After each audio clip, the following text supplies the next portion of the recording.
Gabriel Garque Marquez, 100 Years of Solitude, translated from the Spanish by Gregory Rabasa. Contents: 100 Years of Solitude. About the author, Gabriel Garque Marquez was born in Aracataca, Colombia, in 1927. He studied at the University of Bogotá and later worked as a reporter for the Colombian newspaper El Espectador and as a foreign correspondent in Rome, Paris, Barcelona, Caracas, and New York. He is the author of several novels and collections of stories, including Eyes of a Blue Dog 1947, Leaf Storm 1955, No One Writes to the Colonel 1958, An Evil Hour 1962, Big Mama's Funeral 1962, 100 Years of Solitude 1967, Innocent, Erndira, and Other Stories 1972, The Autumn of the Patriarch 1975, Chronicle of a Death Foretold 1981, Love in the Time of Cholera 1985, The General and His Labyrinth 1989, Strange Pilgrims 1992, Of Love and Other Demons 1994, and Memories of My Melancholy Horrors 2005. Many of his books are published by Penguin. Gabriel Garque Marquez was awarded the Nobel Prize for Literature in 1982. He lives in Mexico City. For Jam Garque Ascot and Mare Luisa L.O. Penguin Books, 100 Years of Solitude. The greatest novel in any language of the last 50 years. Salman Rushdie, the most important writer of fiction in any language. Bill Clinton should be required reading for the entire human race. New York Times. No lover of fiction can fail to respond to the grace of Marquez. He's writing. Sunday Telegraph. It's so much fun to read, unexpected and beautiful. Daryl Hannah. The book that sort of saved my life. Emma Thompson. It's the most magical book I have ever read. I think Marquez has influenced the world. Carolina Herrera. A masterpiece and one of the undeniable classics of the century. The Times Educational Supplement. A tour de force, enchanting the Times Literary Supplement. Enormously, kaleidoscopically, mysteriously alive. Guardian. Fantastic, amiable and ironic. Splendid New Statesman. Dazzling New York Times. Every word and incident counts. Everything hangs together. The work is a neatly perfect organism. Financial Times. Many years later, as he faced the firing squad, Colonel Aureliano Buendia was to remember that distant afternoon when his father took him to discover ice. At that time, Macondo was a village of 20 adobe houses, built on the bank of a river of clear water that ran along a bed of polished stones, which were white and enormous, like prehistoric eggs. The world was so recent that many things lacked names, and in order to indicate them it was necessary to point. Every year during the month of March, a family of ragged gypsies would set up their tents near the village, and with a great uproar of pipes and kettle drums they would display new inventions. First they brought the magnet, a heavy gypsy with an untamed beard and sparrow hands, who introduced himself as Malcuades, put on a bold public demonstration of what he himself called the eighth wonder of the learned alchemists of Macedonia. He went from house to house dragging 2 metal ingots, and everybody was amazed to see pots, pans, tongs, and braziers tumble down from their places and beams creak from the desperation of nails and screws trying to emerge. And even objects that had been lost for a long time appeared from where they had been searched for most and went dragging along in turbulent confusion behind. Malcuades, magical irons, things have a life of their own, the gypsy proclaimed with a harsh accent. It's simply a matter of waking up their souls. Jose Arcadio Buendia, whose unbridled imagination always went beyond the genius of nature and even beyond miracles and magic, thought that it would be possible to make use of that useless invention to extract gold from the bowels of the earth. Malcuades, who was an honest man, warned him, it won't work for that. But Jose Arcadio Buendia at that time did not believe in the honesty of gypsies, so he traded his mule and a pair of goats for the 2 magnetized ingots. Razula Iguarén, his wife, who relied on those animals to increase their poor domestic holdings, was unable to dissuade him. Very soon we'll have gold enough and more to pave the floors of the house, her husband replied. For several months he worked hard to demonstrate the truth of his idea. He explored every inch of the region, even the riverbed, dragging the 2 iron ingots along and reciting Malcuades' incantation aloud. The only thing he succeeded in doing was to unearth a suit of 15th century armor which had all of its pieces soldered together with rust and inside of which there was the hollow resonance of an enormous stone-filled gourd. When Jose, Arcadio, Bunde, and the 4 men of his expedition managed to take the armor apart, they found inside a calcified skeleton with a copper locket containing a woman's hair around its neck. In March, the gypsies returned. This time they brought a telescope and a magnifying glass the size of a drum, which they exhibited as the latest discovery of the Jews of Amsterdam. They placed a gypsy woman at one end of the village and set up the telescope at the entrance to the tent. For the price of 5 reals, people could look into the telescope and see the gypsy woman an arm's length away. Science has eliminated distance, Malcuades proclaimed.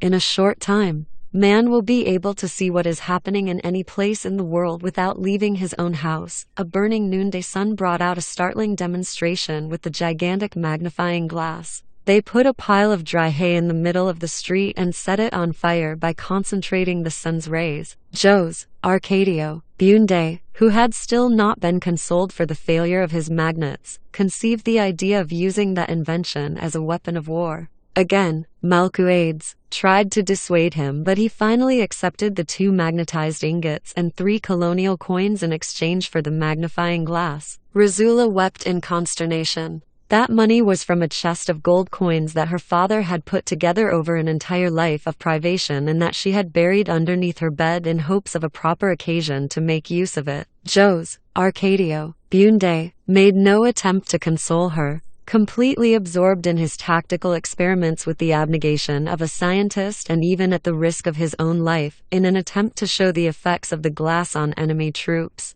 he exposed himself to the concentration of the sun's rays and suffered burns which turned into sores that took a long time to heal, over the protests of his wife, who was alarmed at such a dangerous invention.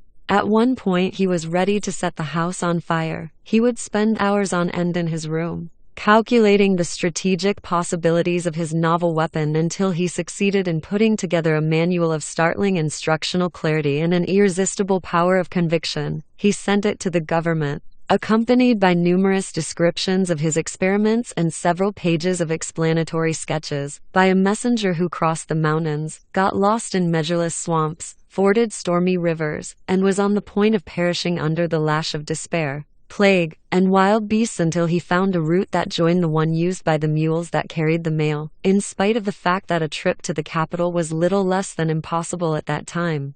Jose, Arcadio, Bunde, promised to undertake it as soon as the government ordered him to, so that he could put on some practical demonstrations of his invention for the military authorities and could train them himself in the complicated art of solar war. For several years he waited for an answer. Finally, tired of waiting, he bemoaned to Malcuades the failure of his project, and the gypsy then gave him a convincing proof of his honesty. He gave him back the doubloons in exchange for the magnifying glass, and he left him in addition some Portuguese maps and several instruments of navigation. In his own handwriting he set down a concise synthesis of the studies by monk Herman, which he left Jose, Arcadio so that he would be able to make use of the astrolabe, the compass, and the sextant. Jose, Arcadio, Bunde, spent the long months of the rainy season shut up in a small room that he had built in the rear of the house so that no one would disturb his experiments. Having completely abandoned his domestic obligations, he spent entire nights in the courtyard watching the course of the stars, and he almost contracted sunstroke from trying to establish an exact method to ascertain noon. When he became an expert in the use and manipulation of his instruments, he conceived a notion of space that allowed him to navigate across unknown seas, to visit uninhabited territories, and to establish relations with splendid beings without having to leave his study. That was the period in which he acquired the habit of talking to himself, of walking through the house without paying attention to anyone, as Rosula and the children broke their backs in the garden, growing banana and caladium, cassava and yams, ahuyama roots and eggplants. Suddenly, without warning, his feverish activity was interrupted and was replaced by a kind of fascination. He spent several days as if he were bewitched, softly repeating to himself a string of fearful conjectures without giving credit to his own understanding. Finally, one Tuesday in December, at lunchtime, All at once he released the whole weight of his torment. The children would remember for the rest of their lives the august solemnity with which their father, devastated by his prolonged vigil and by the wrath of his imagination, revealed his discovery to them. The earth is round like an orange. Razula lost her patience. If you have to go crazy, please go crazy all by yourself, she shouted. But don't try to put your gypsy ideas into the heads of the children. Jose Arcadio Bunde, impassive, did not let himself be frightened by the desperation of his wife, who, in a seizure of rage, smashed the astrolabe against the floor. He built another one. He gathered the men of the village in his little room, and he demonstrated to them, with theories that none of them could understand, the possibility of returning to where one had set out by consistently sailing east. The whole village was convinced that Jose Arcadio Bunde had lost his reason. When Malcuades returned to set things straight, he gave public praise to the intelligence of a man who from pure astronomical speculation had evolved a theory that had already been proved in practice, although unknown in Macondo until then. And as a proof of his admiration he made him a gift that was to have a profound influence on the future of the village, the laboratory of an alchemist. By then, Malcuades had aged with surprising rapidity. On his first trips he seemed to be the same age as Jose Arcadio Bunde, but while the latter had preserved his extraordinary strength, which permitted him to pull down a horse by grabbing its ears, the gypsy seemed to have been worn down by some tenacious illness. It was, in reality, the result of multiple and rare diseases contracted on his innumerable trips around the world. According to what he himself said as he spoke to Jose Arcadio Bunde, while helping him set up the laboratory, death followed him everywhere, sniffing at the cuffs of his pants, but never deciding to give him the final clutch of its claws. He was a fugitive from all the plagues and catastrophes that had ever lashed mankind. He had survived pellagra in Persia, scurvy in the Malayan archipelago, leprosy in Alexandria, beriberi in Japan, bubonic plague in Madagascar, an earthquake in Sicily, and a disastrous shipwreck in the Strait of Magellan. That prodigious creature, said to possess the keys of Nostradamus, was a gloomy man, enveloped in a sad aura, with an Asiatic look that seemed to know what there was on the other side of things.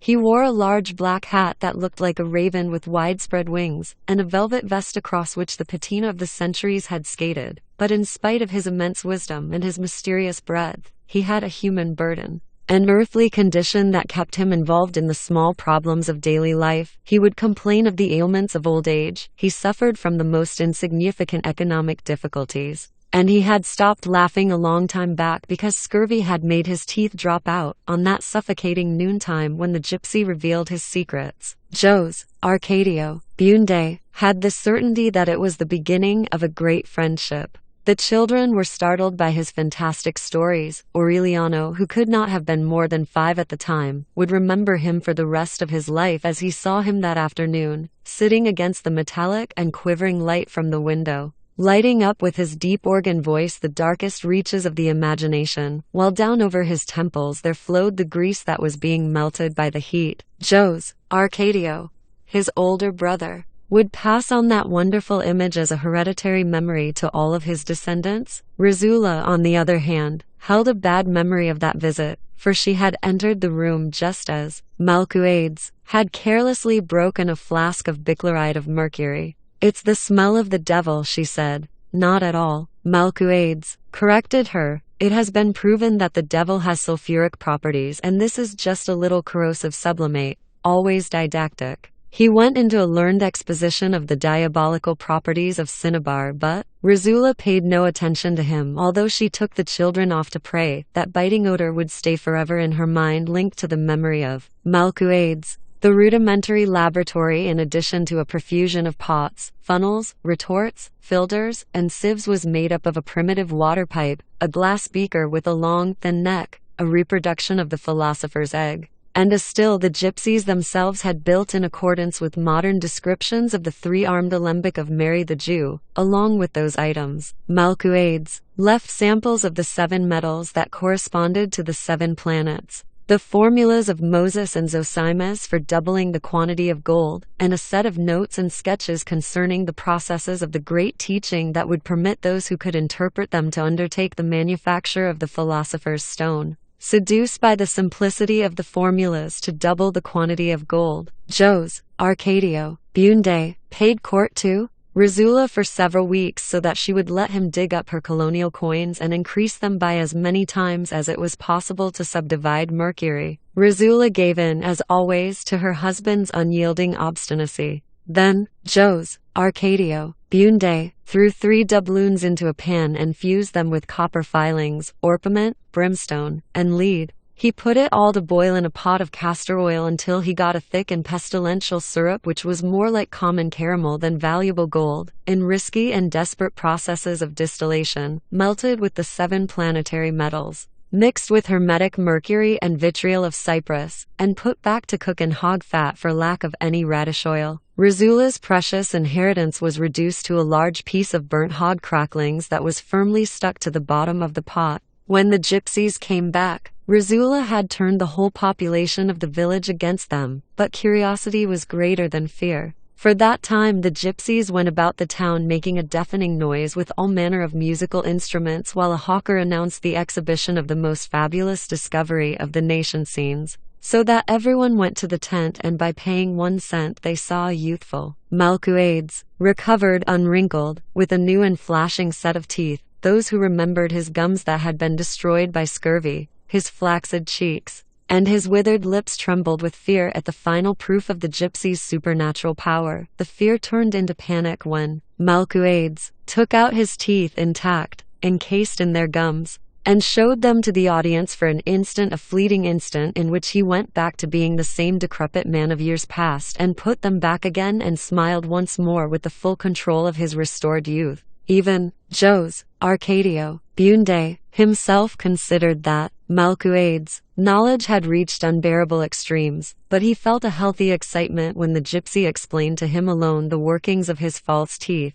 It seemed so simple and so prodigious at the same time that overnight he lost all interest in his experiments in alchemy. He underwent a new crisis of bad humor. He did not go back to eating regularly, and he would spend the day walking through the house. Incredible things are happening in the world, he said to Rizula. Right there across the river there are all kinds of magical instruments while we keep on living like donkeys. Those who had known him since the foundation of Macondo were startled at how much he had changed under Malcuades' influence. At first, Jose Arcadio Bunde had been a kind of youthful patriarch who would give instructions for planning and advice for the raising of children and animals, and who collaborated with everyone, even in the physical work, for the welfare of the community. Since his house from the very first had been the best in the village, the others had been built in its image and likeness. It had a small, well-lighted living room, a dining room in the shape of a terrace with gaily colored flowers, 2 bedrooms,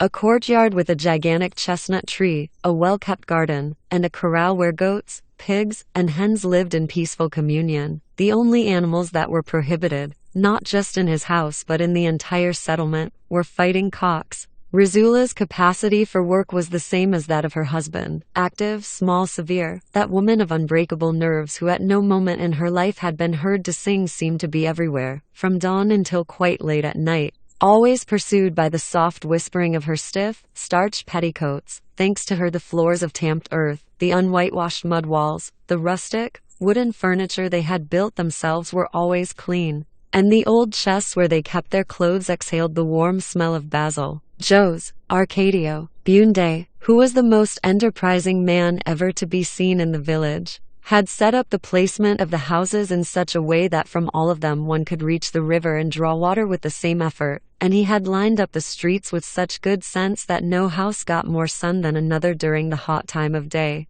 Within a few years Macondo was a village that was more orderly and hard-working than any known until then by its 300 inhabitants. It was a truly happy village where no one was over 30 years of age and where no one had died. Since the time of its founding, Jose Arcadio Bunde had built traps and cages. In a short time he filled not only his own house but all of those in the village with troupials, canaries, bee-eaters, and redbreasts. The concert of so many different birds became so disturbing that Rizula would plug her ears with beeswax so as not to lose her sense of reality. The first time that Malcuades' tribe arrived, selling glass balls for headaches, Everyone was surprised that they had been able to find that village lost in the drowsiness of the swamp, and the gypsies confessed that they had found their way by the song of the birds. That spirit of social initiative disappeared in a short time. Pulled away by the fever of the magnates, the astronomical calculations, the dreams of transmutation, and the urge to discover the wonders of the world, from a clean and active man, Jose Arcadio Bunde, changed into a man lazy in appearance, careless in his dress, with a wild beard that Rizula managed to trim with great effort and a kitchen knife. There were many who considered him the victim of some strange spell. But even those most convinced of his madness left work and family to follow him when he brought out his tools to clear the land and asked the assembled group to open a way that would put Macondo in contact with the great inventions. Jose Arcadio Bunde was completely ignorant of the geography of the region. He knew that to the east there lay an impenetrable mountain chain and that on the other side of the mountains there was the ancient city of Riohacha, where in times past, according to what he had been told by the first Aureliano Bunde, his grandfather Sir Francis Drake had gone crocodile hunting with cannons and that he repaired them and stuffed them with straw to bring to Queen Elizabeth in his youth.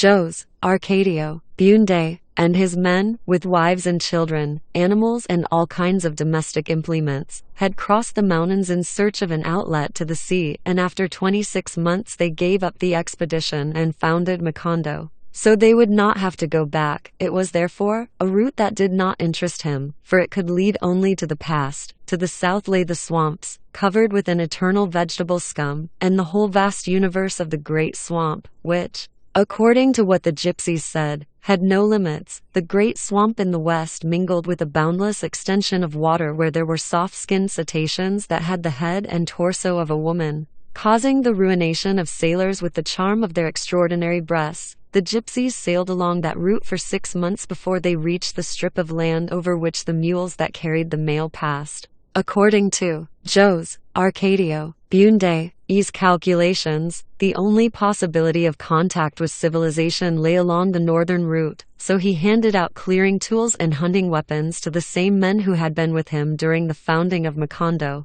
He threw his directional instruments and his maps into a knapsack and he undertook the reckless adventure. During the first days they did not come across any appreciable obstacle. They went down along the stony bank of the river to the place where years before they had found the soldier's armor, and from there they went into the woods along a path between wild orange trees. At the end of the first week they killed and roasted a deer, but they agreed to eat only half of it and salt the rest for the days that lay ahead. With that precaution they tried to postpone the necessity of having to eat macaws, whose blue flesh had a harsh and musky taste. Then, for more than 10 days, they did not see the sun again. The ground became soft and damp, like volcanic ash, and the vegetation was thicker and thicker, and the cries of the birds and the uproar of the monkeys became more and more remote, and the world became eternally sad. The men on the expedition felt overwhelmed by their most ancient memories in that paradise of dampness and silence, going back to before original sin.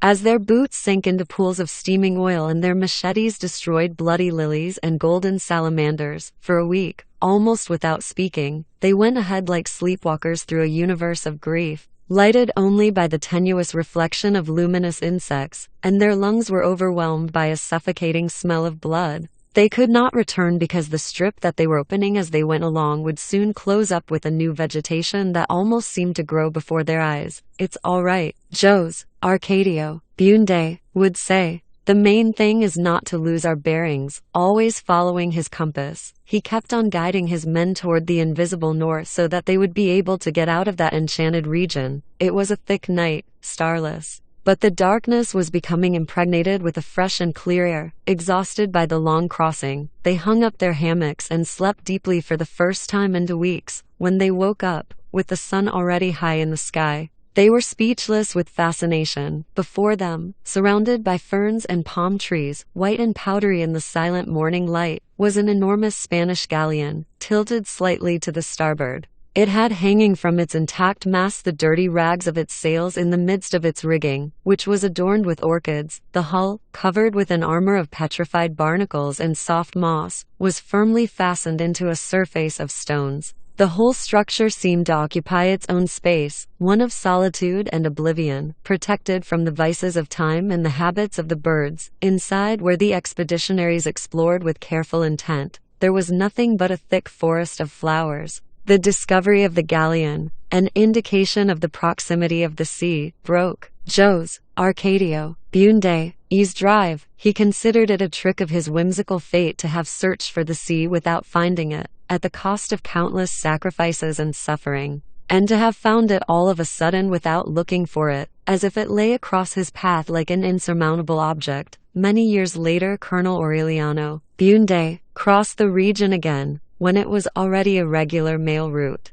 and the only part of the ship he found was its burned-out frame in the midst of a field of poppies. Only then, convinced that the story had not been some product of his father's imagination, did he wonder how the galleon had been able to get inland to that spot. But Joe's, Arcadio, Bunde, did not concern himself with that when he found the sea after another 4 days' journey from the galleon. His dreams ended as he faced that ashen, foamy, dirty sea, which had not merited the risks and sacrifices of the adventure. "God damn it," he shouted. Macondo is surrounded by water on all sides. The idea of a peninsular Macondo prevailed for a long time. Inspired by the arbitrary map that Joe's, Arcadio, Bunde, sketched on his return from the expedition, he drew it in rage, evilly, exaggerating the difficulties of communication. As if to punish himself for the absolute lack of sense with which he had chosen the place. "We'll never get anywhere," he lamented to Rizula.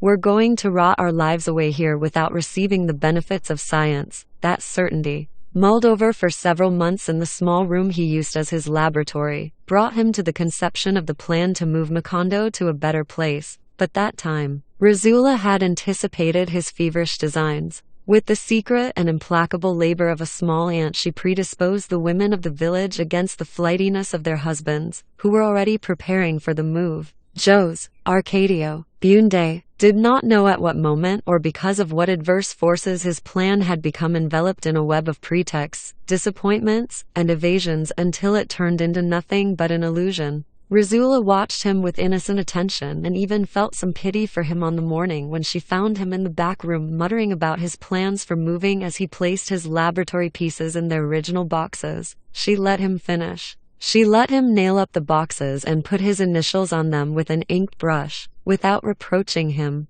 but knowing now that he knew because she had heard him say so in his soft monologues that the men of the village would not back him up in his undertaking. Only when he began to take down the door of the room did Rizula dare ask him what he was doing, and he answered with a certain bitterness, "Since no one wants to leave, we'll leave all by ourselves." Rizula did not become upset. "We will not leave," she said. "We will stay here, because we have had a son here. We have still not had a death," he said. "A person does not belong to a place until there is someone dead under the ground." Rizula replied with a soft firmness, "If I have to die for the rest of you to stay here, I will die." Joe's, Arcadio, Bunde, had not thought that his wife's will was so firm. He tried to seduce her with the charm of his fantasy, with the promise of a prodigious world where all one had to do was sprinkle some magic liquid on the ground and the plants would bear fruit whenever a man wished, and where all manner of instruments against pain were sold at bargain prices. But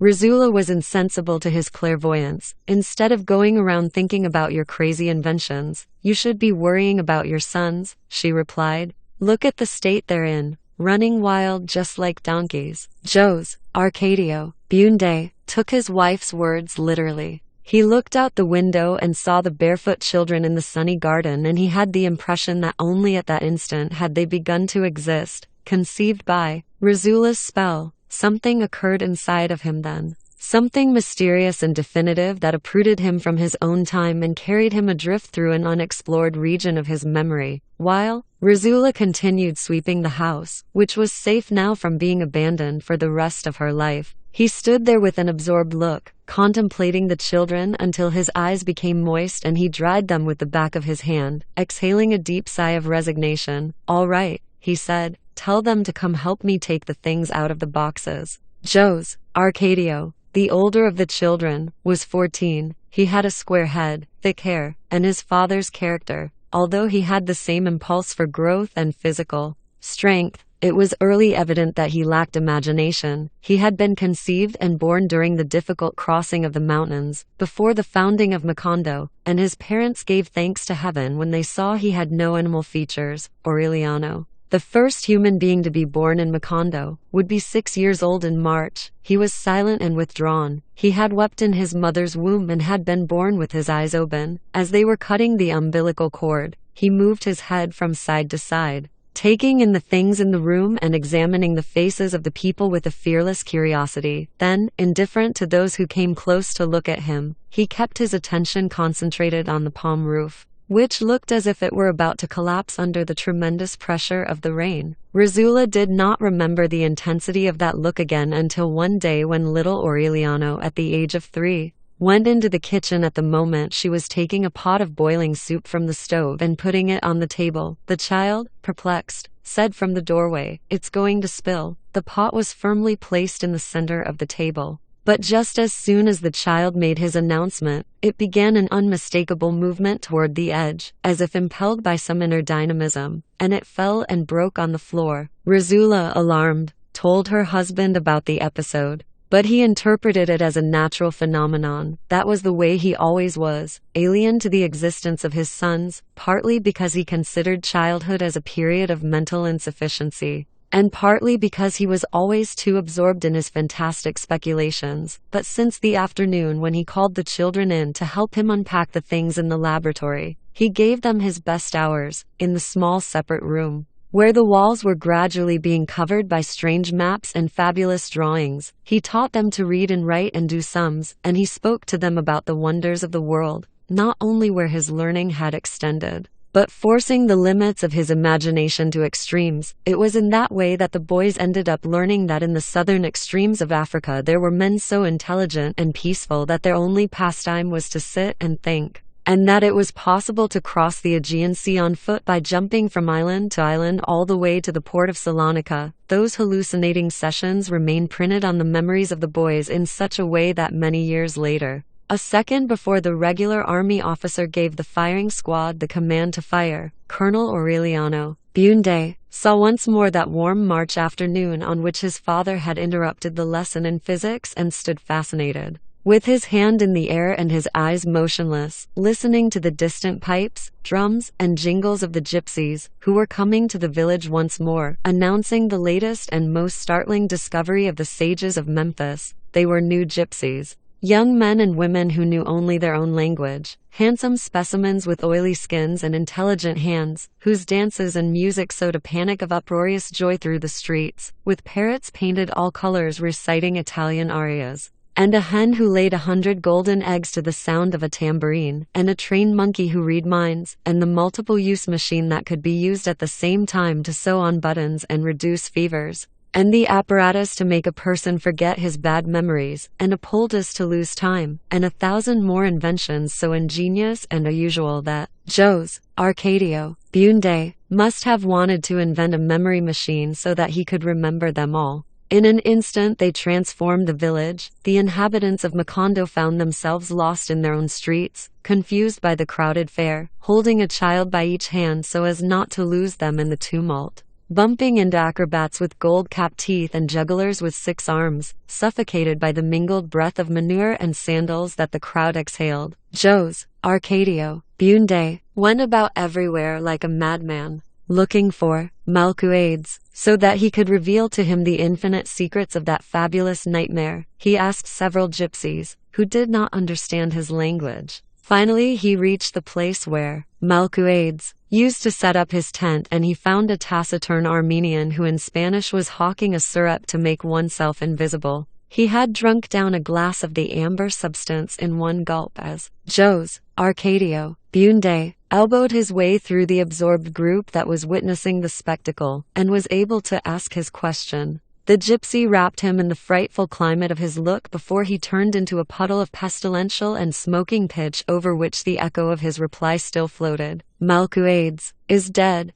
Upset by the news, Jose Arcadio Bunde stood motionless, trying to rise above his affliction, until the group dispersed, called away by other artifices, and the puddle of the taciturn Armenian evaporated completely. Other gypsies confirmed later on that Malkuades had in fact succumbed to the fever on the beach at Singapore and that his body had been thrown into the deepest part of the Java Sea. The children had no interest in the news. They insisted that their father take them to see the overwhelming novelty of the sages of Memphis that was being advertised at the entrance of a tent that, according to what was said, had belonged to King Solomon. They insisted so much that Jose Arcadio Bunde paid the 30 reals and led them into the center of the tent, where there was a giant with a hairy torso and a shaved head, with a copper ring in his nose and a heavy iron chain on his ankle, watching over a pirate chest. When it was opened by the giant, the chest gave off a glacial exhalation. Inside there was only an enormous, transparent block with infinite internal needles in which the light of the sunset was broken up into colored stars.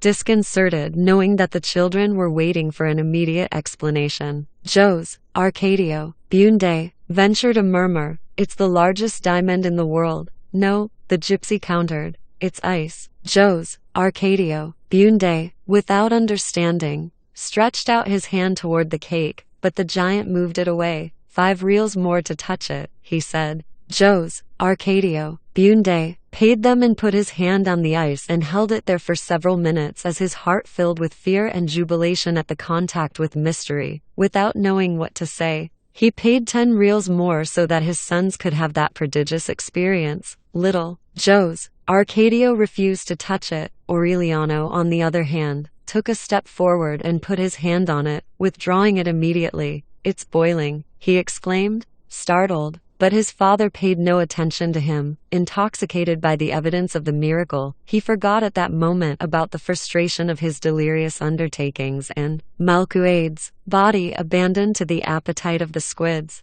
He paid another 5 reals and with his hand on the cake, as if giving testimony on the Holy Scriptures, he exclaimed, "This is the great invention of our time," when the pirate Sir Francis Drake attacked Riohacha in the 16th century. Rizula Iguar N.'s great-great-grandmother became so frightened with the ringing of alarm bells and the firing of cannons that she lost control of her nerves and sat down on a lighted stove. The burns changed her into a useless wife for the rest of her days. She could only sit on one side, cushioned by pillows, and something strange must have happened to her way of walking, for she never walked again in public. She gave up all kinds of social activity. Obsessed with the notion that her body gave off a singed odor, dawn would find her in the courtyard. For she did not dare fall asleep lest she dream of the English and their ferocious attack dogs as they came through the windows of her bedroom to submit her to shameful tortures with their red-hot irons. Her husband, an Aragonese merchant by whom she had 2 children, spent half the value of his store on medicines and pastimes in an attempt to alleviate her terror. Finally, he sold the business and took the family to live far from the sea in a settlement of peaceful Indians located in the foothills, where he built his wife a bedroom without windows so that the pirates of her dream would have no way to get in. In that hidden village there was a native-born tobacco planter who had lived there for some time, Don Jose Arcadio Bunde, with whom Rizula's great-great-grandfather established a partnership that was so lucrative that within a few years they made a fortune. Several centuries later, the great-great-grandson of the native-born planter married the great-great-granddaughter of the Aragonese. Therefore, every time that Rizula became exercised over her husband's mad ideas, she would leap back over 300 years of fate and curse the day that Sir Francis Drake had attacked Riohacha. It was simply a way of giving herself some relief, because actually they were joined till death by a bond that was more solid than love. A common prick of conscience. They were cousins. They had grown up together in the old village that both of their ancestors, with their work and their good habits, had transformed into one of the finest towns in the province. Although their marriage was predicted from the time they had come into the world, when they expressed their desire to be married, their own relatives tried to stop it. They were afraid that those 2 healthy products of 2 races that had interbred over the centuries would suffer the shame of breeding iguanas. There had already been a horrible precedent. An aunt of Rizula's, married to an uncle of Jose Arcadio Bunde, had a son who went through life wearing loose, baggy trousers and who bled to death after having lived 42 years in the purest state of virginity. For he had been born and had grown up with a cartilaginous tail in the shape of a corkscrew and with a small tuft of hair on the tip. A pig's tail that was never allowed to be seen by any woman, and that cost him his life when a butcher friend did him the favor of chopping it off with his cleaver. Jose Arcadio Bunde, with the whimsy of his 19 years, resolved the problem with a single phrase: "I don't care if I have piglets as long as they can talk." So they were married amidst a festival of fireworks and a brass band that went on for 3 days. They would have been happy from then on if Rizula's mother had not terrified her with all manner of sinister predictions about their offspring, even to the extreme of advising her to refuse to consummate the marriage, fearing that her stout and willful husband would rape her while she slept. Rizula, before going to bed, would put on a rudimentary kind of drawers that her mother had made out of sailcloth and had reinforced with a system of crisscross leather straps, and that was closed in the front by a thick iron buckle. That was how they lived for several months. During the day he would take care of his fighting cocks and she would do frame embroidery with her mother. At night they would wrestle for several hours in an anguished violence that seemed to be a substitute for the act of love, until popular intuition got a whiff of something irregular and the rumor spread that Rizula was still a virgin a year after her marriage because her husband was impotent. Jose Arcadio Bunde was the last one to hear the rumor. "Look at what people are going around saying, Rizula," he told his wife very calmly. "Let them talk," she said. "We know that it's not true." So the situation went on the same way for another 6 months until that tragic Sunday when Jose Arcadio Bunde won a cockfight from Prudencio Aguilar. Furious, aroused by the blood of his bird, the loser backed away from Jose Arcadio Bunde so that everyone in the cockpit could hear what he was going to tell him. "Congratulations," he shouted. "Maybe that rooster of yours can do your wife a favor." Jose Arcadio Bunde serenely picked up his rooster. "I'll be right back," he told everyone, and then to Prudencio Aguilar, "You go home and get a weapon, because I'm going to kill you." 10 minutes later he returned with the notched spear that had belonged to his grandfather. At the door to the cockpit, where half the town had gathered, Prudencio Aguilar was waiting for him. There was no time to defend himself. Jose Arcadio Bunde's spear, thrown with the strength of a bull and with the same good aim with which the first Aureliano Bunde had exterminated the jaguars in the region, pierced his throat. That night, as they held awake over the corpse in the cockpit, Jose Arcadio Bunde went into the bedroom as his wife was putting on her chastity pants. Pointing the spear at her, he ordered, "Take them off." Rizula had no doubt about her husband's decision. "You'll be responsible for what happens," she murmured. Jose Arcadio Bunde stuck the spear into the dirt floor. "If you bear iguanas, we'll raise iguanas," he said. "But there will be no more killings in this town because of you." It was a fine June night, cool and with a moon, and they were awake and frolicking in bed until dawn, indifferent to the breeze that passed through the bedroom. Loaded with the weeping of Prudencio Aguilar's kin, the matter was put down as a duel of honor. But both of them were left with a twinge in their conscience. One night, when she could not sleep, Rizula went out into the courtyard to get some water, and she saw Prudencio Aguilar by the water jar. He was livid, a sad expression on his face, trying to cover the hole in his throat with a plug made of esparto grass. It did not bring on fear in her, but pity. She went back to the room and told her husband what she had seen, but he did not think much of it. "This just means that we can't stand the weight of our conscience." 2 nights later, Rizula saw Prudencio Aguilar again, in the bathroom, using the esparto plug to wash the clotted blood from his throat. On another night she saw him strolling in the rain.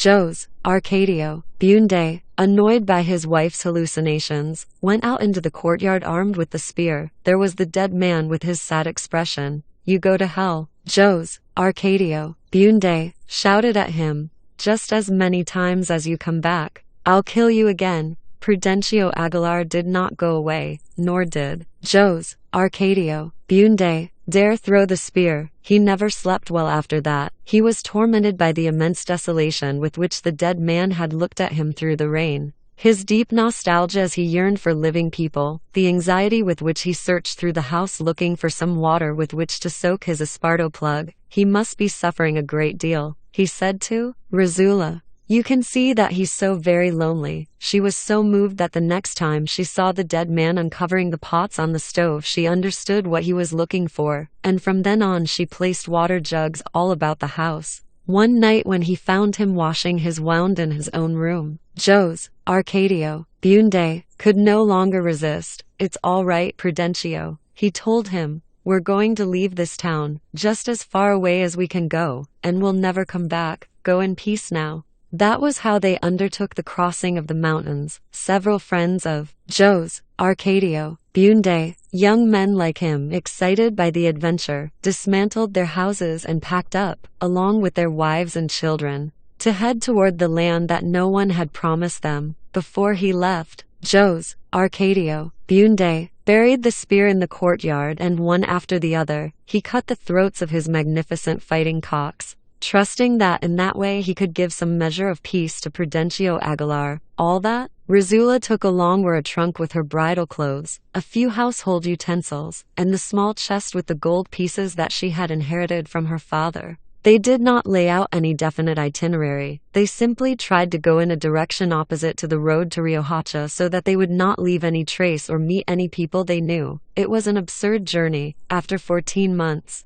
her stomach corrupted by monkey meat and snake stew, Rizula gave birth to a son who had all of his features human. She had traveled half of the trip in a hammock that 2 men carried on their shoulders, because swelling had disfigured her legs and her varicose veins had puffed up like bubbles. Although it was pitiful to see them with their sunken stomachs and languid eyes, the children survived the journey better than their parents. And most of the time it was fun for them. One morning, after almost 2 years of crossing, they became the first mortals to see the western slopes of the mountain range. From the cloudy summit they saw the immense aquatic expanse of the great swamp as it spread out toward the other side of the world, but they never found the sea. One night, after several months of lost wandering through the swamps, far away now from the last Indians they had met on their way, they camped on the banks of a stony river whose waters were like a torrent of frozen glass. Years later, during the Second Civil War, Colonel Aureliano Bunde tried to follow that same route in order to take Riohacha by surprise, and after 6 days of traveling he understood that it was madness. Nevertheless, the night on which they camped beside the river,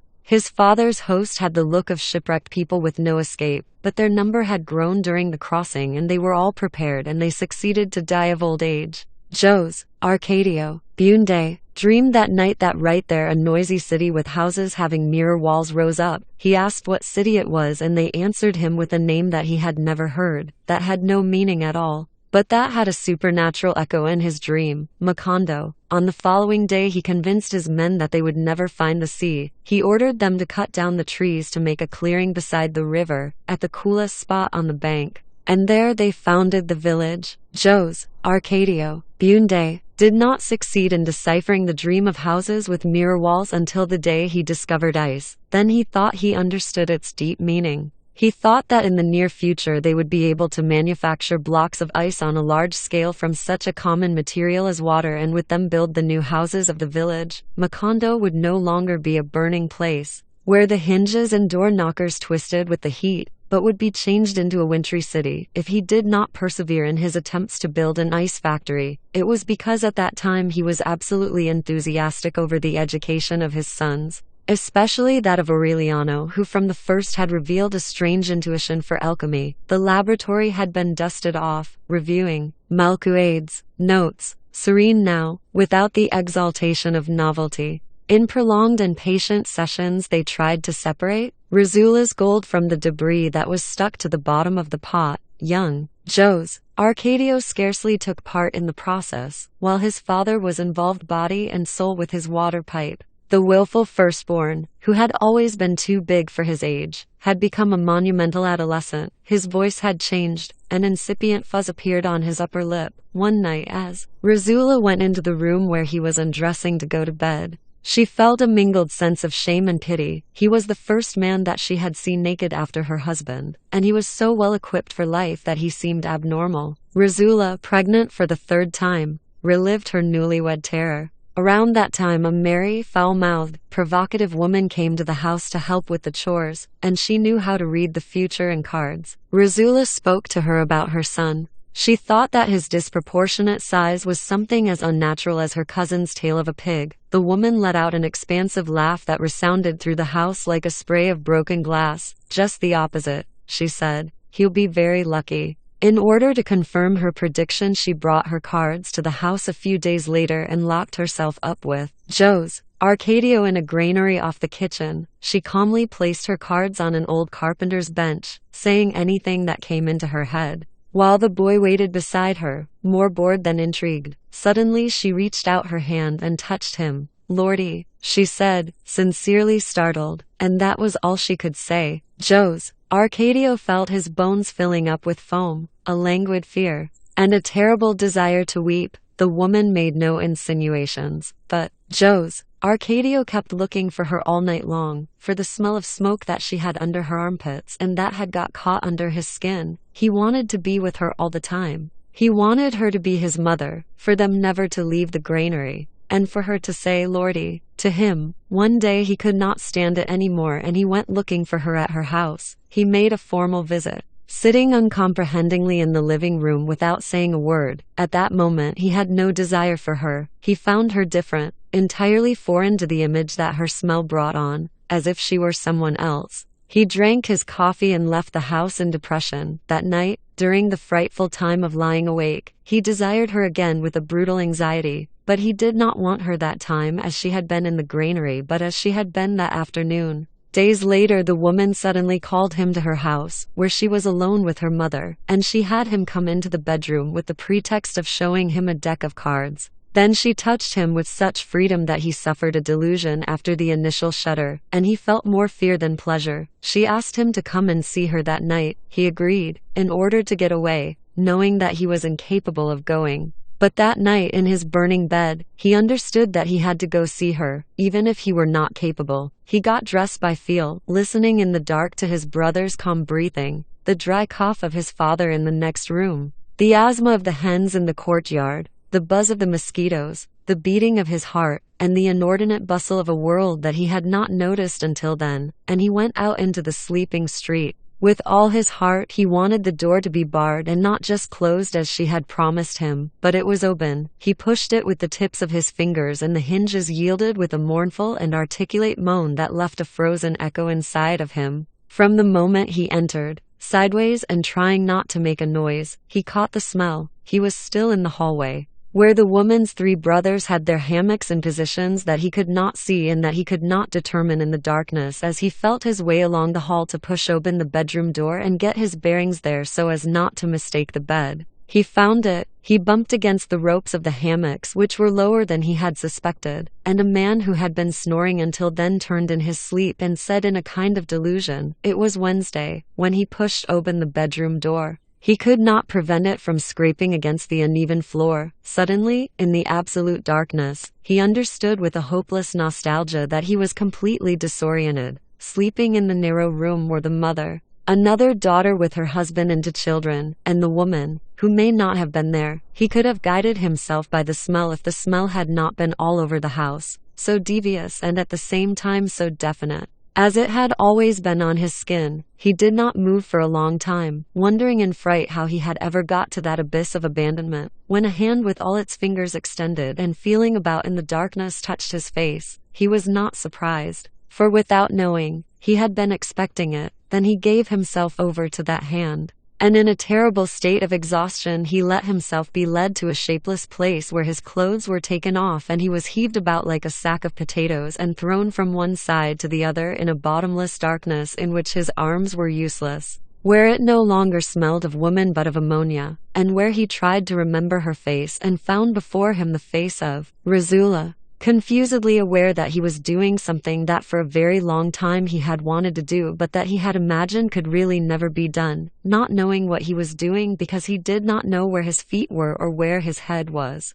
or whose feet or whose head, and feeling that he could no longer resist the glacial rumbling of his kidneys and the air of his intestines, and fear, and the bewildered anxiety to flee and at the same time stay forever in that exasperated silence and that fearful solitude. Her name was Pilar Turnera. She had been part of the exodus that ended with the founding of Macondo, dragged along by her family in order to separate her from the man who had raped her at 14 and had continued to love her until she was 22, but who never made up his mind to make the situation public because he was a man apart.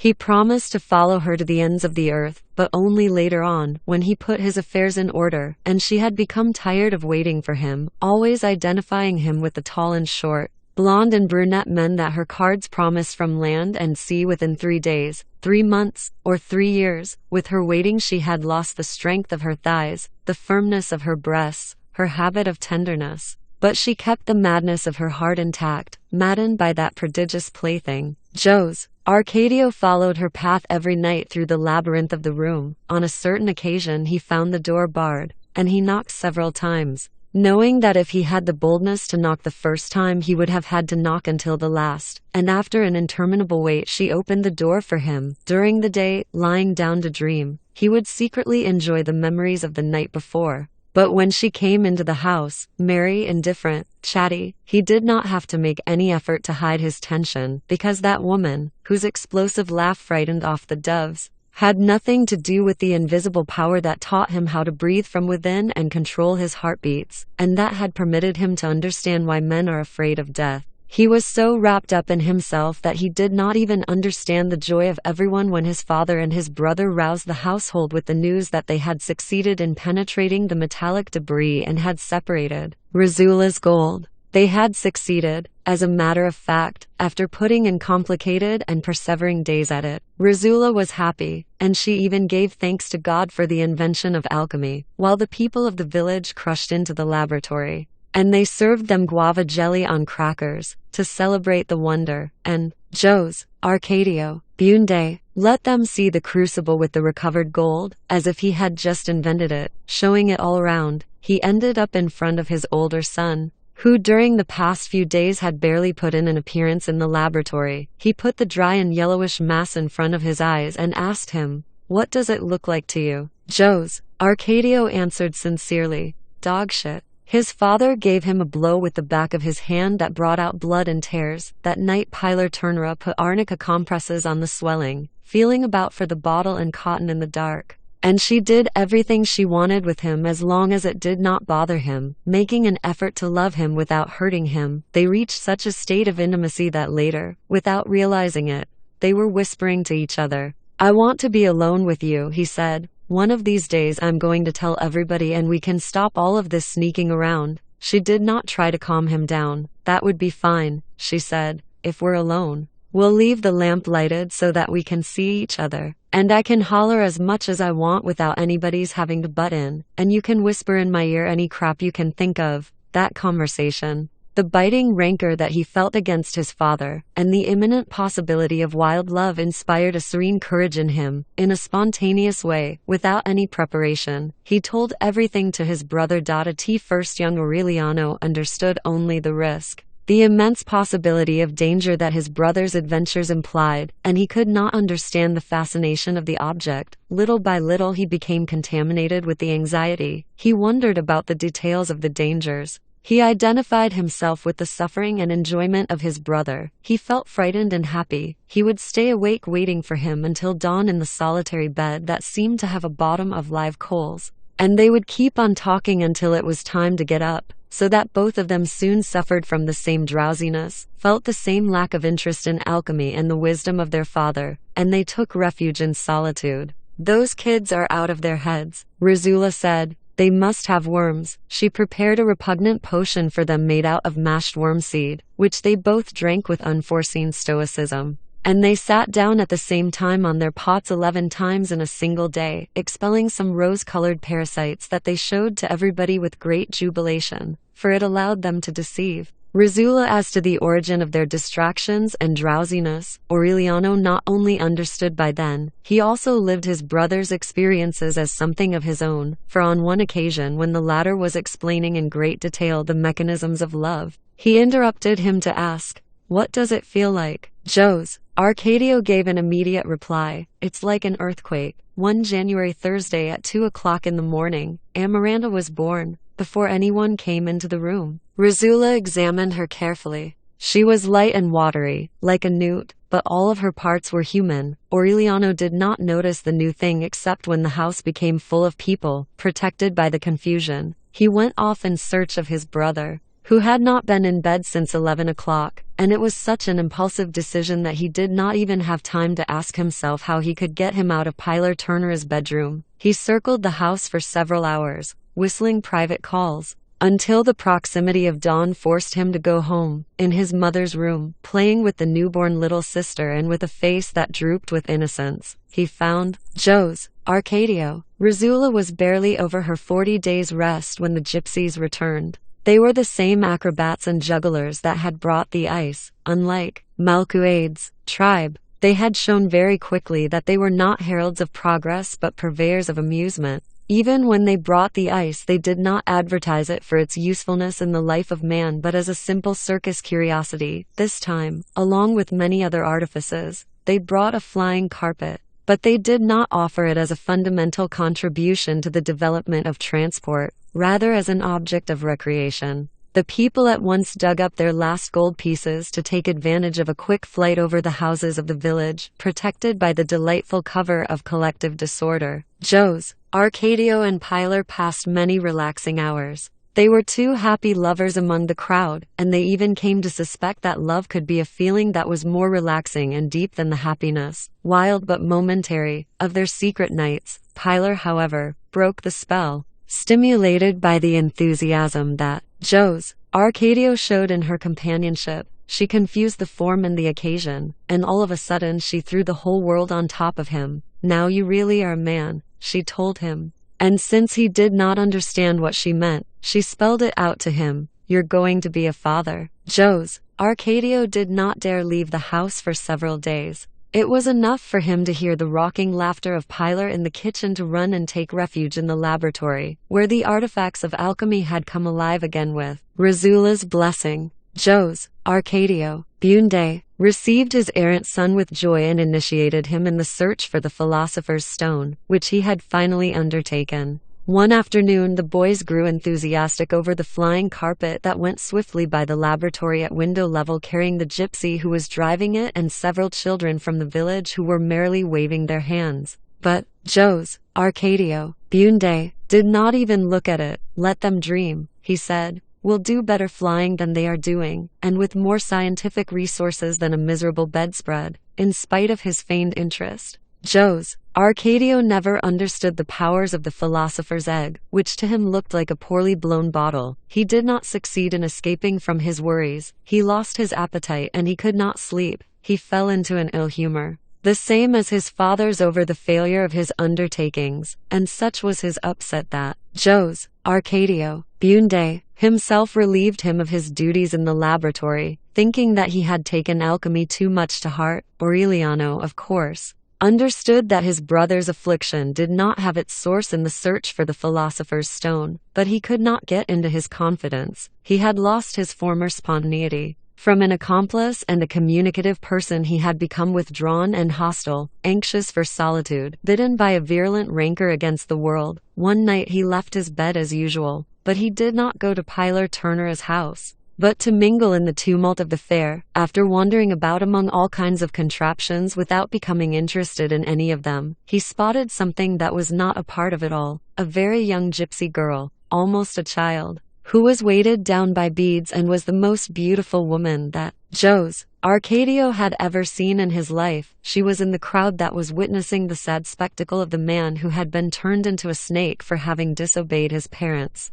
Joe's Arcadio paid no attention. While the sad interrogation of the snake man was taking place, he made his way through the crowd up to the first row, where the gypsy girl was, and he stopped behind her. He pressed against her back. The girl tried to separate herself, but Joe's Arcadio pressed more strongly against her back. Then she felt him. She remained motionless against him, trembling with surprise and fear, unable to believe the evidence. And finally she turned her head and looked at him with a tremulous smile. At that instant 2 gypsies put the snake man into his cage and carried him into the tent. The gypsy who was conducting the show announced, "And now, ladies and gentlemen, we are going to show the terrible test of the woman who must have her head chopped off every night at this time for 150 years as punishment for having seen what she should not have." Joe's Arcadio and the gypsy girl did not witness the decapitation. They went to her tent, where they kissed each other with a desperate anxiety while they took off their clothes. The gypsy girl removed the starched lace corsets she had on, and there she was,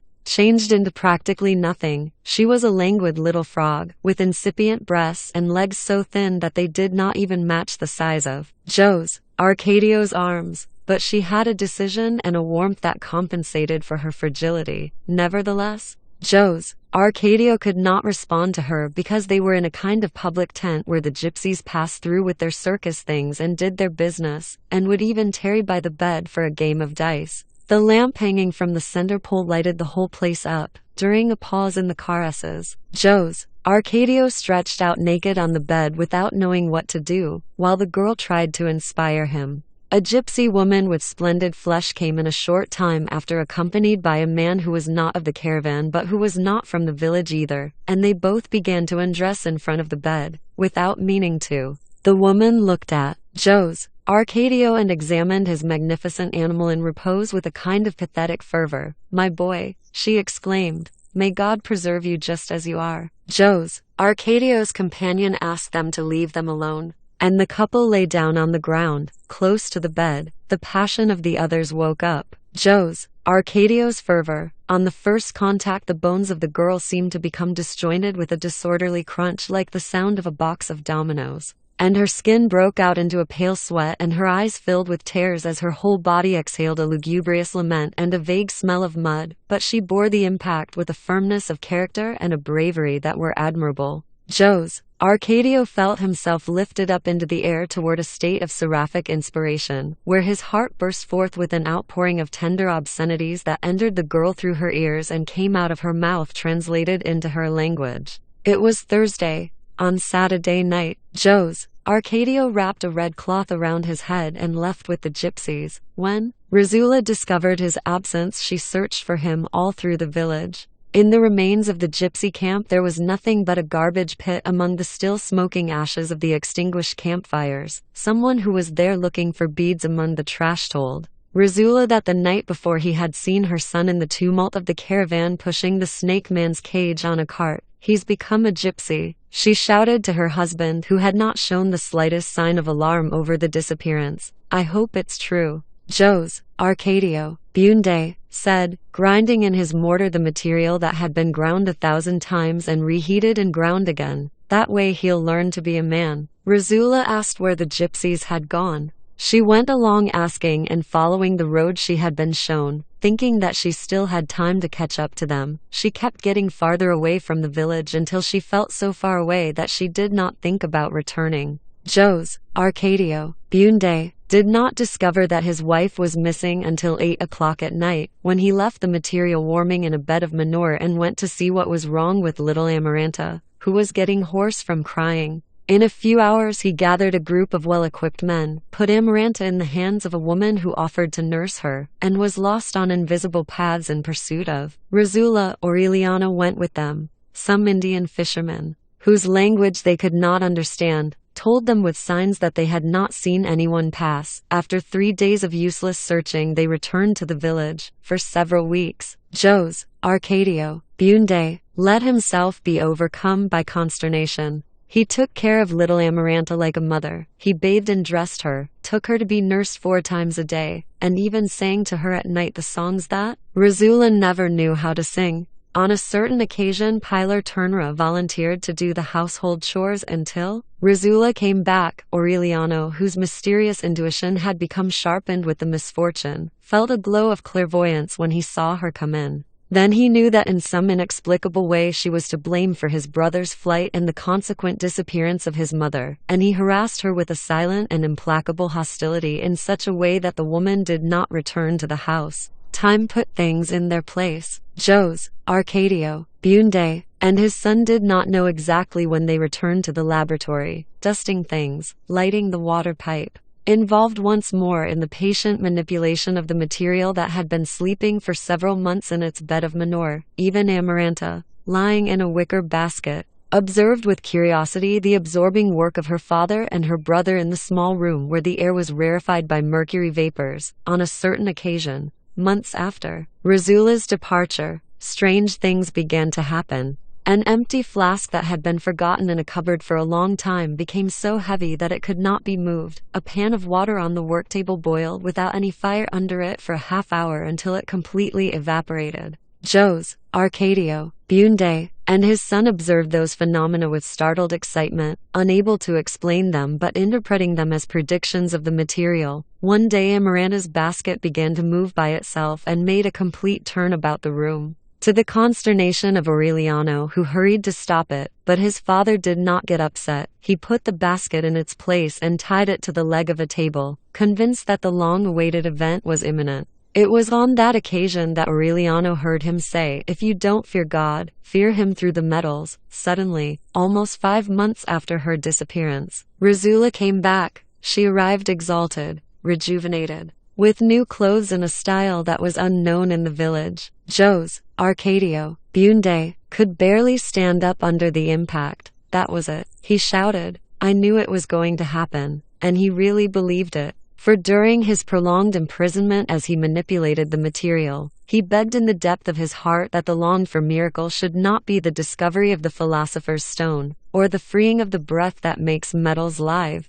or the faculty to convert the hinges and the locks of the house into gold. But what had just happened? Rizula's return, but she did not share his excitement. She gave him a conventional kiss, as if she had been away only an hour, and she told him, "Look out the door." Jose, Arcadio, Bunde, took a long time to get out of his perplexity when he went out into the street and saw the crowd. They were not gypsies, they were men and women like them, with straight hair and dark skin, who spoke the same language and complained of the same pains. They had mules loaded down with things to eat, ox carts with furniture and domestic utensils, pure and simple earthly accessories put on sale without any fuss by peddlers of everyday reality. They came from the other side of the swamp, only 2 days away, where there were towns that received mail every month in the year and where they were familiar with the implements of good living. Rizula had not caught up with the gypsies, but she had found the route that her husband had been unable to discover in his frustrated search for the great inventions. Pilar Turner's son was brought to his grandparents' house 2 weeks after he was born. Rizula admitted him grudgingly,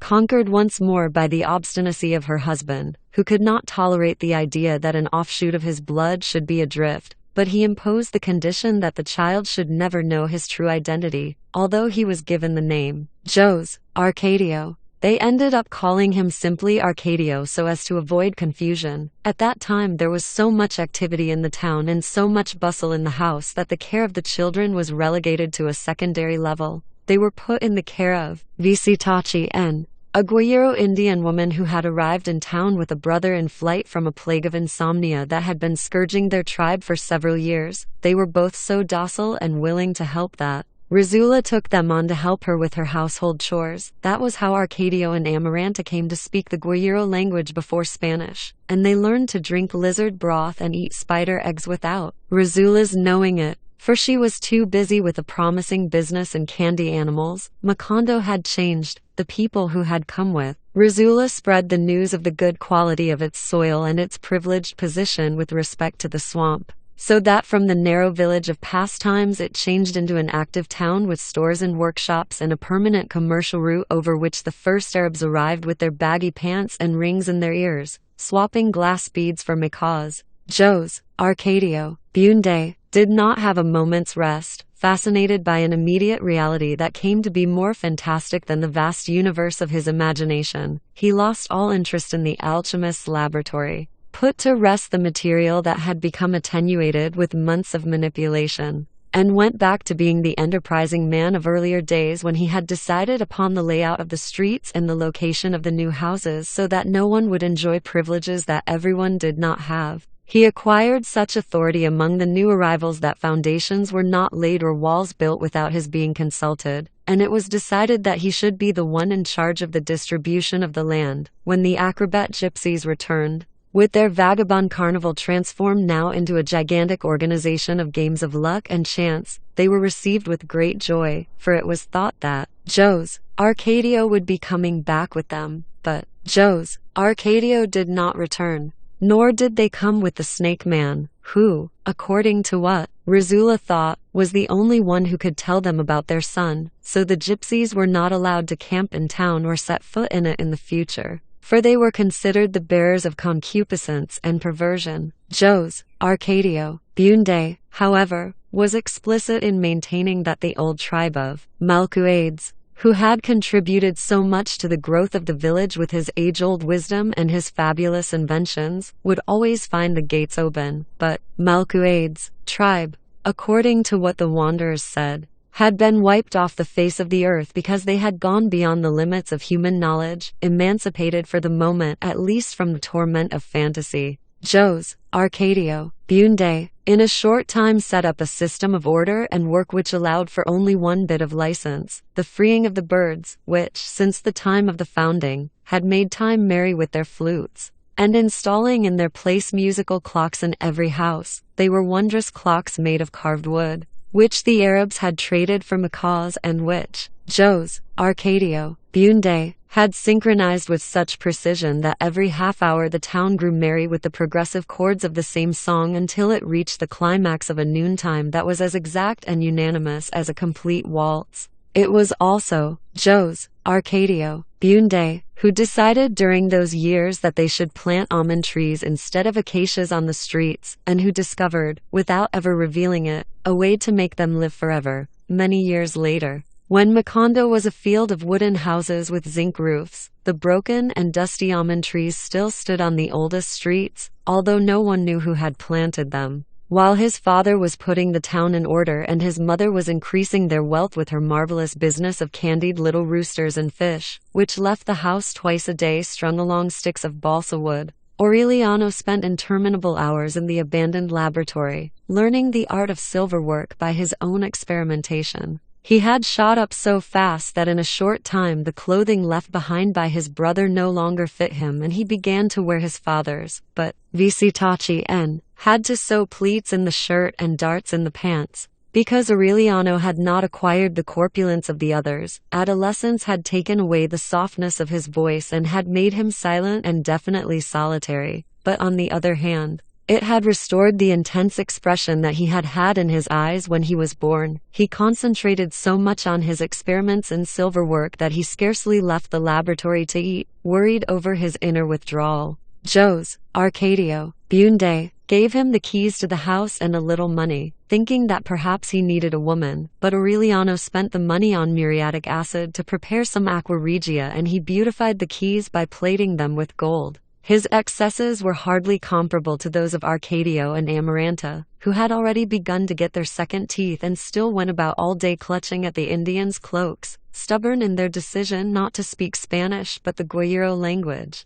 "You shouldn't complain," Rizula told her husband. "Children inherit their parents' madness," and as she was lamenting her misfortune, convinced that the wild behavior of her children was something as fearful as a pig's tail, Aureliano gave her a look that wrapped her in an atmosphere of uncertainty. "Somebody is coming," he told her. Rizula, as she did whenever he made a prediction, tried to break it down with her housewifely logic. It was normal for someone to be coming. Dozens of strangers came through Macondo every day without arousing suspicion or secret ideas. Nevertheless, beyond all logic, Aureliano was sure of his prediction. "I don't know who it will be," he insisted, "but whoever it is already on the way." That Sunday, in fact, Rebecca arrived. She was only 11 years old. She had made the difficult trip from Manor with some hide dealers who had taken on the task of delivering her along with a letter to Jose Arcadio Bunde, but they could not explain precisely who the person was who had asked the favor. Her entire baggage consisted of a small trunk, a little rocking chair with small hand-painted flowers, and a canvas sack which kept making a clock sound. Where she carried her parents' bones, the letter addressed to Jose Arcadio Bunde was written in very warm terms by someone who still loved him very much in spite of time and distance, and who felt obliged by a basic humanitarian feeling to do the charitable thing and send him that poor and sheltered orphan, who was a second cousin of Rizula's and consequently also a relative of Jose Arcadio Bunde, although farther removed. Because she was the daughter of that unforgettable friend Nicanor Loa and his very worthy wife Rebecca Montiel, may God keep them in his holy kingdom, whose remains the girl was carrying so that they might be given Christian burial. The names mentioned, as well as the signature on the letter, were perfectly legible, but neither Joe's, Arcadio, Bunde, nor Rizula remembered having any relatives with those names, nor did they know anyone by the name of the sender of the letter, much less the remote village of Manor. It was impossible to obtain any further information from the girl. From the moment she arrived, she had been sitting in the rocker, sucking her finger and observing everyone with her large, startled eyes without giving any sign of understanding what they were asking her. She wore a diagonally striped dress that had been dyed black, worn by use, and a pair of scaly patent leather boots. Her hair was held behind her ears with bows of black ribbon. She wore a scapular with the images worn away by sweat, and on her right wrist the fang of a carnivorous animal mounted on a backing of copper as an amulet against the evil eye. Her greenish skin, her stomach, round and tense as a drum, revealed poor health and hunger that were older than she was, but when they gave her something to eat she kept the plate on her knees without tasting anything. They even began to think that she was a deaf mute until the Indians asked her in their language if she wanted some water, and she moved her eyes as if she recognized them and said yes with her head. They kept her, because there was nothing else they could do. They decided to call her Rebecca, which according to the letter was her mother's name, because Aureliano had the patience to read to her the names of all the saints and he did not get a reaction from any one of them. Since there was no cemetery in Macondo at that time, for no one had died up till then, they kept the bag of bones to wait for a worthy place of burial, and for a long time it got in the way everywhere and would be found where least expected. Always with its clucking of a broody hen. A long time passed before Rebecca became incorporated into the life of the family. She would sit in her small rocker sucking her finger in the most remote corner of the house. Nothing attracted her attention except the music of the clocks, which she would look for every half hour with her frightened eyes as if she hoped to find it someplace in the air. They could not get her to eat for several days. No one understood why she had not died of hunger until the Indians, who were aware of everything, for they went ceaselessly about the house on their stealthy feet, discovered that Rebecca only liked to eat the damp earth of the courtyard and the cake of whitewash that she picked off the walls with her nails. It was obvious that her parents, or whoever had raised her, had scolded her for that habit because she did it secretively and with a feeling of guilt, trying to put away supplies so that she could eat when no one was looking. From then on they put her under an implacable watch. They threw cow gall onto the courtyard and rubbed hot chili on the walls, thinking they could defeat her pernicious vice with those methods, but she showed such signs of astuteness and ingenuity to find some mirth that Rizula found herself forced to use more drastic methods. She put some orange juice and rhubarb into a pan that she left in the dew all night, and she gave her the dose the following day on an empty stomach. Although no one had told her that it was the specific remedy for the vice of eating earth, she thought that any bitter substance in an empty stomach would have to make the liver react.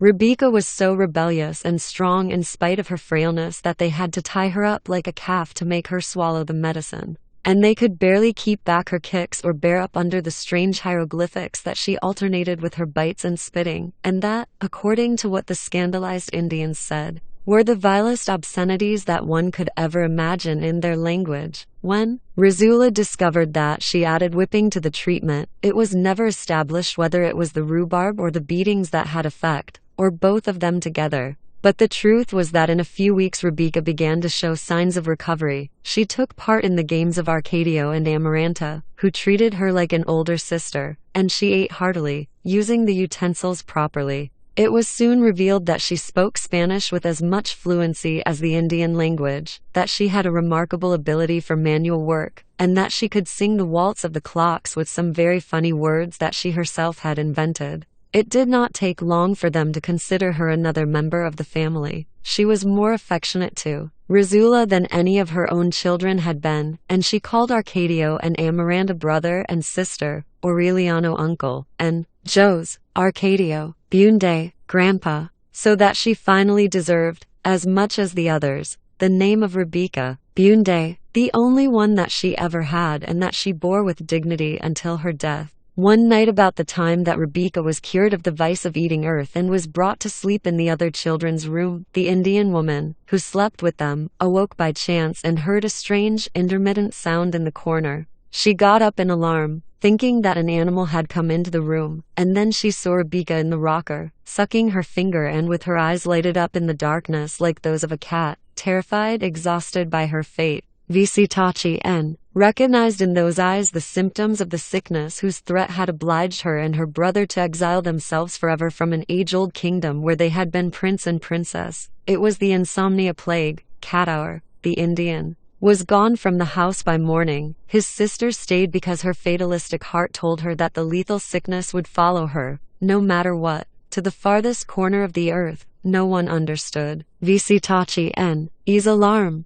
If we don't ever sleep again, so much the better, Jose, Arcadio, Bunde, said in good humor. That way we can get more out of life. But the Indian woman explained that the most fearsome part of the sickness of insomnia was not the impossibility of sleeping, for the body did not feel any fatigue at all, but its inexorable evolution toward a more critical manifestation, a loss of memory. She meant that when the sick person became used to his state of vigil, the recollection of his childhood began to be erased from his memory, then the name and notion of things, and finally the identity of people and even the awareness of his own being, until he sank into a kind of idiocy that had no past. Jose, Arcadio, Bunde, dying with laughter, thought that it was just a question of one of the many illnesses invented by the Indians' superstitions, but Rizula, just to be safe, took the precaution of isolating Rebecca from the other children. After several weeks, when Visitachi N's terror seemed to have died down,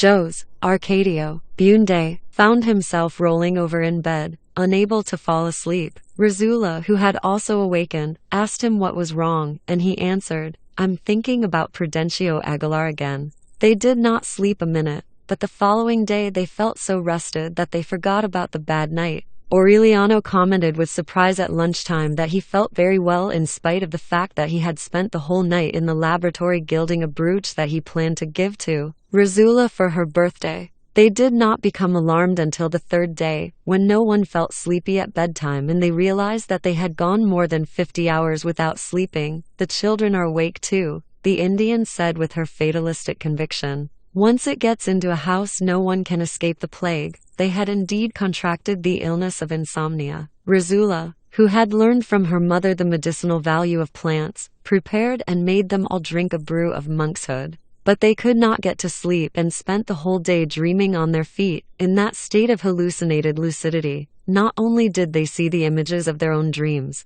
but some saw the images dreamed by others. It was as if the house were full of visitors. Sitting in her rocker in a corner of the kitchen, Rebecca dreamed that a man who looked very much like her, dressed in white linen and with his shirt collar closed by a gold button, was bringing her a bouquet of roses. He was accompanied by a woman with delicate hands who took out one rose and put it in the child's hair. Rizula understood that the man and woman were Rebecca's parents. But even though she made a great effort to recognize them, she confirmed her certainty that she had never seen them. In the meantime, through an oversight that Jose, Arcadio, Bunde, never forgave himself for, the candy animals made in the house were still being sold in the town. Children and adults sucked with delight on the delicious little green roosters of insomnia, the exquisite pink fish of insomnia, and the tender yellow ponies of insomnia. So that dawn on Monday found the whole town awake. No one was alarmed at first. On the contrary, they were happy at not sleeping because there was so much to do in Macondo in those days that there was barely enough time. They worked so hard that soon they had nothing else to do, and they could be found at 3 o'clock in the morning with their arms crossed, counting the notes in the waltz of the clock. Those who wanted to sleep, not from fatigue but because of the nostalgia for dreams, tried all kinds of methods of exhausting themselves. They would gather together to converse endlessly, to tell over and over for hours on end the same jokes, to complicate to the limits of exasperation the story about the capon, which was an endless game in which the narrator asked if they wanted him to tell them the story about the capon, and when they answered yes, the narrator would say that he had not asked them to say yes, but whether they wanted him to tell them the story about the capon, and when they answered no, the narrator told them that he had not asked them to say no, but whether they wanted him to tell them the story about the capon, and when they remained silent, the narrator told them that he had not asked them to remain silent, but whether they wanted him to tell them the story about the capon. And no one could leave because the narrator would say that he had not asked them to leave, but whether they wanted him to tell them the story about the capon, and so on in a vicious circle that lasted entire nights.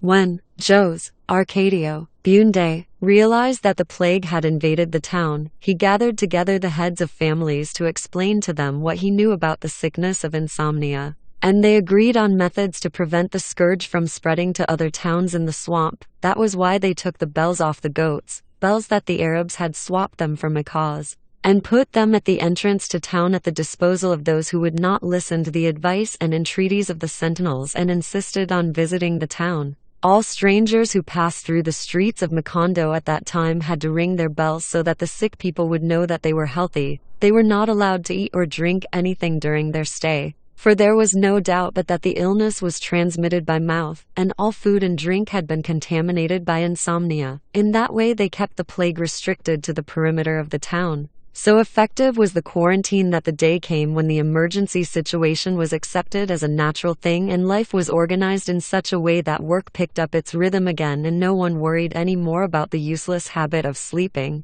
It was Aureliano who conceived the formula that was to protect them against loss of memory for several months. He discovered it by chance, an expert insomniac, having been one of the first. He had learned the art of silverwork to perfection. One day he was looking for the small anvil that he used for laminating metals and he could not remember its name. His father told him, "Steak." Aureliano wrote the name on a piece of paper that he pasted to the base of the small anvil, "Steak." In that way he was sure of not forgetting it in the future. It did not occur to him that this was the first manifestation of a loss of memory, because the object had a difficult name to remember. But a few days later he discovered that he had trouble remembering almost every object in the laboratory. Then he marked them with their respective names so that all he had to do was read the inscription in order to identify them. When his father told him about his alarm at having forgotten even the most impressive happenings of his childhood, Aureliano explained his method to him.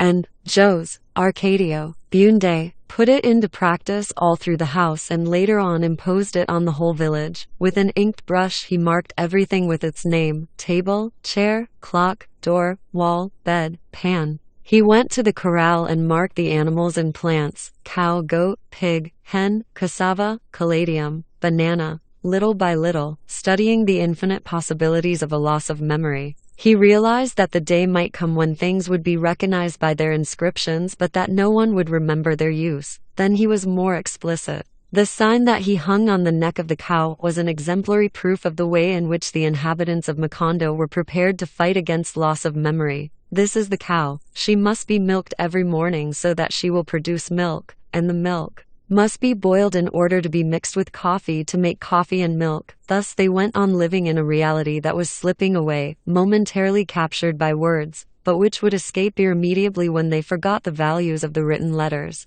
At the beginning of the road into the swamp they put up a sign that said Macondo and another larger one on the main street that said God exists. In all the houses keys to memorizing objects and feelings had been written. But the system demanded so much vigilance and moral strength that many succumbed to the spell of an imaginary reality, one invented by themselves, which was less practical for them but more comforting. Pilar Ternera was the one who contributed most to popularize that mystification when she conceived the trick of reading the past in cards as she had read the future before. By means of that recourse the insomniacs began to live in a world built on the uncertain alternatives of the cards, where a father was remembered faintly as the dark man who had arrived at the beginning of April and a mother was remembered only as the dark woman who wore a gold ring on her left hand, and where a birth date was reduced to the last Tuesday on which a lark sang in the laurel tree. Defeated by those practices of consolation, Jose, Arcadio, Bunde, then decided to build the memory machine that he had desired once in order to remember the marvelous inventions of the gypsies. The artifact was based on the possibility of reviewing every morning, from beginning to end,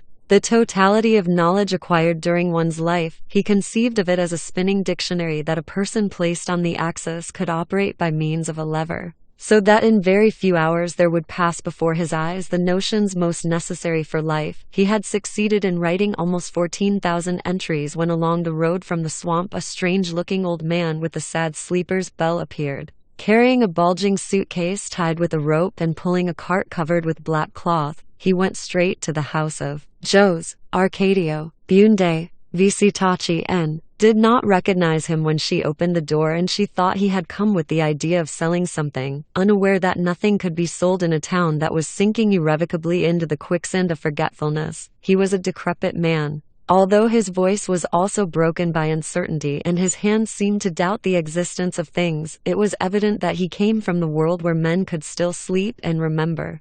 Jose Arcadio Bunde found him sitting in the living room fanning himself with a patched black hat as he read with compassionate attention the signs pasted to the walls. He greeted him with a broad show of affection, afraid that he had known him at another time and that he did not remember him now. But the visitor was aware of his falseness. He felt himself forgotten, not with the irremediable forgetfulness of the heart, but with a different kind of forgetfulness, which was more cruel and irrevocable, and which he knew very well because it was the forgetfulness of death. Then he understood. He opened the suitcase crammed with indecipherable objects, and from among them he took out a little case with many flasks. He gave Jose Arcadio Bunde a drink of a gentle color, and the light went on in his memory. His eyes became moist from weeping even before he noticed himself in an absurd living room where objects were labeled, and before he was ashamed of the solemn nonsense written on the walls. And even before he recognized the newcomer with a dazzling glow of joy, it was Malcuades. While Macondo was celebrating the recovery of its memory, Jose Arcadio Bunde and Malcuades dusted off their old friendship. The gypsy was inclined to stay in the town. He really had been through death, but he had returned because he could not bear the solitude, repudiated by his tribe, having lost all of his supernatural faculties because of his faithfulness to life. He decided to take refuge in that corner of the world which had still not been discovered by death, dedicated to the operation of a daguerreotype laboratory. Jose Arcadio Bunde had never heard of that invention. But when he saw himself and his whole family fastened onto a sheet of iridescent metal for an eternity, he was mute with stupefaction. That was the date of the oxidized daguerreotype in which Jose Arcadio Bunde appeared with his bristly and graying hair, his cardboard collar attached to his shirt by a copper button, and an expression of startled solemnity, whom Rizula described, dying with laughter, as a frightened general. Jose Arcadio Bunde was, in fact, frightened on that clear December morning when the daguerreotype was made, for he was thinking that people were slowly wearing away while his image would endure on a metallic plaque. Through a curious reversal of custom, it was Rizula who got that idea out of his head, as it was also she who forgot her ancient bitterness and decided that Malcuades would stay on in the house, although she never permitted them to make a daguerreotype of her because, according to her very words, she did not want to survive as a laughingstock for her grandchildren. That morning she dressed the children in their best clothes, powdered their faces, and gave a spoonful of marrow syrup to each one so that they would all remain absolutely motionless during the nearly 2 minutes in front of Malcuades' fantastic camera in the family daguerreotype, the only one that ever existed. Aureliano appeared dressed in black velvet between Amaranta and Rebecca. He had the same languor and the same clairvoyant look that he would have years later as he faced the firing squad, but he still had not sensed the premonition of his fate. He was an expert silversmith, praised all over the swampland for the delicacy of his work. In the workshop, which he shared with Malcuades' mad laboratory, he could barely be heard breathing. He seemed to be taking refuge in some other time. While his father and the gypsy with shouts interpreted the predictions of Nostradamus amidst a noise of flasks and trays and the disaster of spilled acids and silver bromide that was lost in the twists and turns it gave at every instant. That dedication to his work, the good judgment with which he directed his attention, had allowed Aureliano to earn in a short time more money than Rizula had with her delicious candy fauna. But everybody thought it strange that he was now a full-grown man and had not known a woman. It was true that he had never had one. Several months later saw the return of Francisco the man, an ancient vagabond who was almost 200 years old and who frequently passed through Macondo distributing songs that he composed himself. In them Francisco the man told in great detail the things that had happened in the towns along his route, from Menor to the edge of the swamp, so that if anyone had a message to send or an event to make public, he would pay him 2 cents to include it in his repertory. That was how Rizula learned of the death of her mother,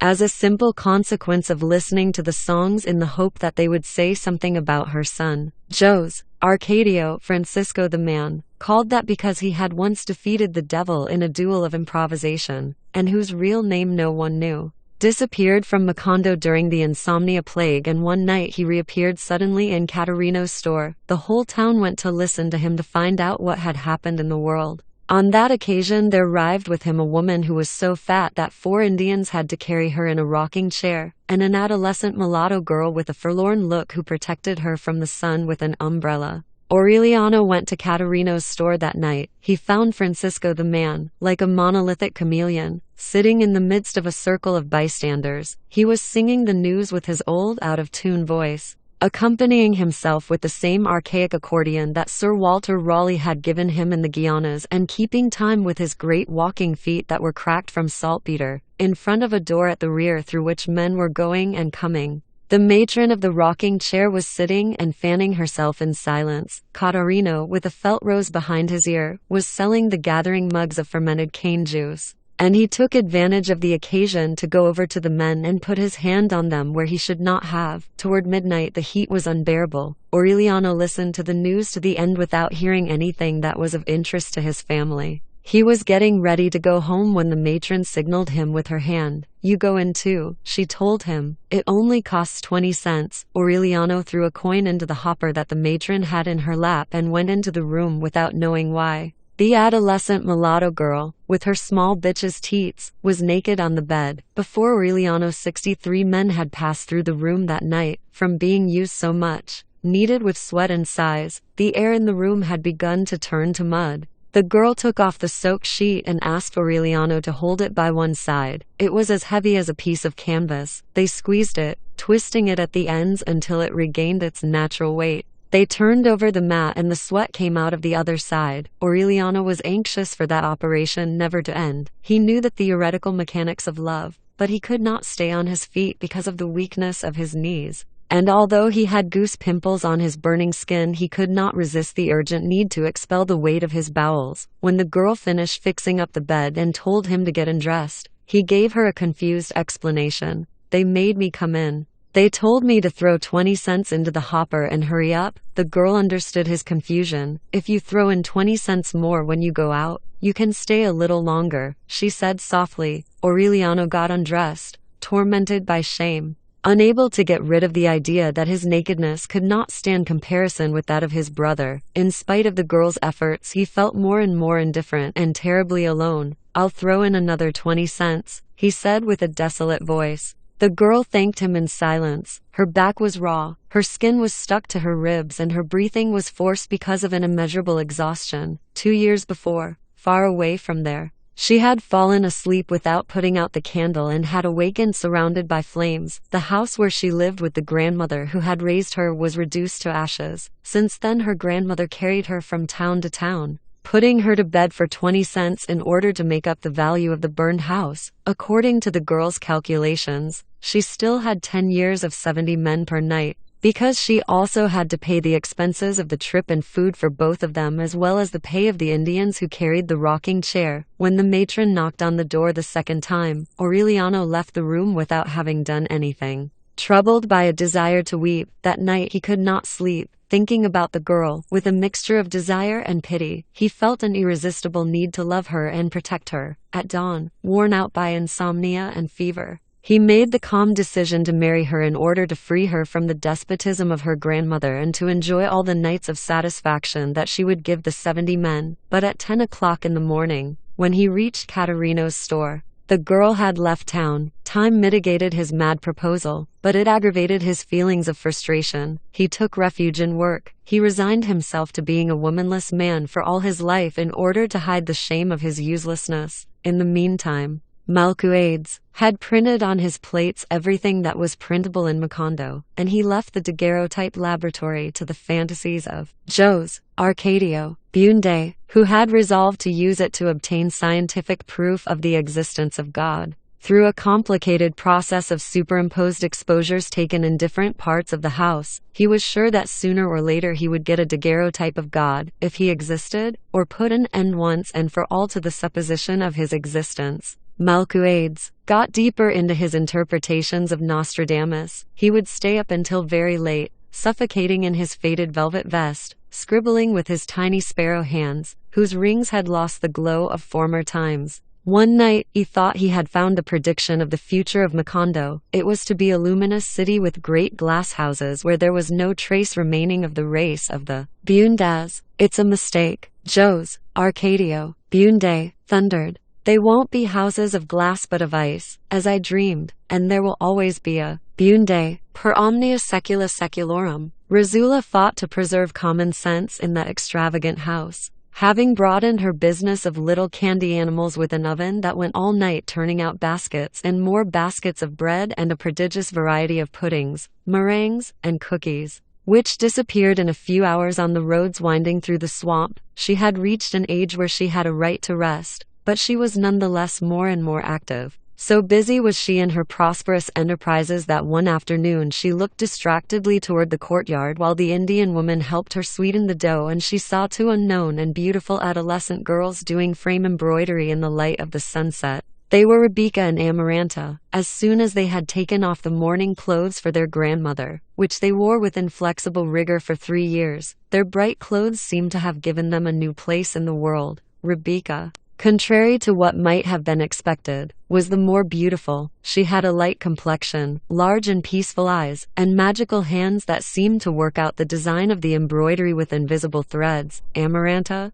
the younger, was somewhat graceless, but she had the natural distinction, the inner tightness of her dead grandmother. Next to them, although he was already revealing the physical drive of his father, Arcadio looked like a child. He set about learning the art of silverwork with Aureliano, who had also taught him how to read and write. Rosula suddenly realized that the house had become full of people, that her children were on the point of marrying and having children, and that they would be obliged to scatter for lack of space. Then she took out the money she had accumulated over long years of hard labor, made some arrangements with her customers, and undertook the enlargement of the house. She had a formal parlor for visits built, another one that was more comfortable and cool for daily use, a dining room with a table with 12 places where the family could sit with all of their guests, 9 bedrooms with windows on the courtyard, and a long porch protected from the heat of noon by a rose garden with a railing on which to place pots of ferns and begonias. She had the kitchen enlarged to hold 2 ovens, the granary where Pilar Turnera had read. Jose, Arcadio's future was torn down and another twice as large built so that there would never be a lack of food in the house. She had baths built in the courtyard in the shade of the chestnut tree, one for the women and another for the men, and in the rear a large stable, a fenced-in chicken yard, a shed for the milk cows, and an aviary open to the 4 winds so that wandering birds could roost there at their pleasure, followed by dozens of masons and carpenters, as if she had contracted her husband's hallucinating fever. Rosula fixed the position of light and heat and distributed space without the least sense of its limitations. The primitive building of the founders became filled with tools and materials, of workmen exhausted by sweat, who asked everybody please not to molest them, exasperated by the sack of bones that followed them everywhere with its dull rattle. In that discomfort, breathing quicklime and tar, no one could see very well how from the bowels of the earth there was rising not only the largest house in the town, but the most hospitable and cool house that had ever existed in the region of the swamp.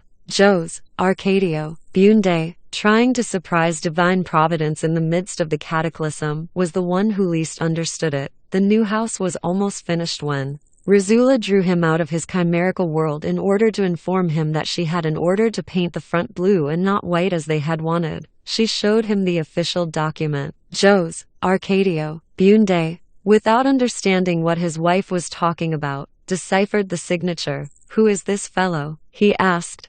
"The magistrate," Rosula answered disconsolately. "They say he's an authority sent by the government." Don Apolinar Moscow, the magistrate, had arrived in Macondo very quietly. He put up at the Hotel Jacob built by one of the first Arabs who came to swap knickknacks for macaws, and on the following day he rented a small room with a door on the street 2 blocks away from the Bunde house. He set up a table and a chair that he had bought from Jacob, nailed up on the wall the shield of the Republic that he had brought with him, and on the door he painted the sign, Magistrate. His first order was for all the houses to be painted blue in celebration of the anniversary of national independence. Jose, Arcadio, Bunde, with the copy of the order in his hand, found him taking his nap in a hammock he had set up in the narrow office. "Did you write this paper?" he asked him. Don Apolinar Moscow, a mature man, timid, with a ruddy complexion, said yes. "By what right?" Jose Arcadio Bunde asked again.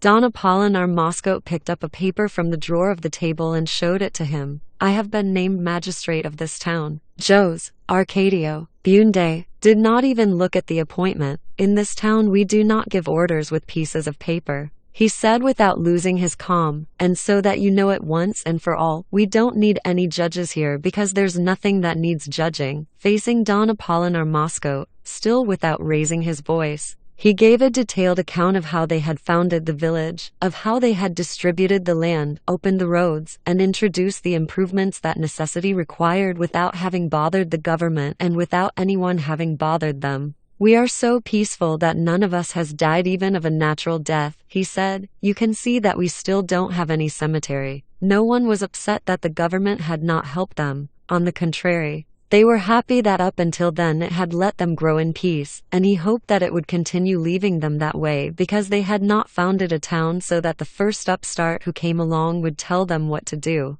Don Apolinar had put on his denim jacket, white like his trousers, without losing at any moment the elegance of his gestures, so that if you want to stay here like any other ordinary citizen, you're quite welcome. Jose Arcadio Bunde concluded. "But if you've come to cause disorder by making the people paint their houses blue, you can pick up your junk and go back where you came from, because my house is going to be white, like a dove." Don Apolinar Moscow turned pale. He took a step backward and tightened his jaws as he said with a certain affliction, "I must warn you that I'm armed." Jose Arcadio Bunde did not know exactly when his hands regained the useful strength with which he used to pull down horses. He grabbed Don Apolinar Moscow by the lapels and lifted him up to the level of his eyes. "I'm doing this," he said, "because I would rather carry you around alive and not have to keep carrying you around dead for the rest of my life." In that way he carried him through the middle of the street, suspended by the lapels, until he put him down on his 2 feet on the swamp road. A week later he was back with 6 barefoot and ragged soldiers, armed with shotguns,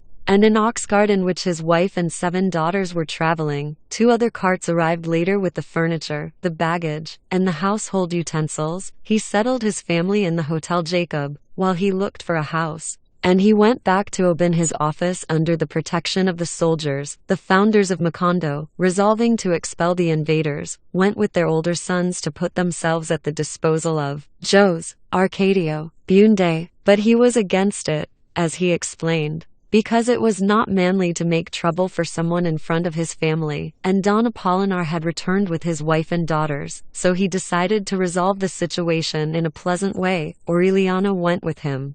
About that time he had begun to cultivate the black mustache with wax tips and the somewhat stentorian voice that would characterize him in the war. Unarmed, without paying any attention to the guards, they went into the magistrate's office. Don Apolinar Moscow did not lose his calm. He introduced them to 2 of his daughters who happened to be there, Amparo, 16, dark like her mother, and Remedios, only 9, a pretty little girl with lily-colored skin and green eyes. They were gracious and well-mannered. As soon as the men came in, before being introduced, they gave them chairs to sit on, but they both remained standing. "Very well, my friend," Jose Arcadio Bunde said.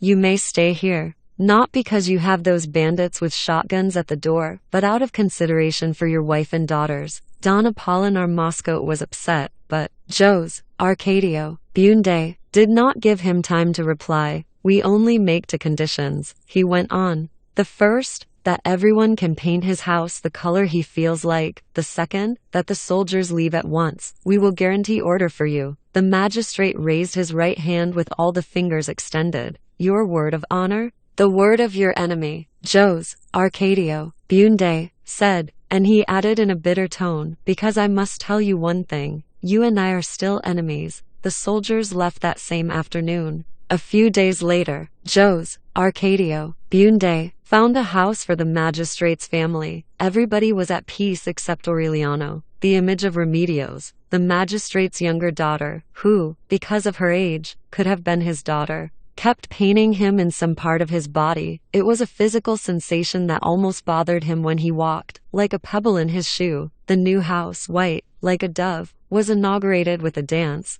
Rizula had got that idea from the afternoon when she saw Rebecca and Amaranta changed into adolescents, and it could almost have been said that the main reason behind the construction was a desire to have a proper place for the girls to receive visitors. In order that nothing would be lacking in splendor, she worked like a galley slave as the repairs were underway, so that before they were finished she had ordered costly necessities for the decorations, the table service, and the marvelous invention that was to arouse the astonishment of the town and the jubilation of the young people, the pianola. They delivered it broken down, packed in several boxes that were unloaded along with the Viennese furniture, the Bohemian crystal, the table service from the Indies Company, the tablecloths from Holland, and a rich variety of lamps and candlesticks, hangings and drapes. The import house sent along at its own expense an Italian expert, Pietro Crespi, to assemble and tune the pianola, to instruct the purchasers in its functioning, and to teach them how to dance to the latest music printed on its 6 paper rolls. Pietro Crespi was young and blond,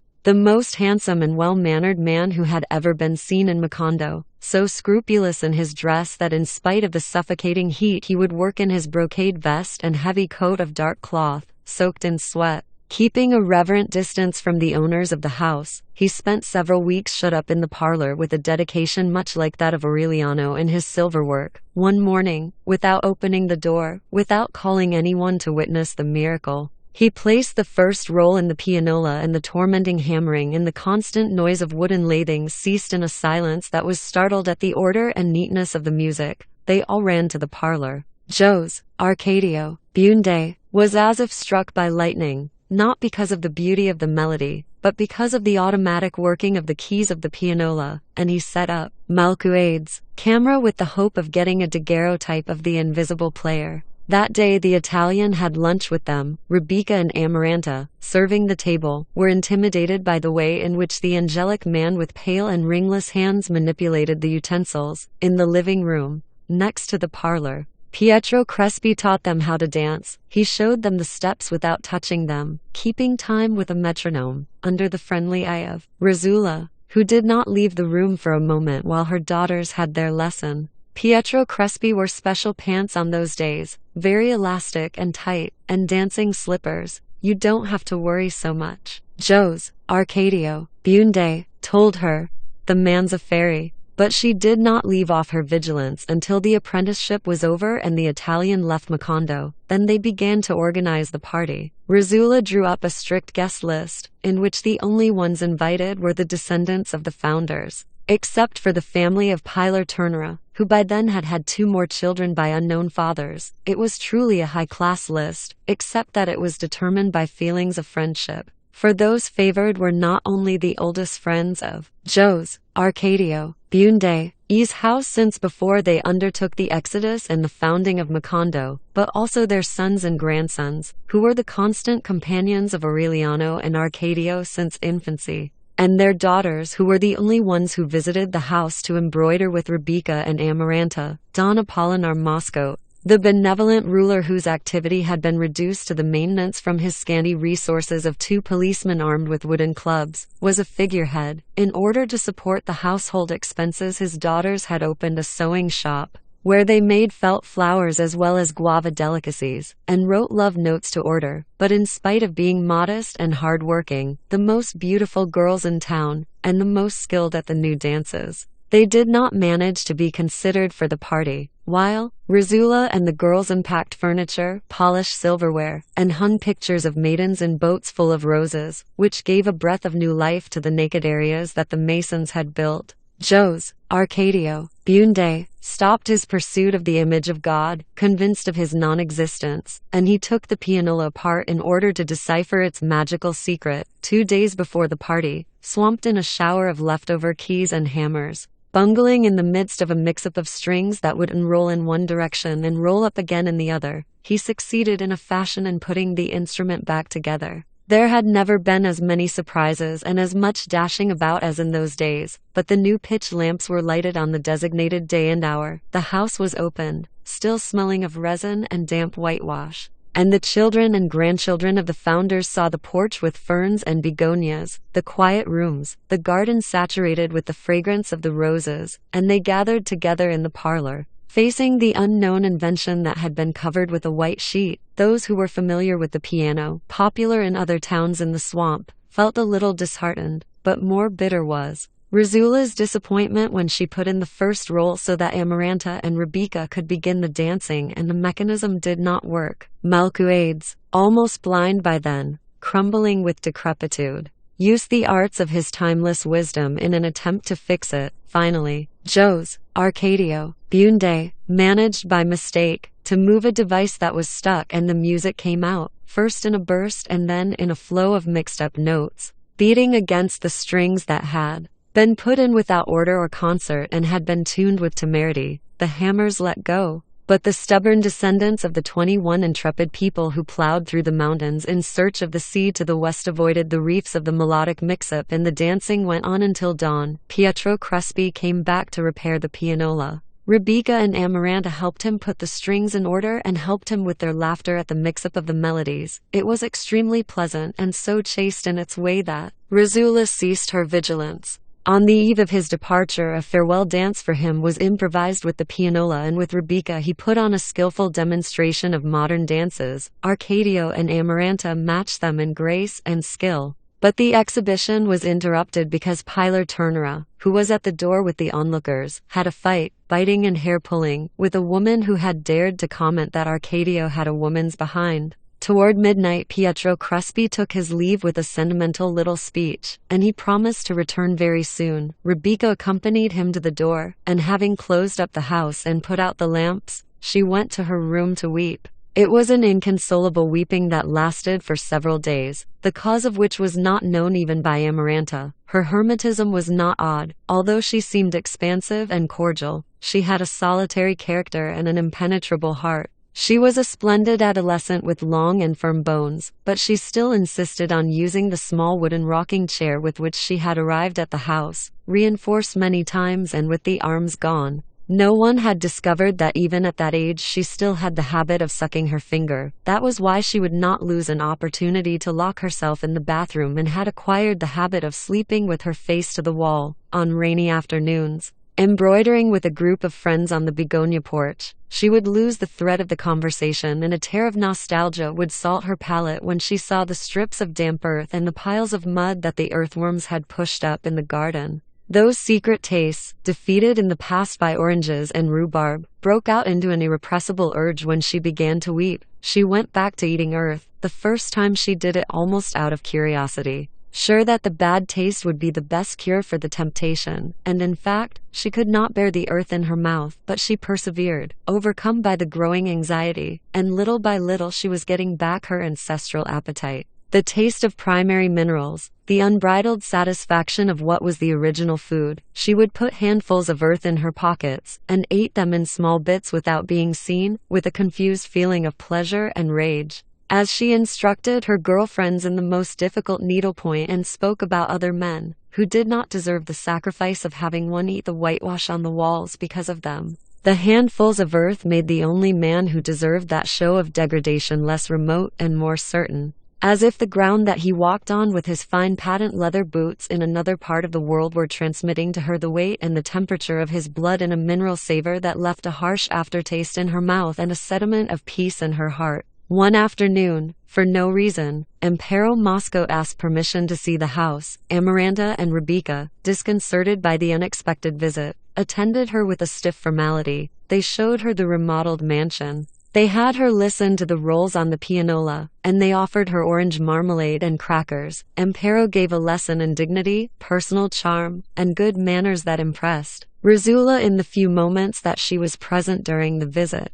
After 2 hours, when the conversation was beginning to wane, Amparo took advantage of Amaranta's distraction and gave Rebecca a letter. She was able to see the name of the estimable Se, Orita Rebecca, Bunde, written in the same methodical hand, with the same green ink, and the same delicacy of words with which the instructions for the operation of the pianola were written, and she folded the letter with the tips of her fingers and hid it in her bosom. looking at Impero Moscow with an expression of endless and unconditional gratitude and a silent promise of complicity unto death. The sudden friendship between Impero Moscow and Rebecca Bunde awakened the hopes of Aureliano. The memory of little Remedios had not stopped tormenting him, but he had not found a chance to see her when he would stroll through town with his closest friends, Manfico, Vispal and Jerry Neldo, M. Marquez, the sons of the founders of the same names. He would look for her in the sewing shop with an anxious glance, but he saw only the older sisters. The presence of Impero Moscow in the house was like a premonition. She has to come with her, Aureliano would say to himself in a low voice. She has to come. He repeated it so many times and with such conviction that one afternoon when he was putting together a little goldfish in the workshop, he had the certainty that she had answered his call. Indeed, a short time later he heard the childish voice, and when he looked up his heart froze with terror as he saw the girl at the door, dressed in pink organdy and wearing white boots. "You can't go in there, Remedios," Impero Moscow said from the hall. "They're working." But Aureliano did not give her time to respond. He picked up the little fish by the chain that came through its mouth and said to her, "Come in." Remedios went over and asked some questions about the fish that Aureliano could not answer because he was seized with a sudden attack of asthma. He wanted to stay beside that lily skin forever, beside those emerald eyes, close to that voice that called him sir with every question, showing the same respect that she gave her father. Malcuades was in the corner seated at the desk scribbling indecipherable signs. Aureliano hated him. All he could do was tell Remedios that he was going to give her the little fish, and the girl was so startled by the offer that she left the workshop as fast as she could. That afternoon Aureliano lost the hidden patience with which he had waited for a chance to see her. He neglected his work. In several desperate efforts of concentration he willed her to appear, but Remedios did not respond. He looked for her in her sister's shop, behind the window shades in her house, in her father's office, but he found her only in the image that saturated his private and terrible solitude. He would spend whole hours with Rebecca in the parlor listening to the music on the pianola. She was listening to it because it was the music with which Pietro Crespi had taught them how to dance. Aureliano listened to it simply because everything, even music, reminded him of Remedios. The house became full of love. Aureliano expressed it in poetry that had no beginning or end. He would write it on the harsh pieces of parchment that Malcuades gave him, on the bathroom walls, on the skin of his arms.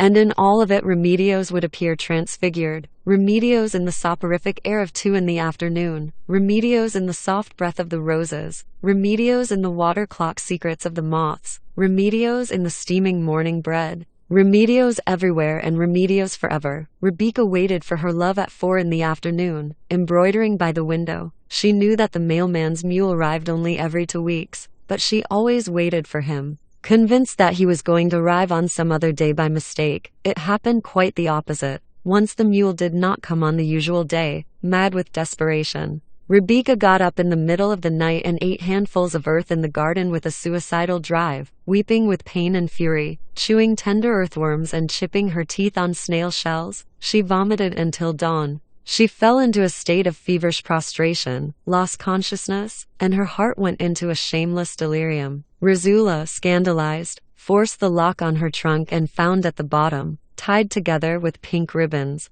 the 16 perfumed letters and the skeletons of leaves and petals preserved in old books and the dried butterflies that turned to powder at the touch. Aureliano was the only one capable of understanding such desolation. That afternoon, while Rizula was trying to rescue Rebecca from the slough of delirium, he went with Manfico, Vispal and Jerry Neldo, M. Marquez, to Caterino's store. The establishment had been expanded with a gallery of wooden rooms where single women who smelled of dead flowers lived. A group made up of an accordion and drums played the songs of Francisco the man, who had not been seen in Macondo for several years. The 3 friends drank fermented cane juice. Manfico and Jerry Neldo, contemporaries of Aureliano but more skilled in the ways of the world, drank methodically with the women seated on their laps. One of the women, withered and with goldwork on her teeth, gave Aureliano a caress that made him shudder. He rejected her. He had discovered that the more he drank the more he thought about Remedios, but he could bear the torture of his recollections better. He did not know exactly when he began to float. He saw his friends and the women sailing in a radiant glow.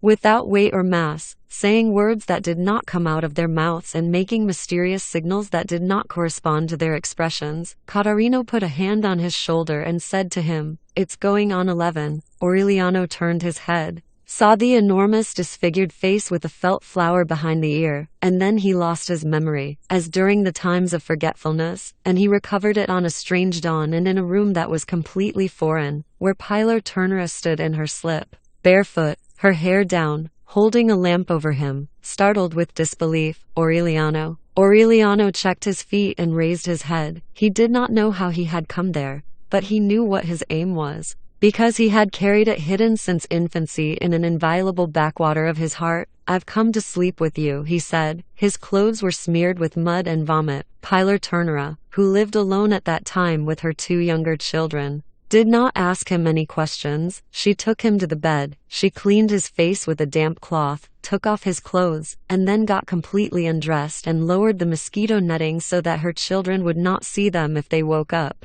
She had become tired of waiting for the man who would stay, of the men who left, of the countless men who missed the road to her house. Confused by the uncertainty of the cards, during the wait her skin had become wrinkled, her breasts had withered, the coals of her heart had gone out. She felt for Aureliano in the darkness, put her hand on his stomach and kissed him on the neck with a maternal tenderness. "My poor child," she murmured. Aureliano shuddered, with a calm skill. Without the slightest misstep, he left his accumulated grief behind and found Remedios changed into a swamp without horizons, smelling of a raw animal and recently ironed clothes. When he came to the surface, he was weeping. First they were involuntary and broken sobs, then he emptied himself out in an unleashed flow, feeling that something swollen and painful had burst inside of him. She waited, scratching his head with the tips of her fingers, until his body got rid of the dark material that would not let him live. Then Pilar Turnera asked him, "Who is it?" And Aureliano told her. She let out a laugh that in other times frightened the doves and that now did not even wake up the children.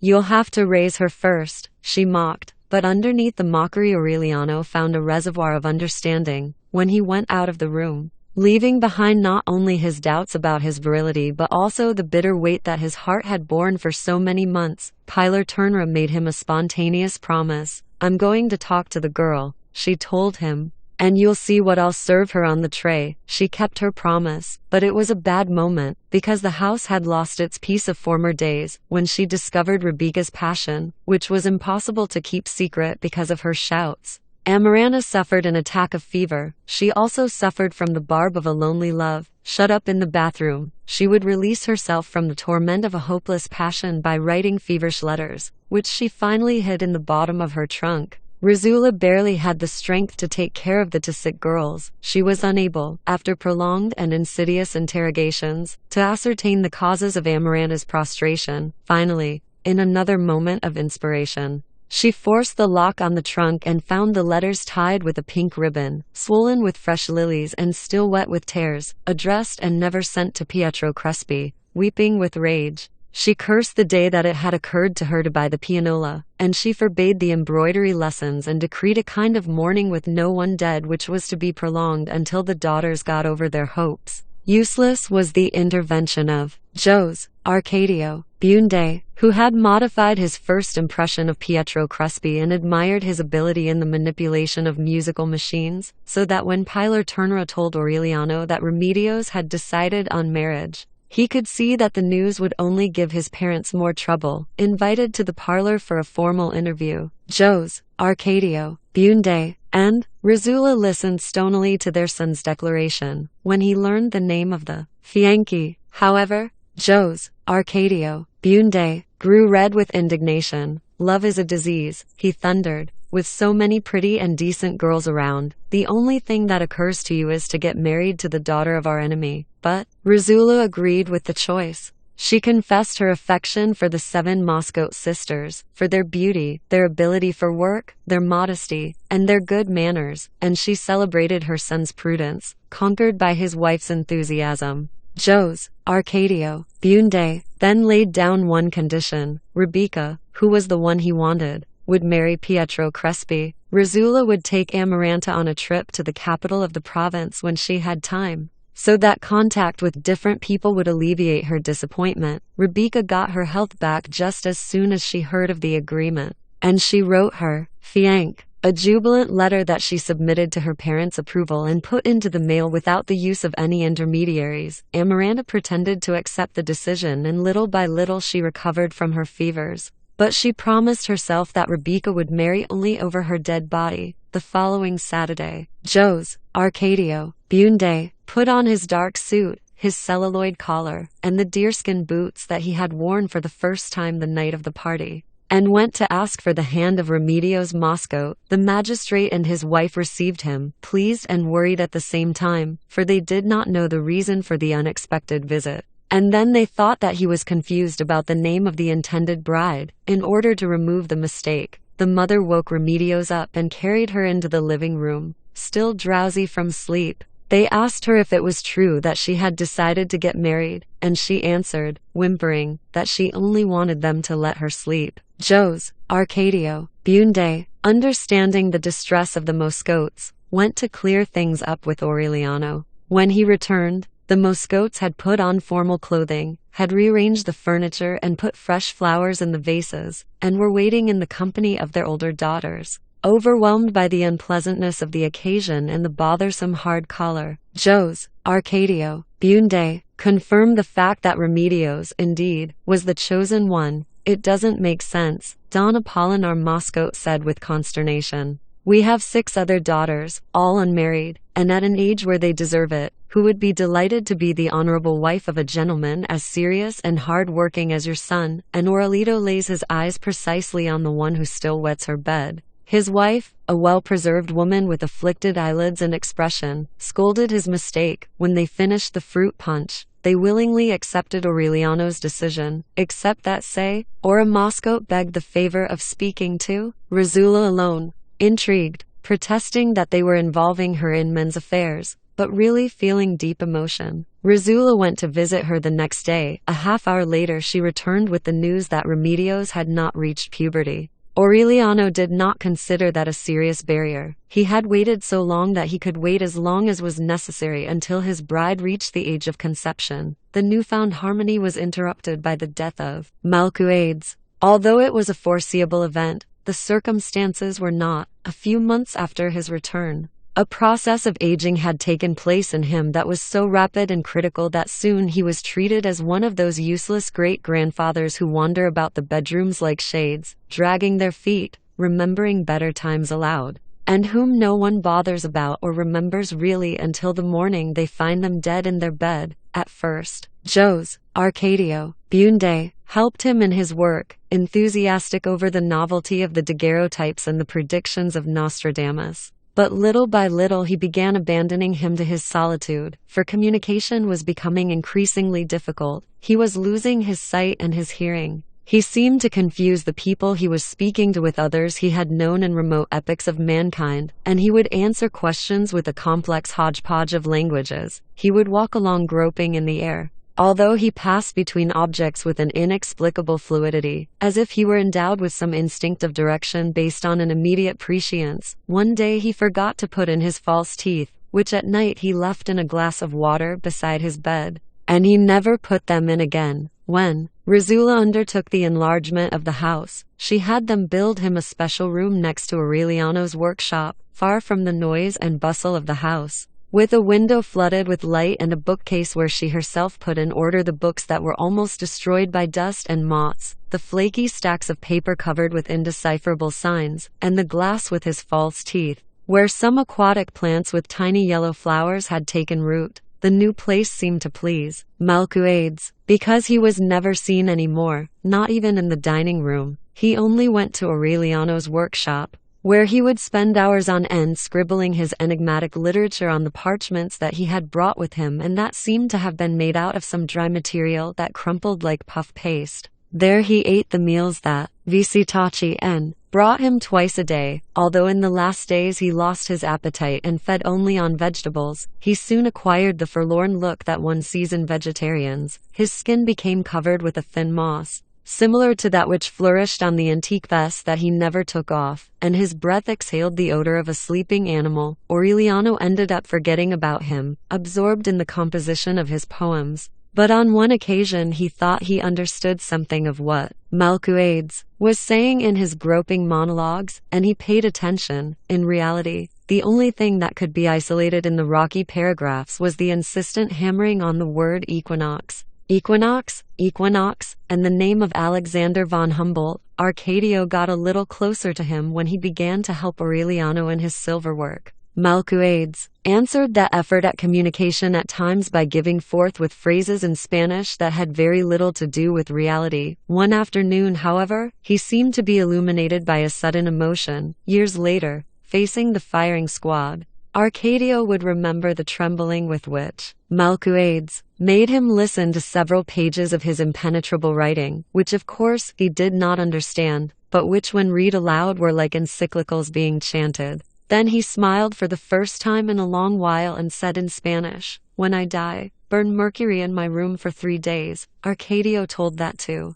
Jose, Arcadio, Bunde, and the latter tried to get more explicit information, but he received only one answer: "I have found immortality." When Malcuades' breathing began to smell, Arcadio took him to bathe in the river on Thursday mornings. He seemed to get better. He would undress and get into the water with the boys, and his mysterious sense of orientation would allow him to avoid the deep and dangerous spots. "We come from the water," he said on a certain occasion. Much time passed in that way without anyone seeing him in the house except on the night when he made a pathetic effort to fix the pianola, and when he would go to the river with Arcadio, carrying under his arm a gourd and a bar of palm oil soap wrapped in a towel. One Thursday, before they called him to go to the river, Aureliano heard him say, "I have died of fever on the dunes of Singapore." That day he went into the water at a bad spot and they did not find him until the following day, a few miles downstream, washed up on a bright bend in the river and with a solitary vulture sitting on his stomach, over the scandalized protests of Rosula,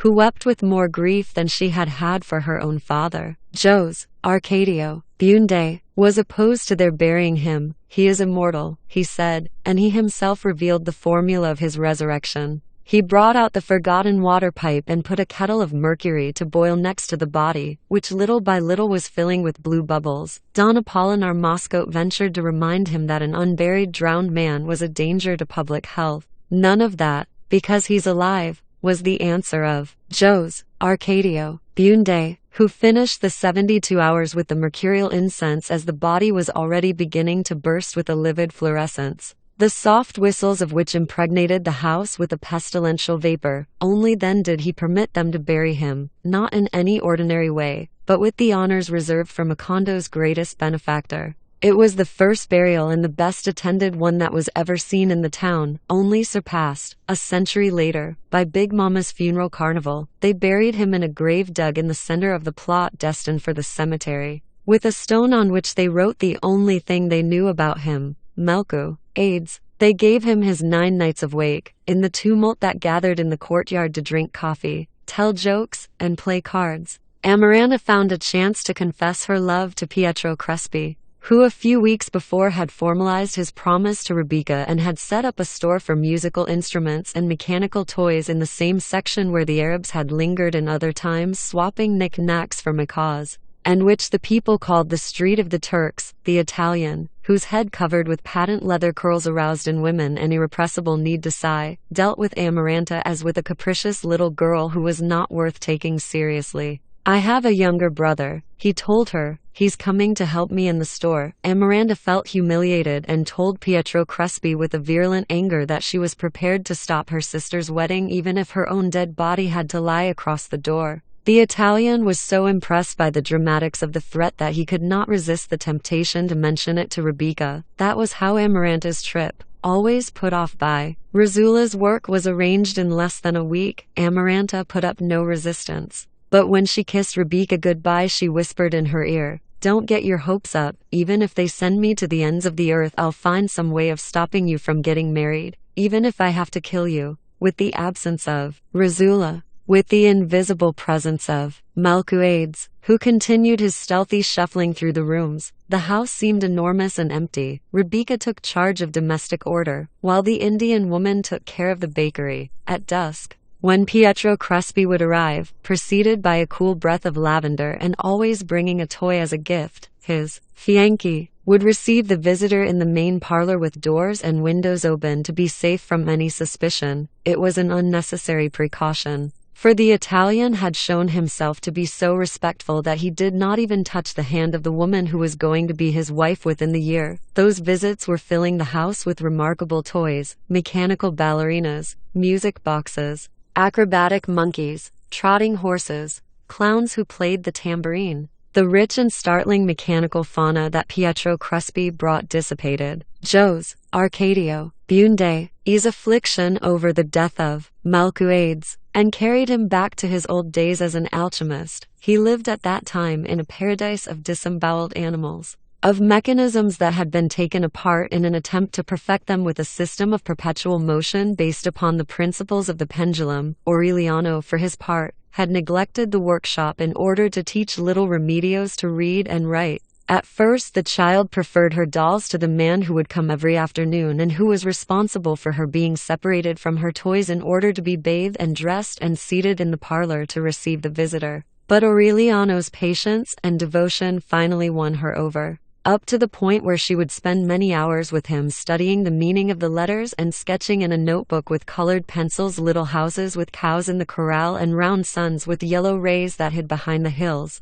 Only Rebecca was unhappy, because of Amaranta's threat. She knew her sister's character, the haughtiness of her spirit, and she was frightened by the virulence of her anger. She would spend whole hours sucking her finger in the bathroom, holding herself back with an exhausting iron will so as not to eat earth, in search of some relief for her uncertainty. She called Pilar Turnera to read her future. After a string of conventional vagaries, Pilar Turnera predicted, "You will not be happy as long as your parents remain unburied." Rebecca shuddered, as in the memory of a dream she saw herself entering the house as a very small girl, with the trunk and the little rocker, and a bag whose contents she had never known. She remembered a bald gentleman dressed in linen and with his collar closed by a gold button, who had nothing to do with the King of Hearts. She remembered a very young and beautiful woman with warm and perfumed hands, who had nothing in common with the Jack of Diamonds and his rheumatic hands, and who used to put flowers in her hair and take her out walking in the afternoon through a town with green streets. "I don't understand," she said. Pilar Turnera seemed disconcerted. "I don't either, but that's what the cards say." Rebecca was so preoccupied with the enigma that she told it to Joe's, Arcadio, Bunde, and he scolded her for believing in the predictions of the cards. But he undertook the silent task of searching closets and trunks, moving furniture and turning over beds and floorboards looking for the bag of bones. He remembered that he had not seen it since the time of the rebuilding. He secretly summoned the masons and one of them revealed that he had walled up the bag in some bedroom because it bothered him in his work. After several days of listening, with their ears against the walls, they perceived the deep clock. They penetrated the wall and there were the bones in the intact bag. They buried it the same day in a grave without a stone next to that of Malcuades, and Joe's, Arcadio, Bunde, returned home free of a burden that for a moment had weighed on his conscience as much as the memory of Prudencio Aguilar. When he went through the kitchen he kissed Rebecca on the forehead. "Get those bad thoughts out of your head," he told her. "You're going to be happy." The friendship with Rebecca opened up to Pilar Turnera the doors of the house, closed by Rizzula since the birth of Arcadio. She would arrive at any hour of the day, like a flock of goats, and would unleash her feverish energy in the hardest tasks. Sometimes she would go into the workshop and help Arcadio sensitize the daguerreotype plates with an efficiency and a tenderness that ended up by confusing him. That woman bothered him. The tan of her skin, her smell of smoke, the disorder of her laughter in the darkroom distracted his attention and made him bump into things. On a certain occasion Aureliano was there working on his silver, and Pilar Turnera leaned over the table to admire his laborious patience. Suddenly it happened. Aureliano made sure that Arcadio was in the darkroom before raising his eyes and meeting those of Pilar Turnera, whose thought was perfectly visible, as if exposed to the light of noon. "Well," Aureliano said, "tell me what it is." Pilar Turnera bit her lips with a sad smile. "That you'd be good in a war," she said. "Where you put your eye, you put your bullet." Aureliano relaxed with the proof of the omen. He went back to concentrate on his work as if nothing had happened, and his voice took on a restful strength. I will recognize him, he said. He'll bear my name. Jose Arcadio Bunde finally got what he was looking for. He connected the mechanism of the clock to a mechanical ballerina, and the toy danced uninterruptedly to the rhythm of her own music for 3 days. That discovery excited him much more than any of his other harebrained undertakings. He stopped eating. He stopped sleeping. Only the vigilance and care of Rebecca kept him from being dragged off by his imagination into a state of perpetual delirium from which he would not recover. He would spend the nights walking around the room thinking aloud, searching for a way to apply the principles of the pendulum to ox carts, to harrows, to everything that was useful when put into motion. The fever of insomnia fatigued him so much that one dawn he could not recognize the old man with white hair and uncertain gestures who came into his bedroom. It was Prudencio Aguilar. When he finally identified him, startled that the dead also aged, Jose Arcadio Bunde felt himself shaken by nostalgia. Prudencio, he exclaimed, you've come from a long way off. After many years of death, the yearning for the living was so intense, the need for company so pressing, so terrifying the nearness of that other death which exists within death, that Prudencio Aguilar had ended up loving his worst enemy. He had spent a great deal of time looking for him. He asked the dead from Riohacha about him, the dead who came from the Upper Valley, those who came from the swamp, and no one could tell him because Macondo was a town that was unknown to the dead until Malcuades arrived and marked it with a small black dot on the motley maps of death. Jose Arcadio Bunde conversed with Prudencio Aguilar until dawn. A few hours later, worn out by the vigil, he went into Aureliano's workshop and asked him, "What day is today?" Aureliano told him that it was Tuesday. "I was thinking the same thing," Jose Arcadio Bunde said, "but suddenly I realized that it's still Monday like yesterday. Look at the sky, look at the walls, look at the begonias. Today is Monday too." Used to his manias, Aureliano paid no attention to him. On the next day, Wednesday, Jose Arcadio Bunde went back to the workshop. "This is a disaster," he said. "Look at the air, listen to the buzzing of the sun, the same as yesterday and the day before. Today is Monday too." That night Pietro Crespi found him on the porch, weeping for Prudencio Aguilar, for Malcuades, for Rebecca's parents, for his mother and father, for all of those he could remember and who were now alone in death. He gave him a mechanical bear that walked on its hind legs on a tightrope.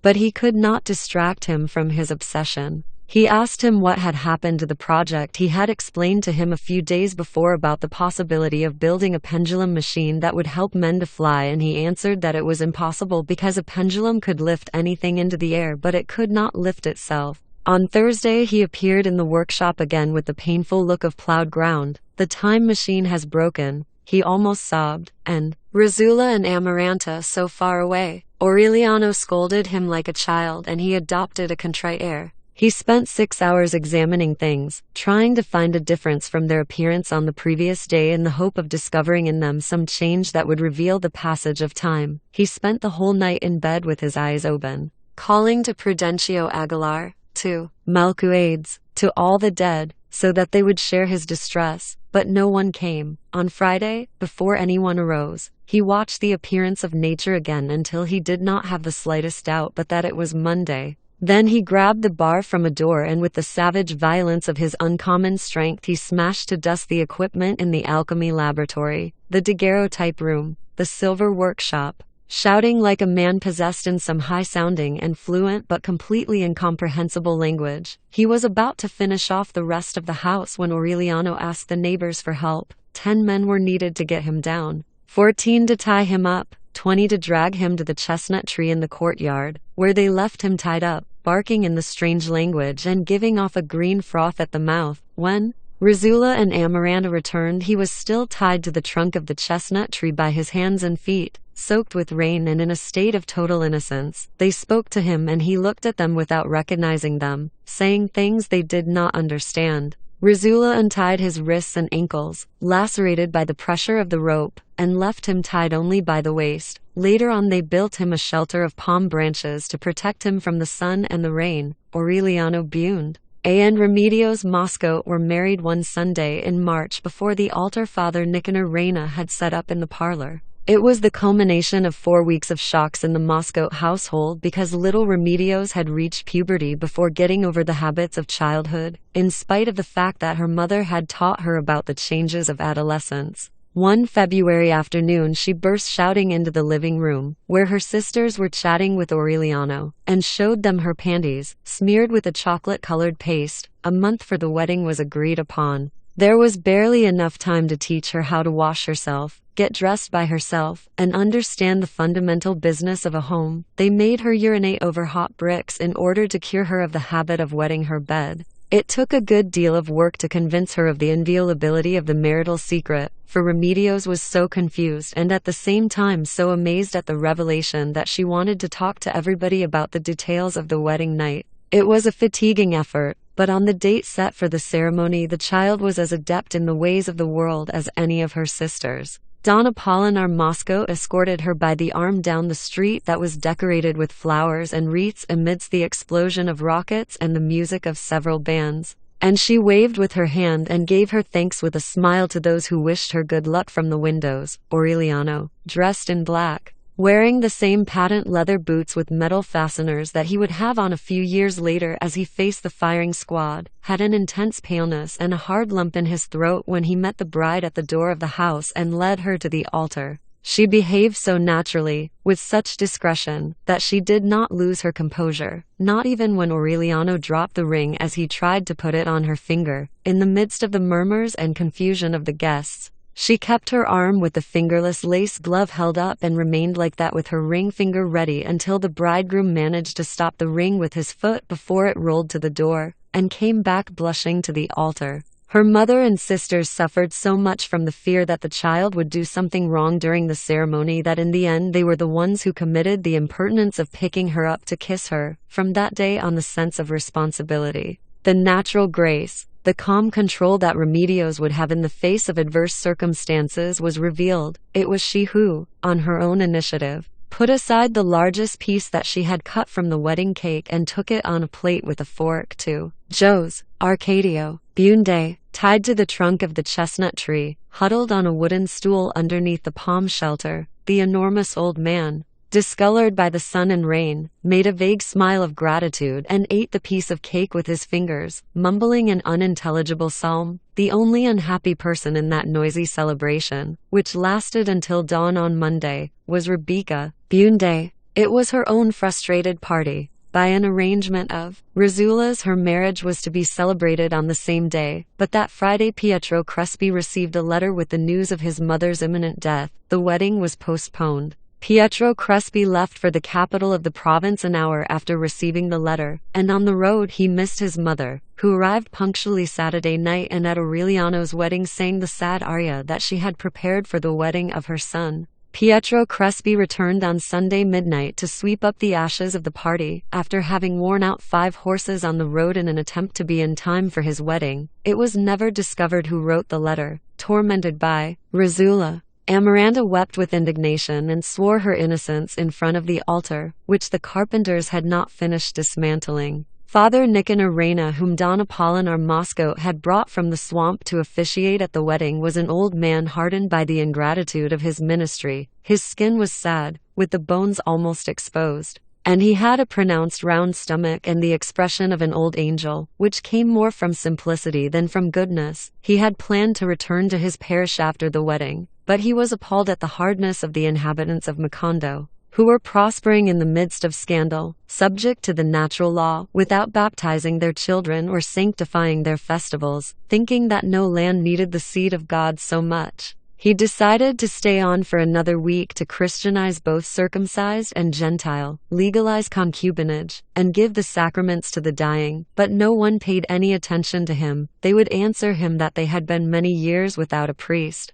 arranging the business of their souls directly with God, and that they had lost the evil of original sin. Tired of preaching in the open, Father Nicanor decided to undertake the building of a church, the largest in the world, with life-size saints and stained glass windows on the sides, so that people would come from Rome to honor God in the center of impiety. He went everywhere begging alms with a copper dish. They gave him a large amount, but he wanted more. Because the church had to have a bell that would raise the drowned up to the surface of the water, he pleaded so much that he lost his voice. His bones began to fill with sounds. One Saturday, not even having collected the price of the doors, he fell into a desperate confusion. He improvised an altar in the square, and on Sunday he went through the town with a small bell, as in the days of insomnia, calling people to an open-air mass. Many went out of curiosity, others from nostalgia, others so that God would not take the disdain for his intermediary as a personal insult, so that at 8 in the morning half the town was in the square, where Father Nicanor chanted the Gospels in a voice that had been lacerated by his pleading. At the end, when the congregation began to break up, he raised his arms signaling for attention. "Just a moment," he said. "Now we shall witness an undeniable proof of the infinite power of God." The boy who had helped him with the mass brought him a cup of thick and steaming chocolate, which he drank without pausing to breathe. Then he wiped his lips with a handkerchief that he drew from his sleeve, extended his arms, and closed his eyes.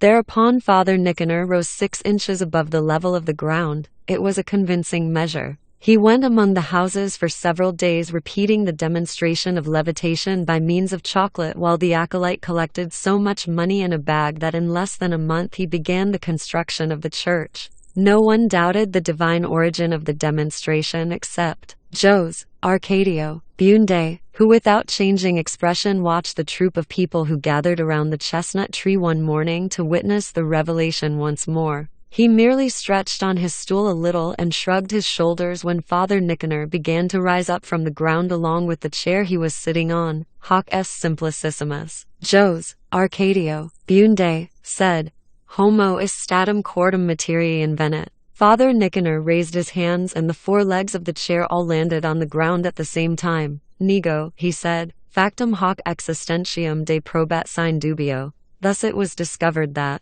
Jose Arcadio Bunde's devilish jargon was Latin. Father Nicanor took advantage of the circumstance of his being the only person who had been able to communicate with him to try to inject the faith into his twisted mind. Every afternoon he would sit by the chestnut tree preaching in Latin. But Jose Arcadio Bunde insisted on rejecting rhetorical tricks and the transmutation of chocolate, and he demanded the daguerreotype of God as the only proof. Father Nicanor then brought him medals and pictures and even a reproduction of the Veronica. But Jose Arcadio Bunde rejected them as artistic objects without any scientific basis. He was so stubborn that Father Nicanor gave up his attempts at evangelization and continued visiting him out of humanitarian feelings. But then it was Jose Arcadio Bunde who took the lead and tried to break down the priest's faith with rationalist tricks. On a certain occasion when Father Nicanor brought a checker set to the chestnut tree and invited him to a game,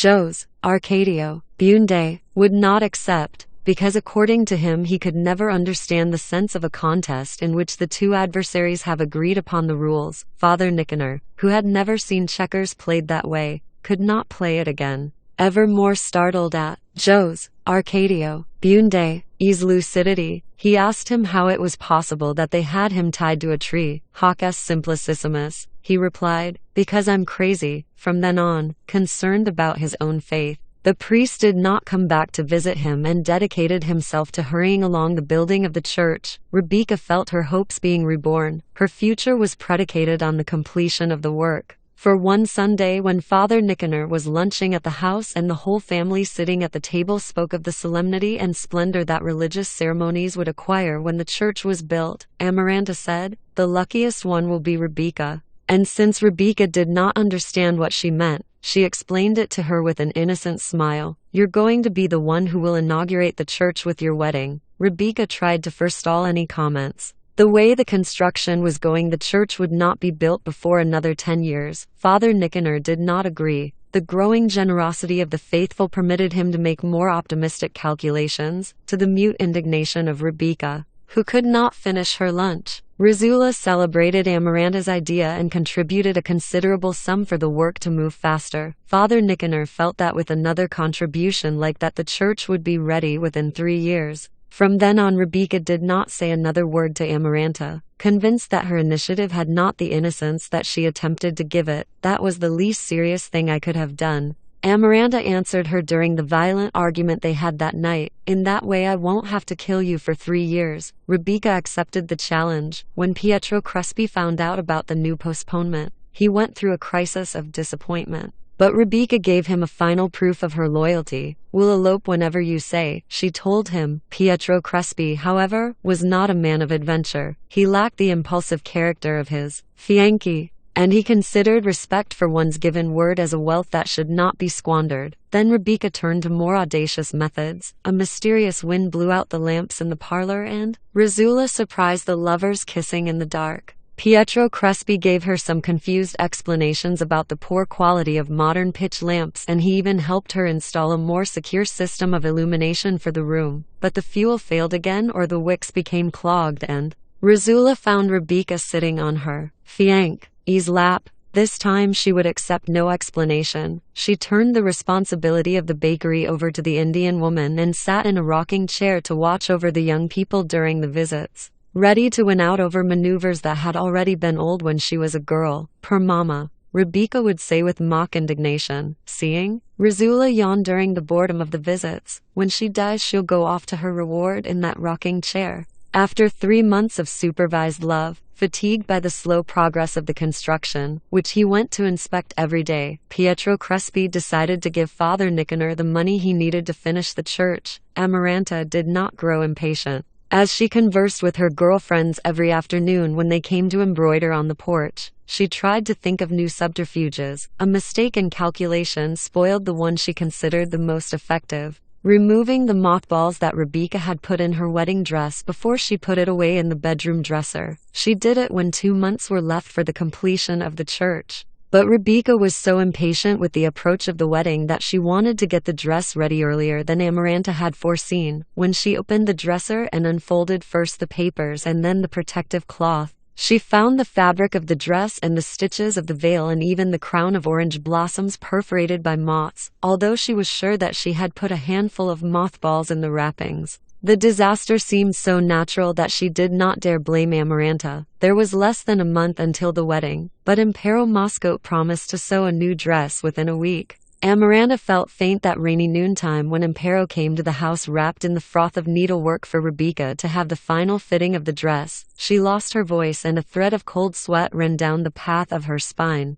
For long months she had trembled with fright waiting for that hour, because if she had not been able to conceive the ultimate obstacle to Rebecca's wedding, she was sure that at the last moment, when all the resources of her imagination had failed, she would have the courage to poison her. That afternoon, while Rebecca was suffocating with heat inside the armor of thread that Impero Moscow was putting about her body with thousands of pins and infinite patience, Amaranta made several mistakes in her crocheting and pricked her finger with the needle, but she decided with frightful coldness that the date would be the last Friday before the wedding and the method would be a dose of laudanum in her coffee. A greater obstacle, as impassable as it was unforeseen, obliged a new and indefinite postponement. 1 week before the date set for the wedding, little Remedios woke up in the middle of the night soaked in a hot broth which had exploded in her insides with a kind of tearing belch, and she died 3 days later, poisoned by her own blood, with a pair of twins crossed in her stomach. Amaranta suffered a crisis of conscience. She had begged God with such fervor for something fearful to happen so that she would not have to poison Rebecca that she felt guilty of Remedios' death. That was not the obstacle that she had begged for so much. Remedios had brought a breath of merriment to the house. She had settled down with her husband in a room near the workshop, which she decorated with the dolls and toys of her recent childhood. And her merry vitality overflowed the 4 walls of the bedroom and went like a whirlwind of good health along the porch with the begonias. She would start singing at dawn. She was the only person who dared intervene in the arguments between Rebecca and Amaranta. She plunged into the fatiguing chore of taking care of Joe's Arcadio Bunde. She would bring him his food. She would help him with his daily necessities, wash him with soap and a scrubbing brush, keep his hair and beard free of lice and nits, keep the palm shelter in good condition and reinforce it with waterproof canvas in stormy weather. In her last months she had succeeded in communicating with him in phrases of rudimentary Latin. When the son of Aureliano and Pilar Turnera was born and brought to the house and baptized in an intimate ceremony with the name Aureliano, Joe's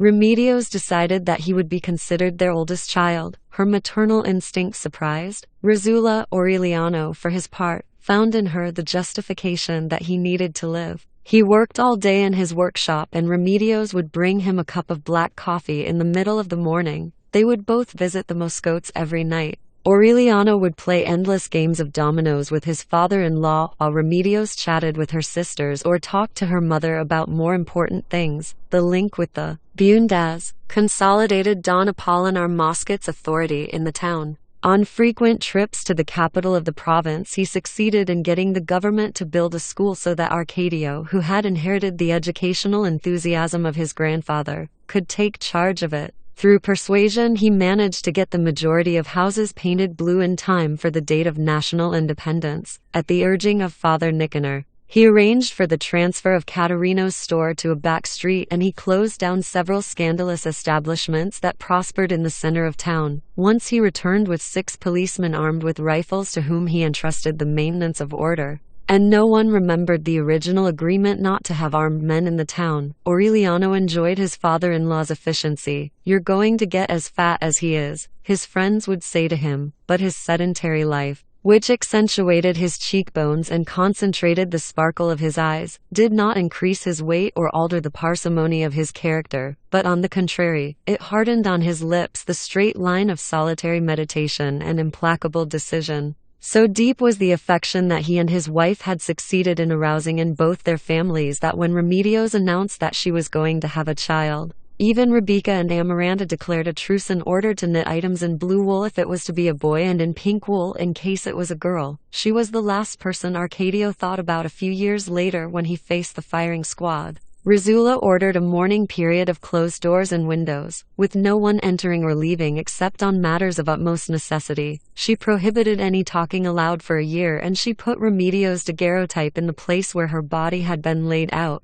with a black ribbon around it and an oil lamp that was always kept lighted. Future generations, who never let the lamp go out, would be puzzled at that girl in a pleated skirt, white boots, and with an organdy band around her head. And they were never able to connect her with the standard image of a great-grandmother. Amaranta took charge of Aureliano. Jose. She adopted him as a son who would share her solitude and relieve her from the involuntary laudanum that her mad beseeching had thrown into Remedios' coffee. Pietro Crespi would tiptoe in at dusk, with a black ribbon on his hat, and he would pay a silent visit to Rebecca, who seemed to be bleeding to death inside the black dress with sleeves down to her wrists. Just the idea of thinking about a new date for the wedding would have been so irreverent that the engagement turned into an eternal relationship, a fatigued love that no one worried about again, as if the lovers, who in other days had sabotaged the lamps in order to kiss, had been abandoned to the free will of death. Having lost her bearings, completely demoralized, Rebecca began eating earth again.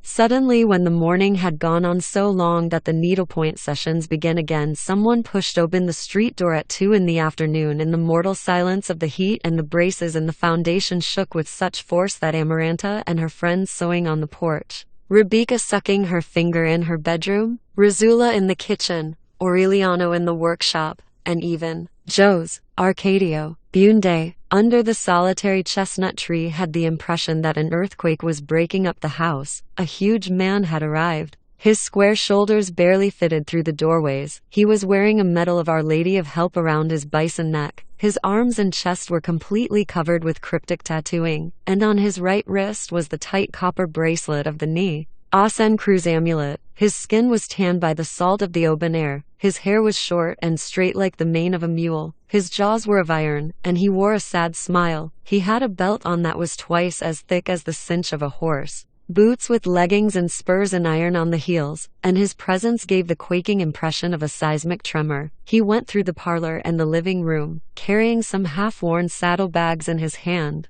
and he appeared like a thunderclap on the porch with the begonias where Amaranta and her friends were paralyzed, their needles in the air. "Hello," he said to them in a tired voice, threw the saddlebags on a work table, and went by on his way to the back of the house. "Hello," he said to the startled Rebecca, who saw him pass by the door of her bedroom. "Hello," he said to Aureliano, who was at his silversmith's bench with all 5 senses alert. He did not linger with anyone. He went directly to the kitchen, and there he stopped for the first time at the end of a trip that had begun on the other side of the world. "Hello," he said. Razula stood for a fraction of a second with her mouth open, looked into his eyes, gave a cry, and flung her arms around his neck, shouting and weeping with joy. It was Joe's Arcadio. He was returning as poor as when he had left, to such an extreme that Razula had to give him 2 pesos to pay for the rental of his horse. He spoke a Spanish that was larded with sailor slang. They asked where he had been and he answered,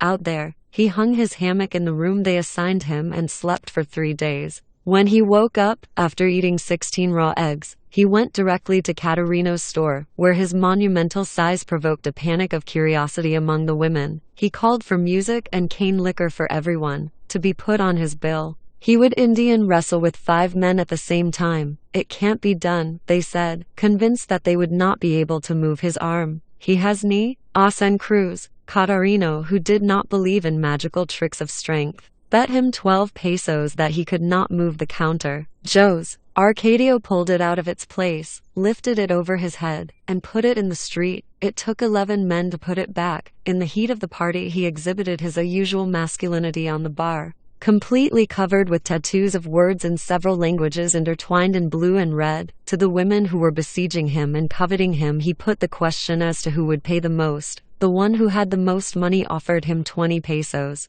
Then he proposed raffling himself off among them at 10 pesos a chance. It was a fantastic price because the most sought-after woman earned 8 pesos a night, but they all accepted. They wrote their names on 14 pieces of paper which they put into a hat, and each woman took one out. When there were only 2 pieces left to draw, it was established to whom they belonged, 5 pesos more from each one. Joe's Arcadio proposed, "And I'll share myself with both." He made his living that way. He had been around the world 65 times, enlisted in a crew of sailors without a country. The women who went to bed with him that night in Caterino's store brought him naked into the dance salon so that people could see that there was not a square inch of his body that was not tattooed, front and back, and from his neck to his toes. He did not succeed in becoming incorporated into the family. He slept all day and spent the night in the red light district, making bets on his strength. On the rare occasions when Razula got him to sit down at the table, he gave signs of radiant good humor,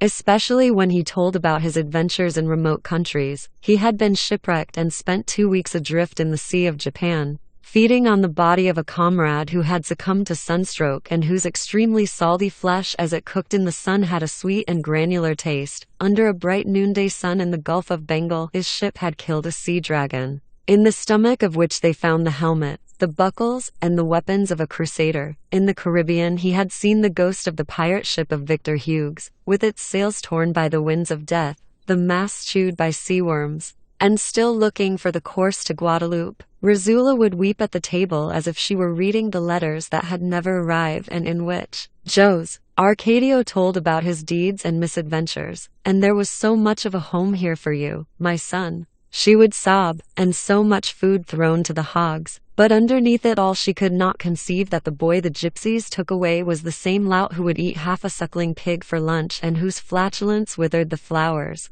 Something similar took place with the rest of the family. Amaranta could not conceal the repugnance that she felt at the table because of his bestial belching. Arcadio, who never knew the secret of their relationship, scarcely answered the questions that he asked with the obvious idea of gaining his affection. Aureliano tried to relive the times when they slept in the same room, tried to revive the complicity of childhood, but Joe's Arcadio had forgotten about it, because life at sea had saturated his memory with too many things to remember. Only Rebecca succumbed to the first impact. The day that she saw him pass by her bedroom, she thought that Pietro Crespi was a sugary dandy next to that protomale whose volcanic breathing could be heard all over the house. She tried to get near him under any pretext. On a certain occasion, Joe's Arcadio looked at her body with shameless attention and said to her, "You're a woman, little sister." Rebecca lost control of herself. She went back to eating earth and the whitewash on the walls with the avidity of previous days, and she sucked her finger with so much anxiety that she developed a callus on her thumb. She vomited up a green liquid with dead leeches in it. She spent nights awake shaking with fever, fighting against delirium, waiting until the house shook with the return of Joe's Arcadio at dawn. One afternoon, when everyone was having a siesta, she could no longer resist and went to his bedroom. She found him in his shorts, lying in the hammock that he had hung from the beams with a ship's hawser. She was so impressed by his enormous motley nakedness that she felt an impulse to retreat. "Excuse me," she said. "I didn't know you were here." But she lowered her voice so as not to wake anyone up. "Come here," he said. Rebecca obeyed. She stopped beside the hammock in an icy sweat, feeling knots forming in her intestines, while Joe's Arcadio stroked her ankles with the tips of his fingers, then her calves, then her thighs, murmuring, "Oh, little sister, little sister." She had to make a supernatural effort not to die when a startlingly regulated cyclonic power lifted her up by the waist and despoiled her of her intimacy with 3 slashes of its claws and quartered her like a little bird. She managed to thank God for having been born before she lost herself in the inconceivable pleasure of that unbearable pain, splashing in the steaming marsh of the hammock which absorbed the explosion of blood like a blotter. 3 days later they were married during the 5 o'clock mass. Joe's Arcadio had gone to Pietro Crespi's store the day before. He found him giving a zither lesson and did not draw him aside to speak to him. "I'm going to marry Rebecca," he told him. Pietro Crespi turned pale, gave the zither to one of his pupils, and dismissed the class. When they were alone in the room that was crowded with musical instruments and mechanical toys, Pietro Crespi said, "She's your sister." "I don't care." Joe's Arcadio replied. Pietro Crespi mopped his brow with the handkerchief that was soaked in lavender. "It's against nature," he explained, "and besides, it's against the law." Joe's Arcadio grew impatient, not so much at the argument as over Pietro Crespi's paleness. "Fuck nature 2 times over," he said, "and I've come to tell you not to bother going to ask Rebecca anything." But his brutal deportment broke down when he saw Pietro Crespi's eyes grow moist. "Now," he said to him in a different tone, "if you really like the family, there's Amaranta for you." Father Nicanor revealed in his Sunday sermon that Joe's Arcadio and Rebecca were not brother and sister. Rizula never forgave what she considered an inconceivable lack of respect, and when they came back from church she forbade the newlyweds to set foot in the house again. For her it was as if they were dead. So they rented a house across from the cemetery and established themselves there with no other furniture but Joe's Arcadio's hammock. On their wedding night, a scorpion that had got into her slipper bit Rebecca on the foot. Her tongue went to sleep. But that did not stop them from spending a scandalous honeymoon. The neighbors were startled by the cries that woke up the whole district, as many as 8 times in a single night and 3 times during siesta. And they prayed that such wild passion would not disturb the peace of the dead. Aureliano was the only one who was concerned about them. He bought them some furniture and gave them some money until Joe's Arcadio recovered his sense of reality and began to work the no-man's land that bordered the courtyard of the house. Amaranta, on the other hand, never did overcome her rancor against Rebecca, even though life offered her a satisfaction of which she had not dreamed. At the initiative of Rizula, who did not know how to repair the shame, Pietro Crespi continued having lunch at the house on Tuesdays, rising above his defeat with a serene dignity. He still wore the black ribbon on his hat as a sign of respect for the family, and he took pleasure in showing his affection for Rizula by bringing her exotic gifts, Portuguese sardines, Turkish rose marmalade, and on one occasion a lovely manila shawl. Amaranta looked after him with a loving diligence. She anticipated his wants, pulled out the threads on the cuffs of his shirt, and embroidered a dozen handkerchiefs with his initials for his birthday. On Tuesdays, after lunch, while she would embroider on the porch, he would keep her happy company. For Pietro Crespi, that woman whom he always had considered and treated as a child was a revelation. Although her temperament lacked grace, she had a rare sensibility for appreciating the things of the world and had a secret tenderness. One Tuesday, when no one doubted that sooner or later it had to happen, Pietro Crespi asked her to marry him. She did not stop her work. She waited for the hot blush to leave her ears and gave her voice a serene stress of maturity. "Of course, Crespi," she said, "but when we know each other better, it's never good to be hasty in things." Rizula was confused. In spite of the esteem she had for Pietro Crespi, she could not tell whether his decision was good or bad from the moral point of view after his prolonged and famous engagement to Rebecca. But she finally accepted it as an unqualified fact because no one shared her doubts. Aureliano, who was the man of the house, confused her further with his enigmatic and final opinion. "These are not times to go around thinking about weddings." That opinion which, Rizzula understood only some months later, was the only sincere one that Aureliano could express at that moment, not only with respect to marriage, but to anything that was not war. He himself, facing a firing squad, would not understand well the concatenation of the series of subtle but irrevocable accidents that brought him to that point. The death of Remedios had not produced the despair that he had feared. It was rather a dull feeling of rage that gradually dissolved in a solitary and passive frustration similar to the one he had felt during the time he was resigned to living without a woman. He plunged into his work again, but he kept up the custom of playing dominoes with his father-in-law, in a house bound up in mourning. The nightly conversations consolidated the friendship between the two men. "Get married again, Aurelito," his father-in-law would tell him. "I have 6 daughters for you to choose from." On one occasion on the eve of the elections, Don Apolinar Moscote returned from one of his frequent trips worried about the political situation in the country. The liberals were determined to go to war. Since Aureliano at that time had very confused notions about the difference between conservatives and liberals, his father-in-law gave him some schematic lessons. The liberals, he said, were Freemasons, bad people, wanting to hang priests, to institute civil marriage and divorce, to recognize the rights of illegitimate children as equal to those of legitimate ones, and to cut the country up into a federal system that would take power away from the supreme authority. The conservatives,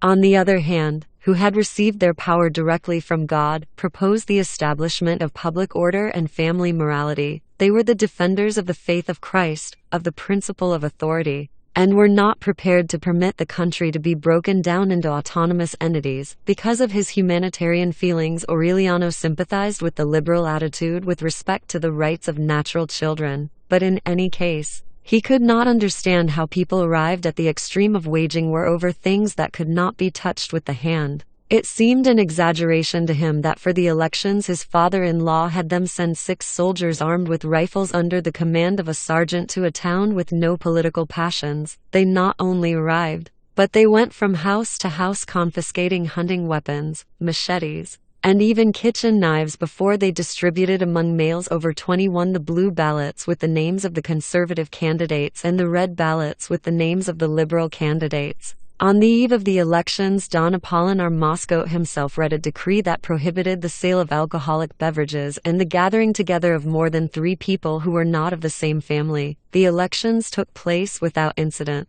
At 8 o'clock on Sunday morning, wooden ballot box was set up in the square, which was watched over by the 6 soldiers. The voting was absolutely free, as Aureliano himself was able to attest since he spent almost the entire day with his father-in-law seeing that no one voted more than once. At 4 in the afternoon a roll of drums in the square announced the closing of the polls and Don Apolinar Moscote sealed the ballot box with a label crossed by his signature. That night, while he played dominoes with Aureliano, he ordered the sergeant to break the seal in order to count the votes. There were almost as many red ballots as blue, but the sergeant left only 10 red ones and made up the difference with blue ones. Then they sealed the box again with a new label and the first thing on the following day it was taken to the capital of the province. "The liberals will go to war," Aureliano said. Don Apolinar concentrated on his domino pieces. "If you're saying that because of the switch in ballots, they won't," he said. "We left a few red ones and so there won't be any complaints." Aureliano understood the disadvantages of being in the opposition. "If I were a liberal," he said, "I'd go to war because of those ballots." His father-in-law looked at him over his glasses. "Come now, Aurelito," he said, "if you were a liberal, even though you're my son-in-law, you wouldn't have seen the switching of the ballots." What really caused indignation in the town was not the results of the elections but the fact that the soldiers had not returned the weapons. A group of women spoke with Aureliano so that he could obtain the return of their kitchen knives from his father-in-law. Don Apolinar Moscote explained to him, in strictest confidence, that the soldiers had taken the weapons off as proof that the liberals were preparing for war. The cynicism of the remark alarmed him. He said nothing. But on a certain night when Gerineldo, Marquez, and Manfico Vispa were speaking with some other friends about the incident of the knives, they asked him if he was a liberal or a conservative. Aureliano did not hesitate. "If I have to be something, I'll be a liberal," he said, "because the conservatives are tricky." On the following day, at the urging of his friends, he went to see Dr. Illyrio Noguera to be treated for a supposed pain in his liver. He did not even understand the meaning of the subterfuge. Dr. Illyrio Noguera had arrived in Macondo a few years before with a medicine chest of tasteless pills and a medical motto that convinced no one. One nail draws another. In reality, he was a charlatan. Behind his innocent facade of a doctor without prestige, there was hidden a terrorist who, with his short-legged boots, covered the scars that 5 years in the stocks had left on his legs. Taken prisoner during the first Federalist adventure, he managed to escape to Cura, disguised in the garment he detested most in this world, a cassock. At the end of a prolonged exile, stirred up by the exciting news that exiles from all over the Caribbean brought to Cura, he set out in a smuggler's schooner and appeared in Riohacha with the bottles of pills that were nothing but refined sugar and a diploma from the University of Leipzig that he had forged himself. He wept with disappointment. The Federalist fervor, which the exiles had pictured as a powder keg about to explode, had dissolved into a vague electoral illusion. Embittered by failure, yearning for a safe place where he could await old age, the false homeopath took refuge in Macondo. In the narrow bottle-crowded room that he rented on one side of the square, he lived several years off the hopelessly ill who, after having tried everything, consoled themselves with sugar pills. His instincts of an agitator remained dormant as long as Don Apolinar Moscow was a figurehead. He passed the time remembering and fighting against asthma. The approach of the elections was the thread that led him once more to the skein of subversion. He made contact with the young people in the town, who lacked political knowledge, and he embarked on a stealthy campaign of instigation. The numerous red ballots that appeared in the box and that were attributed by Don Apolinar Moscow to the curiosity that came from youth were part of his plan. He made his disciples vote in order to show them that elections were a farce. The only effective thing, he would say, is violence. The majority of Aureliano's friends were enthusiastic over the idea of liquidating the conservative establishment, but no one had dared include him in the plans, not only because of his ties with the magistrate,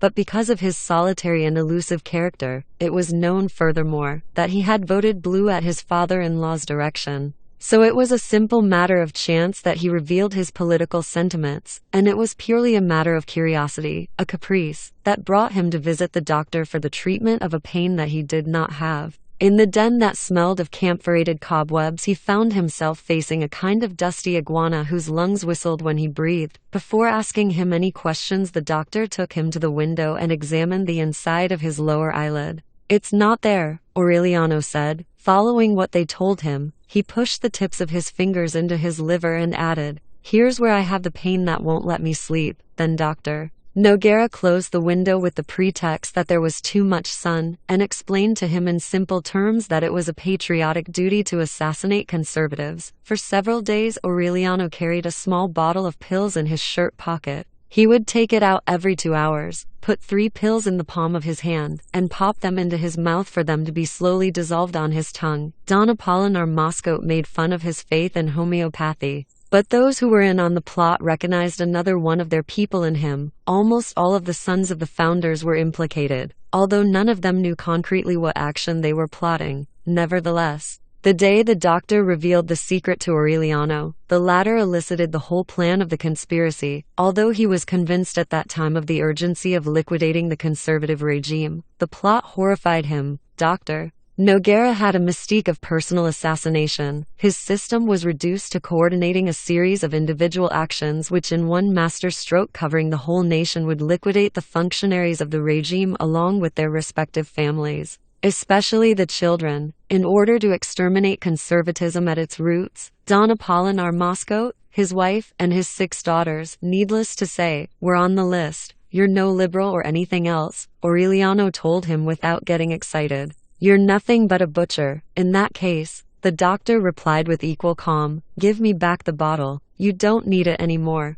Only 6 months later did Aureliano learn that the doctor had given up on him as a man of action because he was a sentimental person with no future, with a passive character, and a definite solitary vocation. They tried to keep him surrounded. Fearing that he would betray the conspiracy, Aureliano calmed them down. He would not say a word, but on the night they went to murder the Moscow family, they would find him guarding the door. He showed such a convincing decision that the plan was postponed for an indefinite date. It was during those days that Rizzula asked his opinion about the marriage between Pietro Crespi and Amaranta. And he answered that these were not times to be thinking about such a thing. For a week he had been carrying an old-fashioned pistol under his shirt. He kept his eyes on his friends. In the afternoon he would go have coffee with Joes, Arcadio and Rebecca, who had begun to put their house in order, and from 7 o'clock on he would play dominoes with his father-in-law. At lunchtime he was chatting with Arcadio, who was already a huge adolescent,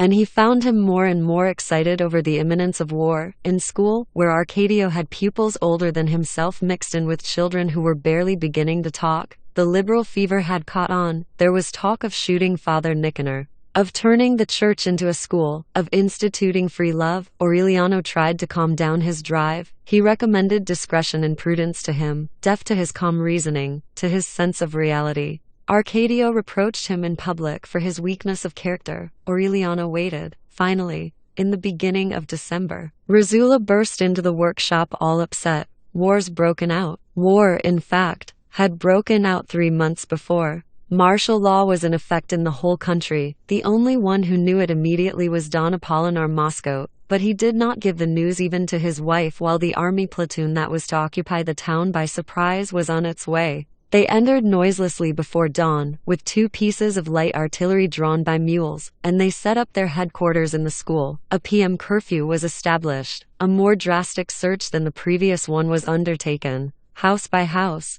And this time they even took farm implements. They dragged out Dr. Noguera, tied him to a tree in the square, and shot him without any due process of law. Father Nicanor tried to impress the military authorities with the miracle of levitation and had his head split open by the butt of a soldier's rifle. The liberal exaltation had been extinguished into a silent terror. Aureliano, pale, mysterious, continued playing dominoes with his father-in-law. He understood that in spite of his present title of civil and military leader of the town, Don Apolinar Moscow was once more a figurehead. The decisions were made by the army captain, who each morning collected an extraordinary levy for the defense of public order. 4 soldiers under his command snatched a woman who had been bitten by a mad dog from her family and killed her with their rifle butts. One Sunday, 2 weeks after the occupation, Aureliano entered Gerineldo Marquez's house and with his usual terseness asked for a mug of coffee without sugar. When the 2 of them were alone in the kitchen,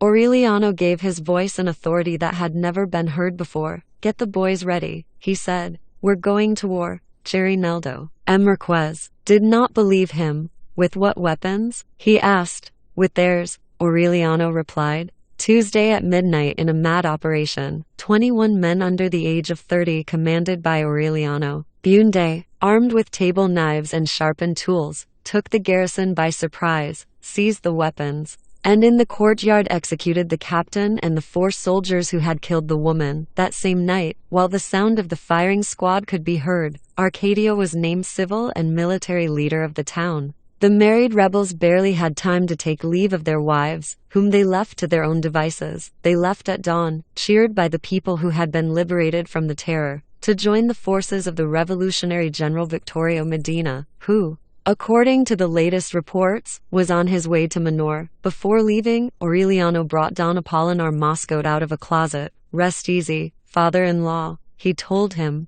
"The new government guarantees on its word of honor your personal safety and that of your family." Don Apolinar Moscow had trouble identifying that conspirator in high boots and with a rifle slung over his shoulder with the person he had played dominoes with until 9 in the evening. "This is madness, Aurelito," he exclaimed. "Not madness," Aureliano said. "War. And don't call me Aurelito anymore. Now I'm Colonel Aureliano Bunde." Colonel Aureliano Bunde organized 32 armed uprisings and he lost them all. He had 17 male children by 17 different women, and they were exterminated one after the other on a single night before the oldest one had reached the age of 35. He survived 14 attempts on his life, 73 ambushes, and a firing squad. He lived through a dose of strychnine in his coffee that was enough to kill a horse. He refused the Order of Merit, which the President of the Republic awarded him. He rose to be Commander-in-Chief of the Revolutionary Forces, with jurisdiction and command from one border to the other, and the man most feared by the government.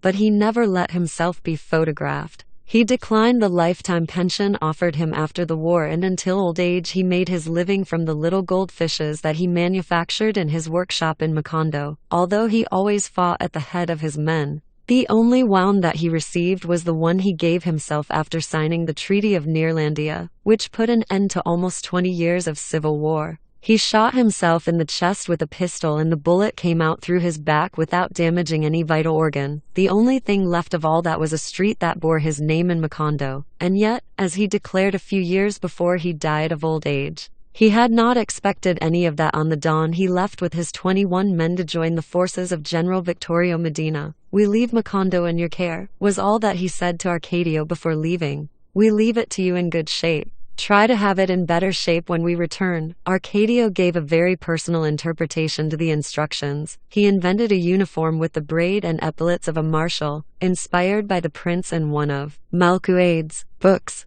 and around his waist he buckled the saber with gold tassels that had belonged to the executed captain. He set up the 2 artillery pieces at the entrance to town, put uniforms on his former pupils, who had been aroused by his fiery proclamations, and let them wander through the streets armed in order to give outsiders an impression of invulnerability. It was a double-edged deception, for the government did not dare attack the place for 10 months. But when it did, it unleashed such a large force against it that resistance was liquidated in a half-hour. From the first day of his rule, Arcadio revealed his predilection for decrees. He would read as many as 4 a day in order to decree and institute everything that came into his head. He imposed obligatory military service for men over 18, declared to be public property any animals walking the streets after 6 in the evening, and made men who were overage wear red armbands. He sequestered Father Nicanor in the parish house under pain of execution and prohibited him from saying Mass or ringing the bells unless it was for a liberal victory. In order that no one would doubt the severity of his aims, he ordered a firing squad organized in the square and had it shoot at a scarecrow. At first no one took him seriously. They were, after all, school children playing at being grown-ups. But one night, when Arcadio went into Caterino's store, the trumpeter in the group greeted him with a fanfare that made the customers laugh, and Arcadio had him shot for disrespect for the authorities. People who protested were put on bread and water with their ankles in a set of stocks that he had set up in a schoolroom. "You murderer," Rizula would shout at him every time she learned of some new arbitrary act. "When Aureliano finds out, he's going to shoot you, and I'll be the first one to be glad." But it was of no use. Arcadio continued tightening the tourniquet with unnecessary rigor until he became the cruelest ruler that Macondo had ever known. "Now let them suffer the difference," Don Apolinar Moscote said on one occasion. "This is the liberal paradise." Arcadio found out about it. At the head of a patrol he assaulted the house, destroyed the furniture, flogged the daughters, and dragged out Don Apolinar Moscote. When Rizula burst into the courtyard of headquarters, after having gone through the town shouting shame and brandishing with rage a pitch-covered whip, Arcadio himself was preparing to give the squad the command to fire. "I dare you to, bastard," Rizula shouted. Before Arcadio had time to react, she let go with the first blow of the lash. "I dare you to, murderer," she shouted, "and kill me too, son of an evil mother. That way I won't have the eyes to weep for the shame of having raised a monster." Whipping him without mercy, she chased him to the back of the courtyard, where Arcadio curled up like a snail in its shell. Don Apolinar Moscote was unconscious, tied to the post where previously they had had the scarecrow that had been cut to pieces by shots fired in fun. The boys in the squad scattered, fearful that Rizula would go after them too, but she did not even look at them. She left Arcadio with his uniform torn, roaring with pain and rage, and she untied Don Apolinar Moscote and took him home. Before leaving the headquarters, she released the prisoners from the stocks. From that time on, she was the one who ruled in the town.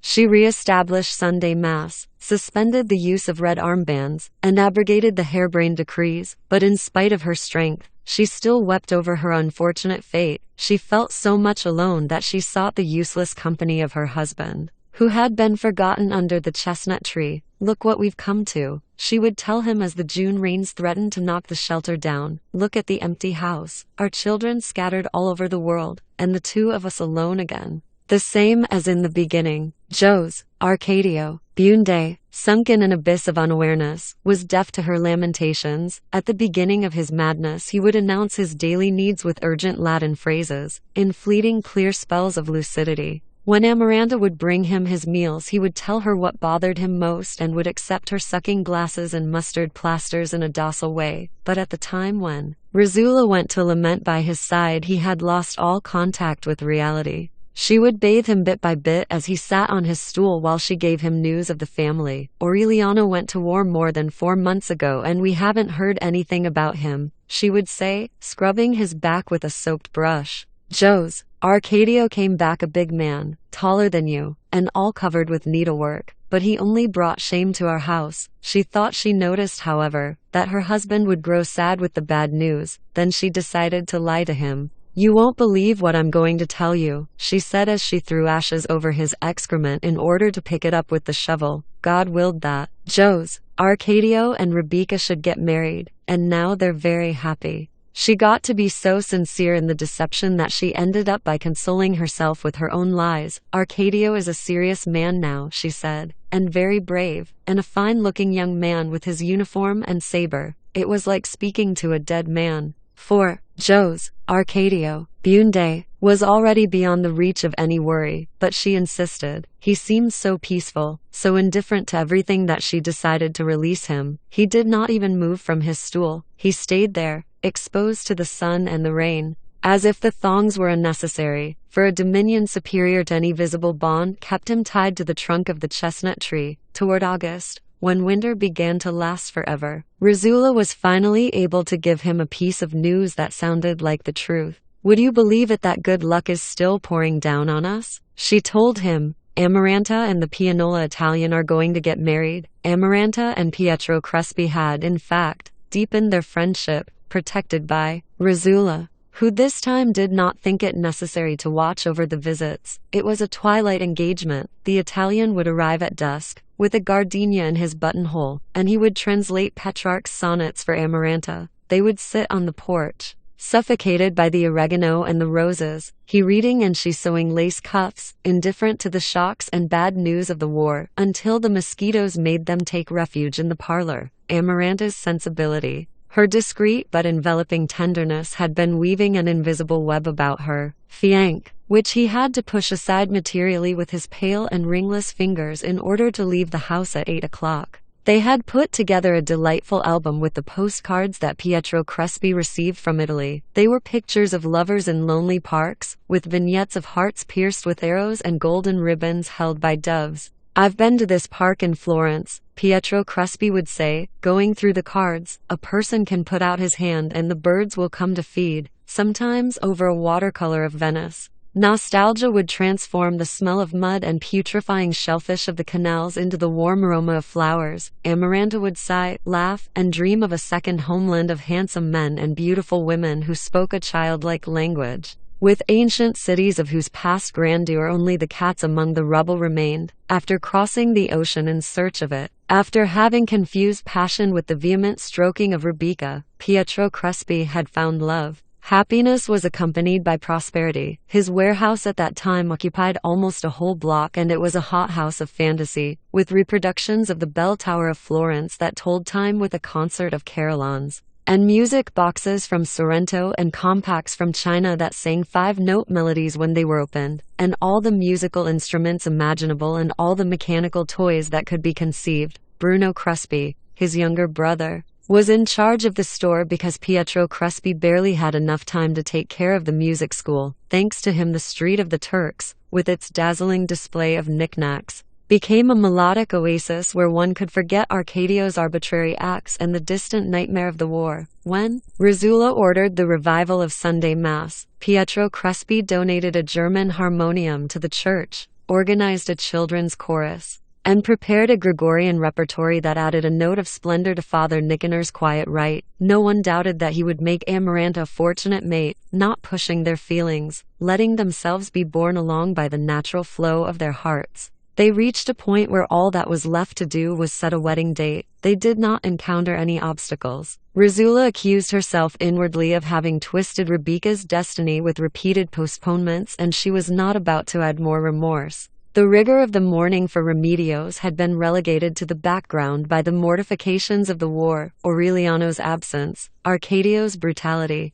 and the expulsion of Jose, Arcadio and Rebecca. With the imminence of the wedding, Pietro Crespi had hinted that Aureliano, Jose, in whom he had stirred up a love that was almost filial, would be considered their oldest child. Everything made Amaranta think that she was heading toward a smooth happiness, but unlike Rebecca, she did not reveal the slightest anxiety. With the same patience with which she dyed tablecloths, sewed lace masterpieces, and embroidered needlepoint peacocks, she waited for Pietro Crespi to be unable to bear the urges of his heart and more. Her day came with the ill-fated October rains. Pietro Crespi took the sewing basket from her lap and he told her, "We'll get married next month." Amaranta did not tremble at the contact with his icy hands. She withdrew hers like a timid little animal and went back to her work. "Don't be simple, Crespi," she smiled. "I wouldn't marry you even if I were dead." Pietro Crespi lost control of himself. He wept shamelessly, almost breaking his fingers with desperation, but he could not break her down. "Don't waste your time," was all that Amaranta said. "If you really love me so much, don't set foot in this house again." Rizzula thought she would go mad with shame. Pietro Crespi exhausted all manner of pleas. He went through incredible extremes of humiliation. He wept one whole afternoon in Rizzula's lap and she would have sold her soul in order to comfort him. On rainy nights he could be seen prowling about the house with an umbrella, waiting for a light in Amaranta's bedroom. He was never better dressed than at that time. His august head of a tormented emperor had acquired a strange air of grandeur. He begged Amaranta's friends, the ones who sewed with her on the porch, to try to persuade her. He neglected his business. He would spend the day in the rear of the store writing wild notes, which he would send to Amaranta with flower petals and dried butterflies, and which she would return unopened. He would shut himself up for hours on end to play the zither. One night he sang. Macondo woke up in a kind of angelic stupor that was caused by a zither that deserved more than this world and a voice that led one to believe that no other person on earth could feel such love. Pietro Crespi then saw the lights go on in every window in town except that of Amaranta. On November 2nd, All Souls' Day, his brother opened the store and found all the lamps lighted, all the music boxes opened, and all the clocks striking an interminable hour. And in the midst of that mad concert he found Pietro Crespi at the desk in the rear with his wrists cut by a razor and his hands thrust into a basin of benzoin. Rizzula decreed that the wake would be in her house. Father Nicanor was against a religious ceremony and burial in consecrated ground. Rizzula stood up to him, in a way that neither you nor I can understand. "That man was a saint," she said. "So I am going to bury him, against your wishes, beside Malcuade's grave." She did it with the support of the whole town and with a magnificent funeral. Amaranta did not leave her bedroom. From her bed she heard Rizzula's weeping, the steps and whispers of the multitude that invaded the house, the wailing of the mourners, and then a deep silence that smelled of trampled flowers. For a long time she kept on smelling Pietro Crespi's lavender breath at dusk,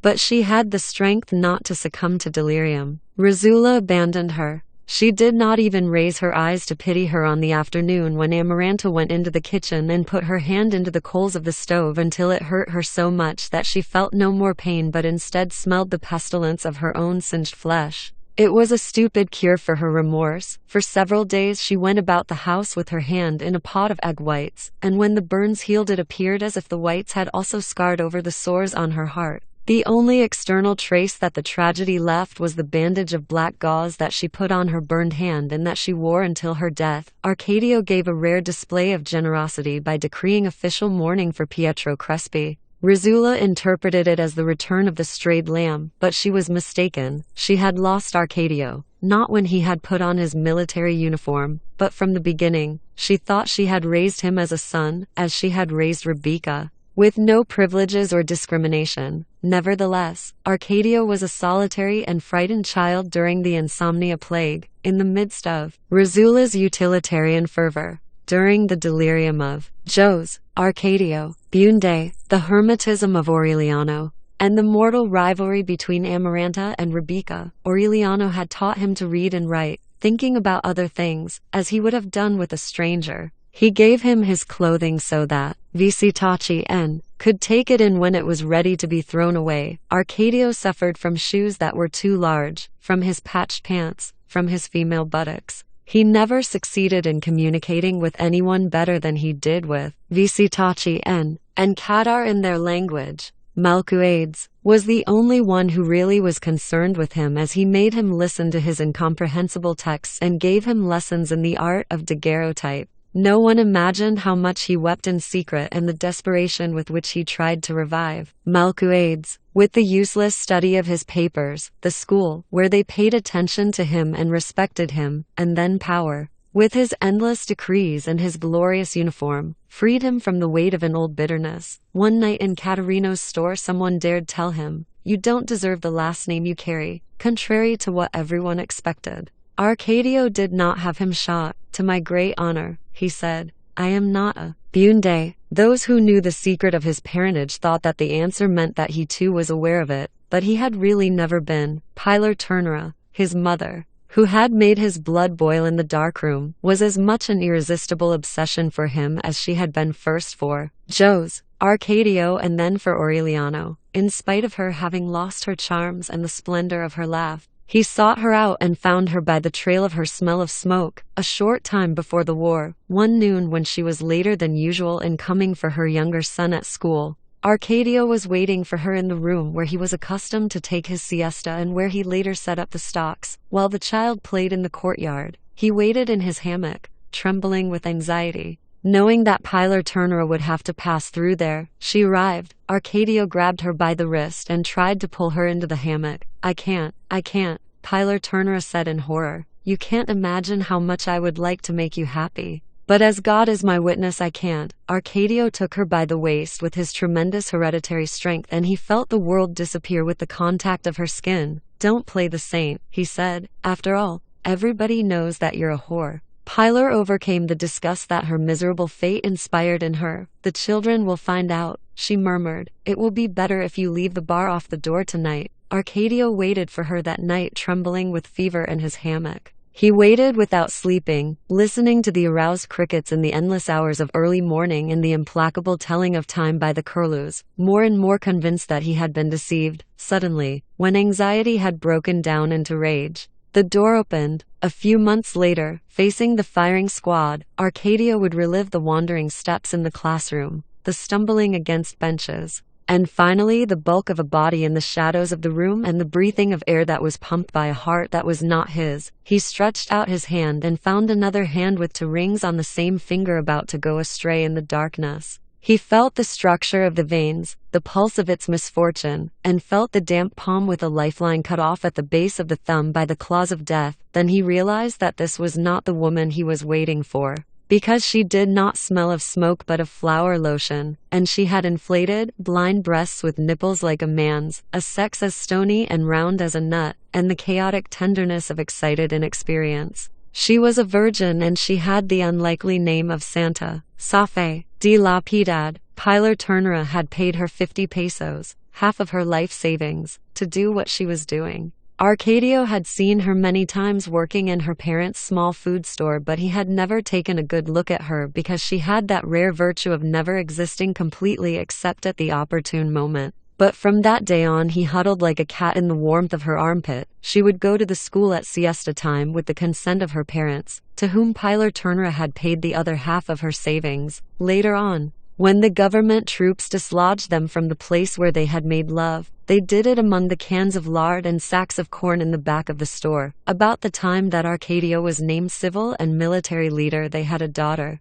The only relatives who knew about it were Jose, Arcadio, and Rebecca, with whom Arcadio maintained close relations at that time, based not so much on kinship as on complicity. Jose, Arcadio had put his neck into the marital yoke. Rebecca's firm character, the veracity of her stomach, her tenacious ambition absorbed the tremendous energy of her husband, who had been changed from a lazy woman-chasing man into an enormous work animal. They kept a clean and neat house. Rebecca would open it wide at dawn, and the wind from the graveyard would come in through the windows and go out through the doors to the yard and leave the whitewashed walls and furniture tanned by the saltpeter of the dead. Her hunger for earth, the clock of her parents' bones, the impatience of her blood as it faced Pietro Crespi's passivity were relegated to the attic of her memory. All day long she would embroider beside the window, withdrawn from the uneasiness of the war. until the ceramic pots would begin to vibrate in the cupboard and she would get up to warm the meal, much before the appearance, first, of the mangy hounds, and then of the colossus in leggings and spurs with a double-barreled shotgun,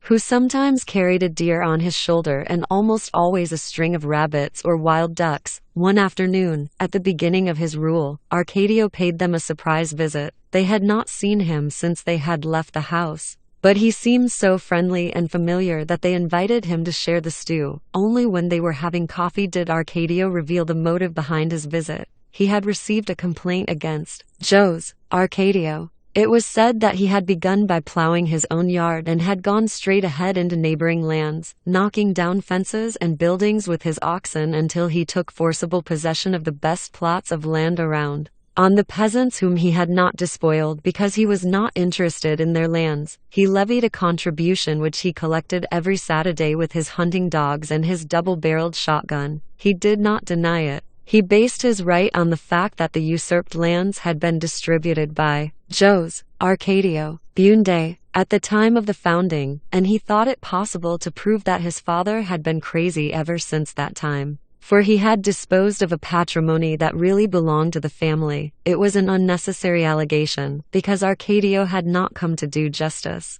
He simply offered to set up a registry office so that Joe's Arcadio could legalize his title to the usurped land, under the condition that he delegate to the local government the right to collect the contributions. They made an agreement. Years later, when Colonel Aureliano Bunde examined the titles to property, he found registered in his brother's name all of the land between the hill where his yard was on up to the horizon, including the cemetery, and discovered that during the 11 months of his rule, Arcadio had collected not only the money of the contributions, but had also collected fees from people for the right to bury their dead in Joe's Arcadio's land. It took Rizula several months to find out what was already public knowledge because people hid it from her so as not to increase her suffering. At first she suspected it. Arcadio is building a house, she confided with feigned pride to her husband as she tried to put a spoonful of calabash syrup into his mouth. Nevertheless, she involuntarily sighed and said, "I don't know why, but all this has a bad smell to me." Later on,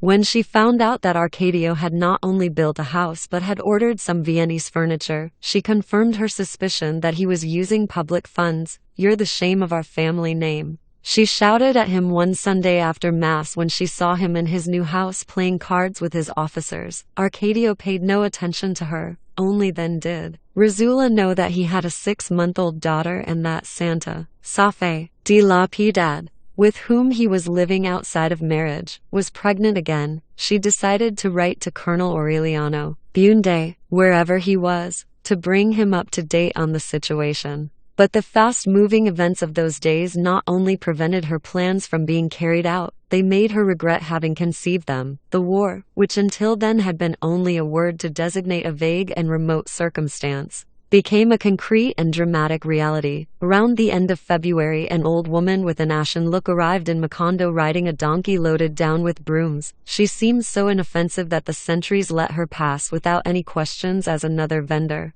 one of the many who often arrived from the towns in the swamp. She went directly to the barracks. Arcadio received her in the place where the classroom used to be and which at that time had been transformed into a kind of rearguard encampment, with rolled hammocks hanging on hooks and mats piled up in the corners, and rifles and carbines and even hunting shotguns scattered on the floor. The old woman stiffened into a military salute before identifying herself. "I am Colonel Gregorio Stevenson." He brought bad news. The last centers of liberal resistance, according to what he said, were being wiped out. Colonel Aureliano Bunde, whom he had left fighting in retreat near Riohacha, had given him a message for Arcadio. He should surrender the town without resistance on the condition that the lives and property of liberals would be respected. Arcadio examined that strange messenger who could have been a fugitive grandmother with a look of pity. "You have brought something in writing naturally," he said. "Naturally," the emissary answered. "I have brought nothing of the sort. It's easy to understand that under the present circumstances a person can't carry anything that would compromise him."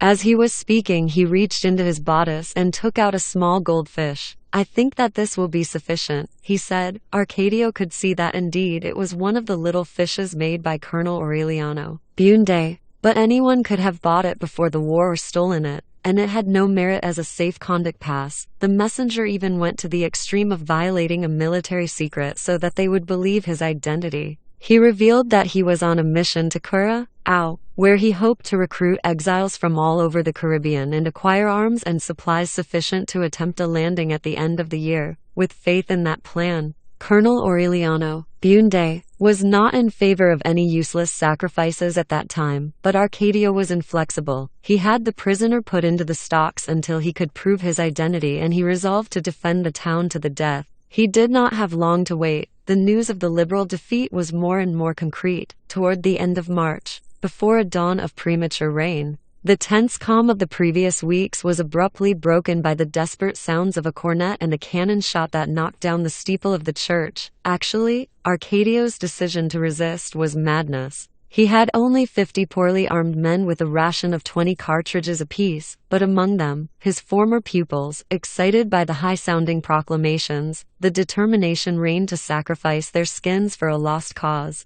In the midst of the tramping of boots, contradictory commands, cannon shots that made the earth tremble, wild shooting, and the senseless sound of cornets, the supposed Colonel Stevenson managed to speak to Arcadio. "Don't let me undergo the indignity of dying in the stocks in these women's clothes," he said to him. "If I have to die, let me die fighting." He succeeded in convincing him. Arcadio ordered them to give him a weapon and 20 cartridges, and he left him with 5 men to defend headquarters while he went off with his staff to head up the resistance. He did not get to the road to the swamp. The barricades had been broken and the defenders were openly fighting in the streets. First until they used up their ration of rifle bullets, then with pistols against rifles, and finally hand to hand. With the imminence of defeat, some women went into the street armed with sticks and kitchen knives. In that confusion, Arcadio found Amaranta, who was looking for him like a madwoman, in her nightgown and with 2 old pistols that had belonged to Jose Arcadio Bunde. He gave his rifle to an officer who had been disarmed in the fight and escaped with Amaranta through a nearby street to take her home. Rizula was in the doorway waiting, indifferent to the cannon shots that had opened up a hole in the front of the house next door. The rain was letting up, but the streets were as slippery and as smooth as melted soap, and one had to guess distances in the darkness.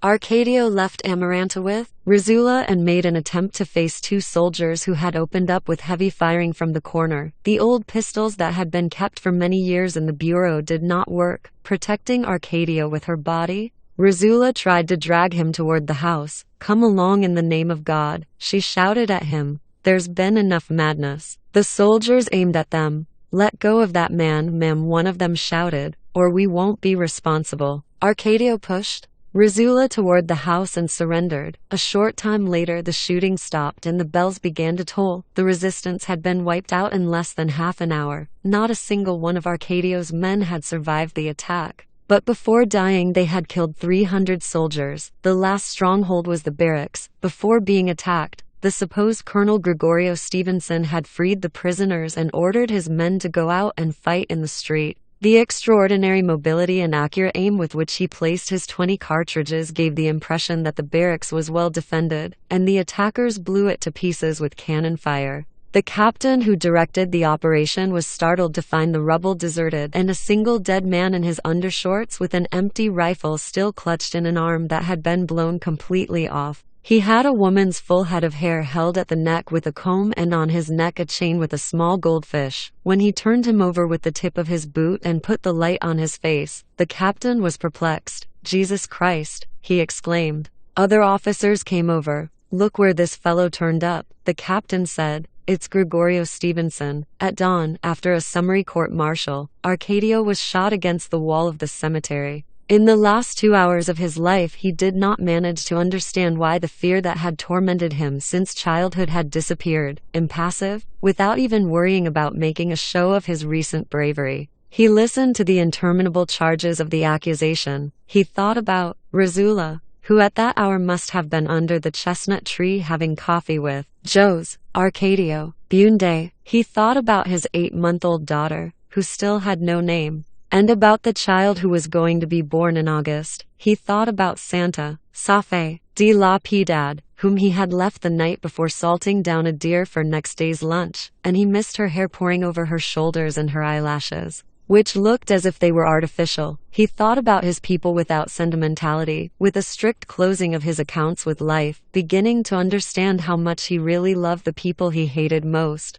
The president of the court-martial began his final speech when Arcadio realized that 2 hours had passed, even if the proven charges did not have merit enough. The president was saying, "The irresponsible and criminal boldness with which the accused drove his subordinates onto a useless death would be enough to deserve capital punishment." In the shattered schoolhouse where for the first time he had felt the security of power, a few feet from the room where he had come to know the uncertainty of love, Arcadio found the formality of death ridiculous. Death really did not matter to him, but life did. And therefore the sensation he felt when they gave their decision was not a feeling of fear but of nostalgia. He did not speak until they asked him for his last request. "Tell my wife," he answered in a well-modulated voice, "to give the girl the name of Rizula." He paused and said it again, "Rizula, like her grandmother, and tell her also that if the child that is to be born is a boy, they should name him Jose Arcadio, not for his uncle,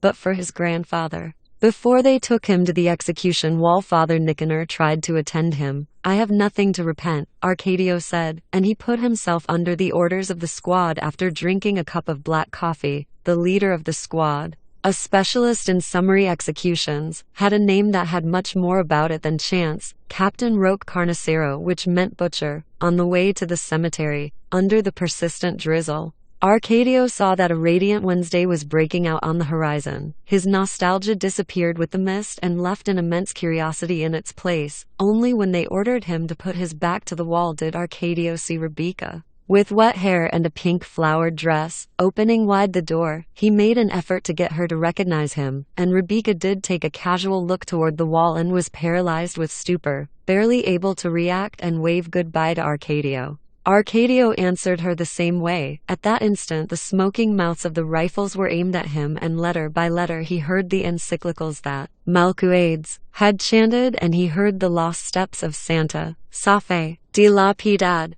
a virgin, in the classroom, and in his nose he felt the same icy hardness that had drawn his attention in the nostrils of the corpse of Remedios. "Oh, God damn it," he managed to think. "I forgot to say that if it was a girl they should name her Remedios." Then, all accumulated in the rip of a claw, he felt again all the terror that had tormented him in his life. The captain gave the order to fire. Arcadio barely had time to put out his chest and raise his head, not understanding where the hot liquid that burned his thighs was pouring from. "Bastards," he shouted. "Long live the Liberal Party." The war was over in May, 2 weeks before the government made the official announcement in a high-sounding proclamation, which promised merciless punishment for those who had started the rebellion. Colonel Aureliano Bunde fell prisoner just as he was about to reach the western frontier disguised as an Indian witch doctor. Of the 21 men who had followed him to war, 14 fell in combat, 6 were wounded, and only 1 accompanied him at the moment of final defeat.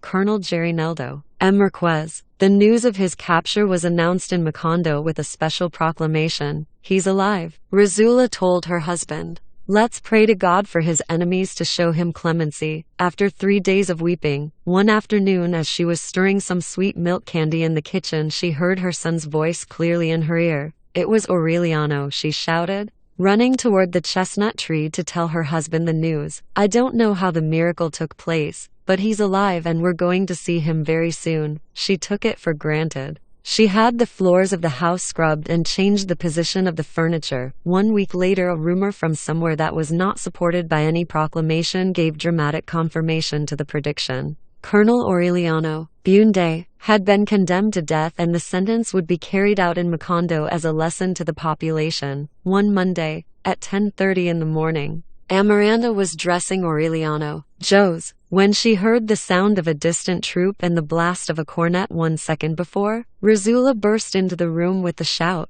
"They're bringing him now." The troop struggled to subdue the overflowing crowd with their rifle butts. Rizula and Amaranta ran to the corner, pushing their way through, and then they saw him. He looked like a beggar. His clothing was torn, his hair and beard were tangled, and he was barefoot. He was walking without feeling the burning dust. his hands tied behind his back with a rope that a mounted officer had attached to the head of his horse, along with him, also ragged and defeated. They were bringing Colonel Jerry Neldo, M. Marquez. They were not sad. They seemed more disturbed by the crowd that was shouting all kinds of insults at the troops. "My son," Rizula shouted in the midst of the uproar. And she slapped the soldier who tried to hold her back. The officer's horse reared. Then Colonel Aureliano Bunde stopped, tremulous, avoided the arms of his mother, and fixed a stern look on her eyes. "Go home, Mama," he said. "Get permission from the authorities to come see me in jail." He looked at Amaranta, who stood indecisively 2 steps behind Rizula, and he smiled as he asked her, "What happened to your hand?" Amaranta raised the hand with the black bandage. "A burn," she said, and took Rizula away so that the horses would not run her down. The troop took off. A special guard surrounded the prisoners and took them to the jail at a trot. At dusk, Rizula visited Colonel Aureliano Bunde in jail. She had tried to get permission through Don Apolinar Moscow, but he had lost all authority in the face of the military omnipotence. Father Nicanor was in bed with hepatic fever. The parents of Colonel Jerry Neldo, M. Marquez, who had not been condemned to death, had tried to see him and were driven off with rifle butts, facing the impossibility of finding anyone to intervene. Convinced that her son would be shot at dawn, Rizula wrapped up the things she wanted to bring him and went to the jail alone. "I am the mother of Colonel Aureliano Bunde," she announced. The sentries blocked her way. "I'm going in any case," Rizula warned them. "So if you have orders to shoot, start right in." She pushed one of them aside and went into the former classroom,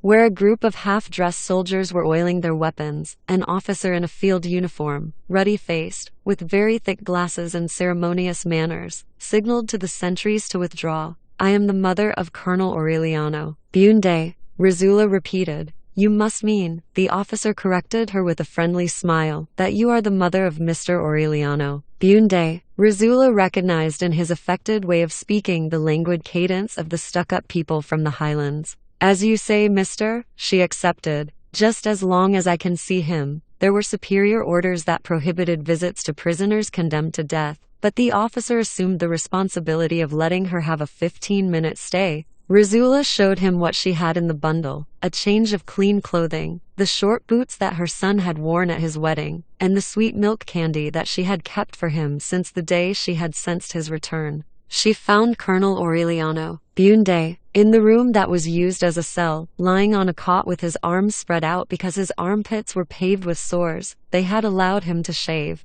The thick mustache with twisted ends accentuated the sharp angles of his cheekbones. He looked paler too, Rizula, than when he had left, a little taller, and more solitary than ever. He knew all about the details of the house, Pietro Crespi's suicide, Arcadio's arbitrary acts and execution, the dauntlessness of Jose Arcadio Bunde underneath the chestnut tree. He knew that Amaranta had consecrated her virginal widowhood to the rearing of Aureliano Jose, and that the latter was beginning to show signs of quite good judgment, and that he had learned to read and write at the same time he had learned to speak. From the moment in which she entered the room, Rizula felt inhibited by the maturity of her son, by his aura of command, by the glow of authority that radiated from his skin. She was surprised that he was so well informed. "You knew all along that I was a wizard," he joked, and he added in a serious tone, "This morning, when they brought me in, I had the impression that I had already been through all that before." In fact, while the crowd was roaring alongside him, he had been concentrating his thoughts, startled at how the town had aged. The leaves of the almond trees were broken. The houses, painted blue, then painted red, had ended up with an indefinable coloration. "What did you expect?" Rizula sighed. "Time passes. That's how it goes," Aureliano admitted, "but not so much." In that way the long-awaited visit, for which both had prepared questions and had even anticipated answers, was once more the usual everyday conversation. When the guard announced the end of the visit, Aureliano took out a roll of sweaty papers from under the cot. They were his poetry, the poems inspired by Remedios, which he had taken with him when he left, and those he had written later on during chance pauses in the war. "Promise me that no one will read them," he said. "Light the oven with them this very night." Rizula promised and stood up to kiss him goodbye. "I brought you a revolver," she murmured. Colonel Aureliano Bunde saw that the sentry could not see. "It won't do me any good," he said in a low voice, "but give it to me in case they search you on the way out." Razula took the revolver out of her bodice and put it under the mattress of the cot. "And don't say goodbye," he concluded with emphatic calmness. "Don't beg or bow down to anyone. Pretend that they shot me a long time ago." Razula bit her lip so as not to cry. "Put some hot stones on those sores," she said. She turned halfway around and left the room. Colonel Aureliano Bunde remained standing, thoughtful, until the door closed. Then he lay down again with his arms open. Since the beginning of adolescence, when he had begun to be aware of his premonitions, he thought that death would be announced with a definite, unequivocal, irrevocable signal. But there were only a few hours left before he would die, and the signal had not come. On a certain occasion, a very beautiful woman had come into his camp in Chuquirinca and asked the sentries permission to see him. They let her through because they were aware of the fanaticism of some mothers, who sent their daughters to the bedrooms of the most famous warriors, according to what they said, to improve the breed. That night, Colonel Aureliano Bunde was finishing the poem about the man who was lost in the rain when the girl came into his room. He turned his back to her to put the sheet of paper into the locked drawer where he kept his poetry, and then he sensed it.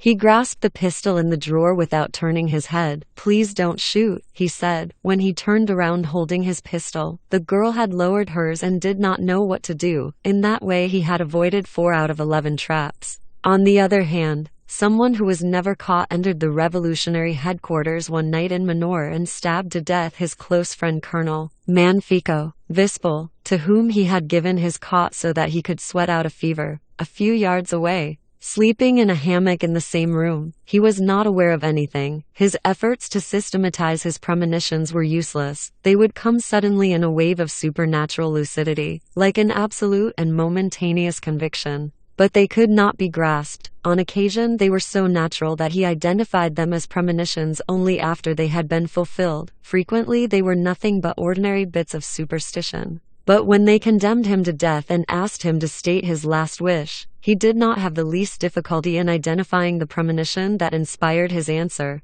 "I ask that the sentence be carried out in Macondo," he said. The president of the court-martial was annoyed. "Don't be clever, Bunde," he told him. "That's just a trick to gain more time. If you don't fulfill it, that will be your worry." The colonel said, "But that's my last wish." Since then the premonitions had abandoned him. The day when Razula visited him in jail. After a great deal of thinking he came to the conclusion that perhaps death would not be announced that time because it did not depend on chance but on the will of his executioners. He spent the night awake, tormented by the pain of his sores. A little before dawn he heard steps in the hallway. "They're coming," he said to himself, and for no reason he thought of Jose Arcadio Bunde, who at that moment was thinking about him under the dreary dawn of the chestnut tree. He did not feel fear or nostalgia, but an intestinal rage at the idea that this artificial death would not let him see the end of so many things that he had left unfinished. The door opened and a sentry came in with a mug of coffee. On the following day at the same hour he would still be doing what he was then, raging with the pain in his armpits, and the same thing happened. On Thursday he shared the sweet milk candy with the guards and put on his clean clothes, which were tight for him, and the patent leather boots. By Friday they had still not shot him. Actually, they did not dare carry out the sentence. The rebelliousness of the town made the military men think that the execution of Colonel Aureliano Bunde might have serious political consequences not only in Macondo but throughout the area of the swamp. So they consulted the authorities in the capital of the province. On Saturday night, while they were waiting for an answer, Captain Roque Carnicero went with some other officers to Catarino's place. Only one woman, practically threatened, dared take him to her room. "They don't want to go to bed with a man they know is going to die," she confessed to him. "No one knows how it will come. But everybody is going around saying that the officer who shoots Colonel Aureliano Bunde and all the soldiers in the squad, one by one, will be murdered, with no escape, sooner or later, even if they hide at the ends of the earth." Captain Roque Carnicero mentioned it to the other officers and they told their superiors. On Sunday, although no one had revealed it openly, although no action on the part of the military had disturbed the tense calm of those days, The whole town knew that the officers were ready to use any manner of pretext to avoid responsibility for the execution. The official order arrived in the Monday mail. The execution was to be carried out within 24 hours. That night the officers put 7 slips of paper into a cap, and Captain Roque Carnicero's unpeaceful fate was foreseen by his name on the prize slip. "Bad luck doesn't have any chinks in it," he said with deep bitterness. "I was born a son of a bitch and I'm going to die a son of a bitch." At 5 in the morning he chose the squad by lot, formed it in the courtyard, and woke up the condemned man with a premonitory phrase. "Let's go, Bunde," he told him. "Our time has come." "So that's what it was," the colonel replied. "I was dreaming that my sores had burst." Rebecca Bunde got up at 3 in the morning when she learned that Aureliano would be shot. She stayed in the bedroom in the dark, watching the cemetery wall through the half-opened window as the bed on which she sat shook with Joe's, Arcadio's snoring. She had waited all week with the same hidden persistence with which during different times she had waited for Pietro Crespi's letters. "They won't shoot him here, Joe's," Arcadio told her. "They'll shoot him at midnight in the barracks so that no one will know who made up the squad, and they'll bury him right there." Rebecca kept on waiting. "They're stupid enough to shoot him here," she said. She was so certain that she had foreseen the way she would open the door to wave goodbye. "They won't bring him through the streets, Joe's," Arcadio insisted, with 6 scared soldiers and knowing that the people are ready for anything. Indifferent to her husband's logic, Rebecca stayed by the window. "You'll see that they're just stupid enough," she said. On Tuesday, at 5 in the morning, Joe's, Arcadio had drunk his coffee and let the dogs out when Rebecca closed the window and held onto the head of the bed so as not to fall down. They're bringing him," she sighed. "He's so handsome." Joe's, Arcadio looked out the window and saw him, tremulous in the light of dawn. He already had his back to the wall and his hands were on his hips because the burning knots in his armpits would not let him lower them. "A person fucks himself up so much," Colonel Aureliano Bunde said. "Fucks himself up so much just so that 6-week fairies can kill him and he can't do anything about it." He repeated it with so much rage that it almost seemed to be fervor, and Captain Roque Carnicero was touched, because he thought he was praying. When the squad took aim, the rage had materialized into a viscous and bitter substance that put his tongue to sleep and made him close his eyes. Then the aluminum glow of dawn disappeared and he saw himself again in short pants, wearing a tie around his neck, and he saw his father leading him into the tent on a splendid afternoon, and he saw the ice. When he heard the shout, he thought that it was the final command to the squad. He opened his eyes with a shudder of curiosity, expecting to meet the incandescent trajectory of the bullets, but he only saw Captain Roque Carnicero with his arms in the air and Joe's, Arcadio crossing the street with his fearsome shotgun ready to go off. "Don't shoot," the captain said to Joe's, Arcadio. "You were sent by divine providence." Another war began right there. Captain Roque Carnicero and his 6 men left with Colonel Aureliano Bunde to free the revolutionary General Victorio Medina, who had been condemned to death in Riohacha. They thought they could save time by crossing the mountains along the trail that Joe's, Arcadio Bunde had followed to found Macondo, but before a week was out they were convinced that it was an impossible undertaking. So they had to follow the dangerous route over the outcroppings with no other munitions but what the firing squad had. They would camp near the towns and one of them, with a small goldfish in his hand, would go in disguise in broad daylight to contact the dormant liberals, who would go out hunting on the following morning and never return. When they saw Riohacha from a ridge in the mountains, General Victorio Medina had been shot.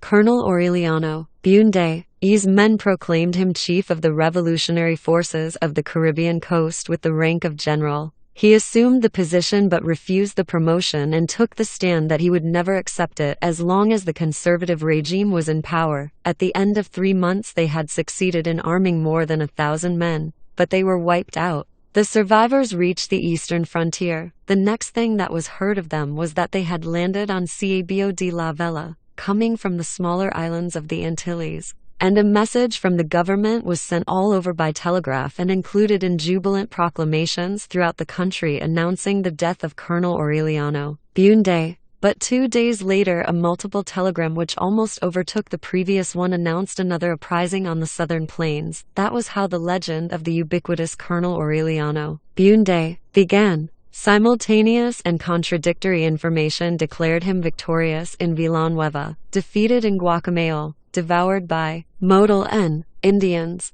dead in a village in the swamp, and up in arms again in Yurumita. The liberal leaders, who at that moment were negotiating for participation in the Congress, branded him an adventurer who did not represent the party. The national government placed him in the category of a bandit and put a price of 5,000 pesos on his head. After 16 defeats, Colonel Aureliano Bunde left Guajira with 2,000 well-armed Indians, and the garrison, which was taken by surprise as it slept, abandoned Riohacha. He established his headquarters there and proclaimed total war against the regime. The first message he received from the government was a threat to shoot Colonel Gerineldo M. Marquez within 48 hours if he did not withdraw with his forces to the eastern frontier. Colonel Roque Carnicero, who was his chief of staff then, gave him the telegram with a look of consternation, but he read it with unforeseen joy. "How wonderful!" he exclaimed. "We have a telegraph office in Macondo now." His reply was definitive. In 3 months he expected to establish his headquarters in Macondo.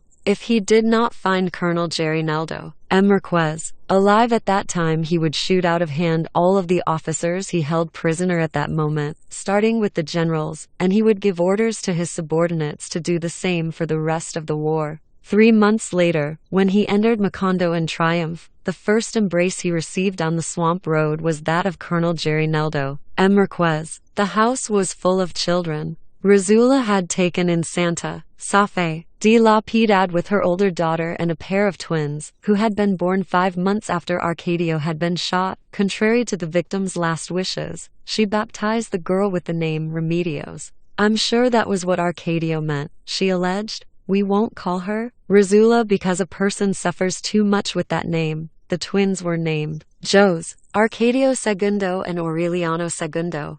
Amaranta took care of them all. She put small wooden chairs in the living room and established a nursery with other children from neighboring families. When Colonel Aureliano Bunde returned in the midst of exploding rockets and ringing bells, a children's chorus welcomed him to the house. Aureliano Jose, tall like his grandfather, dressed as a revolutionary officer, gave him military honors. Not all the news was good. A year after the flight of Colonel Aureliano Bunde, Jose, Arcadio and Rebecca went to live in the house Arcadio had built. No one knew about his intervention to halt the execution. In the new house, located on the best corner of the square, in the shade of an almond tree that was honored by 3 nests of redbreasts, with a large door for visitors and 4 windows for light, they set up a hospitable home. Rebecca's old friends, among them 4 of the Moscow sisters who were still single, once more took up the sessions of embroidery that had been interrupted years before on the porch with the begonias. Jose, Arcadio continued to profit from the usurped lands, the title to which was recognized by the conservative government. Every afternoon he could be seen returning on horseback, with his hunting dogs, and his double-barreled shotgun and a string of rabbits hanging from his saddle. One September afternoon, with the threat of a storm, he returned home earlier than usual. He greeted Rebecca in the dining room, tied the dogs up in the courtyard, hung the rabbits up in the kitchen to be salted later, and went to the bedroom to change his clothes. Rebecca later declared that when her husband went into the bedroom, she was locked in the bathroom and did not hear anything. It was a difficult version to believe, but there was no other more plausible, and no one could think of any motive for Rebecca to murder the man who had made her happy. That was perhaps the only mystery that was never cleared up in Macondo. As soon as Jose, Arcadio closed the bedroom door, the sound of a pistol shot echoed through the house. A trickle of blood came out under the door, crossed the living room, went out into the street, continued on in a straight line across the uneven terraces, went down steps and climbed over curbs, passed along the street of the Turks, turned a corner to the right and another to the left, made a right angle at the Bunde house, went in under the closed door, crossed through the parlor, hugging the walls so as not to stain the rugs, went on to the other living room, made a wide curve to avoid the dining room table, went along the porch with the begonias, and passed without being seen under Amaranta's chair as she gave an arithmetic lesson to Aureliano Jose, and went through the pantry and came out in the kitchen where Razula was getting ready to crack 36 eggs to make bread. Holy Mother of God! Razula shouted. She followed the thread of blood back along its course, and in search of its origin she went through the pantry, along the begonia porch where Aureliano, Joe's, was chanting that 3 + 3 is 6 and 6 + 3 is 9. And she crossed the dining room and the living rooms and followed straight down the street, and she turned first to the right and then to the left to the Street of the Turks, forgetting that she was still wearing her baking apron and her house slippers. And she came out onto the square and went into the door of a house where she had never been, and she pushed open the bedroom door and was almost suffocated by the smell of burned gunpowder. And she found Joe's, Arcadio, lying face down on the ground on top of the leggings he had just taken off, and she saw the starting point of the thread of blood that had already stopped flowing out of his right ear. They found no wound on his body, nor could they locate the weapon, nor was it possible to remove the smell of powder from the corpse. First they washed him 3 times with soap and a scrubbing brush, then they rubbed him with salt and vinegar, then with ashes and lemon, and finally they put him in a barrel of lye and let him stay for 6 hours. They scrubbed him so much that the arabesques of his tattooing began to fade. When they thought of the desperate measure of seasoning him with pepper, cumin seeds, and laurel leaves and boiling him for a whole day over a slow fire, he had already begun to decompose and they had to bury him hastily. They sealed him hermetically in a special coffin 7.5 feet long and 4 feet wide,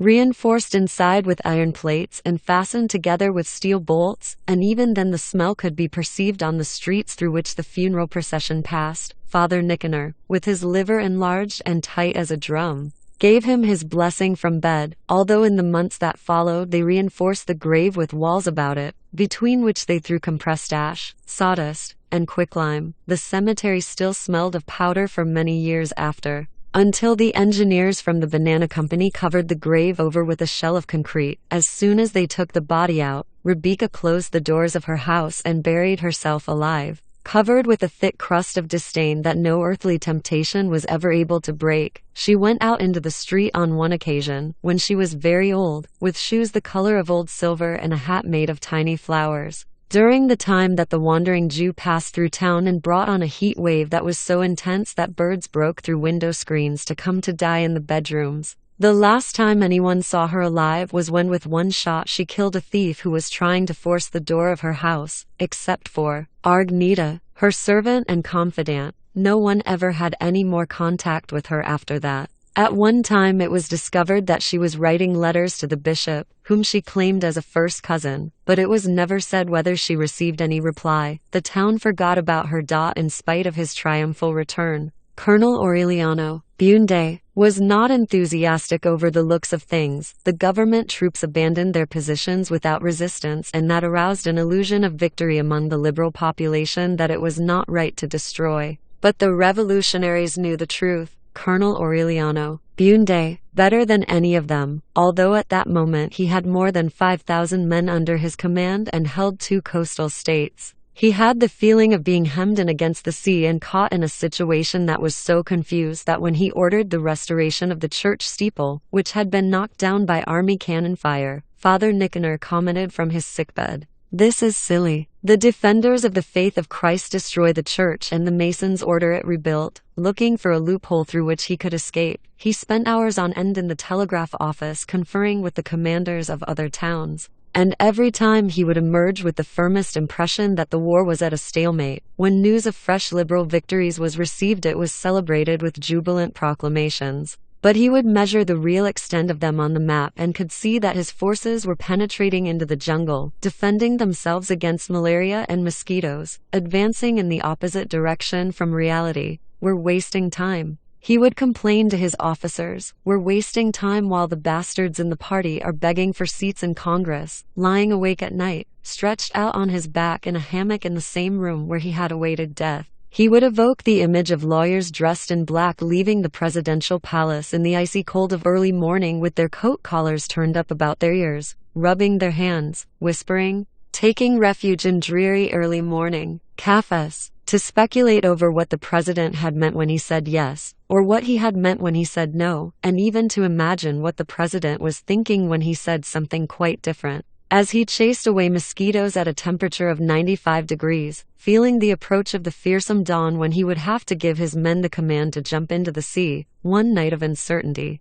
When Pilar Turner was singing in the courtyard with the soldiers, he asked her to read the future in her cards. "Watch out for your mouth," was all that Pilar Turner brought out after spreading and picking up the cards 3 times. "I don't know what it means, but the sign is very clear. Watch out for your mouth." 2 days later, someone gave an orderly a mug of black coffee and the orderly passed it on to someone else and that one to someone else until, hand to hand, it reached Colonel Aureliano Bunde's office. He had not asked for any coffee, but since it was there the colonel drank it. It had a dose of nux vomica strong enough to kill a horse. When they took him home he was stiff and arched and his tongue was sticking out between his teeth. Rizula fought against death over him, after cleaning out his stomach with the medics. She wrapped him in hot blankets and fed him egg whites for 2 days until his harrowed body recovered its normal temperature. On the 4th day he was out of danger. Against his will, pressured by Rizula and his officers, he stayed in bed for another week. Only then did he learn that his verses had not been burned. "I didn't want to be hasty," Rizula explained to him. "That night when I went to light the oven I said to myself that it would be better to wait until they brought the body." In the haze of convalescence, surrounded by Remedio's dusty dolls, Colonel Aureliano Bunde brought back the decisive periods of his existence by reading his poetry. He started writing again, for many hours, balancing on the edge of the surprises of a war with no future. In rhyme verse he resolved his experience on the shores of death, then his thoughts became so clear that he was able to examine them forward and backward. One night he asked Colonel Gerinaldo Marquez, "Tell me something, old friend. Why are you fighting? What other reason could there be?" Colonel Gerinaldo Marquez answered, "For the great Liberal Party." "You're lucky because you know why," he answered. "As far as I'm concerned, I've come to realize only just now that I'm fighting because of pride. That's bad," Colonel Gerinaldo Marquez said. Colonel Aureliano Bunde was amused at his alarm. "Naturally," he said, "but in any case, it's better than not knowing why you're fighting." He looked him in the eyes and added with a smile, "Or fighting, like you, for something that doesn't have any meaning for anyone." His pride had prevented him from making contact with the armed groups in the interior of the country until the leaders of the party publicly rectified their declaration that he was a bandit. He knew, however, that as soon as he put those scruples aside he would break the vicious circle of the war. Convalescence gave him time to reflect. Then he succeeded in getting Rizula to give him the rest of her buried inheritance and her substantial savings. He named Colonel Gerinaldo Marquez civil and military leader of Macondo, and he went off to make contact with the rebel groups in the interior. Colonel Gerinaldo Marquez was not only the man closest to Colonel Aureliano Bunde, but Rizula received him as a member of the family. Fragile, timid, with natural good manners, he was, however, better suited for war than for government. His political advisors easily entangled him in theoretical labyrinths, but he succeeded in giving Macondo the atmosphere of rural peace that Colonel Aureliano Bunde dreamed of, so that he could die of old age making little goldfishes. Although he lived in his parents' house, he would have lunch at Rizula's 2 or 3 times a week. He initiated Aureliano Joes in the use of firearms, gave him early military instruction, and for several months took him to live in the barracks with Rizula's consent, so that he could become a man. Many years before, when he was still almost a child, Gerinaldo Marquez had declared his love for Amaranta. At that time she was so illusioned with her lonely passion for Pietro Crespi that she laughed at him. Gerinaldo Marquez waited. On a certain occasion he sent Amaranta a note from jail asking her to embroider a dozen batiste handkerchiefs with his father's initials on them. He sent her the money. A week later Amaranta brought the dozen handkerchiefs to him in jail along with the money, and they spent several hours talking about the past. "When I get out of here I'm going to marry you,"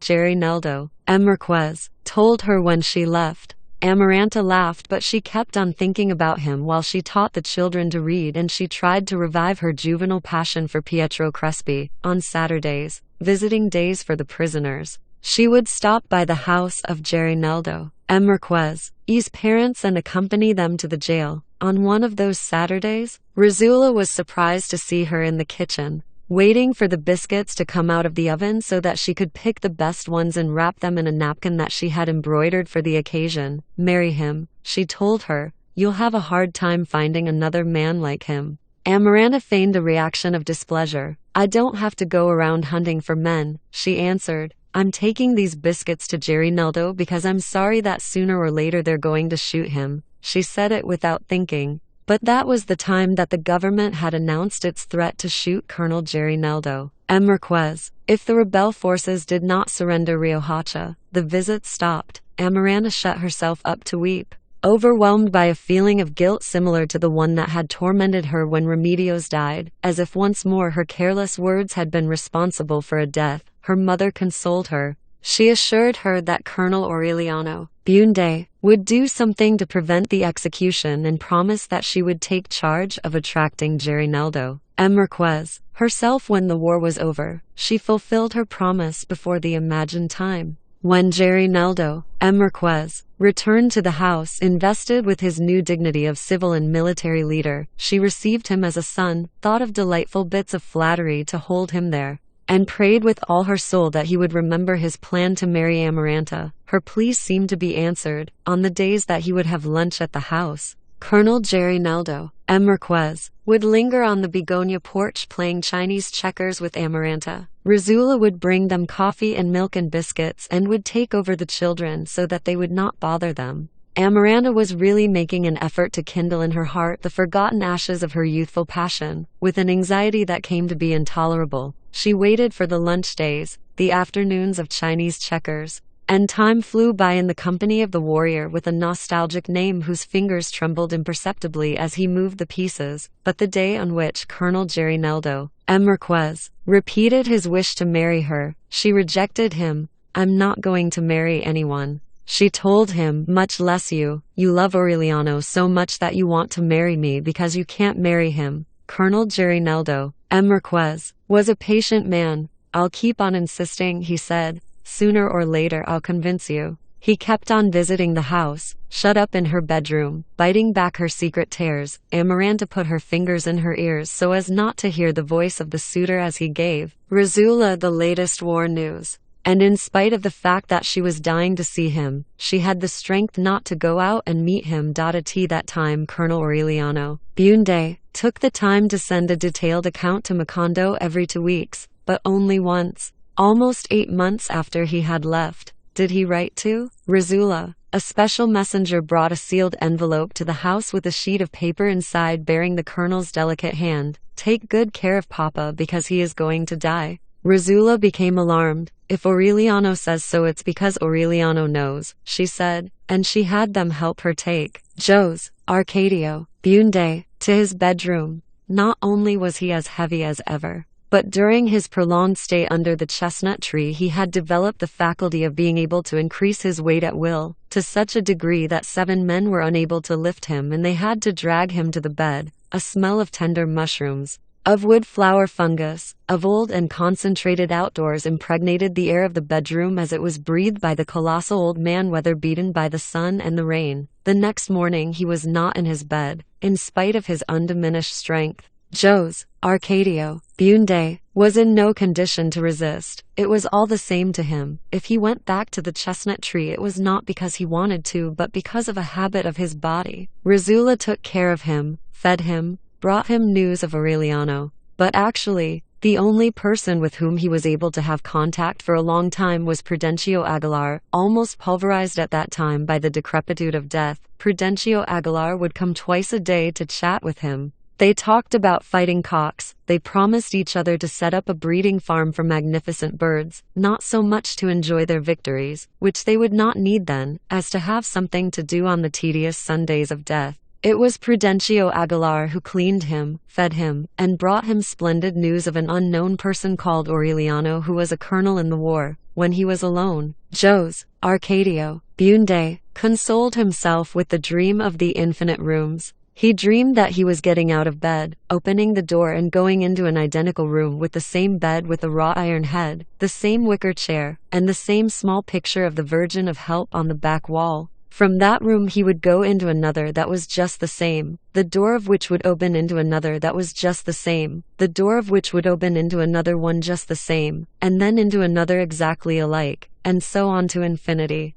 He liked to go from room to room, as in a gallery of parallel mirrors, until Prudencio Aguilar would touch him on the shoulder. Then he would go back from room to room, walking in reverse, going back over his trail. And he would find Prudencio Aguilar in the room of reality. But one night, 2 weeks after they took him to his bed, Prudencio Aguilar touched his shoulder in an intermediate room and he stayed there forever, thinking that it was the real room. On the following morning, Rizula was bringing him his breakfast when she saw a man coming along the hall. He was short and stocky, with a black suit on and a hat that was also black, enormous, pulled down to his taciturn eyes. Good Lord, Rizula thought. I could have sworn it was Melquiades. It was Cadaur, Visitachi N.'s brother, who had left the house fleeing from the insomnia plague and of whom there had never been any news. Visitachi N. asked him why he had come back, and he answered her in their solemn language, I have come for the exequies of the king. Then they went into Jose Arcadio Bunde's room, shook him as hard as they could, shouted in his ear, put a mirror in front of his nostrils, but they could not awaken him. A short time later, when the carpenter was taking measurements for the coffin, through the window they saw a light rain of tiny yellow flowers falling. They fell on the town all through the night in a silent storm, and they covered the roofs and blocked the doors and smothered the animals who slept outdoors. So many flowers fell from the sky that in the morning the streets were carpeted with a compact cushion and they had to clear them away with shovels and rakes so that the funeral procession could pass by. Sitting in the wicker rocking chair with her interrupted work in her lap, Amaranta watched Aureliano Jose, his chin covered with foam, stropping his razor to give himself his first shave. His blackheads bled and he cut his upper lip as he tried to shape a mustache of blonde fuzz, and when it was all over he looked the same as before, but the laborious process gave Amaranta the feeling that she had begun to grow old at that moment. You look just like Aureliano when he was your age, she said. You're a man now. He had been for a long time. Ever since that distant day when Amaranta thought he was still a child and continued getting undressed in front of him in the bathroom as she had always done. As she had been used to doing ever since Pilar Ternera had turned him over to her to finish his upbringing. The first time that he saw her, the only thing that drew his attention was the deep depression between her breasts. He was so innocent that he asked her what had happened to her, and Amaranta pretended to dig into her breasts with the tips of her fingers and answered, They gave me some terrible cuts. Some time later, when she had recovered from Pietro Crespi's suicide and would bathe with Aureliano Jose again, he no longer paid attention to the depression but felt a strange trembling at the sight of the splendid breasts with their brown nipples. He kept on examining her, discovering the miracle of her intimacy inch by inch, and he felt his skin tingle as he contemplated the way her skin tingled when it touched the water. Ever since he was a small child he had the custom of leaving his hammock and waking up in Amaranta's bed, because contact with her was a way of overcoming his fear of the dark. But since that day when he became aware of his own nakedness, it was not fear of the dark that drove him to crawl in under her mosquito netting but an urge to feel Amaranta's warm breathing at dawn. Early one morning during the time when she refused Colonel Gerineldo M. Marquez, Aureliano Jose awoke with the feeling that he could not breathe. He felt Amaranta's fingers searching across his stomach like warm and anxious little caterpillars. Pretending to sleep, he changed his position to make it easier. And then he felt the hand without the black bandage diving like a blind shellfish into the algae of his anxiety, although they seemed to ignore what both of them knew and what each one knew that the other knew. From that night on they were yoked together in an inviolable complicity. Aureliano Jose could not get to sleep until he heard the 12 o'clock waltz on the parlor clock. And the mature maiden whose skin was beginning to grow sad did not have a moment's rest until she felt slip in under her mosquito netting that sleepwalker whom she had raised, not thinking that he would be a palliative for her solitude. Later they not only slept together, naked, exchanging exhausting caresses, but they would also chase each other into the corners of the house and shut themselves up in the bedrooms at any hour of the day in a permanent state of unrelieved excitement. They were almost discovered by Rizula one afternoon when she went into the granary as they were starting to kiss. Do you love your aunt a lot? She asked Aureliano Jose. In an innocent way, he answered that he did. That's good of you. Rizula concluded and finished measuring the flour for the bread and returned to the kitchen. That episode drew Amaranta out of her delirium. She realized that she had gone too far, that she was no longer playing kissing games with a child, but was floundering about in an autumnal passion, one that was dangerous and had no future, and she cut it off with one stroke. Aureliano Jose, who was then finishing his military training, finally woke up to reality and went to sleep in the barracks.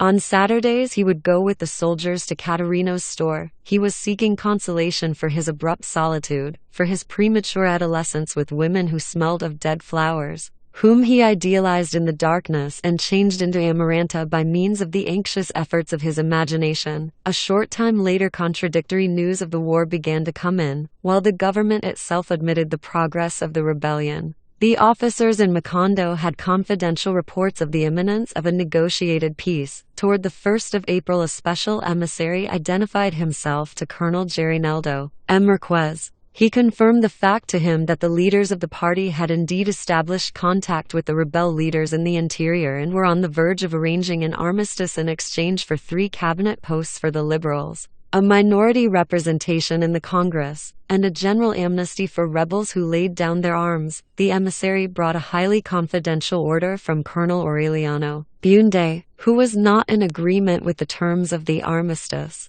Colonel Gerinaldo M. Marquez was to choose 5 of his best men and prepare to leave the country with them. The order would be carried out with the strictest secrecy. 1 week before the agreement was announced, and in the midst of a storm of contradictory rumors, Colonel Aureliano Bunde and 10 trusted officers, among them Colonel Roque Carnicero, stealthily arrived in Macondo after midnight, dismissed the garrison, buried their weapons, and destroyed their records. By dawn they had left town, along with Colonel Gerinaldo M. Marquez and his 5 officers. It was such a quick and secret operation that Rizula did not find out about it until the last moment, when someone tapped on her bedroom window and whispered, "If you want to see Colonel Aureliano Bunde, come to the door right now." Rizula jumped out of bed and went to the door in her nightgown, and she was just able to see the horsemen who were leaving town gallop off in a mute cloud of dust. Only on the following day did she discover that Aureliano Jose had gone with his father. 10 days after a joint communique by the government and the opposition announced the end of the war, there was news of the first armed uprising of Colonel Aureliano Bunde on the western border. His small and poorly armed force was scattered in less than a week, but during that year, while liberals and conservatives tried to make the country believe in reconciliation, he attempted 7 other revolts. One night he bombarded Riohacha from a schooner, and the garrison dragged out of bed and shot the 14 best-known liberals in the town as a reprisal. For more than 2 weeks, he held a customs post on the border and from there sent the nation a call to general war. Another of his expeditions was lost for 3 months in the jungle in a mad attempt to cross more than 1,000 miles of virgin territory in order to proclaim war on the outskirts of the capital. On one occasion he was less than 15 miles away from Macondo and was obliged by government patrols to hide in the mountains, very close to the enchanted region where his father had found the fossil of a Spanish galleon many years before. Visitachi N. died around that time. She had the pleasure of dying a natural death after having renounced a throne out of fear of insomnia, and her last wish was that they should dig up the wages she had saved for more than 20 years under her bed and send the money to Colonel Aureliano Bunde, so that he could go on with the war. But Rizula did not bother to dig it up because it was rumored in those days that Colonel Aureliano Bunde had been killed in a landing near the provincial capital. The official announcement, the 4th in less than 2 years, was considered true for almost 6 months because nothing further was heard of him. Suddenly, when Rizula and Amaranta had added new mourning to the past period, unexpected news arrived. Colonel Aureliano Bunde was alive, but apparently he had stopped harassing the government of his country and had joined with the victorious federalism of other republics of the Caribbean. He would show up under different names farther and farther away from his own country. Later it would be learned that the idea that was working on him at the time was the unification of the Federalist forces of Central America in order to wipe out conservative regimes from Alaska to Patagonia. The first direct news that Rizula received from him, several years after his departure, was a wrinkled and faded letter that had arrived passing through various hands, from Santiago, Cuba. We've lost him forever, Razula exclaimed on reading it. If he follows this path, he'll spend Christmas at the ends of the earth. The person to whom she said it, who was the first to whom she showed the letter, was the conservative General Jose Raquel Moncada, mayor of Macondo since the end of the war. This Aureliano, General Moncada commented, what a pity that he's not a conservative. He really admired him, like many conservative civilians. Jose Raquel Moncada had waged war in defense of his party and had earned the title of general on the field of battle, even though he was not a military man by profession. On the contrary, like so many of his fellow party members, he was an anti-militarist.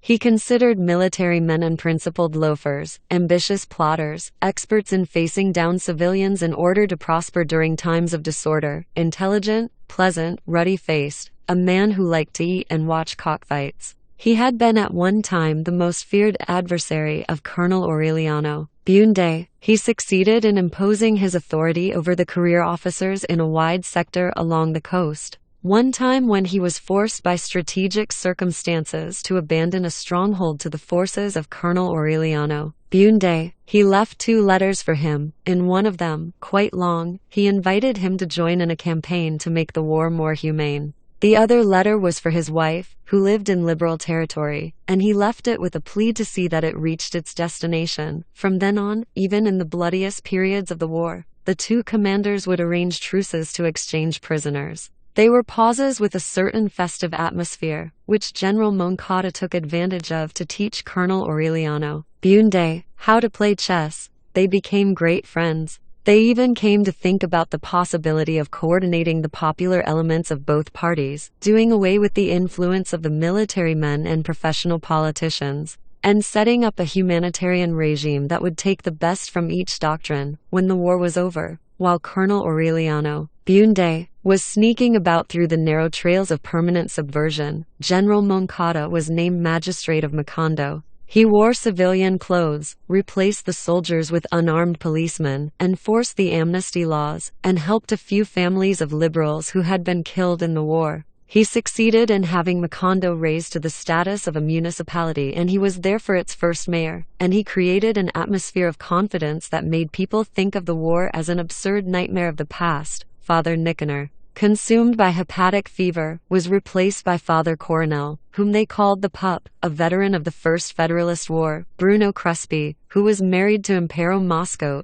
and whose shop of toys and musical instruments continued to prosper. Built a theater which Spanish companies included in their itineraries. It was a vast open-air hall with wooden benches, a velvet curtain with Greek masks, and 3 box offices in the shape of lions' heads, through whose mouths the tickets were sold. It was also about that time that the school was rebuilt. It was put under the charge of Don Melchor Escalona, an old teacher brought from the swamp, who made his lazy students walk on their knees in the lime-coated courtyard and made the students who talked in class eat hot chili, with the approval of their parents, Aureliano Segundo and Jose Arcadio Segundo. The willful twins of Santa Fe de la Piedad were the first to sit in the classroom, with their slates, their chalk, and their aluminum jugs with their names on them. Remedios, who inherited her mother's pure beauty, began to be known as Remedios the Beauty, in spite of time, of the superimposed periods of mourning, and her accumulated afflictions. Razula resisted growing old,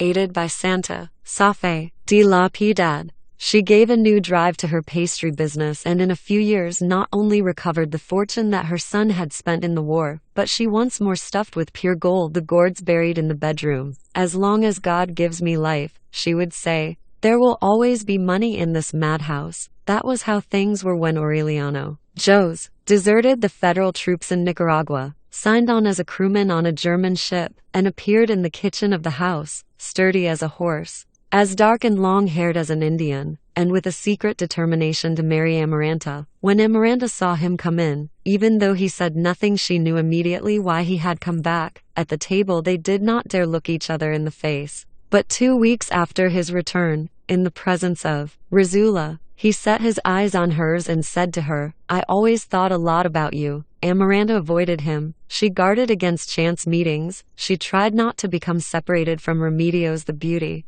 She was ashamed of the blush that covered her cheeks on the day her nephew asked her how long she intended wearing the black bandage on her hand, for she interpreted it as an allusion to her virginity. When he arrived, she barred the door of her bedroom. But she heard his peaceful snoring in the next room for so many nights that she forgot about the precaution. Early one morning, almost 2 months after his return, she heard him come into the bedroom. Then, instead of fleeing, instead of shouting as she had thought she would, she let herself be saturated with a soft feeling of relaxation. She felt him slip in under the mosquito netting as he had done when he was a child, as he had always done. And she could not repress her cold sweat and the chattering of her teeth when she realized that he was completely naked. "Go away," she whispered, suffocating with curiosity. "Go away or I'll scream." But Aureliano Jose knew then what he had to do. Because he was no longer a child but a barracks animal. Starting with that night, the dull, inconsequential battles began again and would go on until dawn. "I'm your aunt," Amaranta murmured, spent.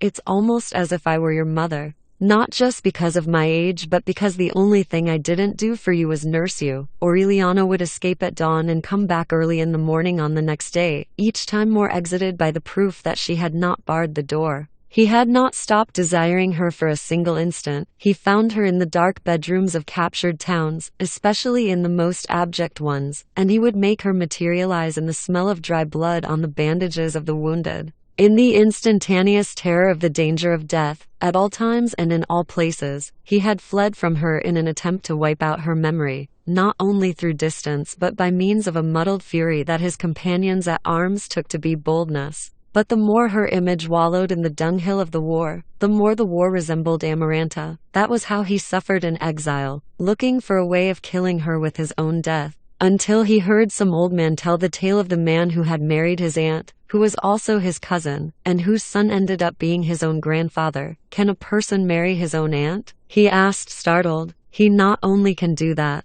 a soldier answered him, "but we're fighting this war against the priests so that a person can marry his own mother." 2 weeks later he deserted. He found Amaranta more withered than in his memory, more melancholy and shy, and now really turning the last corner of maturity, but more feverish than ever in the darkness of her bedroom and more challenging than ever in the aggressiveness of her resistance. "You're a brute," Amaranta would tell him as she was harried by his hounds. "You can't do that to a poor aunt unless you have a special dispensation from the Pope." Aureliano Jose promised to go to Rome. He promised to go across Europe on his knees to kiss the sandals of the pontiff just so that she would lower her drawbridge. "It's not just that," Amaranta retorted. "Any children will be born with the tail of a pig." Aureliano Jose was deaf to all arguments. "I don't care if they're born as armadillos," he begged. Early one morning, vanquished by the unbearable pain of repressed virility, he went to Caterino's. He found a woman with flaccid breasts, affectionate and cheap, who calmed his stomach for some time. He tried to apply the treatment of disdain to Amaranta. He would see her on the porch working at the sewing machine, which she had learned to operate with admirable skill, and he would not even speak to her. Amaranta felt freed of a reef,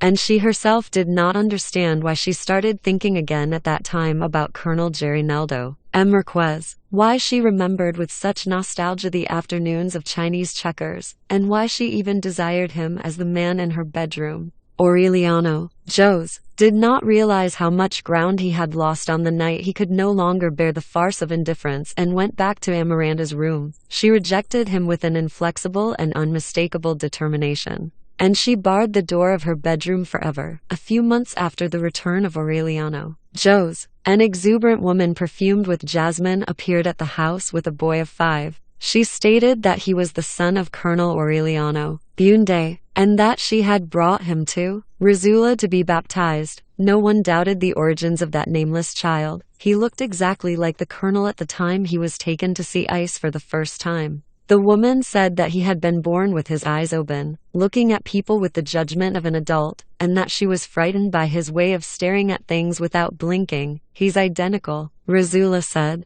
"The only thing missing is for him to make chairs rock by simply looking at them." They christened him Aureliano and with his mother's last name, since the law did not permit a person to bear his father's name until he had recognized him. General Moncada was the godfather, although Amaranta insisted that he be left so that she could take over his upbringing. His mother was against it. Rizula at that time did not know about the custom of sending virgins to the bedrooms of soldiers in the same way that hens are turned loose with fine roosters, but in the course of that year she found out. 9 more sons of Colonel Aureliano Bunde were brought to the house to be baptized. The oldest, a strange dark boy with green eyes, who was not at all like his father's family, was over 10 years old. They brought children of all ages, all colors, but all males and all with a look of solitude that left no doubt as to the relationship. Only 2 stood out in the group. One, large for his age, made smithereens out of the flower pots and china because his hands seemed to have the property of breaking everything they touched. The other was a blond boy with the same light eyes as his mother,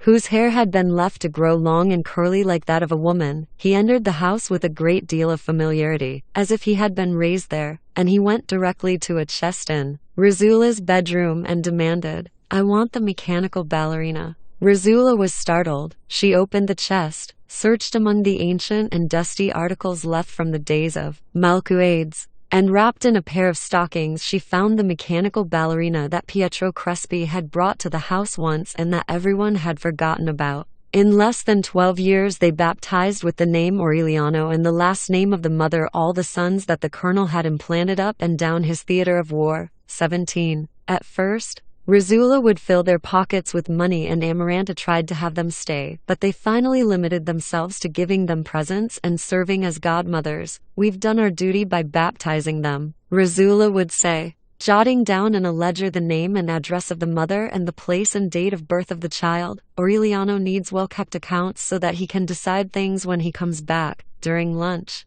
commenting with General Moncada about that disconcerting proliferation, she expressed the desire for Colonel Aureliano Bunde to come back someday and gather all of his sons together in the house. "Don't worry, dear friend," General Moncada said enigmatically. "He'll come sooner than you suspect." What General Moncada knew and what he did not wish to reveal at lunch was that Colonel Aureliano Bunde was already on his way to head up the most prolonged, radical, and bloody rebellion of all those he had started up till then. The situation again became as tense as it had been during the months that preceded the First War. The cockfights, instituted by the mayor himself, were suspended. Captain Aquiles Ricardo, the commander of the garrison, took over the exercise of municipal power. The liberals looked upon him as a provocateur. "Something terrible is going to happen," Rizula would say to Aureliano. "Jose, don't go out into the street after 6 o'clock." The entreaties were useless. Aureliano, Jose, just like Arcadio in other times, had ceased to belong to her. It was as if his return home, the possibility of existing without concerning himself with everyday necessities, had awakened in him the lewd and lazy leanings of his uncle. Jose, Arcadio, his passion for Amaranta had been extinguished without leaving any scars. He would drift around, playing pool, easing his solitude with occasional women, sacking the hiding places where Rizula had forgotten her money. He ended up coming home only to change his clothes. "They're all alike," Rizula lamented. "At first they behave very well. They're obedient and prompt and they don't seem capable of killing a fly, but as soon as their beards appear they go to ruin." Unlike Arcadio, who had never known his real origins, he found out that he was the son of Pilar Ternera, who had hung up a hammock so that he could take his siesta in her house. More than mother and son, they were accomplices in solitude. Pilar Ternera had lost the trail of all hope. Her laugh had taken on the tones of an organ. Her breasts had succumbed to the tedium of endless caressing. Her stomach and her thighs had been the victims of her irrevocable fate as a shared woman. But her heart grew old without bitterness, fat, talkative, with the airs of a matron in disgrace. She renounced the sterile illusions of her cards and found peace and consolation in other people's loves. In the house where Aureliano, Jose, took his siesta, the girls from the neighborhood would receive their casual lovers. "Lend me your room, Pilar," they would simply say when they were already inside. Of course, Pilar would answer, and if anyone was present she would explain, "I'm happy knowing that people are happy in bed." She never charged for the service. She never refused the favor. Just as she never refused the countless men who sought her out, even in the twilight of her maturity, without giving her money or love and only occasionally pleasure. Her 5 daughters, who inherited a burning seed, had been lost on the byways of life since adolescence. Of the 2 sons she managed to raise, One died fighting in the forces of Colonel Aureliano Bunde, and the other was wounded and captured at the age of 14 when he tried to steal a crate of chickens in a town in the swamp. In a certain way, Aureliano Jose was the tall, dark man who had been promised her for half a century by the King of Hearts, and like all men sent by the cards, he reached her heart when he was already stamped with the mark of death. She saw it in the cards. "Don't go out tonight," she told him. "Stay and sleep here because Carmelita Montiel is getting tired of asking me to put her in your room." Aureliano Jose did not catch the deep feeling of begging that was in the offer. "Tell her to wait for me at midnight," he said. He went to the theater, where a Spanish company was putting on The Dagger of the Fox, which was really Zorla's play with the title changed by order of Captain Aquiles Ricardo, because the liberals called the conservatives Goths. Only when he handed in his ticket at the door did Aureliano Jose realize that Captain Aquiles Ricardo and two soldiers armed with rifles were searching the audience. "Be careful, Captain," Aureliano Jose warned him. "The man hasn't been born yet who can lay hands on me." The captain tried to search him forcibly and Aureliano Jose, who was unarmed, began to run. The soldiers disobeyed the order to shoot. "He's a Bunde," one of them explained, blind with rage. The captain then snatched away the rifle, stepped into the center of the street, and took aim. "Cowards," he shouted. "I only wish it was Colonel Aureliano Bunde." Carmelita Montiel, a 20-year-old virgin, had just bathed in orange blossom water and was strewing rosemary leaves on Pilar Turner's bed when the shot rang out. Aureliano Jose had been destined to find with her the happiness that Amaranta had denied him, to have 7 children, and to die in her arms of old age, but the bullet that entered his back and shattered his chest had been directed by a wrong interpretation of the cards. Captain Aquiles Ricardo, who was really the one destined to die that night, did indeed die. 4 hours before Aureliano Jose, as soon as the shot was heard, he was brought down by 2 simultaneous bullets whose origin was never established, and a shout of many voices shook the night. "Long live the Liberal Party! Long live Colonel Aureliano Bunde!" At 12 o'clock, when Aureliano Jose had bled to death and Carmelita Montiel found that the cards showing her future were blank, more than 400 men had filed past the theater and discharged their revolvers into the abandoned body of Captain Aquiles Ricardo. A patrol had to use a wheelbarrow to carry the body, which was heavy with lead and fell apart like a water-soaked loaf of bread. Annoyed by the outrages of the regular army, General Jose Raquel Moncada used his political influence, put on his uniform again, and assumed the civil and military leadership of Macondo. He did not expect, however, that his conciliatory attitude would be able to prevent the inevitable. The news in September was contradictory. While the government announced that it was maintaining control throughout the country, the liberals were receiving secret news of armed uprisings in the interior. The regime would not admit a state of war until it was proclaimed in a decree that had followed a court-martial which had condemned Colonel Aureliano Bunde to death in absentia. The first unit that captured him was ordered to carry the sentence out. "This means he's come back," Rizula said joyfully to General Moncada, but he himself knew nothing about it. Actually, Colonel Aureliano Bunde had been in the country for more than a month. He was preceded by conflicting rumors, supposed to be in the most distant places at the same time, and even General Moncada did not believe in his return until it was officially announced that he had seized estates on the coast. "Congratulations, dear friend," he told Rizula, showing her the telegram. "You'll soon have him here." Rizula was worried then for the first time. "And what will you do?" she asked. General Moncada had asked himself that same question many times. "The same as he, my friend," he answered. "I'll do my duty." At dawn on the 1st of October, Colonel Aureliano Bunde attacked Macondo with 1,000 well-armed men, and the garrison received orders to resist to the end. At noon, while General Moncada was lunching with Rizula, a rebel cannon shot that echoed in the whole town blew the front of the municipal treasury to dust. "They're as well armed as we are," General Moncada sighed. "But besides that, they're fighting because they want to." At 2 o'clock in the afternoon, while the earth trembled with the artillery fire from both sides, he took leave of Rizula with the certainty that he was fighting a losing battle. "I pray to God that you won't have Aureliano in the house tonight," he said. "If it does happen that way, give him an embrace for me, because I don't expect ever to see him again." That night he was captured when he tried to escape from Macondo after writing a long letter to Colonel Aureliano Bunde, in which he reminded him of their common aim to humanize the war, and he wished him a final victory over the corruption of the militarists and the ambitions of the politicians in both parties. On the following day, Colonel Aureliano Bunde had lunch with him in Rizula's house, where he was being held until a revolutionary court-martial decided his fate. It was a friendly gathering. But while the adversaries forgot the war to remember things of the past, Rizula had the gloomy feeling that her son was an intruder. She had felt it ever since she saw him come in protected by a noisy military retinue, which turned the bedrooms inside out until they were convinced there was no danger. Colonel Aureliano Bunde not only accepted it, but he gave strict orders that no one should come closer than 10 feet, not even Rizula.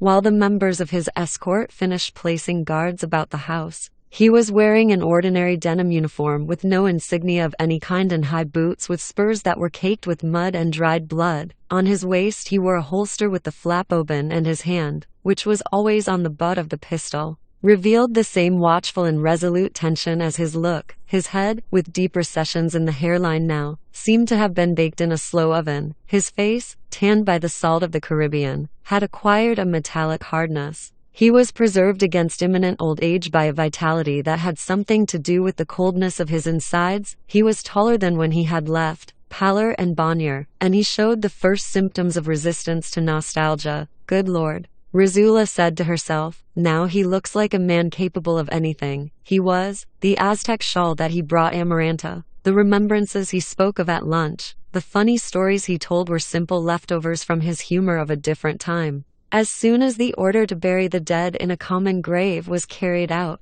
he assigned Colonel Roque Carnicero the mission of setting up courts-martial, and he went ahead with the exhausting task of imposing radical reforms which would not leave a stone of the re-established conservative regime in place. We have to get ahead of the politicians in the party, he said to his aides. When they open their eyes to reality, they'll find accomplished facts. It was then that he decided to review the titles to land that went back 100 years, and he discovered the legalized outrages of his brother, Jose Arcadio. He annulled the registrations with a stroke of the pen, as a last gesture of courtesy. He left his affairs for an hour and visited Rebecca to bring her up to date on what he was determined to do. In the shadows of her house, the solitary widow who at one time had been the confidant of his repressed loves and whose persistence had saved his life was a specter out of the past, encased in black down to her knuckles, with her heart turned to ash. She scarcely knew anything about the war. Colonel Aureliano Bunde had the impression that the phosphorescence of her bones was showing through her skin, and that she moved in an atmosphere of St. Elmo's fire. In a stagnant air where one could still note a hidden smell of gunpowder, he began by advising her to moderate the rigor of her mourning, to ventilate the house, to forgive the world for the death of Jose Arcadio. But Rebecca was already beyond any vanity. After searching for it uselessly in the taste of earth, in the perfumed letters from Pietro Crespi, in the tempestuous bed of her husband, she had found peace in that house where memories materialized through the strength of implacable evocation and walked like human beings through the cloistered rooms. Leaning back in her wicker rocking chair, looking at Colonel Aureliano Bunde, as if he were the one who looked like a ghost out of the past, Rebecca was not even upset by the news that the lands usurped by Jose Arcadio would be returned to their rightful owners. Whatever you decide will be done. Aureliano, she sighed. I always thought, and now I have the proof, that you're a renegade. The revision of the deeds took place at the same time as the summary courts-martial presided over by Colonel Gerinaldo M. Marquez,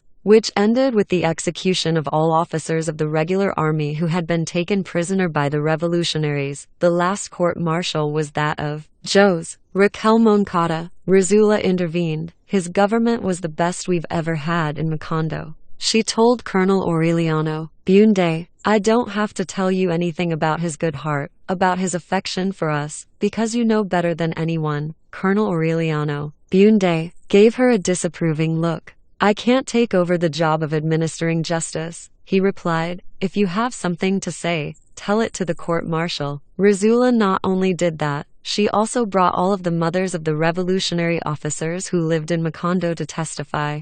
One by one, the old women who had been founders of the town, several of whom had taken part in the daring crossing of the mountains, praised the virtues of General Moncada. Rizula was the last in line, her gloomy dignity, the weight of her name. The convincing vehemence of her declaration made the scale of justice hesitate for a moment. You have taken this horrible game very seriously, and you have done well because you are doing your duty, she told the members of the court. But don't forget that as long as God gives us life, we will still be mothers, and no matter how revolutionary you may be, we have the right to pull down your pants and give you a whipping at the first sign of disrespect. The court retired to deliberate as those words still echoed in the school that had been turned into a barracks. At midnight, General Jose Raquel Moncada was sentenced to death. Colonel Aureliano Bunde, in spite of the violent recriminations of Rizula, refused to commute the sentence. A short while before dawn, he visited the condemned man in the room used as a cell. Remember,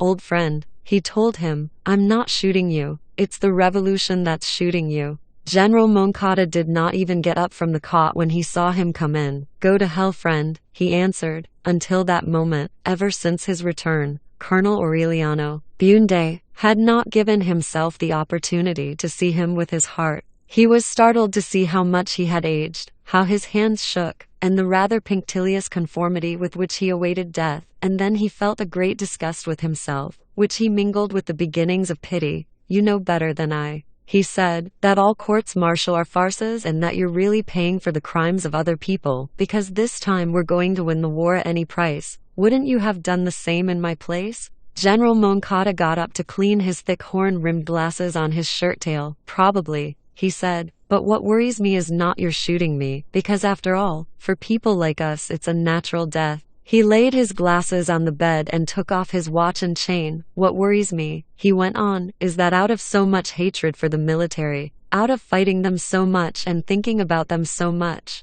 you've ended up as bad as they are. And no ideal in life is worth that much baseness. He took off his wedding ring and the medal of the Virgin of Help and put them alongside his glasses and watch. At this rate, he concluded, you'll not only be the most despotic and bloody dictator in our history, but you'll shoot my dear friend Rizula in an attempt to pacify your conscience. Colonel Aureliano Bunde stood there impassively. General Moncada then gave him the glasses, medal, watch and ring, and he changed his tone. But I didn't send for you to scold you, he said. I wanted to ask you the favor of sending these things to my wife. Colonel Aureliano Bunde put them in his pockets. Is she still in Manor? She's still in Manor, General Moncada confirmed, in the same house behind the church where you sent the letter. I'll be glad to. Jose Raquel, Colonel Aureliano Bunde said. When he went out into the blue air of the mist, his face grew damp as on some other dawn in the past, and only then did he realize that he had ordered the sentence to be carried out in the courtyard and not at the cemetery wall.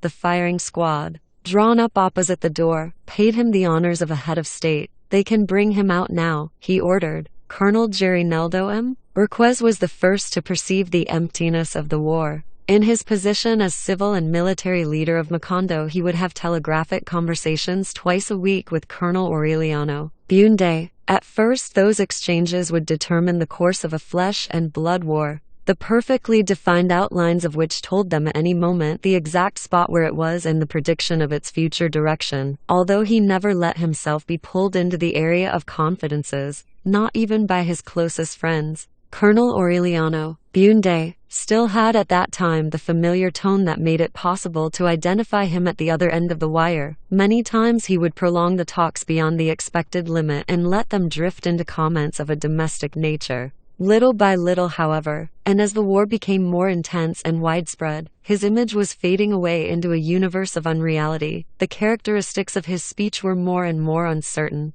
and they came together and combined to form words that were gradually losing all meaning. Colonel Gerineldo M. Urquez limited himself then to just listening, burdened by the impression that he was in telegraphic contact with a stranger from another world. I understand, Aureliano, he would conclude on the key. Long live the Liberal Party. He finally lost all contact with the war. What in other times had been a real activity, an irresistible passion of his youth, became a remote point of reference for him. and emptiness. His only refuge was Amaranta's sewing room. He would visit her every afternoon. He liked to watch her hands as she curled frothy petticoat cloth in the machine that was kept in motion by Remedios the Beauty. They spent many hours without speaking, content with their reciprocal company, but while Amaranta was inwardly pleased in keeping the fire of his devotion alive, he was unaware of the secret designs of that indecipherable heart. When the news of his return reached her, Amaranta had been smothered by anxiety, but when she saw him enter the house in the middle of Colonel Aureliano Bunde's noisy escort, and she saw how he had been mistreated by the rigors of exile, made old by age and oblivion, dirty with sweat and dust, smelling like a herd, ugly, with his left arm in a sling, she felt faint with disillusionment. My God, she thought, this wasn't the person I was waiting for. On the following day, however, he came back to the house shaved and clean, with his mustache perfumed with lavender water and without the bloody sling. He brought her a prayer book bound in mother of pearl. How strange men are, she said. Because she could not think of anything else to say. They spend their lives fighting against priests and then give prayer books as gifts. From that time on, even during the most critical days of the war, he visited her every afternoon, many times. When Remedios the Beauty was not present, it was he who turned the wheel on the sewing machine. Amaranta felt upset by the perseverance, the loyalty, the submissiveness of that man who was invested with so much authority and who nevertheless took off his sidearms in the living room so that he could go into the sewing room without weapons. But for 4 years he kept repeating his love, and she would always find a way to reject him without hurting him, for even though she had not succeeded in loving him, she could no longer live without him. Remedios the Beauty,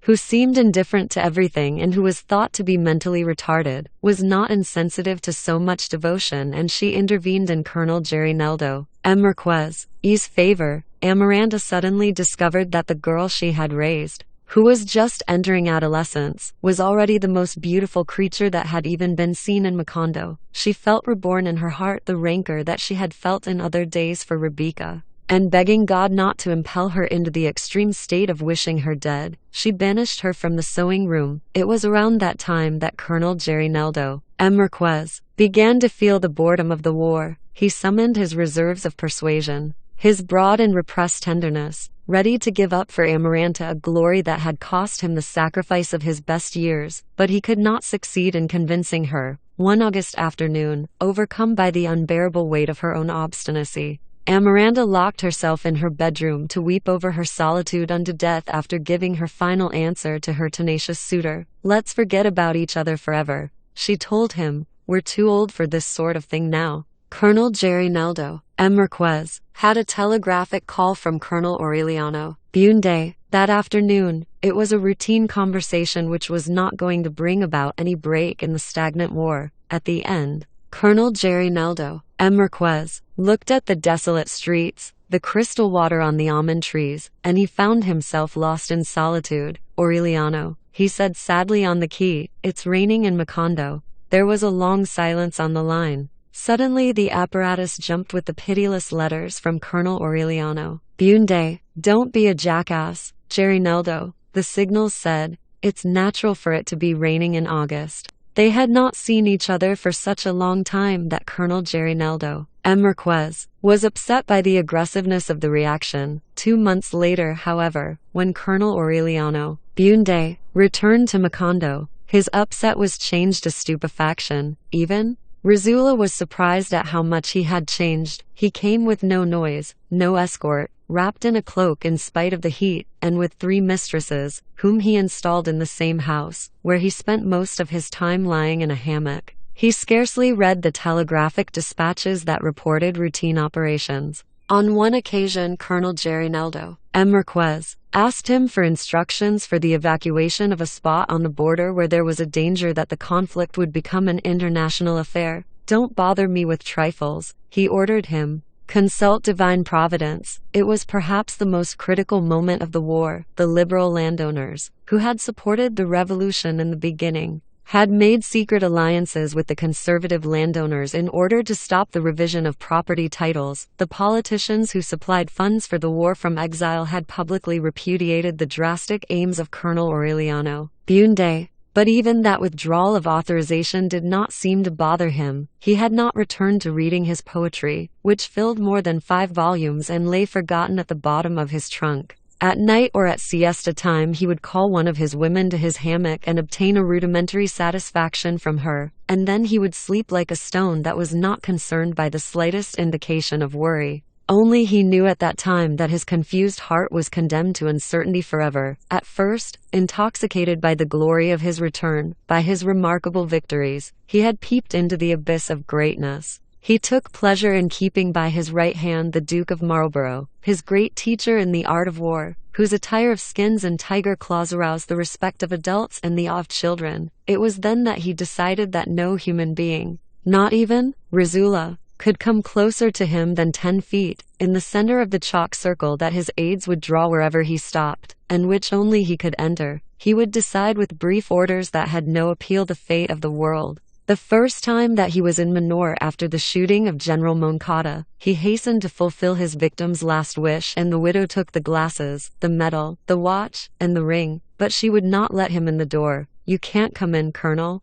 she told him. "You may be in command of your war, but I'm in command of my house." Colonel Aureliano Bunde did not show any sign of anger, but his spirit only calmed down when his bodyguard had sacked the widow's house and reduced it to ashes. "Watch out for your heart, Aureliano," Colonel Gerineldo M. Marquez would say to him then. "You're rotting alive." About that time he called together a second assembly of the principal rebel commanders. He found all types: idealists, ambitious people, adventurers, those with social resentments, even common criminals. There was even a former conservative functionary who had taken refuge in the revolt to escape a judgment for misappropriation of funds. Many of them did not even know why they were fighting. In the midst of that motley crowd, whose differences of values were on the verge of causing an internal explosion, one gloomy authority stood out: General Teófilo Vargas. He was a full-blooded Indian, untamed, illiterate, and endowed with quiet wiles and a messianic vocation that aroused a demented fanaticism in his men. Colonel Aureliano Bunde called the meeting with the aim of unifying the rebel command against the maneuvers of the politicians.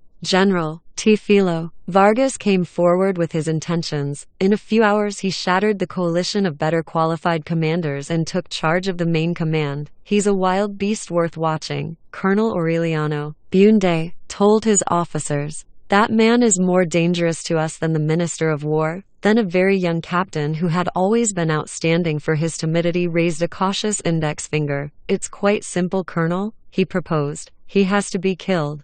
Colonel Aureliano Bunde was not alarmed by the coldness of the proposition but by the way in which, by a fraction of a second, it had anticipated his own thoughts. "Don't expect me to give an order like that," he said. He did not give it, as a matter of fact. But 2 weeks later General Teófilo Vargas was cut to bits by machetes in an ambush, and Colonel Aureliano Bunde assumed the main command. The same night that his authority was recognized by all the rebel commands, he woke up in a fright, calling for a blanket. An inner coldness which shattered his bones and tortured him even in the heat of the sun would not let him sleep for several months, until it became a habit. The intoxication of power began to break apart under waves of discomfort. Searching for a cure against the chill, he had the young officer who had proposed the murder of General Teófilo Vargas shot. His orders were being carried out even before they were given, even before he thought of them. And they always went much beyond what he would have dared have them do. Lost in the solitude of his immense power, he began to lose direction. He was bothered by the people who cheered him in neighboring villages, and he imagined that they were the same cheers they gave the enemy. Everywhere he met adolescents who looked at him with his own eyes, who spoke to him with his own voice, who greeted him with the same mistrust with which he greeted them, and who said they were his sons. He felt scattered about, multiplied, and more solitary than ever. He was convinced that his own officers were lying to him. He fought with the Duke of Marlborough. "The best friend a person has," he would say at that time, "is one who has just died." He was weary of the uncertainty, of the vicious circle of that eternal war that always found him in the same place, but always older, wearier, even more in the position of not knowing why, or how, or even when.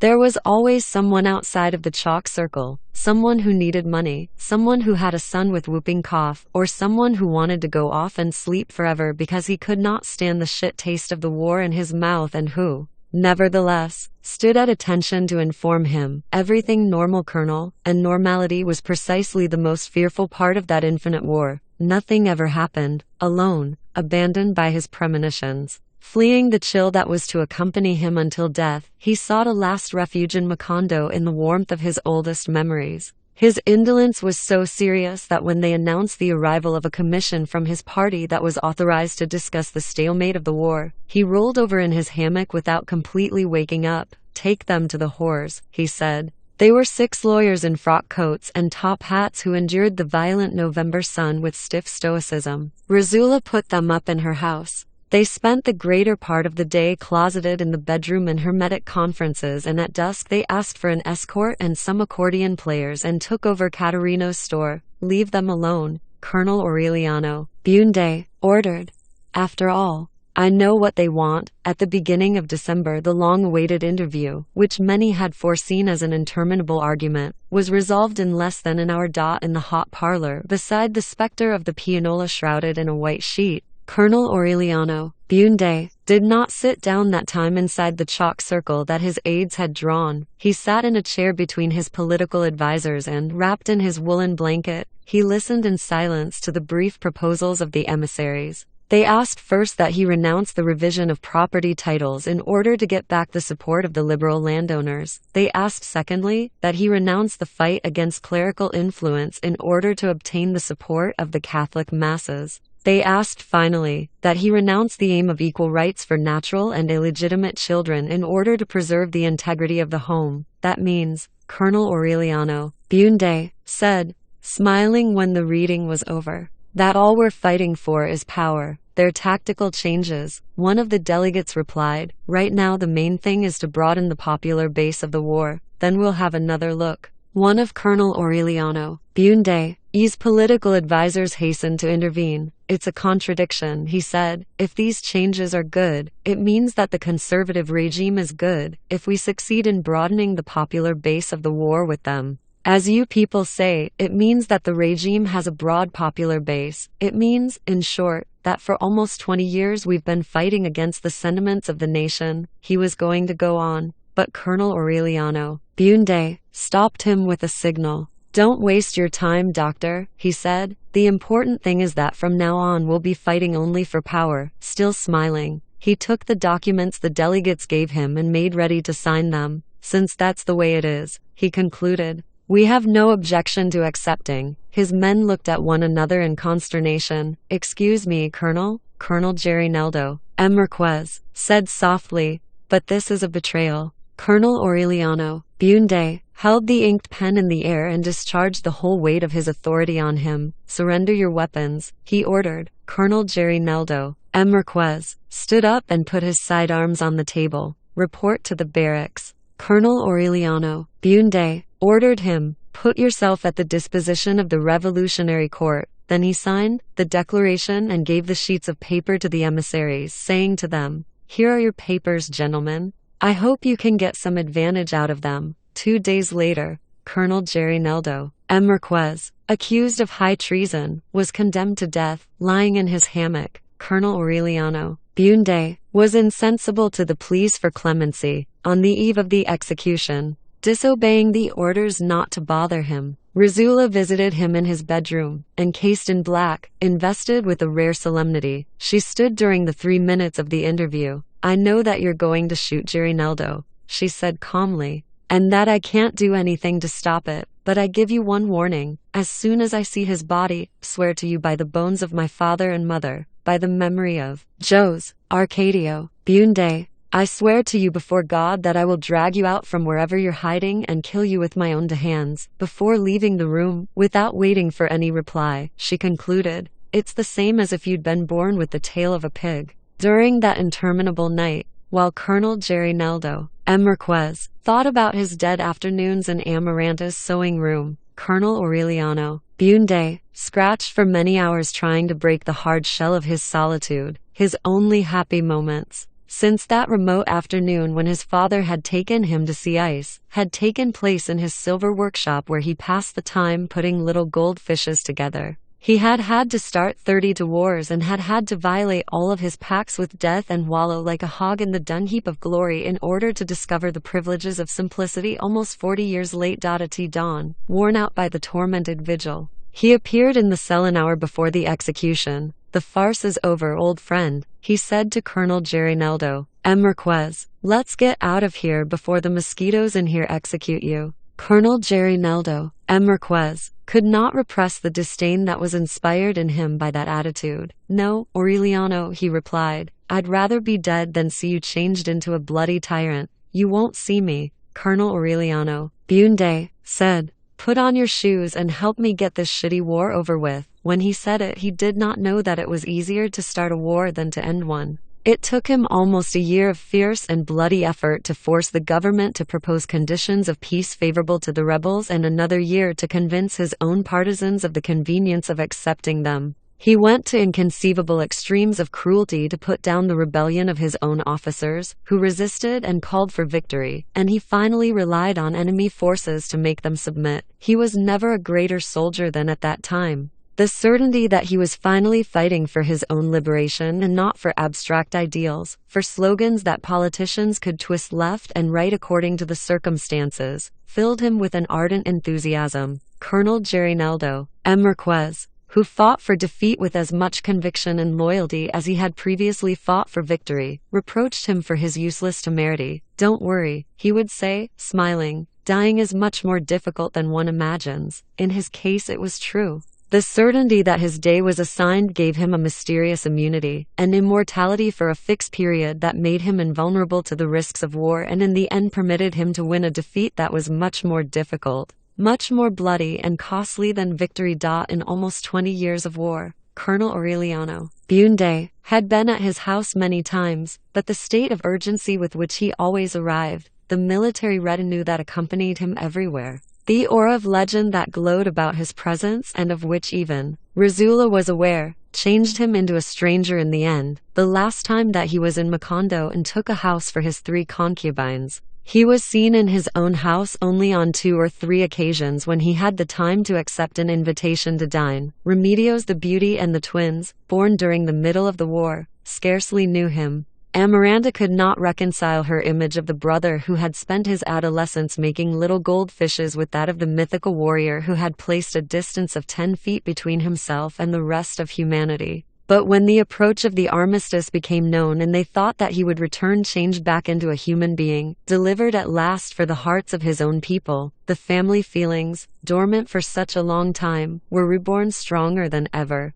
"We'll finally have a man in the house again," Rizula said. Amaranta was the first to suspect that they had lost him forever. 1 week before the armistice, when he entered the house without an escort, preceded by 2 barefoot orderlies who deposited on the porch the saddle from the mule and the trunk of poetry, all that was left of his former imperial baggage, she saw him pass by the sewing room and she called to him. Colonel Aureliano Bunde had trouble recognizing her. "It's Amaranta," she said good-humoredly, happy at his return, and she showed him the hand with the black bandage. "Look." Colonel Aureliano Bunde smiled at her the same way as when he had first seen her with the bandage on that remote morning when he had come back to Macondo condemned to death. "How awful," he said, "the way time passes." The regular army had to protect the house. He arrived amid insults, spat upon, accused of having accelerated the war in order to sell it for a better price. He was trembling with fever and cold and his armpits were studded with sores again. 6 months before,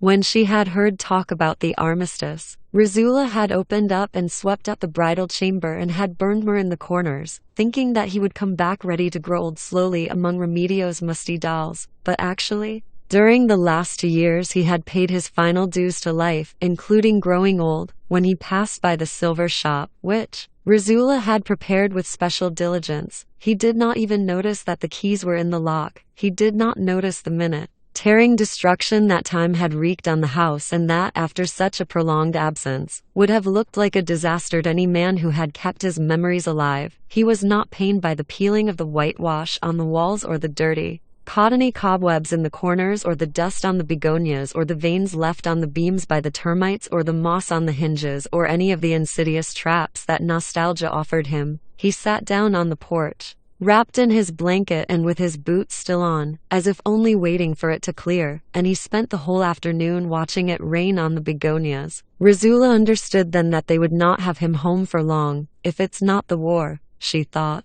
it can only be death. It was a supposition that was so neat, so convincing that she identified it as a premonition. That night, at dinner, the supposed Aureliano II broke his bread with his right hand and drank his soup with his left. His twin brother, the supposed Jose Arcadio II, broke his bread with his left hand and drank his soup with his right. So precise was their coordination that they did not look like two brothers sitting opposite each other, but like a trick with mirrors. The spectacle that the twins had invented when they became aware that they were equal was repeated in honor of the new arrival, but Colonel Aureliano Bunde did not notice it. He seemed so alien to everything that he did not even notice Remedios the beauty as she passed by naked on her way to her bedroom. Rizula was the only one who dared disturb his abstraction. If you have to go away again, she said halfway through dinner, at least try to remember how we were tonight. Then Colonel Aureliano Bunde realized without surprise that Rizula was the only human being who had succeeded in penetrating his misery, and for the first time in many years he looked her in the face. Her skin was leathery, her teeth decayed, her hair faded and colorless, and her look frightened. He compared her with the oldest memory that he had of her, the afternoon when he had the premonition that a pot of boiling soup was going to fall off the table, and he found her broken to pieces. In an instant he discovered the scratches, the welts, the sores, the ulcers, and the scars that had been left on her by more than half a century of daily life. And he saw that those damages did not even arouse a feeling of pity in him. Then he made one last effort to search in his heart for the place where his affection had rotted away, and he could not find it. On another occasion, he felt at least a confused sense of shame when he found the smell of Rizula on his own skin, and more than once he felt her thoughts interfering with his. But all of that had been wiped out by the war. Even Remedios, his wife, at that moment was a hazy image of someone who might have been his daughter. The countless women he had known on the desert of love and who had spread his seed all along the coast had left no trace in his feelings. Most of them had come into his room in the dark and had left before dawn, and on the following day they were nothing but a touch of fatigue in his bodily memory. The only affection that prevailed against time and the war was that which he had felt for his brother, Jose Arcadio, when they both were children, and it was not based on love but on complicity. I'm sorry, he excused himself from Rizula's request. It's just that the war has done away with everything. During the following days he busied himself destroying all trace of his passage through the world. He stripped the silver shop until all that were left were impersonal objects. He gave his clothes away to the orderlies, and he buried his weapons in the courtyard with the same feeling of penance with which his father had buried the spear that had killed Prudencio Aguilar. He kept only one pistol with one bullet in it. Rizula did not intervene. The only time she dissuaded him was when he was about to destroy the daguerreotype of Remedios that was kept in the parlor lighted by an eternal lamp. That picture stopped belonging to you a long time ago, she told him. It's a family relic. On the eve of the armistice, when no single object that would let him be remembered was left in the house, he took the trunk of poetry to the bakery when Santa Fe de la Piedad was making ready to light the oven. Light it with this, he told her, handing her the first roll of yellowish papers. It will burn better because they're very old things. Santa Fe de la Piedad, the silent one, the condescending one, the one who never contradicted anyone, not even her own children, had the impression that it was a forbidden act. They're important papers, she said. Nothing of the sort, the colonel said. They're things that a person writes to himself. In that case, she said, you burned them, Colonel. He not only did that, but he broke up the trunk with a hatchet and threw the pieces into the fire. Hours before, Pilar Turnra had come to visit him, after so many years of not seeing her. Colonel Aureliano Bunde was startled at how old and fat she had become and how much she had lost of the splendor of her laugh, but he was also startled at the depths she had reached in her reading of the cards. Watch out for your mouth, she told him. And he wondered whether the other time she had told him that during the height of his glory it had not been a surprisingly anticipated vision of his fate. A short time later, when his personal physician finished removing his sores, he asked him, without showing any particular interest, where the exact location of his heart was. The doctor listened with his stethoscope and then painted a circle on his chest with a piece of cotton dipped in iodine. The Tuesday of the armistice dawned warm and rainy. Colonel Aureliano Bunde appeared in the kitchen before 5 o'clock and had his usual black coffee without sugar. You came into the world on a day like this? Rizula told him. Everybody was amazed at your open eyes. He did not pay any attention because he was listening to the forming of the troops, the sound of the cornets, and the voices of command that were shattering the dawn, even though after so many years of war they should have sounded familiar to him. This time he felt the same weakness in his knees and the same tingling in his skin that he had felt in his youth in the presence of a naked woman. He thought confusedly, finally captive in a trap of nostalgia,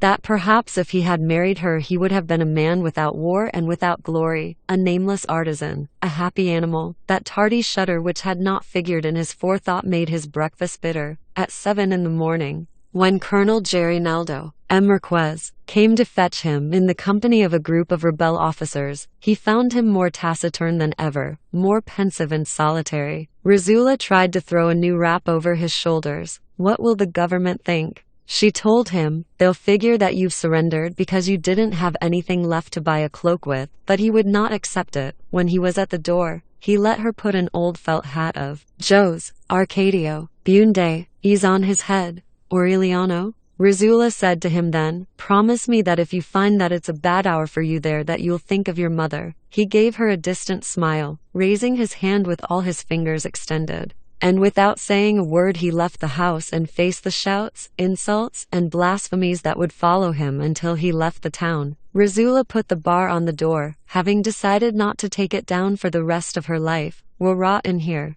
she thought. We'll turn to ashes in this house without men, but we won't give this miserable town the pleasure of seeing us weep. She spent the whole morning looking for a memory of her son in the most hidden corners, but she could find none. The ceremony took place 15 miles from Macondo in the shade of a gigantic ceiba tree around which the town of Neerlandia would be founded later. The delegates from the government and the party and the commission of the rebels who were laying down their arms were served by a noisy group of novices in white habits who looked like a flock of doves that had been frightened by the rain. Colonel Aureliano Bunde arrived on a muddy mule. He had not shaved, more tormented by the pain of the sores than by the great failure of his dreams, for he had reached the end of all hope, beyond glory and the nostalgia of glory. In accordance with his arrangements there was no music, no fireworks, no pealing bells, no shouts of victory, or any other manifestation that might alter the mournful character of the armistice. An itinerant photographer who took the only picture of him that could have been preserved was forced to smash his plates without developing them. The ceremony lasted only the time necessary to sign the documents.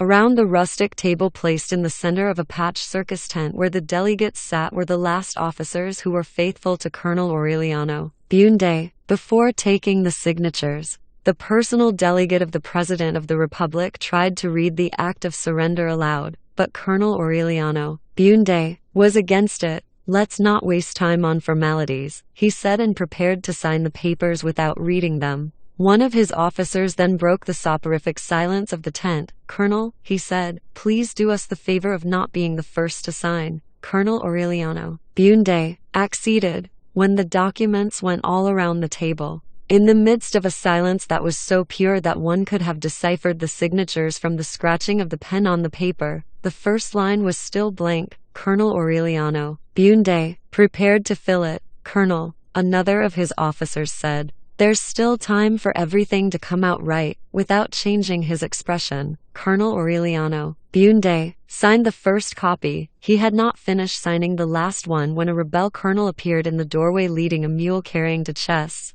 In spite of his extreme youth, he had a dry look and a patient expression. He was the treasurer of the revolution in the Macondo region. He had made a difficult journey of 6 days, pulling along the mule, who was dying of hunger. In order to arrive at the armistice on time, with an exasperating parsimony he took down the chests, opened them, and placed on the table, one by one, 70 gold bricks. Everyone had forgotten about the existence of that fortune. In the disorder of the past year, when the Central Command fell apart and the revolution degenerated into a bloody rivalry of leaders, it was impossible to determine any responsibility. The gold of the revolution, melted into blocks that were then covered with baked clay, was beyond all control. Colonel Aureliano Bunde had the 70 gold bricks included in the inventory of surrender and closed the ceremony without allowing any speeches. The filthy adolescent stood opposite him, looking into his eyes with his own calm, syrup-colored eyes. Something else? Colonel Aureliano Bunde asked him. The young colonel tightened his mouth. The receipt, he said. Colonel Aureliano Bunde wrote it out in his own hand. Then he had a glass of lemonade and a piece of biscuit that the novices were passing around and retired to a field tent which had been prepared for him in case he wished to rest. There he took off his shirt, sat on the edge of the cot, and at 3:15 in the afternoon took his pistol and shot himself in the iodine circle that his personal physician had painted on his chest. At that moment in Macondo, Rizula took the cover off the pot of milk on the stove, wondering why it was taking so long to boil, and found it full of worms. "They've killed Aureliano," she exclaimed. She looked toward the courtyard, obeying a habit of her solitude. And then she saw Jose Arcadio Bunde, soaking wet and sad in the rain and much older than when he had died. "They shot him in the back," Rizula said more precisely, and no one was charitable enough to close his eyes. At dusk through her tears she saw the swift and luminous discs that crossed the sky like an exhalation, and she thought that it was a signal of death. She was still under the chestnut tree, sobbing at her husband's knees, when they brought in Colonel Aureliano Bunde, wrapped in a blanket that was stiff with dry blood and with his eyes open in rage. He was out of danger. The bullet had followed such a neat path that the doctor was able to put a cord soaked in iodine in through the chest and withdraw it from the back. "That was my masterpiece," he said with satisfaction. It was the only point where a bullet could pass through without harming any vital organ. Colonel Aureliano Bunde saw himself surrounded by charitable novices who intoned desperate psalms for the repose of his soul, and then he was sorry that he had not shot himself in the roof of the mouth as he had considered doing, if only to mock the prediction of Pilar Turnera. "If I still had the authority," he told the doctor, "I'd have you shot out of hand, not for having saved my life but for having made a fool of me." The failure of his death brought back his lost prestige in a few hours. The same people who invented the story that he had sold the war for a room with walls made of gold bricks defined the attempt at suicide as an act of honor and proclaimed him a martyr. Then, when he rejected the Order of Merit awarded him by the President of the Republic, even his most bitter enemies filed through the room asking him to withdraw recognition of the armistice and to start a new war. The house was filled with gifts meant as amends. Impressed finally by the massive support of his former comrades in arms, Colonel Aureliano Bunde did not put aside the possibility of pleasing them. On the contrary, at a certain moment he seemed so enthusiastic with the idea of a new war that Colonel Gerineldo Marquez thought that he was only waiting for a pretext to proclaim it. The pretext was offered, in fact, when the President of the Republic refused to award any military pensions to former combatants, liberal or conservative, until each case was examined by a special commission and the award approved by the Congress. "That's an outrage," thundered Colonel Aureliano Bunde. "They'll die of old age waiting for the mail to come." For the first time he left the rocker that Rizula had bought for his convalescence, and walking about the bedroom, he dictated a strong message to the President of the Republic. In that telegram, which was never made public, he denounced the first violation of the Treaty of Neerlandia and threatened to proclaim war to the death if the assignment of pensions was not resolved within 2 weeks. His attitude was so just that it allowed him to hope even for the support of former conservative combatants. But the only reply from the government was the reinforcement of the military guard that had been placed at the door of his house with the pretext of protecting him, and the prohibition of all types of visits. Similar methods were adopted all through the country with other leaders who bore watching. It was an operation that was so timely, drastic, and effective that 2 months after the armistice, when Colonel Aureliano Bunde had recovered, His most dedicated conspirators were dead or exiled or had been assimilated forever into public administration. Colonel Aureliano Bunde left his room in December, and it was sufficient for him to look at the porch in order not to think about war again.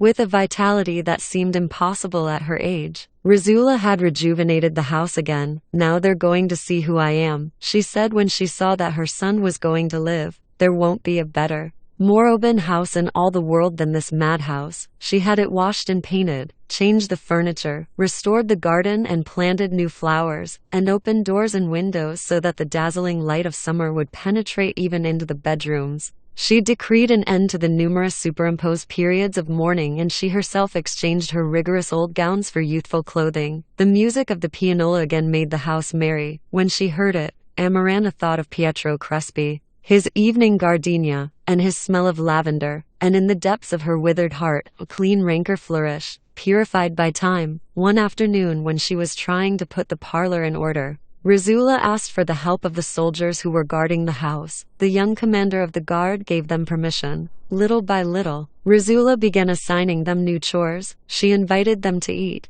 gave them clothing and shoes, and taught them how to read and write. When the government withdrew the guard, one of them continued living in the house and was in her service for many years. On New Year's Day, driven mad by rebuffs from Remedios the Beauty, the young commander of the guard was found dead under her window. Years later, on his deathbed, Aureliano II would remember the rainy afternoon in June when he went into the bedroom to meet his first son, even though the child was languid and weepy, with no mark of a Bunde. He did not have to think twice about naming him. "We'll call him Jose Arcadio," he said. Fernanda del Carpio, the beautiful woman he had married the year before, agreed. Rizula, on the other hand, could not conceal a vague feeling of doubt. Throughout the long history of the family, the insistent repetition of names had made her draw some conclusions that seemed to be certain. While the Aurelianos were withdrawn, but with lucid minds, the Jose Arcadios were impulsive and enterprising, but they were marked with a tragic sign. The only cases that were impossible to classify were those of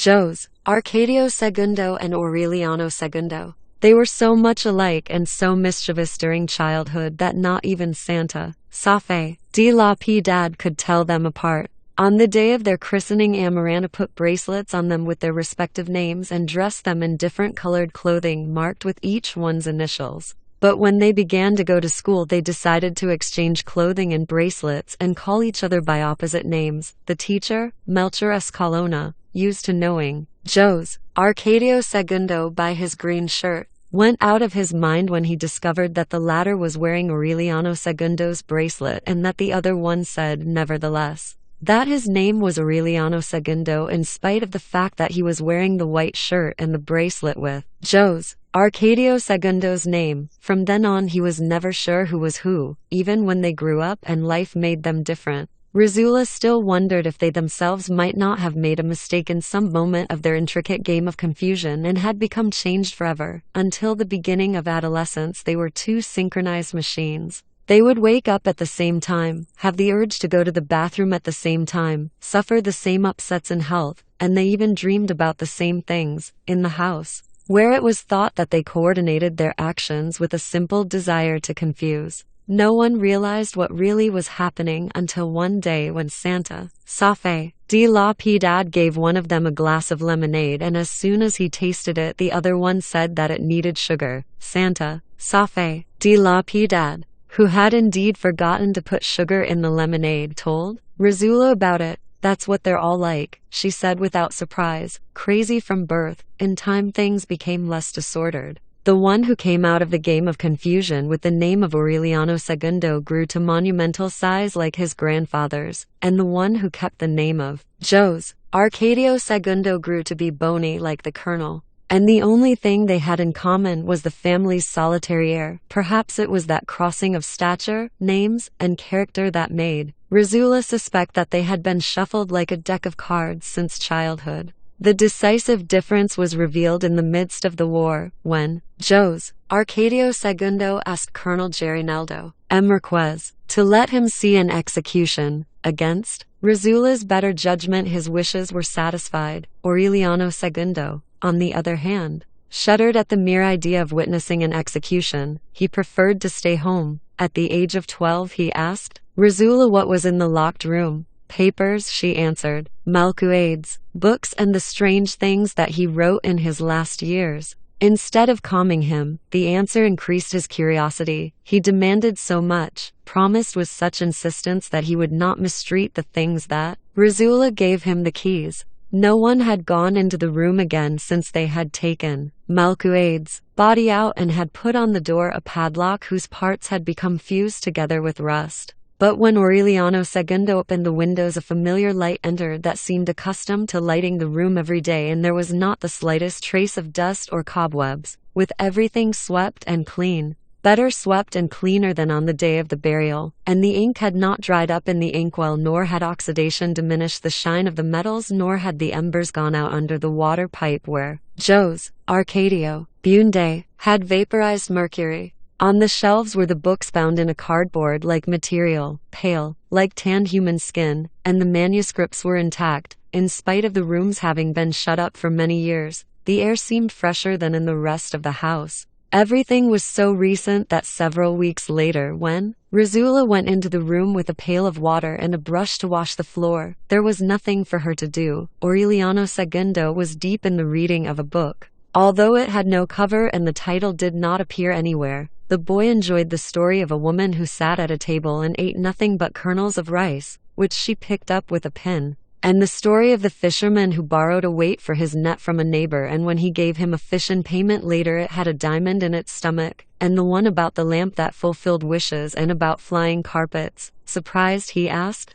Razula if all that was true, and she answered him that it was, that many years ago the gypsies had brought magic lamps and flying mats to Macondo. What's happening, she sighed, is that the world is slowly coming to an end, and those things don't come here anymore. When he finished the book, in which many of the stories had no endings because there were pages missing, Aureliano II set about deciphering the manuscripts. It was impossible. The letters looked like clothes hung out to dry on a line, and they looked more like musical notation than writing. One hot noontime, while he was poring over the manuscripts, he sensed that he was not alone in the room. Against the light from the window, sitting with his hands on his knees, was Malkuades. He was under 40 years of age. He was wearing the same old-fashioned vest and the hat that looked like a raven's wings, and across his pale temples there flowed the grease from his hair that had been melted by the heat, just as Aureliano and Jose Arcadio had seen him when they were children. Aureliano II recognized him at once,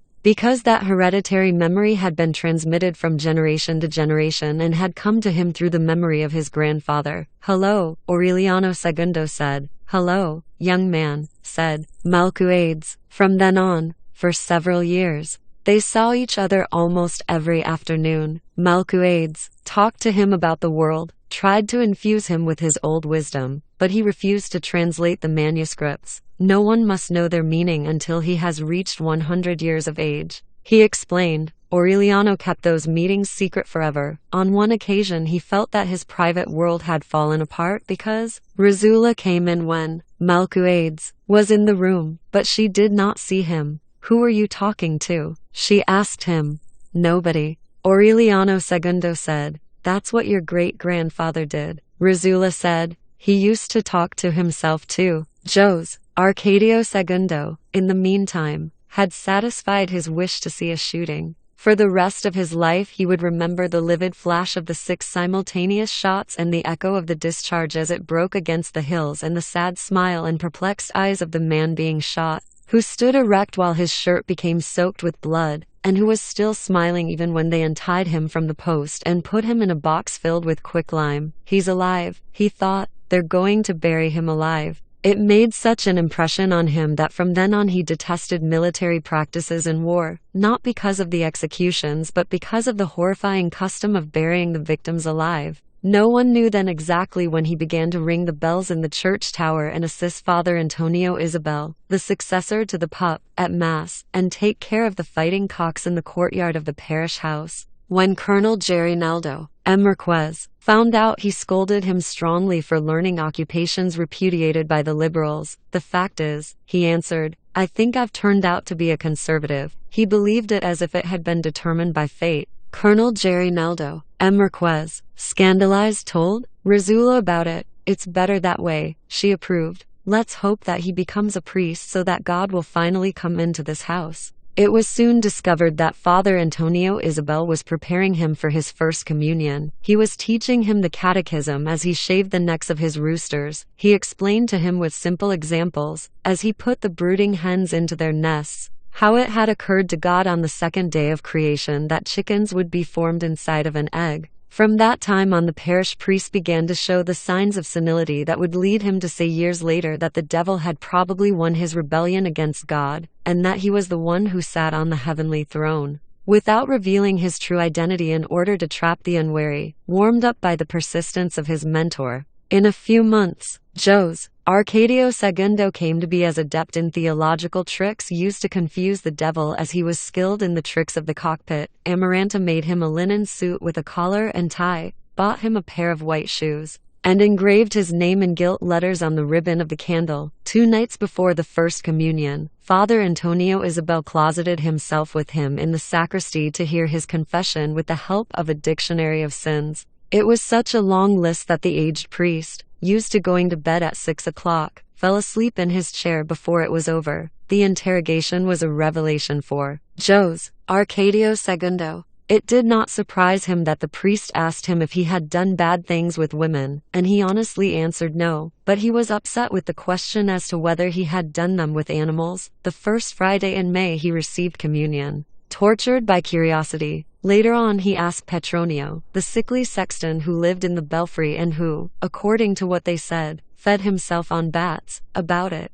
and Petronio answered him, "There are some corrupt Christians who do their business with female donkeys." Jose Arcadio Segundo still showed so much curiosity and asked so many questions that Petronio lost his patience. "I go Tuesday nights," he confessed. "If you promise not to tell anyone, I'll take you next Tuesday." Indeed, on the following Tuesday Petronio came down out of the tower with a wooden stool which until then no one had known the use of, and he took Jose Arcadio Segundo to a nearby pasture. The boy became so taken with those nocturnal raids that it was a long time before he was seen at Catarino's. He became a cockfight man. Take those creatures somewhere else, Rizula ordered him the first time she saw him come in with his fine fighting birds. "Roosters have already brought too much bitterness to this house for you to bring us any more." Jose Arcadio Segundo took them away without any argument, but he continued breeding them at the house of Pilar Ternera, his grandmother, who gave him everything he needed in exchange for having him in her house. He soon displayed in the cockpit the wisdom that Father Antonio Isabel had given him, and he made enough money not only to enrich his brood but also to look for a man's satisfactions.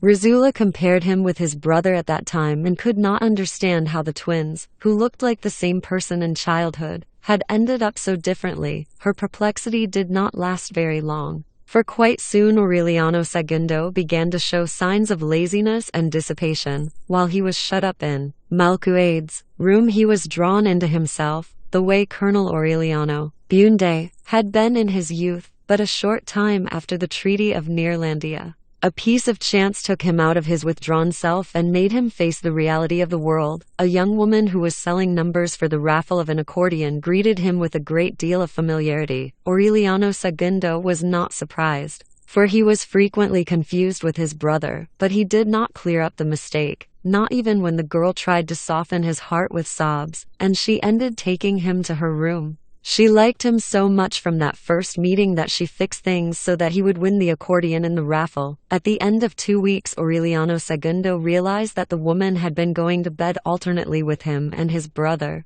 thinking that they were the same man, and instead of making things clear, he arranged to prolong the situation. He did not return to Malcuade's room. He would spend his afternoons in the courtyard, learning to play the accordion by ear over the protests of Rizula, who at that time had forbidden music in the house because of the mourning and who, in addition, despised the accordion as an instrument worthy only of the vagabond heirs of Francisco the man. Nevertheless, Aureliano Segundo became a virtuoso on the accordion, and he still was after he had married and had children, and was one of the most respected men in Macondo. For almost 2 months he shared the woman with his brother. He would watch him mix up his plans, and when he was sure that Jose Arcadio Segundo was not going to visit their common mistress that night. He would go and sleep with her. One morning he found that he was sick. 2 days later he found his brother clinging to a beam in the bathroom, soaked in sweat and with tears pouring down,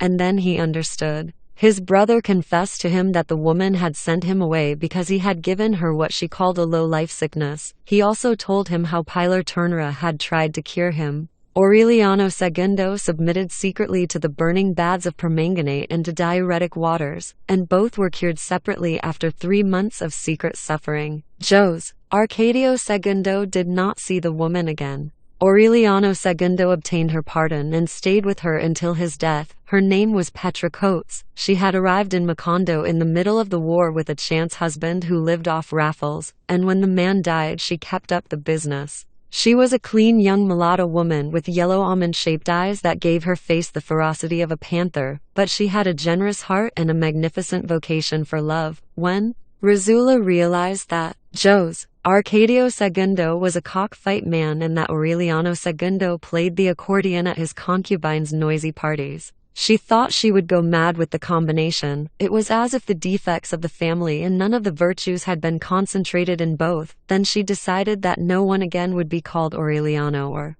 Jose Arcadio. Yet when Aureliano Segundo had his first son, she did not dare go against his will. "All right," Rizula said, "but on one condition. I will bring him up." Although she was already 100 years old and on the point of going blind from cataracts, she still had her physical dynamism, her integrity of character, and her mental balance intact. No one would be better able than she to shape the virtuous man who would restore the prestige of the family, a man who would never have heard talk of war, fighting cocks, bad women, or wild undertakings, 4 calamities that, according to what Rizula thought, had determined the downfall of their line. "This one will be a priest," she promised solemnly, "and if God gives me life, you'll be pope someday." They all laughed when they heard her, not only in the bedroom but all through the house, where Aureliano Segundo's rowdy friends were gathered. The war, relegated to the attic of bad memories, was momentarily recalled with the popping of champagne bottles. To the health of the Pope, Aureliano Segundo toasted. The guests toasted in a chorus. Then the man of the house played the accordion. Fireworks were set off, and drums celebrated the event throughout the town. At dawn the guests, soaked in champagne,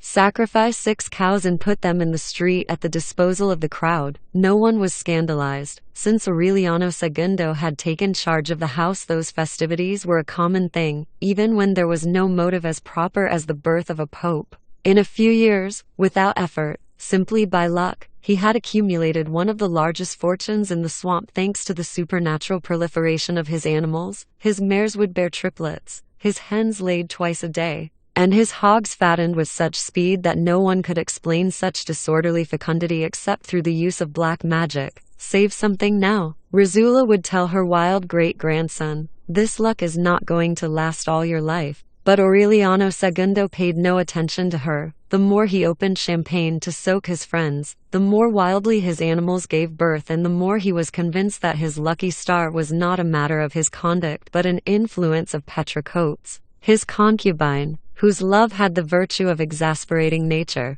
So convinced was he that this was the origin of his fortune that he never kept Petra Coates far away from his breeding grounds, and even when he married and had children he continued living with her with the consent of Fernanda, solid, monumental like his grandfather's, but with a joie de vivre and an irresistible good humor that they did not have. Aureliano Segundo scarcely had time to look after his animals. All he had to do was to take Petra Coates to his breeding grounds and have her ride across his land in order to have every animal marked with his brand succumb to the irremediable plague of proliferation. Like all the good things that occurred in his long life, that tremendous fortune had its origins in chance. Until the end of the wars, Petra Coates continued to support herself with the returns from her raffles, and Aureliano Segundo was able to sack Rizula's savings from time to time. They were a frivolous couple, with no other worries except going to bed every night, even on forbidden days, and frolicking there until dawn. "That woman has been your ruination," Rizula would shout at her great-grandson when she saw him coming into the house like a sleepwalker. "She's got you so bewitched that one of these days I'm going to see you twisting around with colic and with a toad in your belly." Jose Arcadio Segundo, who took a long time to discover that he had been supplanted, was unable to understand his brother's passion. He remembered Petra Coates as an ordinary woman, rather lazy in bed, and completely lacking in any resources for lovemaking, deaf to Rizula's clamor and the teasing of his brother. Aureliano Segundo only thought at that time of finding a trade that would allow him to maintain a house for Petra Coates, and to die with her, on top of her and underneath her, during a night of feverish license. When Colonel Aureliano Bunde opened up his workshop again, seduced at last by the peaceful charms of old age, Aureliano Segundo thought that it would be good business to devote himself to the manufacture of little gold fishes. He spent many hours in the hot room watching how the hard sheets of metal, worked by the colonel with the inconceivable patience of disillusionment, were slowly being converted into golden scales. The work seemed so laborious to him, and the thought of Petra Coates was so persistent and pressing that after 3 weeks he disappeared from the workshop. It was during that time that it occurred to Petra Coates to raffle off rabbits. They reproduced and grew up so fast that there was barely time to sell the tickets for the raffle. At first Aureliano Segundo did not notice the alarming proportions of the proliferation, but one night, when nobody in town wanted to hear about the rabbit raffle anymore, he heard a noise by the courtyard door. "Don't get worried," Petra Coates said. "It's only the rabbits." They could not sleep, tormented by the uproar of the animals. At dawn Aureliano Segundo opened the door and saw the courtyard paved with rabbits, blue in the glow of dawn. Petra Coates, dying with laughter, could not resist the temptation of teasing him. "Those are the ones who were born last night," she said. "Oh my God," he said. "Why don't you raffle off cows?" A few days later, in an attempt to clean out her courtyard, Petra Coates exchanged the rabbits for a cow, who 2 months later gave birth to triplets. That was how things began. Overnight Aureliano Segundo became the owner of land and livestock, and he barely had time to enlarge his overflowing barns and pig pens. It was a delirious prosperity that even made him laugh. And he could not help doing crazy things to release his good humor. "Cease, cows, life is short," he would shout. Rizula wondered what entanglements he had got into, whether he might be stealing, whether he had become a rustler. And every time she saw him uncorking champagne just for the pleasure of pouring the foam over his head, she would shout at him and scold him for the waste. It annoyed him so much that one day when he awoke in a merry mood, Aureliano Segundo appeared with a chest full of money, a can of paste, and a brush, and singing at the top of his lungs the old songs of Francisco the Man. He papered the house inside and out and from top to bottom with 1 peso banknotes. The old mansion,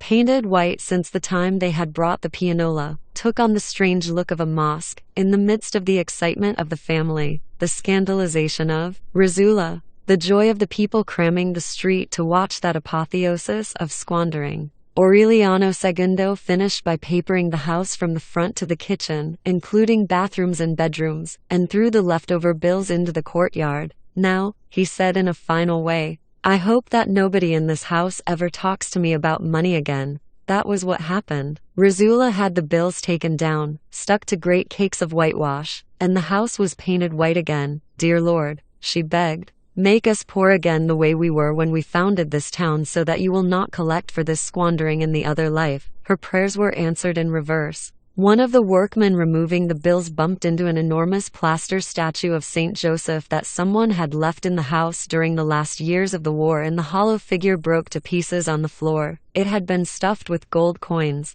No one could remember who had brought that life-size saint. 3 men brought it, Amaranta explained. "They asked us to keep it until the rains were over, and I told them to put it there in the corner where nobody would bump into it. And there they put it, very carefully. And there it's been ever since, because they never came back for it." Later on, Rizula had put candles on it and had prostrated herself before it, not suspecting that instead of a saint she was adoring almost 400 pounds of gold. The tardy evidence of her involuntary paganism made her even more upset. She spat on the spectacular pile of coins, put them in 3 canvas sacks, and buried them in a secret place, hoping that sooner or later the 3 unknown men would come to reclaim them. Much later, during the difficult years of her decrepitude, Rizula would intervene in the conversations of the many travelers who came by the house at that time and ask them if they had left a plaster Saint Joseph there during the war to be taken care of until the rains passed, things like that, which gave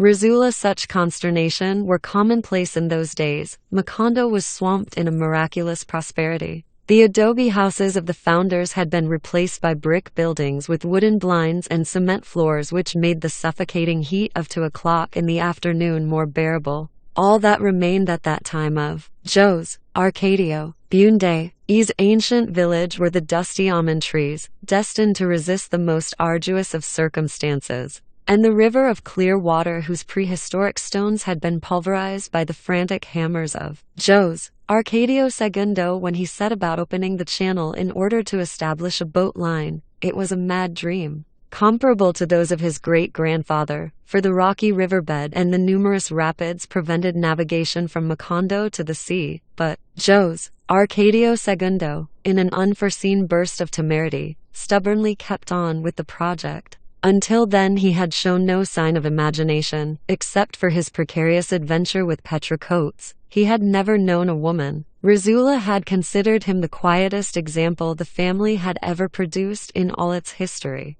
incapable of standing out even as a handler of fighting cocks. When Colonel Aureliano Bunde told him the story of the Spanish galleon aground 8 miles from the sea, the carbonized frame of which he had seen himself during the war, the story, which for so many years had seemed fantastic to so many people, was a revelation for Joe's, Arcadio II. He auctioned off his roosters to the highest bidder, recruited men, bought tools, and set about the awesome task of breaking stones, digging canals, clearing away rapids, and even harnessing waterfalls. "I know all of this by heart," Rizula would shout. "It's as if time had turned around and we were back at the beginning, when he thought that the river was navigable." Joe's, Arcadio II. gave his brother a detailed account of his plans, and the latter gave him the money he needed for the enterprise. He disappeared for a long time. It had been said that his plan to buy a boat was nothing but a trick to make off with his brother's money. When the news spread that a strange craft was approaching the town, the inhabitants of Macondo,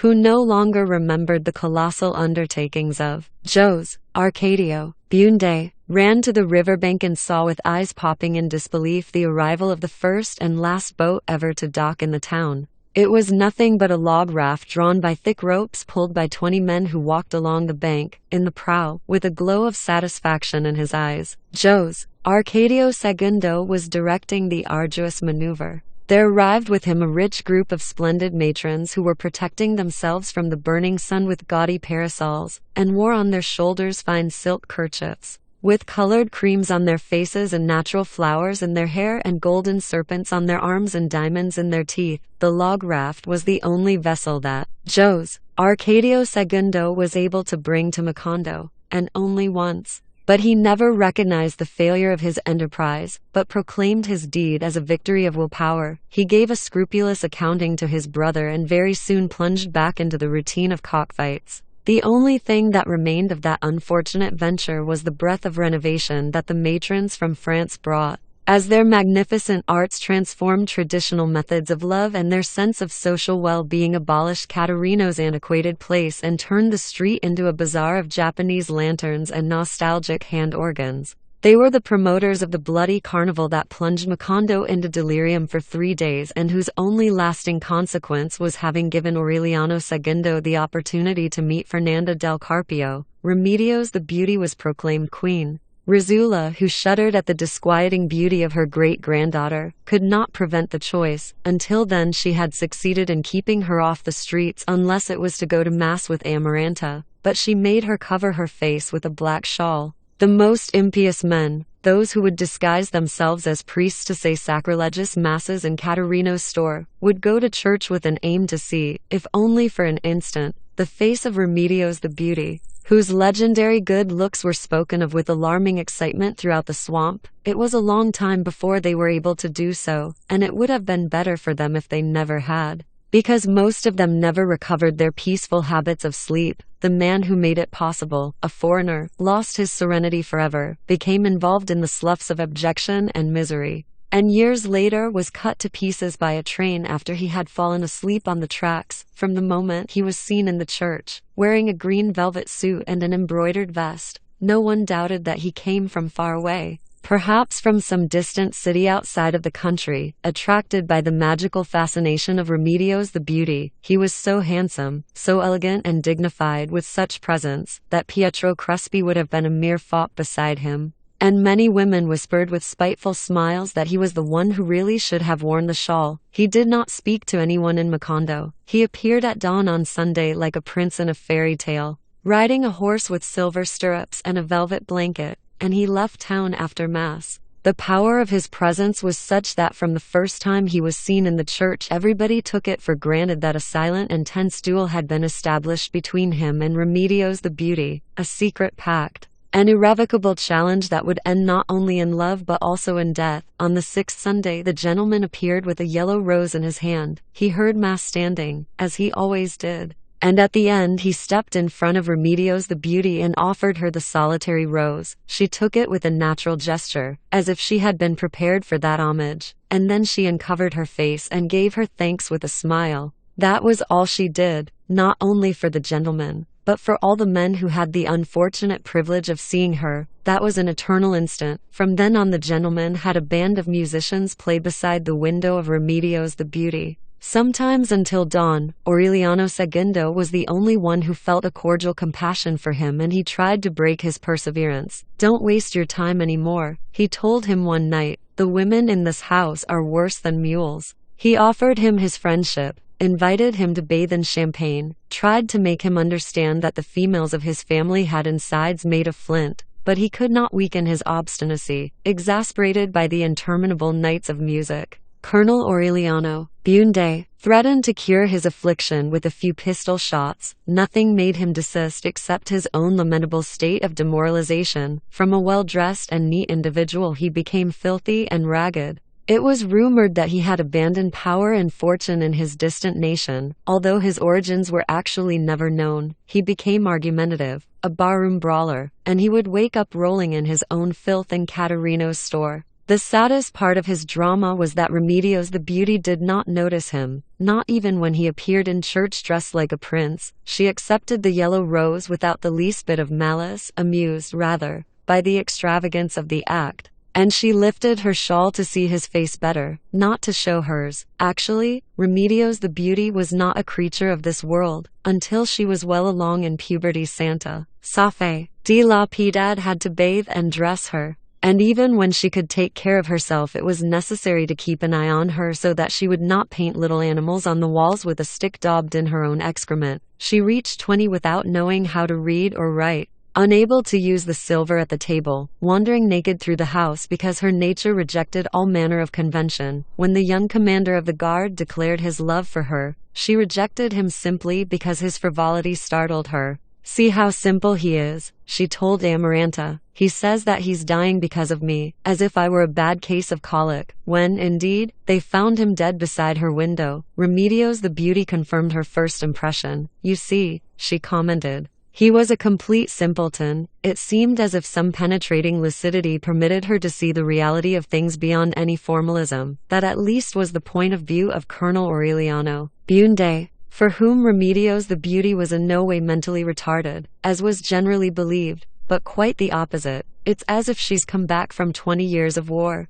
he would say. Rosula, for her part, thanked God for having awarded the family with a creature of exceptional purity, but at the same time she was disturbed by her beauty, for it seemed a contradictory virtue to her, a diabolical trap at the center of her innocence. It was for that reason that she decided to keep her away from the world, to protect her from all earthly temptation, not knowing that Remedios the Beauty, even from the time when she was in her mother's womb, was safe from any contagion. It never entered her head that they would elect her beauty queen of the carnival pandemonium, but Aureliano Segundo, excited at the caprice of disguising himself as a tiger, brought Father Antonio Isabel to the house in order to convince Rosula that the carnival was not a pagan feast, as she said, but a Catholic tradition. Finally convinced, even though reluctantly, she consented to the coronation. The news that Remedios Bunde was going to be the sovereign ruler of the festival went beyond the limits of the swamp in a few hours, reached distant places where the prestige of her beauty was not known.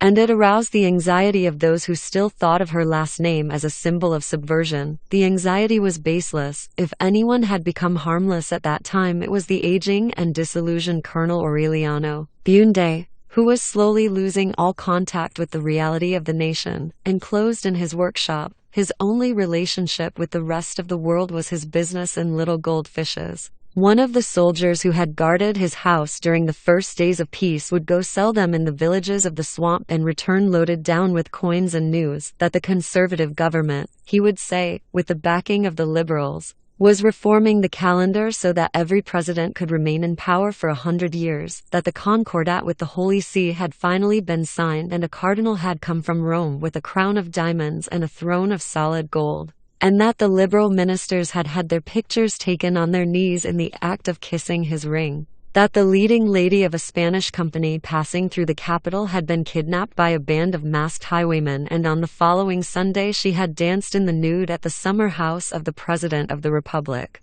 "Don't talk to me about politics," the colonel would tell him. "Our business is selling little fishes." The rumor that he did not want to hear anything about the situation in the country because he was growing rich and his workshop made Rizula laugh when it reached her ears. With her terrible practical sense, she could not understand the colonel's business as he exchanged little fishes for gold coins and then converted the coins into little fishes, and so on, with the result that he had to work all the harder with the more he sold in order to satisfy an exasperating vicious circle. Actually, what interested him was not the business but the work. He needed so much concentration to link scales, fit minute rubies into the eyes, laminate gills, and put on fins that there was not the smallest empty moment left for him to fill with his disillusionment of the war. So absorbing was the attention required by the delicacy of his artistry that in a short time he had aged more than during all the years of the war, and his position had twisted his spine and the close work had used up his eyesight.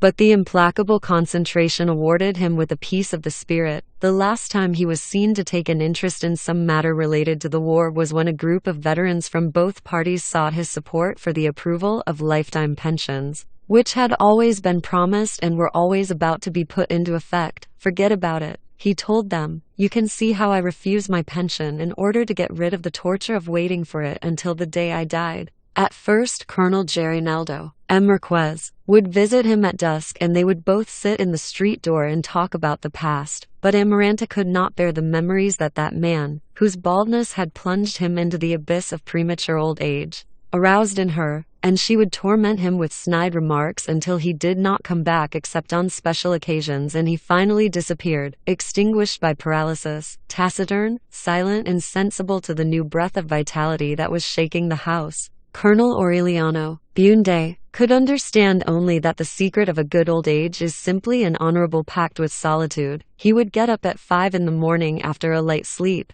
have his eternal mug of bitter coffee in the kitchen, shut himself up all day in the workshop, and at 4 in the afternoon he would go along the porch dragging a stool, not even noticing the fire of the rose bushes or the brightness of the hour or the persistence of Amaranta, whose melancholy made the noise of a boiling pot, which was perfectly perceptible at dusk, and he would sit in the street door as long as the mosquitoes would allow him to. Someone dared to disturb his solitude once. "How are you, Colonel?" he asked in passing. "Right here," he answered, "waiting for my funeral procession to pass," so that the anxiety caused by the public reappearance of his family name, having to do with the coronation of Remedios the Beauty, was baseless. Many people did not think that way, however. Innocent of the tragedy that threatened it, the town poured into the main square in a noisy explosion of merriment. The carnival had reached its highest level of madness, and Aureliano II had satisfied at last his dream of dressing up like a tiger and was walking along the wild throng,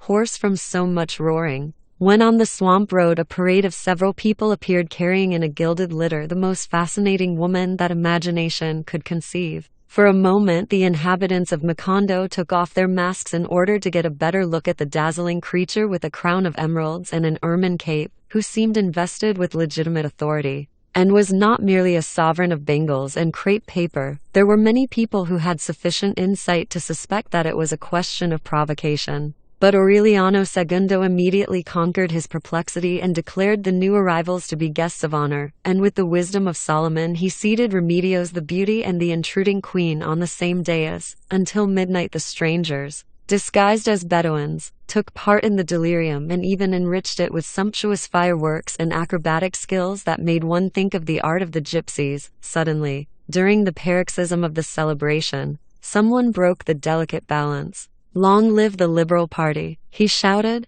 "Long live Colonel Aureliano Buende." The rifle shots drowned out the splendor of the fireworks, and the cries of terror drowned out the music, and joy turned into panic. Many years later, there were those who still insisted that the royal guard of the intruding queen was a squad of regular army soldiers who were concealing government-issue rifles under their rich Moorish robes. The government denied the charge in a special proclamation and promised a complete investigation of the bloody episode, but the truth never came to light, and the version always prevailed that the royal guard, without provocation of any kind, took up combat positions upon a signal from their commander and opened fire without pity on the crowd. When calm was restored, not one of the false Bedouins remained in town, and there were many dead and wounded lying on the square. 9 clowns, 4 columbines, 17 playing card kings, 1 devil, 3 minstrels, 2 peers of France, and 3 Japanese empresses. In the confusion of the panic,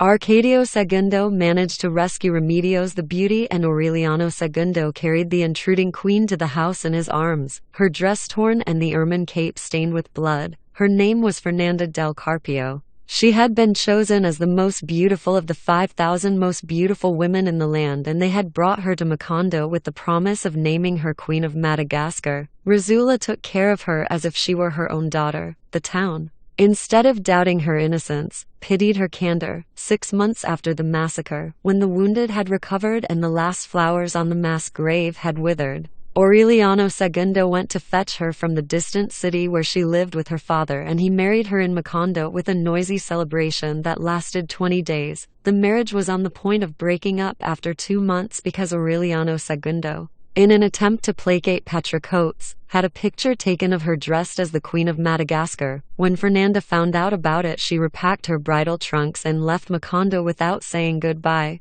Aureliano Segundo caught up with her on the swamp road. After much pleading and promises of reform, he succeeded in getting her to come home, and he abandoned his concubine. Petra Coates, aware of her strength, showed no signs of worry. She had made a man of him. While he was still a child, she had drawn him out of Malcuade's room, his head full of fantastic ideas and lacking any contact with reality, and she had given him a place in the world. Nature had made him reserved and withdrawn, with tendencies towards solitary meditation, and she had molded an opposite character in him, one that was vital, expansive, open, and she had injected him with a joy for living and a pleasure in spending and celebrating until she had converted him, inside and out, into the man she had dreamed of for herself ever since adolescence. Then he married, as all sons marry sooner or later. He did not dare tell her the news. He assumed an attitude that was quite childish under the circumstances, feigning anger and imaginary resentment so that Petra Coates would be the one who would bring about the break. One day, when Aureliano Segundo reproached her unjustly, she eluded the trap and put things in their proper place. "What it all means," she said, "is that you want to marry the queen." Aureliano Segundo, ashamed, pretended an attack of rage, said that he was misunderstood and abused, and did not visit her again. Petra Coates, without losing her poise of a wild beast in repose for a single instant, heard the music and the fireworks from the wedding, the wild bustle of the celebration, as if all of it were nothing but some new piece of mischief on the part of Aureliano Segundo. Those who pitied her fate were calmed with a smile. "Don't worry," she told them. "Queens run errands for me," to a neighbor woman who brought her a set of candles so that she could light up the picture of her lost lover with them. She said with an enigmatic security, "The only candle that will make him come is always lighted." Just as she had foreseen, Aureliano Segundo went back to her house as soon as the honeymoon was over. He brought his usual old friends, a traveling photographer, and the gown and ermine cape soiled with blood that Fernanda had worn during the carnival. In the heat of the merriment that broke out that evening, he had Petra Coates dress up as queen, crowned her absolute and lifetime ruler of Madagascar, and handed out copies of the picture to his friends. She not only went along with the game, but she felt sorry for him inside, thinking that he must have been very frightened to have conceived of that extravagant means of reconciliation. At 7 in the evening, still dressed as the queen, she received him in bed. He had been married scarcely 2 months, but she realized at once that things were not going well in the nuptial bed, and she had the delicious pleasure of vengeance fulfilled. 2 days later, however, when he did not dare return but sent an intermediary to arrange the terms of the separation, she understood that she was going to need more patience than she had foreseen because he seemed ready to sacrifice himself for the sake of appearances, nor did she get upset that time. Once again she made things easy with a submission that confirmed the generalized belief that she was a poor devil, and the only souvenir she kept of Aureliano II was a pair of patent leather boots, which, according to what he himself had said, were the ones he wanted to wear in his coffin. She kept them wrapped in cloth in the bottom of a trunk and made ready to feed on memories, waiting without despair. He has to come sooner or later, she told herself, even if it's just to put on those boots. She did not have to wait as long as she had imagined. Actually, Aureliano II understood from the night of his wedding that he would return to the house of Petricotes much sooner than when he would have to put on the patent leather boots. Fernanda was a woman who was lost in the world. She had been born and raised in a city 600 miles away, a gloomy city where on ghostly nights the coaches of the viceroys still rattled through the cobbled streets. 32 belfries tolled a dirge at 6 in the afternoon. In the manor house, which was paved with tomb-like slabs, the sun was never seen. The air had died in the cypresses in the courtyard, in the pale trappings of the bedrooms, in the dripping archways of the garden of perennials. Until puberty, Fernanda had no news of the world except for the melancholy piano lessons taken in some neighboring house by someone who for years and years had the drive not to take a siesta. In the room of her sick mother, green and yellow under the powdery light from the window panes, she would listen to the methodical, stubborn, heartless scales and think that music was in the world while she was being consumed as she wove funeral wreaths. Her mother, perspiring with 5 o'clock fever, spoke to her of the splendor of the past. When she was a little girl, on one moonlit night, Fernanda saw a beautiful woman dressed in white crossing the garden toward the chapel. What bothered her most about that fleeting vision was that she felt it was exactly like her, as if she had seen herself 20 years in advance. "It was your great-grandmother the Queen," her mother told her during a truce in her coughing. "She died of some bad vapors while she was cutting a string of bulbs." Many years later, when she began to feel she was the equal of her great-grandmother, Fernanda doubted her childhood vision, but her mother scolded her disbelief. "We are immensely rich and powerful," she told her. "One day you will be a queen." She believed it, even though they were sitting at the long table with a linen tablecloth and silver service to have a cup of watered chocolate and a sweet bun. Until the day of her wedding she dreamed about a legendary kingdom, in spite of the fact that her father, Don Fernando, had to mortgage the house in order to buy her trousseau. It was not innocence or delusions of grandeur.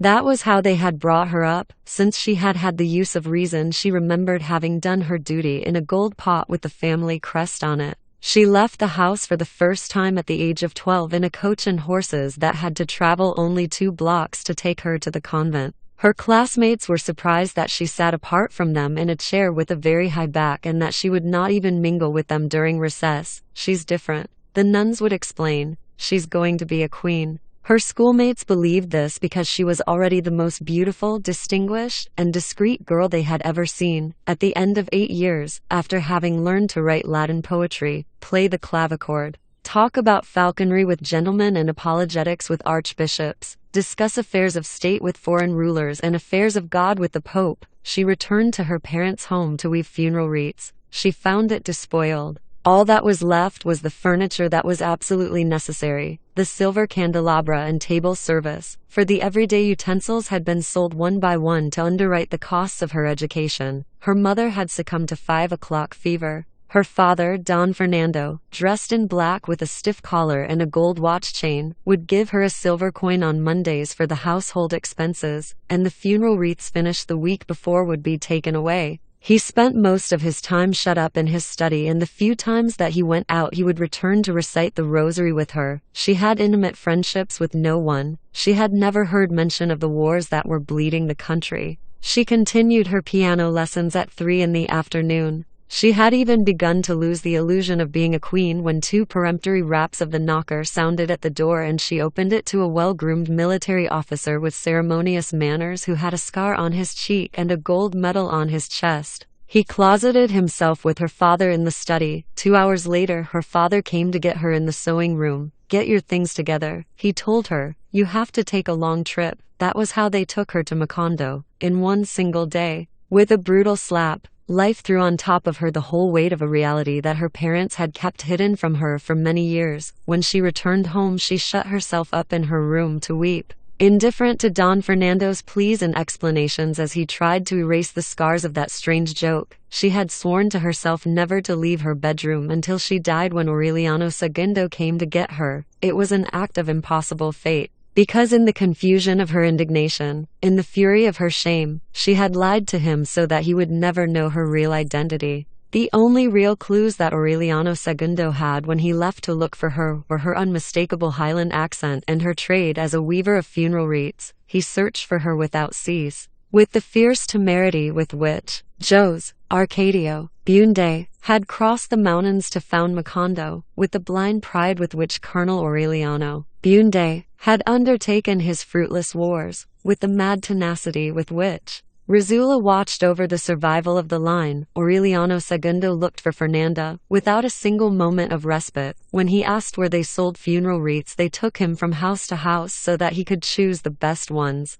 When he asked for the most beautiful woman who had ever been seen on this earth, all the women brought him their daughters. He became lost in misty byways, in times reserved for oblivion, in labyrinths of disappointment. He crossed a yellow plain where the echo repeated one's thoughts and where anxiety brought on premonitory mirages. After sterile weeks, he came to an unknown city where all the bells were tolling a dirge. Although he had never seen them and no one had ever described them to him, he immediately recognized the walls eaten away by bone salt, the broken-down wooden balconies gutted by fungus, and nailed to the outside door, almost erased by rain. The saddest cardboard sign in the world: funeral wreaths for sale. From that moment until the icy morning when Fernanda left her house under the care of the Mother Superior, there was barely enough time for the nuns to sew her trousseau and in 6 trunks put the candelabra, the silver service, and the gold chamber pot, along with the countless and useless remains of a family catastrophe that had been 2 centuries late in its fulfillment. Don Fernando declined the invitation to go along. He promised to go later when he had cleared up his affairs. And from the moment when he gave his daughter his blessing, he shut himself up in his study again to write out the announcements with mournful sketches and the family coat of arms, which would be the first human contact that Fernanda and her father would have had in all their lives. That was the real date of her birth for her. For Aureliano Segundo, it was almost simultaneously the beginning and the end of happiness. Fernanda carried a delicate calendar with small golden keys on which her spiritual advisor had marked in purple ink the dates of venereal abstinence, not counting Holy Week, Sundays, holy days of obligation, First Fridays, retreats, sacrifices, and cyclical impediments. Her effective year was reduced to 42 days that were spread out through a web of purple crosses. Aureliano Segundo, convinced that time would break up that hostile network, prolonged the wedding celebration beyond the expected time. Tired of throwing out so many empty brandy and champagne bottles so that they would not clutter up the house, and at the same time intrigued by the fact that the newlyweds slept at different times and in separate rooms while the fireworks and music and the slaughtering of cattle went on,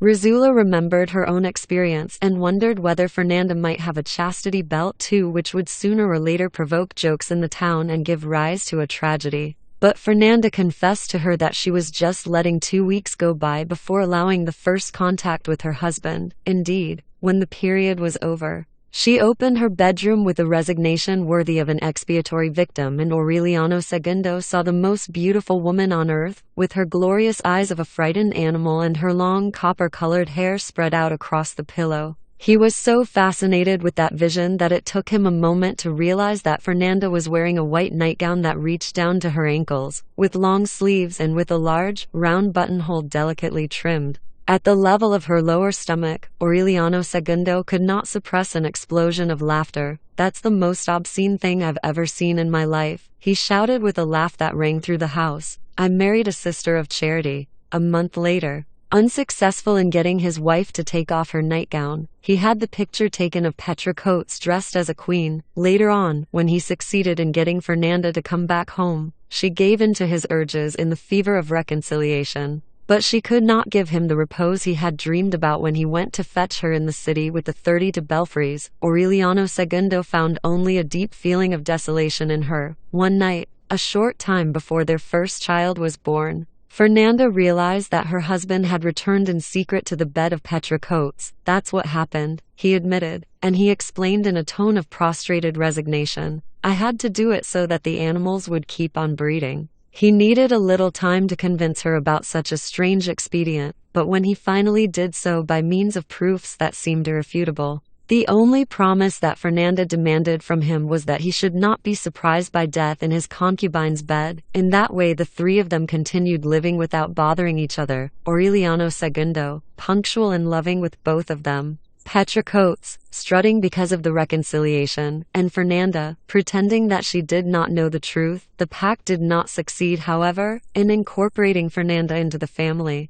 Rizula insisted in vain that she take off the woolen ruff which she would have on when she got up from making love and which made the neighbors whisper. She could not convince her to use the bathroom or the night lavatory and sell the gold chamber pot to Colonel Aureliano Bunde, so that he could convert it into little fishes. Amaranda felt so uncomfortable with her defective diction and her habit of using euphemisms to designate everything that she would always speak gibberish in front of her. "Thifisif," she would say. "Ifisif one fosif tho fosif husafu cantandant statantan thiefsef smufumelu ofosif therasir alpha sound shafizifit." One day, irritated by the mockery, Fernanda wanted to know what Amaranta was saying, and she did not use euphemisms in answering her. "I was saying," she told her, "that you're one of those people who mix up their ass and their ashes." From that time on they did not speak to each other again. When circumstances demanded it, they would send notes. In spite of the visible hostility of the family, Fernanda did not give up her drive to impose the customs of her ancestors. She put an end to the custom of eating in the kitchen and whenever anyone was hungry,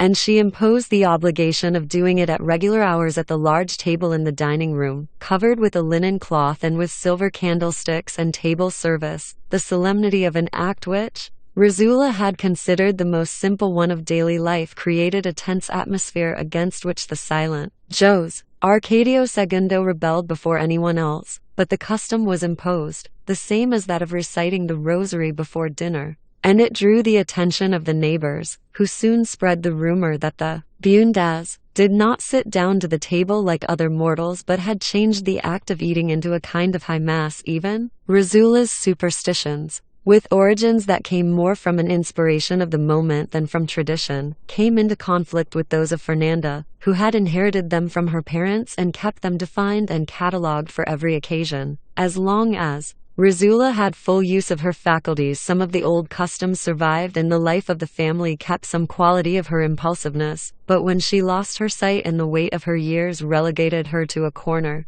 the circle of rigidity begun by Fernanda from the moment she arrived finally closed completely, and no one but she determined the destiny of the family, the business in pastries and small candy animals that Santa Safe de la Piedad had kept up because of Rizula's wishes was considered an unworthy activity by Fernanda, and she lost no time in putting a stop to it. The doors of the house, wide open from dawn until bedtime, were closed during siesta time under the pretext that the sun heated up the bedrooms, and in the end they were closed for good. The aloe branch and loaf of bread that had been hanging over the door since the days of the founding were replaced by a niche with the Sacred Heart of Jesus. Colonel Aureliano Bunde became aware somehow of those changes and foresaw their consequences. "We're becoming people of quality," he protested. "At this rate we'll end up fighting against the conservative regime again, but this time to install a king in its place." Fernanda very tactfully tried not to cross his path. Within herself she was bothered by his independent spirit, his resistance to all kinds of social rigidity. She was exasperated by his mugs of coffee at 5 in the morning, the disorder of his workshop, his frayed blanket, and his custom of sitting in the street door at dusk, but she had to tolerate that one loose piece in the family machinery because she was sure that the old colonel was an animal who had been tamed by the years and by disappointment, and who, in a burst of senile rebellion, was quite capable of uprooting the foundations of the house. When her husband decided to give their first son the name of his great-grandfather, she did not dare oppose him because she had been there only a year. But when the first daughter was born, she expressed her unreserved determination to name her Renata after her mother. Rizula had decided to call her Remedios, after a tense argument, in which Aureliano II acted as the laughing go-between. They baptized her with the name Renata Remedios, but Fernanda went on calling her just Renata, while her husband's family and everyone in town called her Meme, a diminutive of Remedios. At first Fernanda did not talk about her family. But in time she began to idealize her father. She spoke of him at the table as an exceptional being who had renounced all forms of vanity and was on his way to becoming a saint. Aureliano II, startled at that unbridled glorification of his father-in-law, could not resist the temptation to make small jokes behind his wife's back. The rest of the family followed his example. Even Rizula, who was extremely careful to preserve family harmony and who suffered in secret from the domestic friction, once allowed herself the liberty of saying that her little great-great-grandson had his pontifical future assured because he was the grandson of a saint and the son of a queen and a rustler. In spite of that conspiracy of smiles, the children became accustomed to think of their grandfather as a legendary being who wrote them pious verses in his letters and every Christmas sent them a box of gifts that barely fitted through the outside door. Actually, they were the last remains of his lordly inheritance. They used them to build an altar of life-size saints in the children's bedroom, saints with glass eyes that gave them a disquietingly lifelike look, whose artistically embroidered clothing was better than that worn by any inhabitant of Macondo. Little by little the funereal splendor of the ancient and icy mansion was being transformed into the splendor of the house of Bunde. "They've already sent us the whole family cemetery," Aureliano II commented one day. "All we need now are the weeping willows and the tombstones." Although nothing ever arrived in the boxes that the children could play with, they would spend all year waiting for December because, after all, the antique and always unpredictable gifts were something new in the house. On the 10th Christmas, when little Joe's Arcadio was getting ready to go to the seminary, the enormous box from their grandfather arrived earlier than usual, nailed tight and protected with pitch, and addressed in the usual Gothic letters to the very distinguished Lady Du, a Fernanda del Carpio di Bunde. While she read the letter in her room, the children hastened to open the box, aided as was customary by Aureliano II. They broke the seals, opened the cover, took out the protective sawdust, and found inside a long lead chest closed by copper bolts. Aureliano II took out the 8 bolts as the children watched impatiently, and he barely had time to give a cry and push the children aside when he raised the lead cover and saw Don Fernando, dressed in black and with a crucifix on his chest, his skin broken out in pestilential sores and cooking slowly in a frothy stew with bubbles like live pearls. A short time after the birth of their daughter, the unexpected jubilee for Colonel Aureliano Bunde, ordered by the government to celebrate another anniversary of the Treaty of Neerlandia, was announced. It was a decision so out of line with official policy that the colonel spoke out violently against it and rejected the homage. "It's the first time I've ever heard of the word jubilee," he said, "but whatever it means, it has to be a trick." The small goldsmith's shop was filled with emissaries, much older and more solemn. The lawyers in dark suits who in other days had flapped about the colonel like crows had returned. When he saw them appear, the same as the other time, when they came to put a stop to the war, he could not bear the cynicism of their praise. He ordered them to leave him in peace, insisting that he was not a hero of the nation as they said but an artisan without memories whose only dream was to die of fatigue in the oblivion and misery of his little goldfishes. What made him most indignant was the word that the President of the Republic himself planned to be present at the ceremonies in Macondo in order to decorate him with the Order of Merit. Colonel Aureliano Bunde had him told, word for word, that he was eagerly awaiting that tardy but deserved occasion in order to take a shot at him, not as payment for the arbitrary acts and anachronisms of his regime, but for his lack of respect for an old man who had not done anyone any harm. Such was the vehemence with which he made the threat that the President of the Republic cancelled his trip at the last moment and sent the decoration with a personal representative, Colonel Gerinaldo M. Marquez, besieged by pressures of all kinds,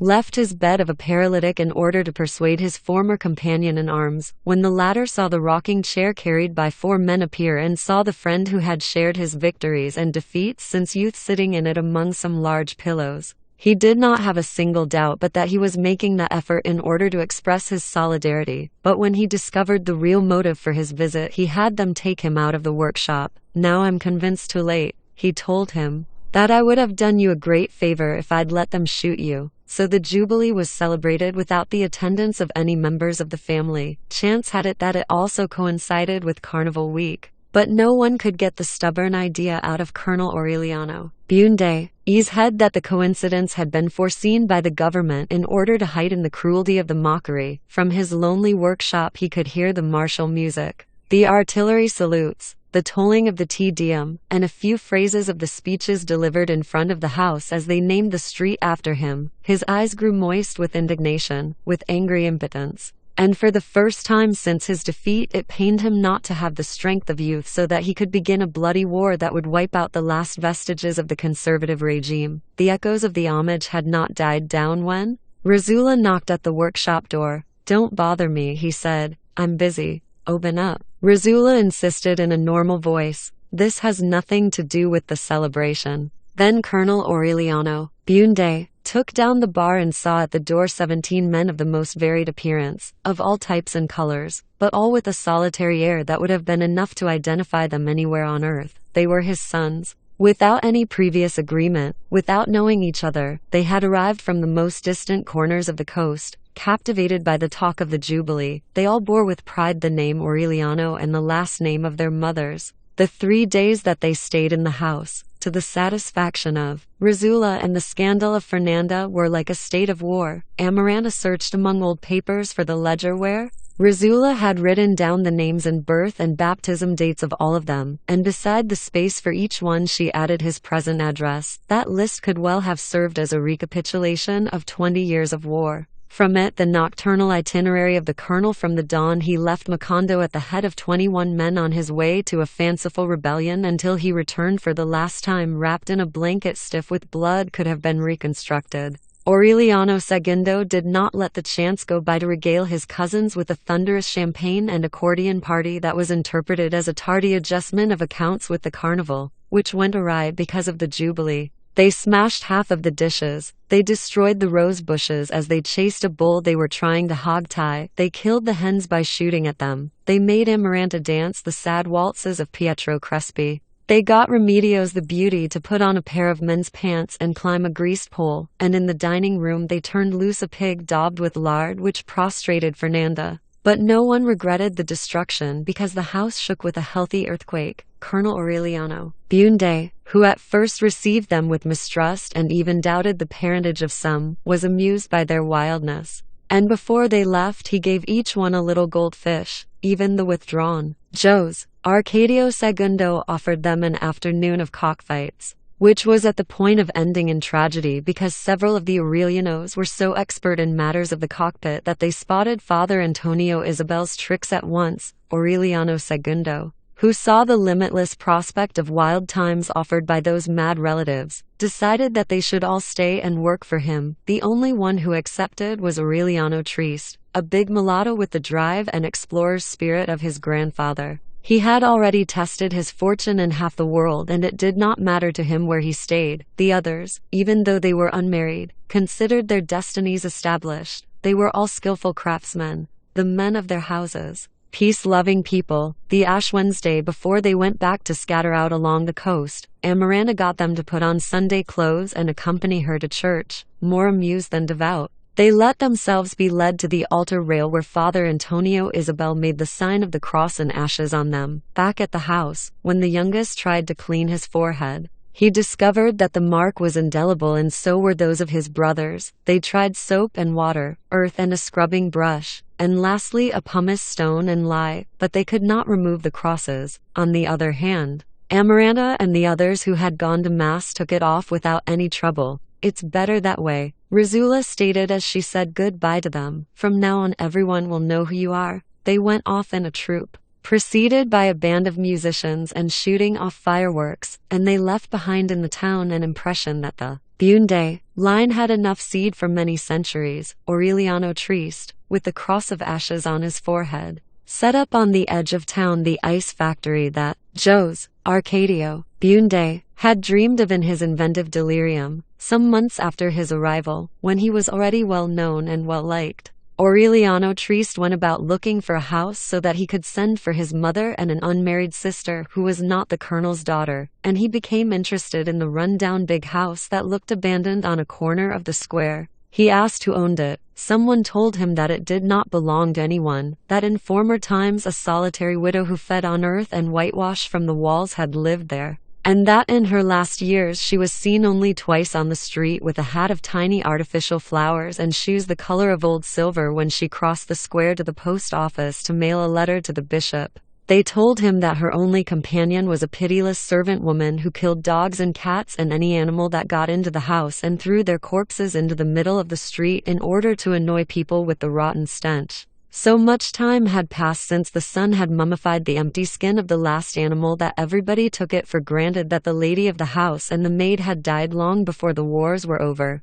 and that if the house was still standing it was because in recent years there had not been a rough winter or destructive wind. The hinges had crumbled with rust, the doors were held up only by clouds of cobwebs, the windows were soldered shut by dampness, and the floor was broken by grass and wildflowers, and in the cracks lizards and all manner of vermin had their nests, all of which seemed to confirm the notion that there had not been a human being there for at least half a century. The impulsive Aureliano Trieste did not need such proof to proceed. He pushed on the main door with his shoulder and the worm-eaten wooden frame fell down noiselessly amid a dull cataclysm of dust and termite nests. Aureliano Trieste stood on the threshold waiting for the dust to clear, and then he saw in the center of the room the squalid woman, still dressed in clothing of the past century, with a few yellow threads on her bald head, and with two large eyes, still beautiful, in which the last stars of hope had gone out, and the skin of her face was wrinkled by the aridity of solitude. Shaken by that vision from another world, Aureliano Trieste barely noticed that the woman was aiming an antiquated pistol at him. "I beg your pardon," he murmured. She remained motionless in the center of the room filled with knickknacks, examining inch by inch the giant with square shoulders and with a tattoo of ashes on his forehead. And through the haze of dust she saw him in the haze of other times with a double-barreled shotgun on his shoulder and a string of rabbits in his hand. "For the love of God," she said in a low voice, "it's not right for them to come to me with that memory now. I want to rent the house," Aureliano Trieste said. The woman then raised the pistol, aiming with a firm wrist at the cross of ashes, and she held the trigger with a determination against which there was no appeal. "Get out," she ordered. That night at dinner Aureliano Trieste told the family about the episode, and Rosula wept with consternation. "Holy God," she exclaimed, clutching her head with her hands. "She's still alive." Time, wars, the countless everyday disasters had made her forget about Rebecca. The only one who had not lost for a single minute the awareness that she was alive and rotting in her wormhole was the implacable and aging Amaranta. She thought of her at dawn, when the ice of her heart awakened her in her solitary bed.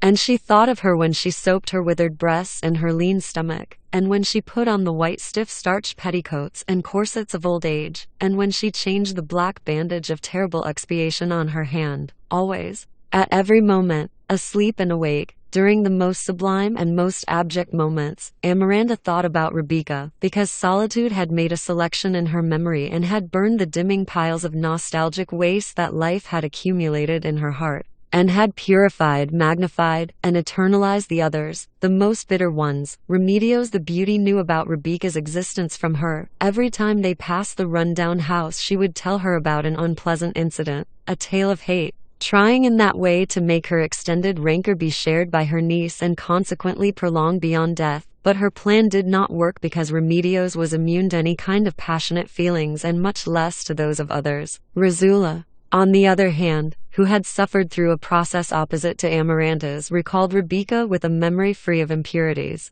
For the image of the pitiful child brought to the house with the bag containing her parents' bones prevailed over the offense that had made her unworthy to be connected to the family tree any longer. Aureliano Segundo decided that they would have to bring her to the house and take care of her, but his good intentions were frustrated by the firm intransigence of Rebecca, who had needed many years of suffering and misery in order to attain the privileges of solitude and who was not disposed to renounce them in exchange for an old age disturbed by the false attractions of Charity in February, when the 16 sons of Colonel Aureliano, Bunde, returned, still marked with the cross of ashes. Aureliano Trieste spoke to them about Rebecca in the tumult of the celebration, and in half a day they restored the appearance of the house, changing doors and windows, painting the front with gay colors, bracing walls and pouring fresh cement on the floor. But they could not get any authorization to continue the work inside. Rebecca did not even come to the door. She let them finish the mad restoration, then calculated what it had cost and sent Argnita, her old servant who was still with her,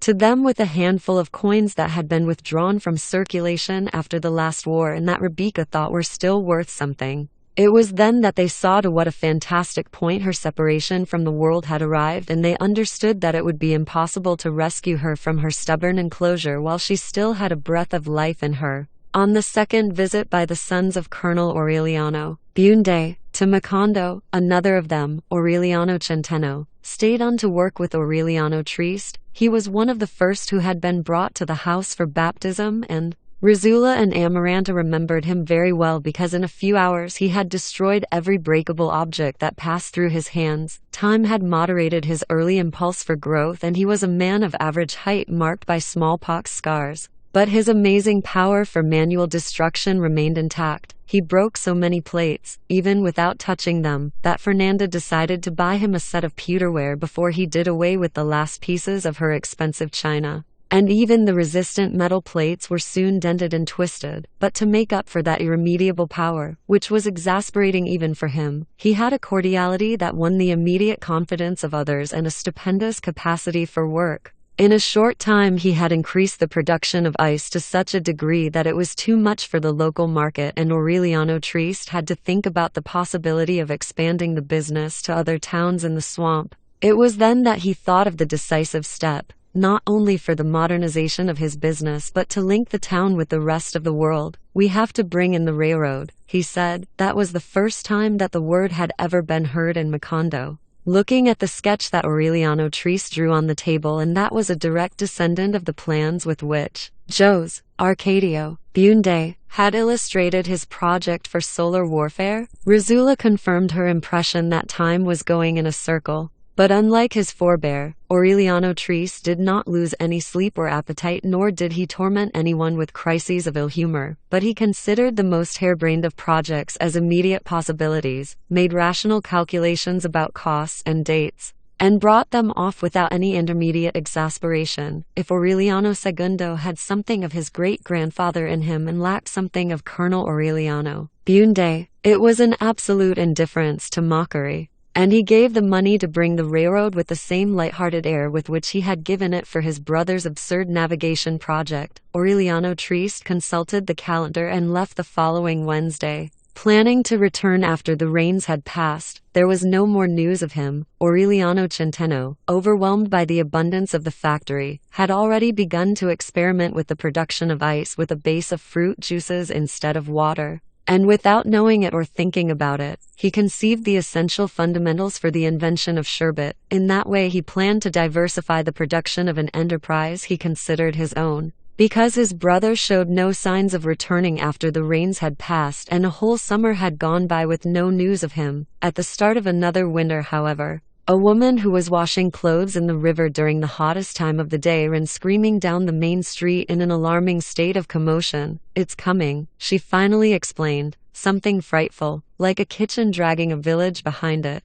At that moment the town was shaken by a whistle with a fearful echo and a loud, panting respiration. During the previous weeks they had seen the gangs who were laying TIs and tracks, and no one paid attention to them because they thought it was some new trick of the gypsies, coming back with whistles and tambourines and their age-old and discredited song and dance about the qualities of some concoction put together by journeyman geniuses of Jerusalem. But when they recovered from the noise of the whistles and the snorting, all the inhabitants ran out into the street and saw Aureliano Trieste waving from the locomotive, and in a trance they saw the flower-bedecked train which was arriving for the first time 8 months late. The innocent yellow train that was to bring so many ambiguities and certainties, so many pleasant and unpleasant moments, so many changes, calamities, and feelings of nostalgia to Macondo, dazzled by so many and such marvelous inventions. The people of Macondo did not know where their amazement began. They stayed up all night looking at the pale electric bulbs fed by the plant that Aureliano Trieste had brought back when the train made its second trip.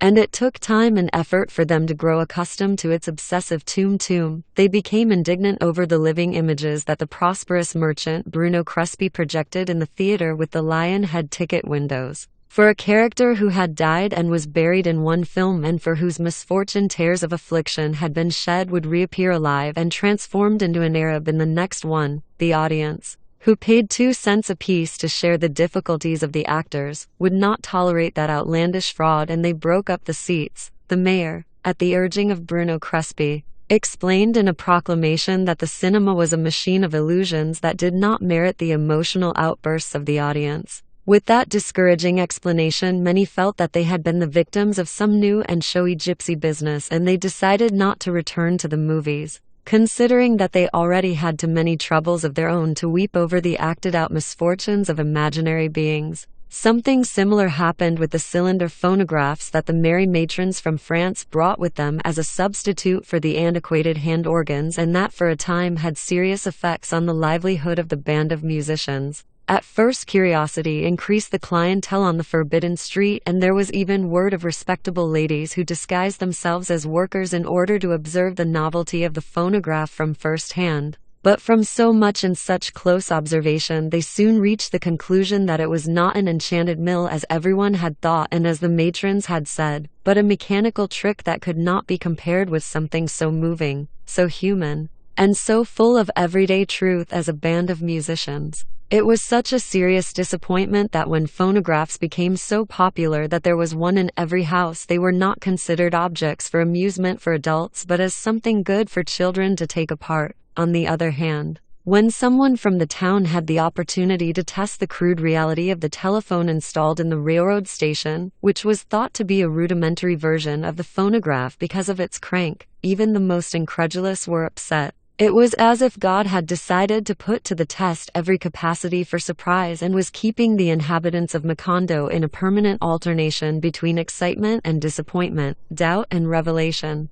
to such an extreme that no one knew for certain where the limits of reality lay. It was an intricate stew of truths and mirages that convulsed the ghost of Jose Arcadio Bunde under the chestnut tree with impatience and made him wander all through the house even in broad daylight. Ever since the railroad had been officially inaugurated and had begun to arrive with regularity on Wednesdays at 11 o'clock, and the primitive wooden station with a desk, a telephone, and a ticket window had been built, on the streets of Macondo men and women were seen who had adopted everyday and normal customs and manners but who really looked like people out of a circus. In a town that had chafed under the tricks of the gypsies, there was no future for those ambulatory acrobats of commerce who with equal effrontery offered a whistling kettle and a daily regime that would assure the salvation of the soul on the seventh day. But from those who let themselves be convinced out of fatigue and the ones who were always unwary, they reaped stupendous benefits. Among those theatrical creatures, wearing riding breeches and leggings, a pith helmet and steel-rimmed glasses,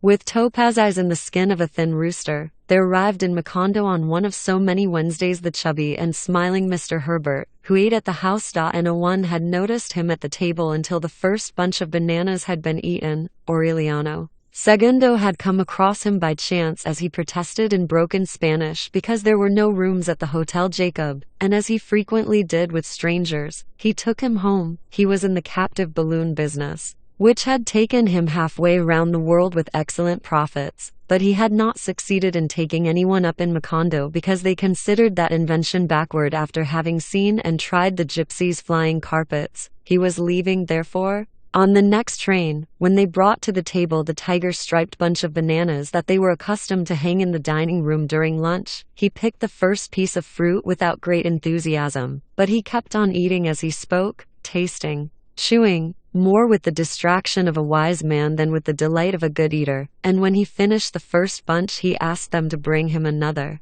Then he took a small case with optical instruments out of the toolbox that he always carried with him. With the suspicious attention of a diamond merchant he examined the banana meticulously, dissecting it with a special scalpel. weighing the pieces on a pharmacist's scale and calculating its breadth with a gunsmith's calipers. Then he took a series of instruments out of the chest with which he measured the temperature, the level of humidity in the atmosphere, and the intensity of the light. It was such an intriguing ceremony that no one could eat in peace as everybody waited for Mr. Herbert to pass a final and revealing judgment, but he did not say anything that allowed anyone to guess his intentions. On the days that followed, he was seen with a net and a small basket, hunting butterflies on the outskirts of town. On Wednesday, a group of engineers, agronomists, hydrologists, topographers, and surveyors arrived who for several weeks explored the places where Mr. Herbert had hunted his butterflies. Later on, Mr. Jack Brown arrived in an extra coach that had been coupled onto the yellow train and that was silver-plated all over, with seats of episcopal velvet and a roof of blue glass. Also arriving on the special car, fluttering around Mr. Brown, were the solemn lawyers dressed in black who in different times had followed Colonel Aureliano Bunde everywhere. And that led the people to think that the agronomists, hydrologists, topographers, and surveyors, like Mr. Herbert with his captive balloons and his colored butterflies and Mr. Brown with his mausoleum on wheels and his ferocious German shepherd dogs, had something to do with the war. There was not much time to think about it, however, because the suspicious inhabitants of Macondo barely began to wonder what the devil was going on when the town had already become transformed into an encampment of wooden houses with zinc roofs inhabited by foreigners who arrived on the train from halfway around the world, riding not only on the seats and platforms but even on the roof of the coaches. The gringos, who later on brought their languid wives in muslin dresses and large veiled hats, built a separate town across the railroad tracks with streets lined with palm trees, houses with screened windows, small white tables on the terraces, and fans mounted on the ceilings, and extensive blue lawns with peacocks and quails. The section was surrounded by a metal fence topped with a band of electrified chicken wire which during the cool summer mornings would be black with roasted swallows. No one knew yet what they were after, or whether they were actually nothing but philanthropists, and they had already caused a colossal disturbance, much more than that of the old gypsies, but less transitory and understandable. Endowed with means that had been reserved for divine providence in former times, they changed the pattern of the rains, accelerated the cycle of harvests, and moved the river from where it had always been and put it with its white stones and icy currents on the other side of the town, behind the cemetery. It was at that time that they built a fortress of reinforced concrete over the fated tomb of Jose Arcadio, so that the corpse's smell of powder would not contaminate the waters. For the foreigners who arrived without love, they converted the Street of the Loving Matrons from France into a more extensive village than it had been. And on one glorious Wednesday they brought in a trainload of strange whores, Babylonish women skilled in age-old methods and in possession of all manner of unguents and devices to stimulate the unaroused, to give courage to the timid, to satiate the voracious, to exalt the modest man, to teach a lesson to repeaters, and to correct solitary people. The Street of the Turks, enriched by well-lit stores with products from abroad, displacing the old bazaars with their bright colors, overflowed on Saturday nights with the crowds of adventurers who bumped into each other among gambling tables, shooting galleries, the alley where the future was guessed and dreams interpreted, and tables of fried food and drinks. And on Sunday mornings there were scattered on the ground bodies that were sometimes those of happy drunkards and more often those of onlookers felled by shots, fists, knives, and bottles during the brawls. It was such a tumultuous and intemperate invasion that during the first days it was impossible to walk through the streets because of the furniture and trunks, and the noise of the carpentry of those who were building their houses in any vacant lot without asking anyone's permission, and the scandalous behavior of couples who hung their hammocks between the almond trees and made love under the netting in broad daylight and in view of everyone. The only serene corner had been established by peaceful West Indian Negroes, who built a marginal street with wooden houses on piles where they would sit in the doors at dusk singing melancholy hymns in their disordered gabble. So many changes took place in such a short time that 8 months after Mr. Herbert's visit the old inhabitants had a hard time recognizing their own town. "Look at the mess we've got ourselves into," Colonel Aureliano Bunde said at that time, "just because we invited a gringo to eat some bananas." Aureliano Segundo on the other hand, could not contain his happiness over the avalanche of foreigners. The house was suddenly filled with unknown guests, with invincible and worldly carousers, and it became necessary to add bedrooms off the courtyard, widen the dining room, and exchange the old table for one that held 16 people, with new china and silver, and even then they had to eat lunch in shifts. Fernanda had to swallow her scruples and treat guests of the worst sort like kings as they muddied the porch with their boots, urinated in the garden, laid their mats down anywhere to take their siesta, and spoke without regard for the sensitivities of ladies or the proper behavior of gentlemen. Amaranta was so scandalized with the plebeian invasion that she went back to eating in the kitchen as in olden days. Colonel Aureliano Bunde, convinced that the majority of those who came into his workshop to greet him were not doing it because of sympathy or regard but out of the curiosity to meet a historical relic, a museum fossil, decided to shut himself in by barring the door, and he was not seen anymore except on very rare occasions when he would sit at the street door. Rizula, on the other hand, even during the days when she was already dragging her feet and walking about groping along the walls, felt a juvenile excitement as the time for the arrival of the train approached. "We have to prepare some meat and fish," she would order the four cooks, who hastened to have everything ready under the imperturbable direction of Santa Safe de la Piedad. "We have to prepare everything," she insisted, "because we never know what these strangers like to eat." The train arrived during the hottest time of day.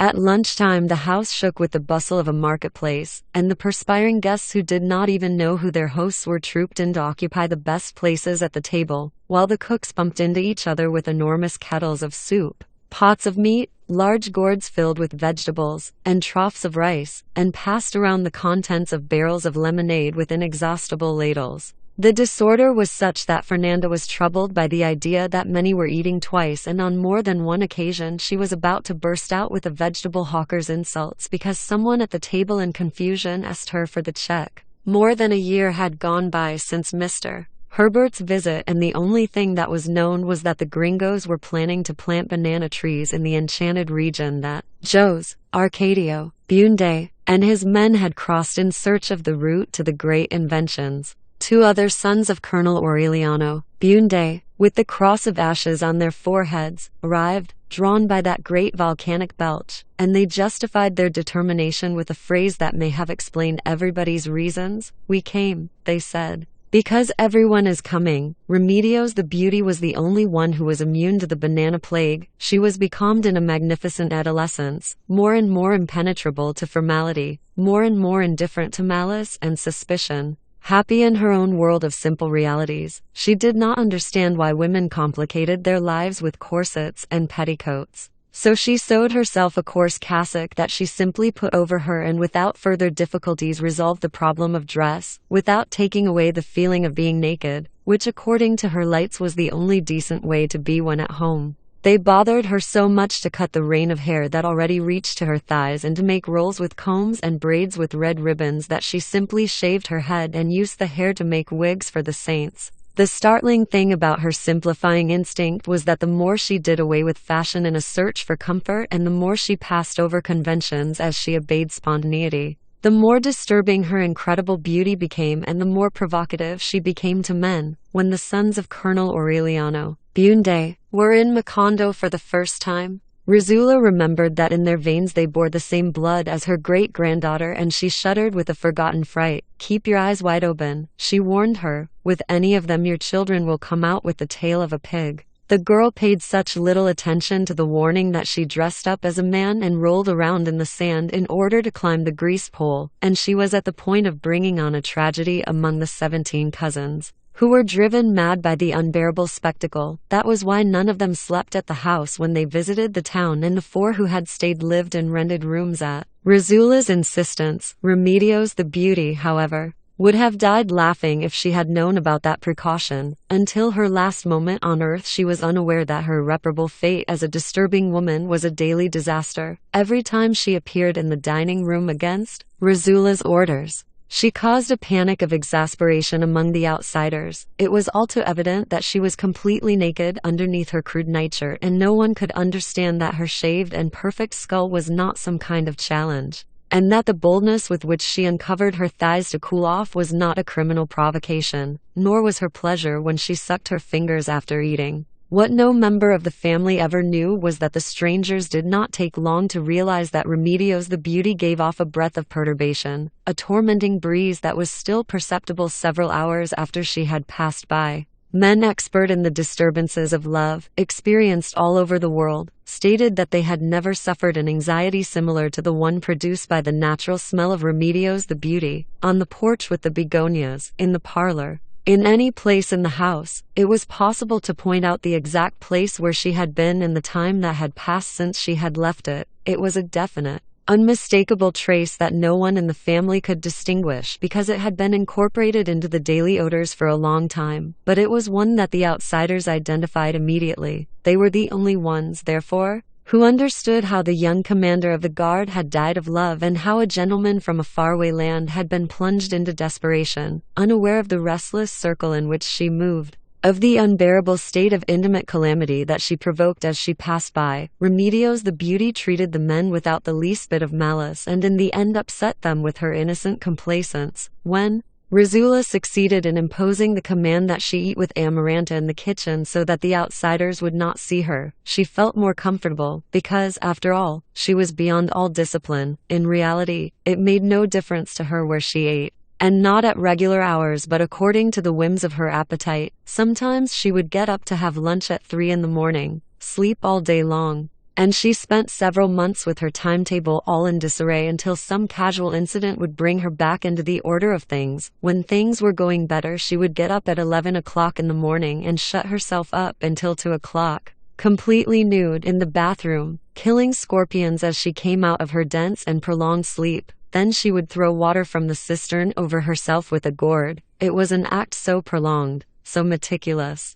so rich in ceremonial aspects that one who did not know her well would have thought that she was given over to the deserved adoration of her own body. For her, however, that solitary rite lacked all sensuality and was simply a way of passing the time until she was hungry. One day, as she began to bathe herself, a stranger lifted a tile from the roof and was breathless at the tremendous spectacle of her nudity. She saw his desolate eyes through the broken tiles and had no reaction of shame but rather one of alarm. "Be careful," she exclaimed. "You'll fall." "I just wanted to see you," the foreigner murmured. "Oh, all right," she said, "but be careful. Those tiles are rotten." The stranger's face had a pained expression of stupor and he seemed to be battling silently against his primary instincts so as not to break up the mirage. Remedios the beauty thought that he was suffering from the fear that the tiles would break, and she bathed herself more quickly than usual so that the man would not be in danger. While she was pouring water from the cistern, she told him that the roof was in that state because she thought that the bed of leaves had been rotted by the rain, and that was what was filling the bathroom with scorpions. The stranger thought that her small talk was a way of covering her complacence, so that when she began to soap herself he gave in to temptation and went a step further. "Let me soap you," he murmured. "Thank you for your good intentions," she said, "but my 2 hands are quite enough, even if it's just your back," the foreigner begged. "That would be silly," she said. "People never soap their backs." Then, while she was drying herself, the stranger begged her, with his eyes full of tears, to marry him. She answered him sincerely that she would never marry a man who was so simple that he had wasted almost an hour and even went without lunch just to see a woman taking a bath. Finally, when she put on her cassock, the man could not bear the proof that, indeed, she was not wearing anything underneath, as everyone had suspected, and he felt himself marked forever with the white hot iron of that secret. Then he took 2 more tiles off in order to drop down into the bathroom. "It's very high," she warned him in fright. "You'll kill yourself." The rotten tiles broke with a noise of disaster and the man barely had time to let out a cry of terror as he cracked his skull and was killed outright on the cement floor. The foreigners who heard the noise in the dining room and hastened to remove the body noticed the suffocating odor of Remedios the beauty on his skin. It was so deep in his body that the cracks in his skull did not give off blood but an amber-colored oil that was impregnated with that secret perfume. And then they understood that the smell of Remedios the beauty kept on torturing men beyond death, right down to the dust of their bones. Nevertheless, they did not relate that horrible accident to the other 2 men who had died because of Remedios the beauty. A victim was still needed before the outsiders, and many of the old inhabitants of Macondo would credit the legend that Remedios Bunde did not give off a breath of love but a fatal emanation. The occasion for the proof of it came some months later on one afternoon when Remedios the Beauty went with a group of girlfriends to look at the new plantings. For the girls of Macondo, that novel game was reason for laughter and surprises, frights and jokes, and at night they would talk about their walk as if it had been an experience in a dream. Such was the prestige of that silence that Rizula did not have the heart to take the fun away from Remedios the Beauty, and she let her go one afternoon, providing that she wore a hat and a decent dress. As soon as the group of friends went into the plantings, the air became impregnated with a fatal fragrance. The men who were working along the rows felt possessed by a strange fascination, menaced by some invisible danger, and many succumbed to a terrible desire to weep. Remedios the Beauty and her startled friends managed to take refuge in a nearby house just as they were about to be assaulted by a pack of ferocious males. A short time later they were rescued by the 4 Aurelianos, whose crosses of ash inspired a sacred respect, as if they were caste marks, stamps of invulnerability. Remedios the Beauty did not tell anyone that one of the men, taking advantage of the tumult, had managed to attack her stomach with a hand that was more like the claw of an eagle clinging to the edge of a precipice. She faced the attacker in a kind of instantaneous flash and saw the disconsolate eyes, which remained stamped on her heart like the hot coals of pity. That night the man boasted of his audacity and swaggered over his good luck on the street of the Turks a few minutes before the kick of a horse crushed his chest and a crowd of outsiders saw him die in the middle of the street, drowned in his own bloody vomiting. The supposition that Remedios the Beauty possessed powers of death was then borne out by 4 irrefutable events. Although some men who were easy with their words said that it was worth sacrificing one's life for a night of love with such an arousing woman, the truth was that no one made any effort to do so, perhaps not only to attain her, but also to conjure away her dangers. All that was needed was a feeling as primitive and as simple as that of love, but that was the only thing that did not occur to anyone. Rizula did not worry about her anymore. On another occasion, when she had not yet given up the idea of saving her for the world, she had tried to get her interested in basic domestic affairs. Men demand much more than you think, she would tell her enigmatically. There's a lot of cooking, a lot of sweeping, a lot of suffering over little things beyond what you think. She was deceiving herself within, trying to train her for domestic happiness because she was convinced that once his passion was satisfied there would not be a man on the face of the earth capable of tolerating even for a day a negligence that was beyond all understanding.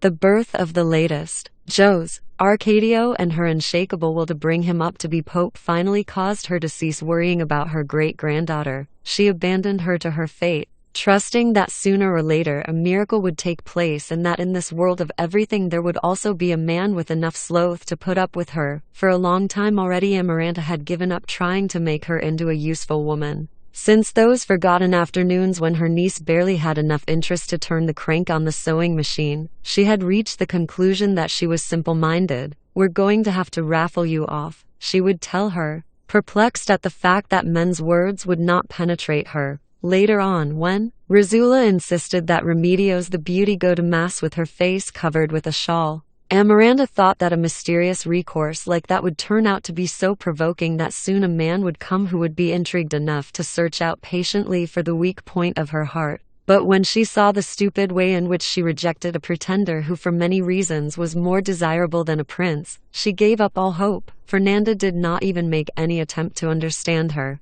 When she saw Remedios the Beauty dressed as a queen at the bloody carnival, she thought that she was an extraordinary creature. But when she saw her eating with her hands, incapable of giving an answer that was not a miracle of simple-mindedness, the only thing that she lamented was the fact that the idiots in the family lived so long. In spite of the fact that Colonel Aureliano Bunde kept on believing and repeating that Remedios the Beauty was in reality the most lucid being that he had ever known and that she showed it at every moment with her startling ability to put things over on everyone, they let her go her own way. Remedios the Beauty stayed there wandering through the desert of solitude, bearing no cross on her back, maturing in her dreams without nightmares, her interminable baths, her unscheduled meals, her deep and prolonged silences that had no memory until one afternoon in March, when Fernanda wanted to fold her Brabant sheets in the garden and ask the women in the house for help. She had just begun when Amaranta noticed that Remedios the beauty was covered all over by an intense paleness.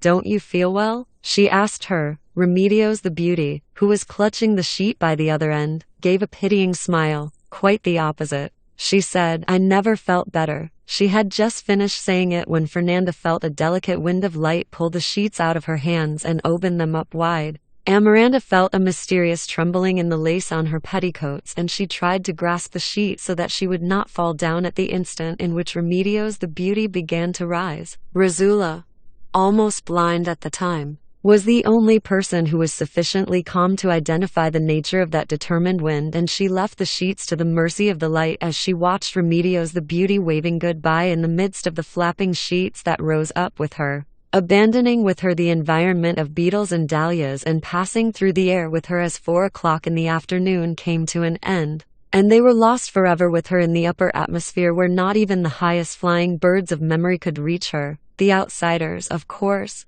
thought that Remedios the beauty had finally succumbed to her irrevocable fate of a queen bee and that her family was trying to save her honor with that tale of levitation. Fernanda, burning with envy, finally accepted the miracle. And for a long time she kept on praying to God to send her back her sheets. Most people believed in the miracle and they even lighted candles and celebrated novenas. Perhaps there might have been talk of nothing else for a long time if the barbarous extermination of the Aurelianos had not replaced amazement with horror, although he had never thought of it as an omen. Colonel Aureliano Bunde had foreseen the tragic end of his sons in a certain way. When Aureliano Cerador and Aureliano Arcaia, the two who arrived during the tumult, expressed a wish to stay in Macondo, their father tried to dissuade them. He could not understand what they were going to do in a town that had been transformed into a dangerous place overnight, but Aureliano Centeno and Aureliano Triste, backed by Aureliano Segundo, gave them work in their businesses. Colonel Aureliano Bunde had reasons that were still very confused and were against that determination. When he saw Mr. Brown in the first automobile to reach Macondo, an orange convertible with a horn that frightened the dogs with its bark, the old soldier grew indignant with the servile excitement of the people, and he realized that something had changed in the makeup of the men since the days when they would leave their wives and children and toss a shotgun on their shoulders to go off to war. The local authorities, after the armistice of Neerlandia, were mayors without initiative, decorative judges picked from among the peaceful and tired conservatives of Macondo. "This is a regime of wretches," Colonel Aureliano Bunde would comment when he saw the barefoot policemen armed with wooden clubs pass. "We fought all those wars and all of it just so that we didn't have to paint our houses blue." When the Banana Company arrived, however, the local functionaries were replaced by dictatorial foreigners whom Mr. Brown brought to live in the electrified chicken yard so that they could enjoy, as he explained it, the dignity that their status warranted, and so that they would not suffer from the heat and the mosquitoes and the countless discomforts and privations of the town. The old policemen were replaced by hired assassins with machetes, shut up in his workshop. Colonel Aureliano Bunde thought about those changes, and for the first time in his quiet years of solitude he was tormented by the definite certainty that it had been a mistake not to have continued the war to its final conclusion. During that time, a brother of the forgotten Colonel Manfico Vispal was taking his 7-year-old grandson to get a soft drink at one of the pushcarts on the square, and because the child accidentally bumped into a corporal of police and spilled the drink on his uniform, the barbarian cut him to pieces with his machete, and with one stroke he cut off the head of the grandfather as he tried to stop him. The whole town saw the decapitated man pass by as a group of men carried him to his house, with a woman dragging the head along by its hair, and the bloody sack with the pieces of the child. For Colonel Aureliano Bunde, it meant the limits of atonement. He suddenly found himself suffering from the same indignation that he had felt in his youth over the body of the woman who had been beaten to death because she had been bitten by a rabid dog. He looked at the groups of bystanders in front of the house, and with his old stentorian voice, restored by a deep disgust with himself, he unloaded upon them the burden of hate that he could no longer bear in his heart. "One of these days," he shouted, "I'm going to arm my boys so we can get rid of these shitty gringos." During the course of that week, at different places along the coast, his 17 sons were hunted down like rabbits by invisible criminals who aimed at the center of their crosses of ash. Aureliano Trieste was leaving the house with his mother at 7 in the evening when a rifle shot came out of the darkness and perforated his forehead. Aureliano Centeno was found in the hammock that he was accustomed to hang up in the factory with an ice pick between his eyebrows driven in up to the handle. Aureliano Serrador had left his girlfriend at her parents' house after having taken her to the movies and was returning through the well-lighted street of the Turks when someone in the crowd who was never identified fired a revolver shot which knocked him over into a cauldron of boiling lard. A few minutes later, someone knocked at the door of the room where Aureliano Arcaia was shut up with a woman and shouted to him, "Hurry up, they're killing your brothers." The woman who was with him said later that Aureliano Arcaia jumped out of bed and opened the door and was greeted with the discharge of a Mauser that split his head open. On that night of death, while the house was preparing to hold a wake for the 4 corpses, Fernanda ran through the town like a madwoman looking for Aureliano II, whom Petra Coates had locked up in a closet. Thinking that the order of extermination included all who bore the colonel's name, she would not let him out until the 4th day. When the telegrams received from different places along the coast made it clear that the fury of the invisible enemy was directed only at the brothers marked with the crosses of ash, Amaranta fetched the ledger where she had written down the facts about her nephews, and as the telegrams arrived she drew lines through the names until only that of the eldest remained. They remembered him very well because of the contrast between his dark skin and his green eyes. His name was Aureliano Amador and he was a carpenter, living in a village hidden in the foothills. After waiting 2 weeks for the telegram telling of his death, Aureliano II sent a messenger to him in order to warn him. Thinking that he might not know about the threat that hung over him, the emissary returned with the news that Aureliano Amador was safe. The night of the extermination, the men had gone to get him at his house and had shot at him with their revolvers, but they had missed the cross of ashes. Aureliano Amador had been able to leap over the wall of the courtyard and was lost in the labyrinth of the mountains, which he knew like the back of his hand thanks to the friendship he maintained with the Indians, from whom he bought wood. Nothing more was heard of him. Those were dark days for Colonel Aureliano. Bunde, the President of the Republic, sent him a telegram of condolence in which he promised an exhaustive investigation and paid homage to the dead men. At his command, the mayor appeared at the services with 4 funeral wreaths, which he tried to place on the coffins, but the colonel ordered him into the street. After the burial, he drew up and personally submitted to the President of the Republic a violent telegram,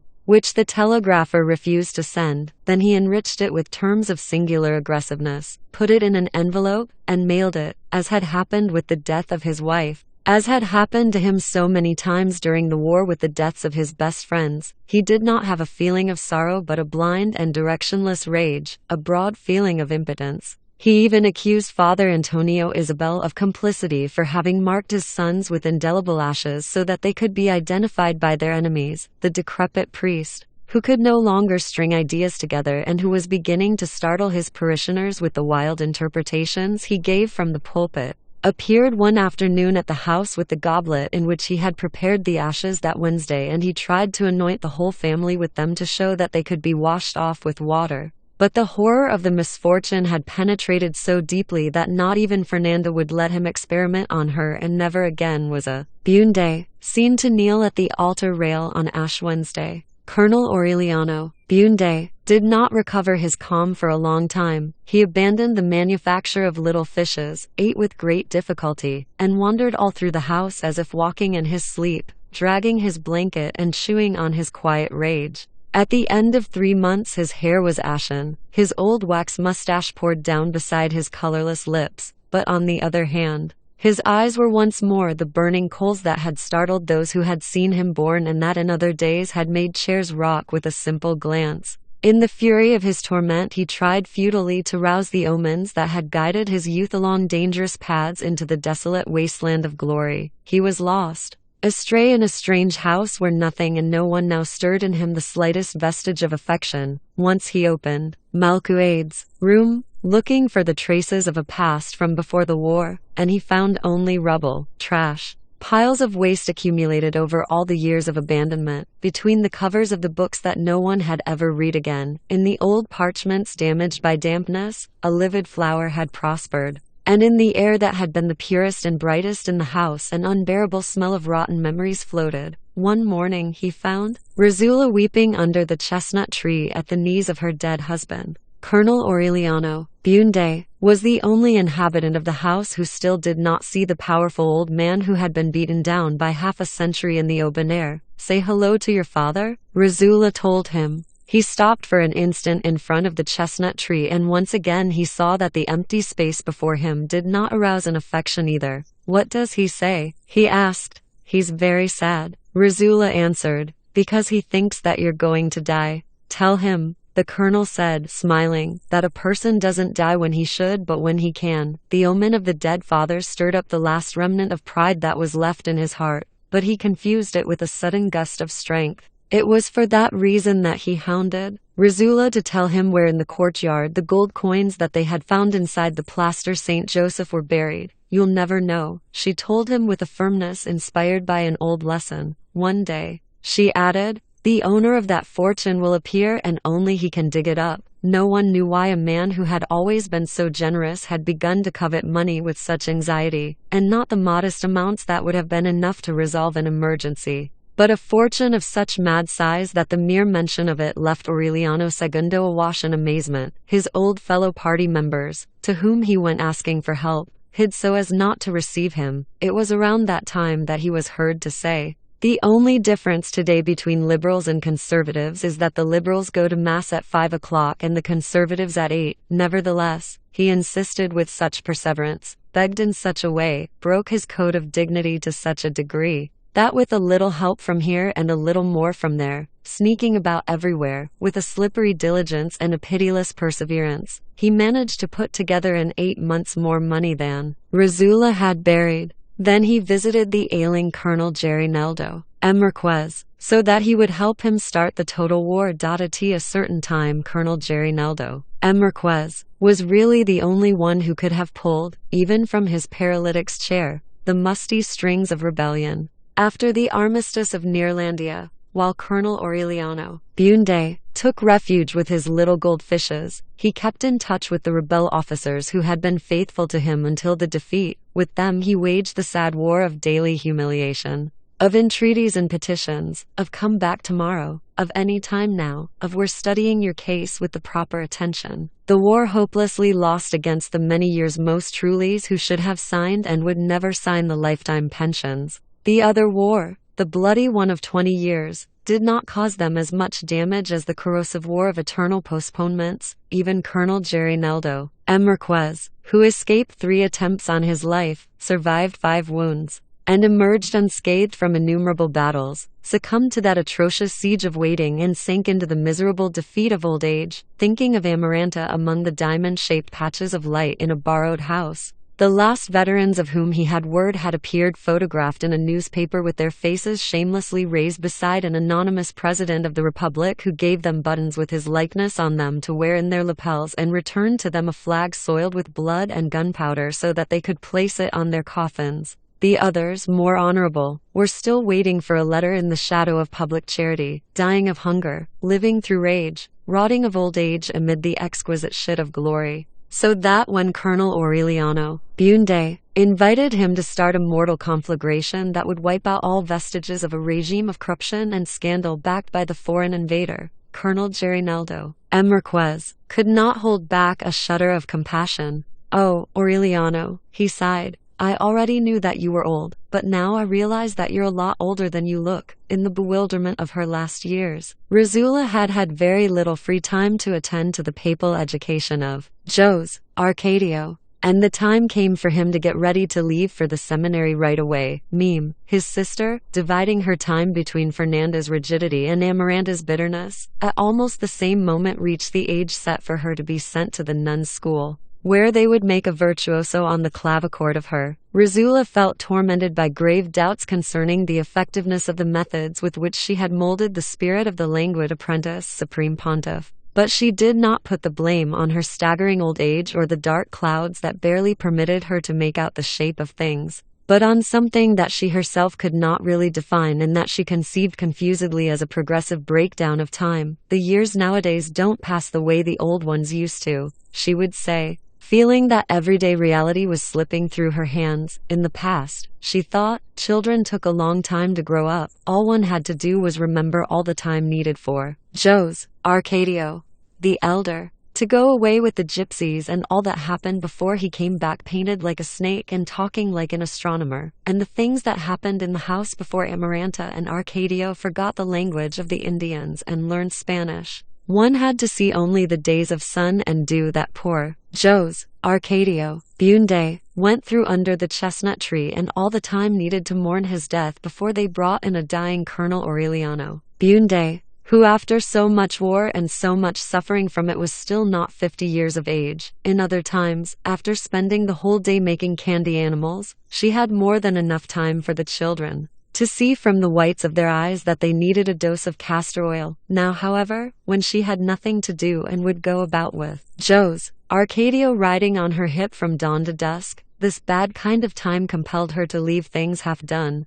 The truth was that Rizula resisted growing old even when she had already lost count of her age, and she was a bother on all sides as she tried to meddle in everything and as she annoyed strangers with her questions as to whether they had left a plaster Saint Joseph to be kept until the rains were over during the days of the war. No one knew exactly when she had begun to lose her sight. Even in her later years, when she could no longer get out of bed, it seemed that she was simply defeated by decrepitude. But no one discovered that she was blind. She had noticed it before the birth of Jose Arcadio. At first she thought it was a matter of a passing debility, and she secretly took marrow syrup and put honey on her eyes. But quite soon she began to realize that she was irrevocably sinking into the darkness, to a point where she never had a clear notion of the invention of the electric light, for when they put in the first bulbs she was only able to perceive the glow. She did not tell anyone about it because it would have been a public recognition of her uselessness. She concentrated on a silent schooling in the distances of things and people's voices,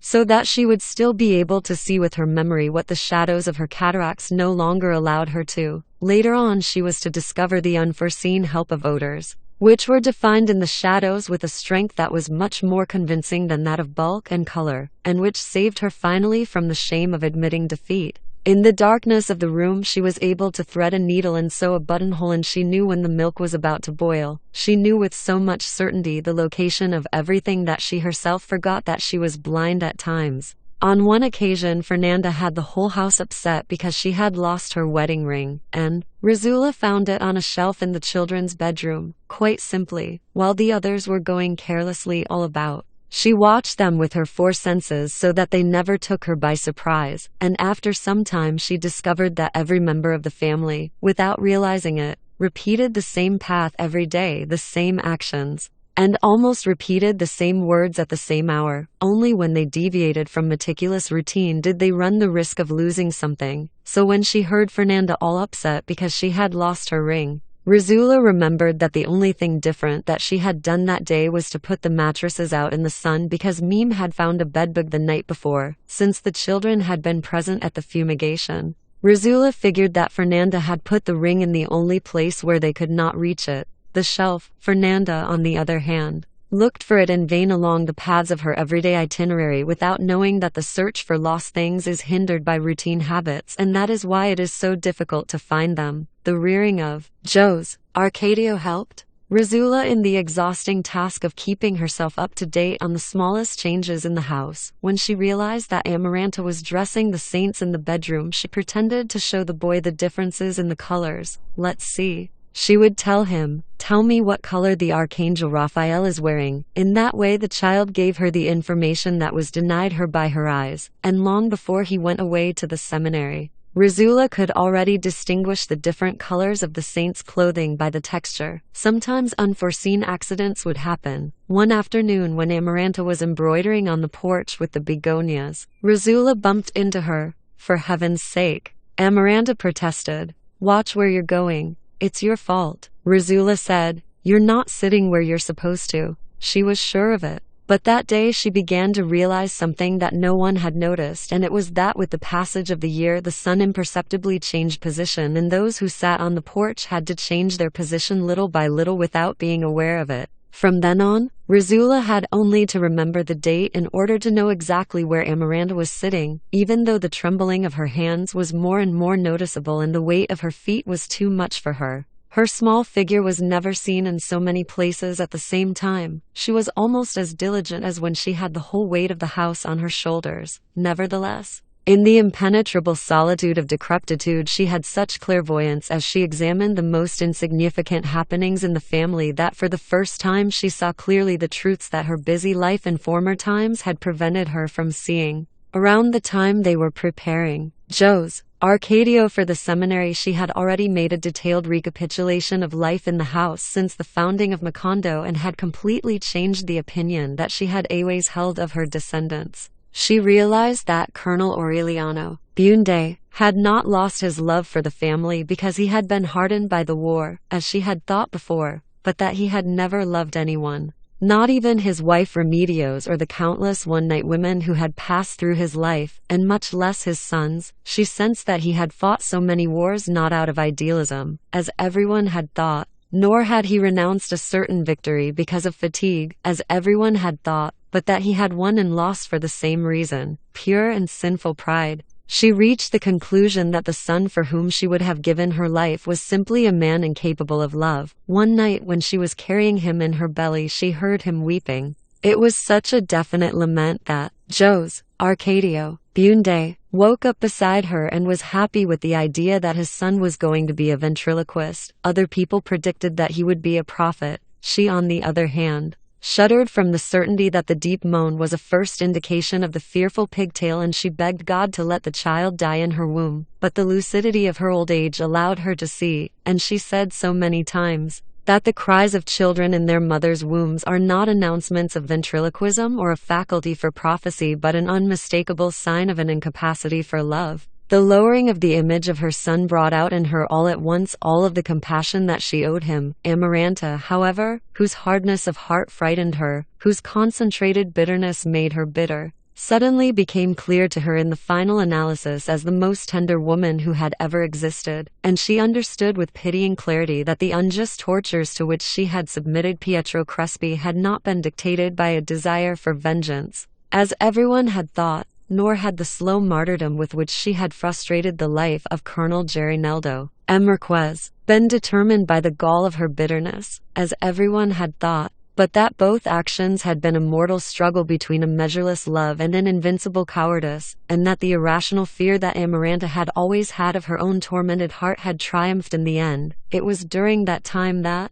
Rizula began to speak Rebecca's name, bringing back the memory of her with an old love that was exalted by tardy repentance and a sudden admiration, coming to understand that only she, Rebecca, the one who had never fed of her milk but only of the earth of the land and the whiteness of the walls, the one who did not carry the blood of her veins in hers but the unknown blood of the strangers whose bones were still closing in their grave, Rebecca, the one with an impatient heart, the one with a fierce womb, was the only one who had the unbridled courage that Rizula had wanted for her line. Rebecca, she would say, feeling along the walls, how unfair we've been to you. In the house they simply thought that her mind was wandering, especially since the time she had begun walking about with her right arm raised like the Archangel Gabriel. Fernanda, however, realized that there was a sun of clairvoyance in the shadows of that wandering for Rizula could say without hesitation how much money had been spent in the house during the previous year.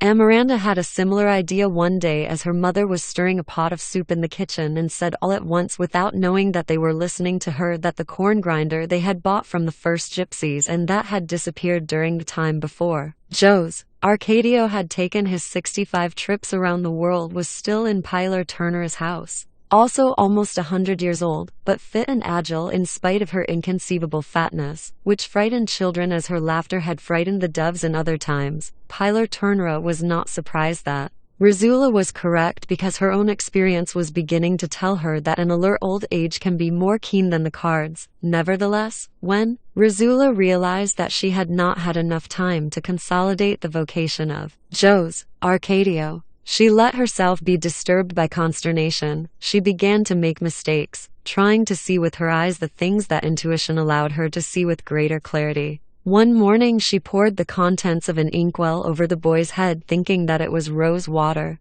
She stumbled so much in her insistence in taking part in everything that she felt herself upset by gusts of bad humor, and she tried to get rid of the shadows that were beginning to wrap her in a straitjacket of cobwebs. It was then that it occurred to her that her clumsiness was not the first victory of decrepitude and darkness, but a sentence passed by time. She thought that previously, when God did not make the same traps out of the months and years that the Turks used when they measured a yard of percale, things were different. Now children not only grew faster, but even feelings developed in a different way. No sooner had Remedios the beauty ascended to heaven in body and soul than the inconsiderate Fernanda was going about mumbling to herself because her sheets had been carried off. The bodies of the Aurelianos were no sooner cold in their graves than Aureliano II had the house lighted up again, filled with drunkards playing the accordion and dousing themselves in champagne, as if dogs and not Christians had died. And as if that madhouse which had cost her so many headaches and so many candy animals was destined to become a trash heap of perdition. Remembering those things as she prepared Joe's, Arcadio's trunk,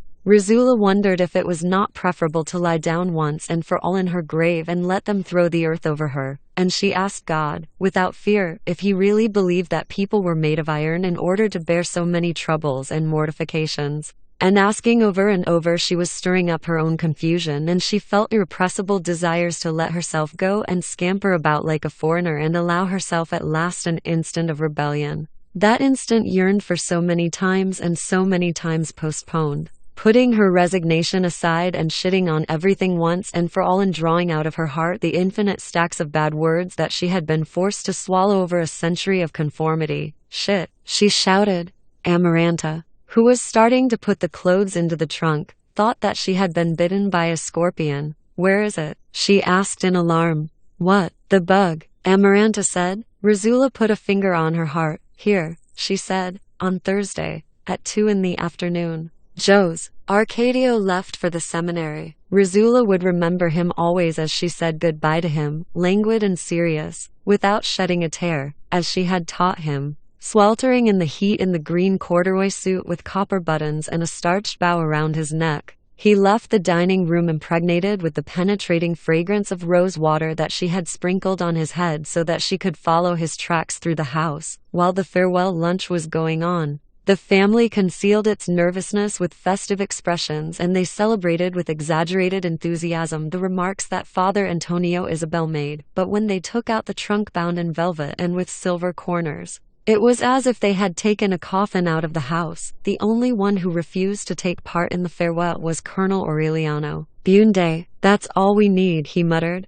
A pope. 3 months later, Aureliano II and Fernanda took Mime to school and came back with a clavichord, which took the place of the pianola. It was around that time that Amaranta started sewing her own shroud. The banana fever had calmed down. The old inhabitants of Macondo found themselves surrounded by newcomers and working hard to cling to their precarious resources of times gone by, but comforted in any case by the sense that they had survived a shipwreck. In the house they still had guests for lunch, and the old routine was never really set up again until the banana company left years later. Nevertheless, there were radical changes in the traditional sense of hospitality because at that time it was Fernanda who imposed her rules, with Rizula relegated to the shadows and with Amaranta absorbed in the work of her winding cloth. The former apprentice queen had the freedom to choose the guests and impose on them the rigid norms that her parents had taught her. Her severity made the house a redoubt of old customs in a town convulsed by the vulgarity with which the outsiders squandered their easy fortunes. For her, with no further questions asked,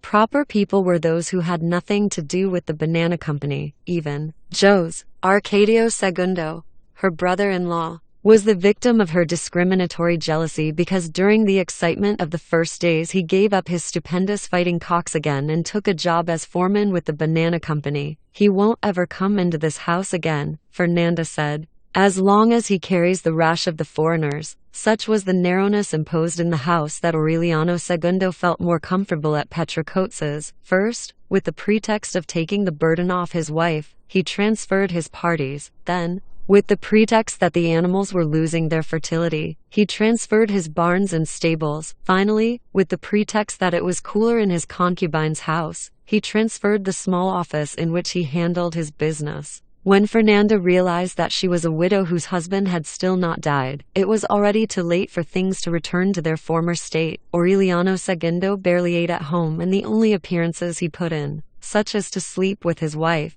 were not enough to convince anyone. One night, out of carelessness, morning found him in Petra Coates's bed. Fernanda, contrary to expectations, did not reproach him in the least or give the slightest sigh of resentment. But on the same day she sent 2 trunks with his clothing to the house of his concubine. She sent them in broad daylight and with instructions that they be carried through the middle of the street so that everyone could see them. Thinking that her straying husband would be unable to bear the shame and would return to the fold with his head hung low. But that heroic gesture was just one more proof of how poorly Fernanda knew not only the character of her husband but the character of a community that had nothing to do with that of her parents. For everyone who saw the trunks pass by said that it was the natural culmination of a story whose intimacies were known to everyone, and Aureliano Segundo celebrated the freedom he had received with a party that lasted for 3 days. To the greater disadvantage of his wife, as she was entering into a sad maturity with her somber long dresses, her old-fashioned medals, and her out-of-place pride, the concubine seemed to be bursting with a second youth.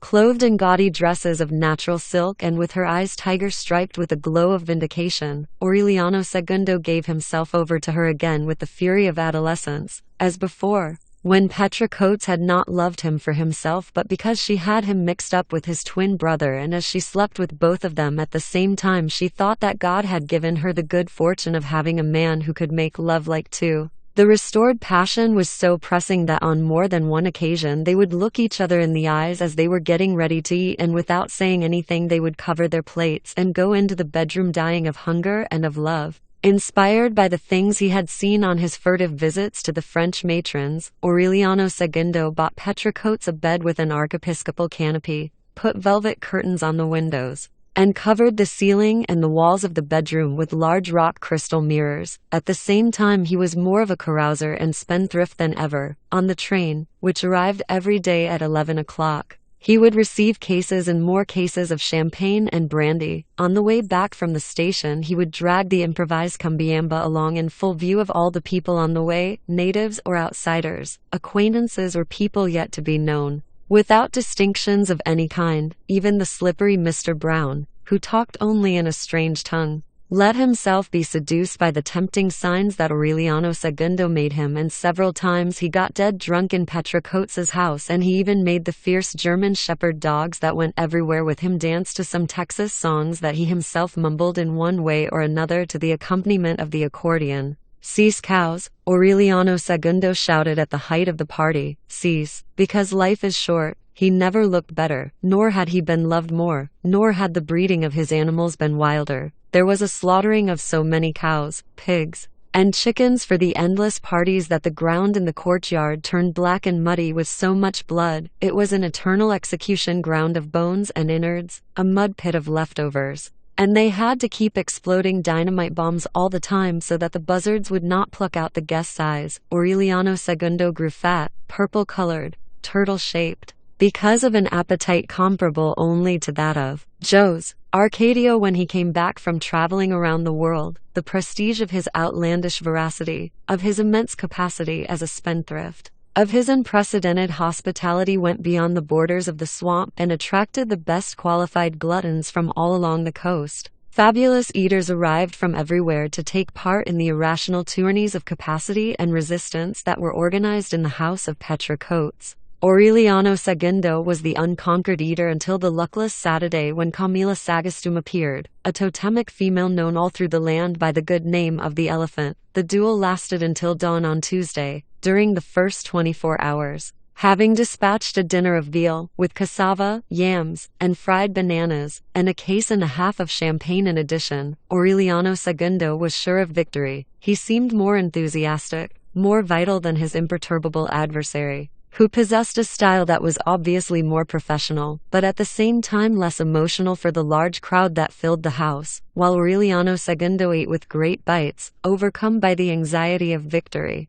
The Elephant was slicing her meat with the art of a surgeon and eating it unhurriedly and even with a certain pleasure. She was gigantic and sturdy, but over her colossal form a tenderness of femininity prevailed, and she had a face that was so beautiful, hands so fine and well cared for, and such an irresistible personal charm that when Aureliano Segundo saw her enter the house, he commented in a low voice that he would have preferred to have the tourney in bed and not at the table. Later on, when he saw her consume a side of veal without breaking a single rule of good table manners, he commented seriously that that delicate, fascinating, and insatiable proboscidean was in a certain way the ideal woman. He was not mistaken. The reputation of a bone crusher that had preceded the elephant had no basis. She was not a beef cruncher or a bearded lady from a Greek circus, as had been said, but the director of a school of voice. She had learned to eat when she was already the respectable mother of a family, looking for a way for her children to eat better, and not by means of any artificial stimulation of their appetites but through the absolute tranquility of their spirits.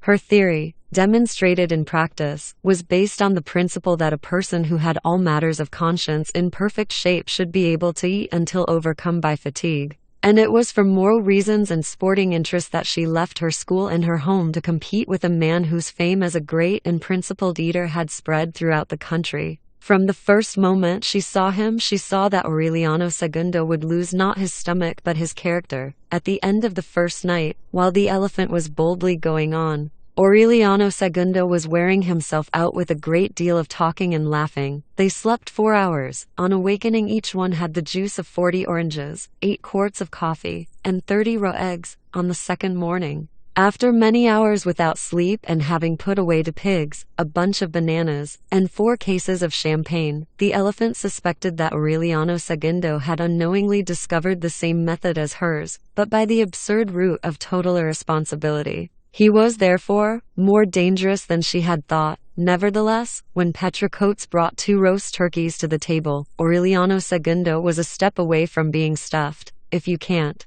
don't eat any more," the elephant said to him. "Let's call it a tie." She said it from her heart, understanding that she could not eat another mouthful either, out of remorse for bringing on the death of her adversary. But Aureliano Segundo interpreted it as another challenge, and he filled himself with turkey beyond his incredible capacity. He lost consciousness. He fell face down into the plate filled with bones, frothing at the mouth like a dog, and drowning in moans of agony. He felt, in the midst of the darkness, that they were throwing him from the top of a tower into a bottomless pit, and in a last flash of consciousness he realized that at the end of that endless fall death was waiting for him. "Take me to Fernanda," he managed to say. His friends left him at the house thinking that they had helped him fulfill his promise to his wife not to die in his concubine's bed. Petra Coates had shined his patent leather boots that he wanted to wear in his coffin, and she was already looking for someone to take them when they came to tell her that Aureliano Segundo was out of danger. He did recover, indeed, in less than a week.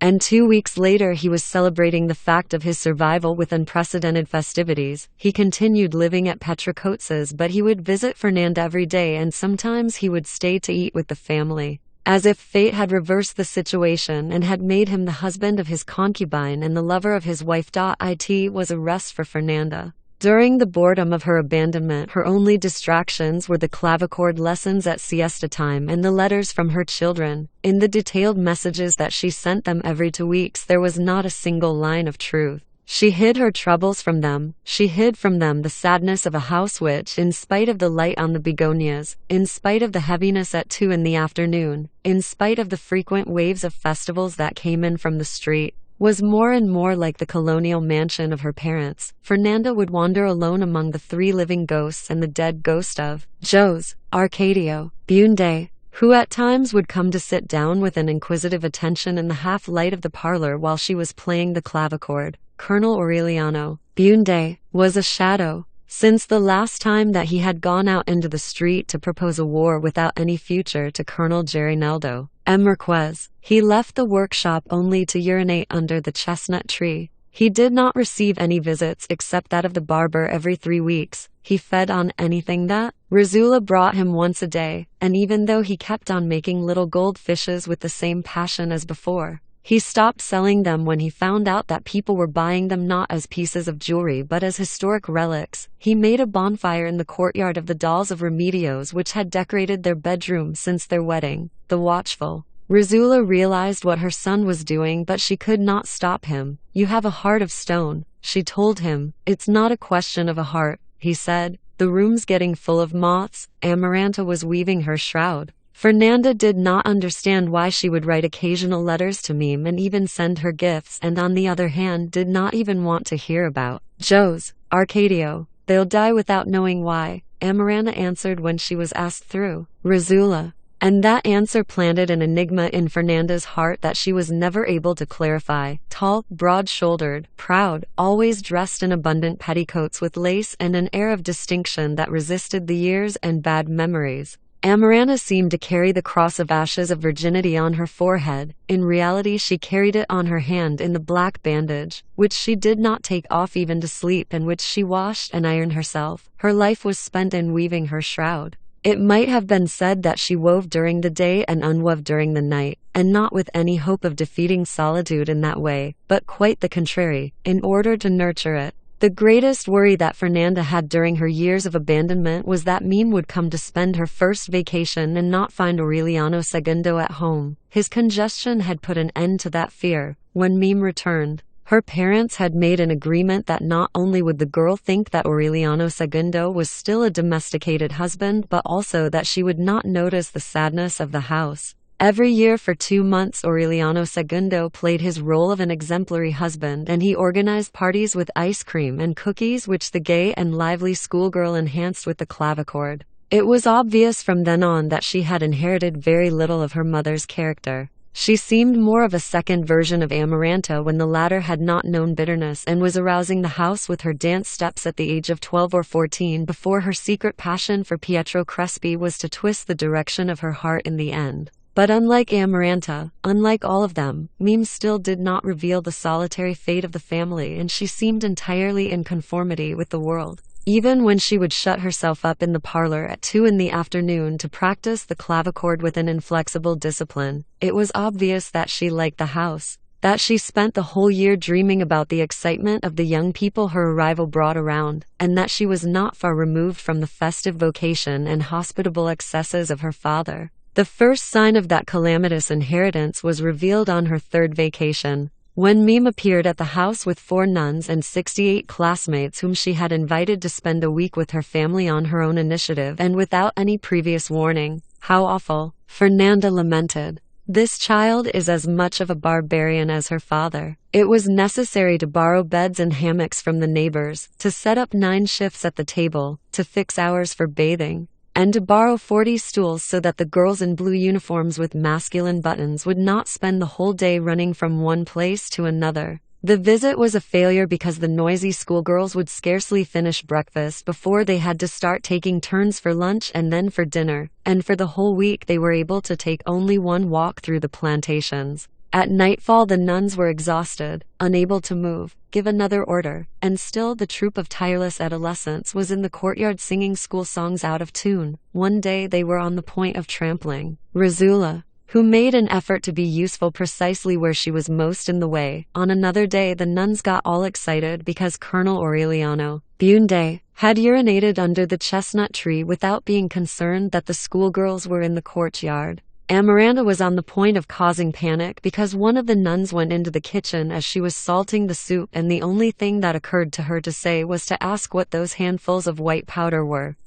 Arsenic, Amaranta answered. The night of their arrival the students carried on in such a way, trying to go to the bathroom before they went to bed, that at 1 o'clock in the morning the last ones were still going in. Fernanda then bought 70 chamber pots, but she only managed to change the nocturnal problem into a morning one, because from dawn on there was a long line of girls, each with her pot in her hand, waiting for her turn to wash it. Although some of them suffered fevers and several of them were infected by mosquito bites, most of them showed an unbreakable resistance as they faced the most troublesome difficulties. And even at the time of the greatest heat they would scamper through the garden. When they finally left, the flowers were destroyed, the furniture broken, and the walls covered with drawings and writing. But Fernanda pardoned them for all of the damage because of her relief at their leaving. She returned the borrowed beds and stools and kept the 70 chamber pots in Malcuade's room, the locked room, about which the spiritual life of the house revolved in former times, was known from that time on as the chamber pot room. For Colonel Aureliano Bunde, it was the most appropriate name.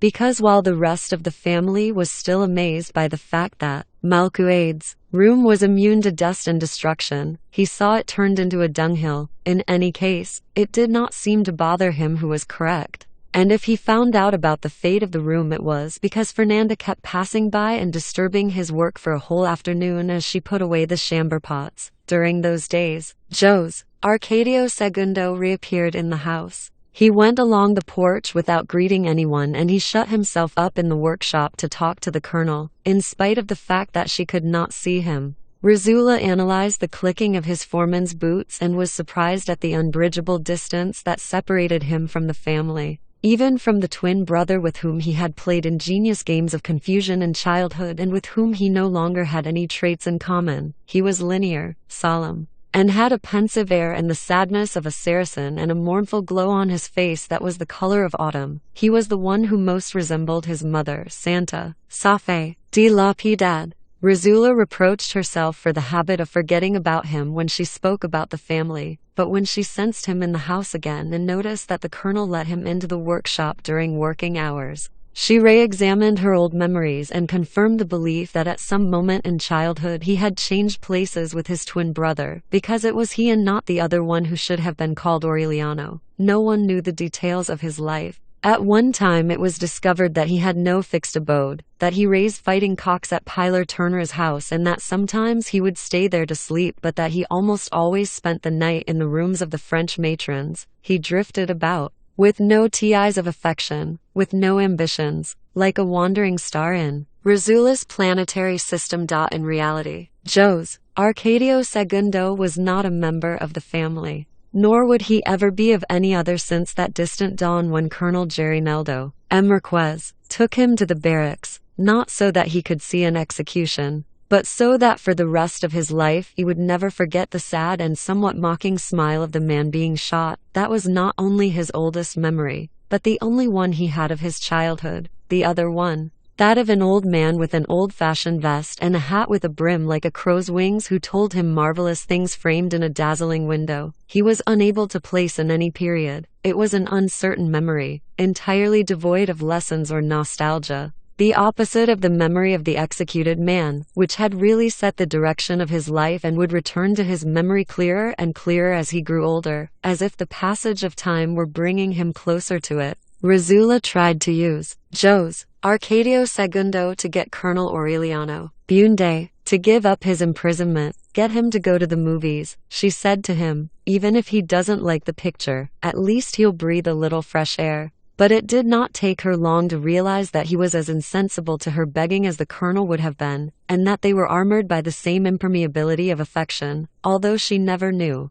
nor did anyone know, what they spoke about in their prolonged sessions shut up in the workshop. She understood that they were probably the only members of the family who seemed drawn together by some affinity. The truth is that not even Jose Arcadio Segundo would have been able to draw the colonel out of his confinement. The invasion of schoolgirls had lowered the limits of his patience. With the pretext that his wedding bedroom was at the mercy of the moths in spite of the destruction of Remedio's appetizing dolls, he hung a hammock in the workshop and then he would leave it only to go into the courtyard to take care of his necessities. Rizula was unable to string together even a trivial conversation with him. She knew that he did not look at the dishes of food but would put them at one end of his workbench while he finished a little fish, and it did not matter to him if the soup curdled or if the meat got cold. He grew harder and harder ever since Colonel Gerineldo Marquez refused to back him up in a senile war. He locked himself up inside himself, and the family finally thought of him as if he were dead. No other human reaction was seen in him until one October 11th, when he went to the street door to watch a circus parade for Colonel Aureliano Bunde. It had been a day just like all of those of his last years. At 5 o'clock in the morning, the noise of the toads and crickets outside the wall woke him up. The drizzle had persisted since Saturday, and there was no necessity for him to hear their tiny whispering among the leaves of the garden, because he would have felt the cold in his bones in any case. He was, as always, wrapped in his woolen blanket and wearing his crude cotton long drawers, which he still wore for comfort, even though because of their musty, old-fashioned style he called them his goth drawers. He put on his tight pants but did not button them up. Nor did he put the gold button into his shirt collar as he always did, because he planned to take a bath. Then he put the blanket over his head like a cowl, brushed his dripping mustache with his fingers, and went to urinate in the courtyard. There was still so much time left for the sun to come out that Jose Arcadio Bunde was still dozing under the shelter of palm fronds that had been rotted by the rain. He did not see him, as he had never seen him. Nor did he hear the incomprehensible phrase that the ghost of his father addressed to him as he awakened. Startled by the stream of hot urine that splattered his shoes, he put the bath off for later, not because of the cold and the dampness, but because of the oppressive October mist. On his way back to the workshop, he noticed the odor of the wick that Santa Fe de la Piedad was using to light the stoves, and he waited in the kitchen for the coffee to boil so that he could take along his mug without sugar. Santa Fe de la Piedad asked him, as on every morning, what day of the week it was, and he answered that it was Tuesday, October 11th. Watching the glow of the fire as it gilded the persistent woman who neither then nor in any instant of her life seemed to exist completely, he suddenly remembered that on one October 11th in the middle of the war he had awakened with the brutal certainty that the woman with whom he had slept was dead. She really was, and he could not forget the date because she had asked him an hour before what day it was. In spite of the memory, he did not have an awareness this time either of to what degree his omens had abandoned him, and while the coffee was boiling he kept on thinking out of pure curiosity but without the slightest risk of nostalgia about the woman whose name he had never known and whose face he had not seen because she had stumbled to his hammock in the dark. Nevertheless, in the emptiness of so many women who came into his life in the same way, he did not remember that she was the one who in the delirium of that first meeting was on the point of foundering in her own tears and scarcely an hour before her death had sworn to love him until she died. He did not think about her again or about any of the others after he went into the workshop with the steaming cup, and he lighted the lamp in order to count the little gold fishes, which he kept in a tin pail. There were 17 of them. Since he had decided not to sell any, he kept on making 2 fishes a day, and when he finished 25 he would melt them down and start all over again. He worked all morning, absorbed, without thinking about anything. Without realizing that at 10 o'clock the rain had grown stronger and someone ran past the workshop shouting to close the doors before the house was flooded, and without thinking even about himself until Rizula came in with his lunch and turned out the light. What a rain, Rizula said. October, he said. When he said it he did not raise his eyes from the first little fish of the day because he was putting in the rubies for the eyes. Only when he finished it and put it with the others in the pail did he begin to drink the soup. Then, very slowly, he ate the piece of meat roasted with onions, the white rice, and the slices of fried bananas all on the same plate together. His appetite did not change under either the best or the harshest of circumstances. After lunch he felt the drowsiness of inactivity. Because of a kind of scientific superstition he never worked, or read, or bathed, or made love until 2 hours of digestion had gone by, and it was such a deep-rooted belief that several times he held up military operations so as not to submit the troops to the risks of indigestion. So he lay down in the hammock, removing the wax from his ears with a penknife, and in a few minutes he was asleep. He dreamed that he was going into an empty house with white walls and that he was upset by the burden of being the first human being to enter it. In the dream he remembered that he had dreamed the same thing the night before and on many nights over the past years, and he knew that the image would be erased from his memory when he awakened because that recurrent dream had the quality of not being remembered except within the dream itself. A moment later, indeed, when the barber knocked at the workshop door, Colonel Aureliano Bunde awoke with the impression that he had fallen asleep involuntarily for a few seconds and that he had not had time to dream anything. Not today, he told the barber. We'll make it on Friday. He had a 3-day beard speckled with white hairs, but he did not think it necessary to shave because on Friday he was going to have his hair cut and it could all be done at the same time. The sticky sweat of the unwanted siesta roused the scars of the sores in his armpits. The sky had cleared but the sun had not come out.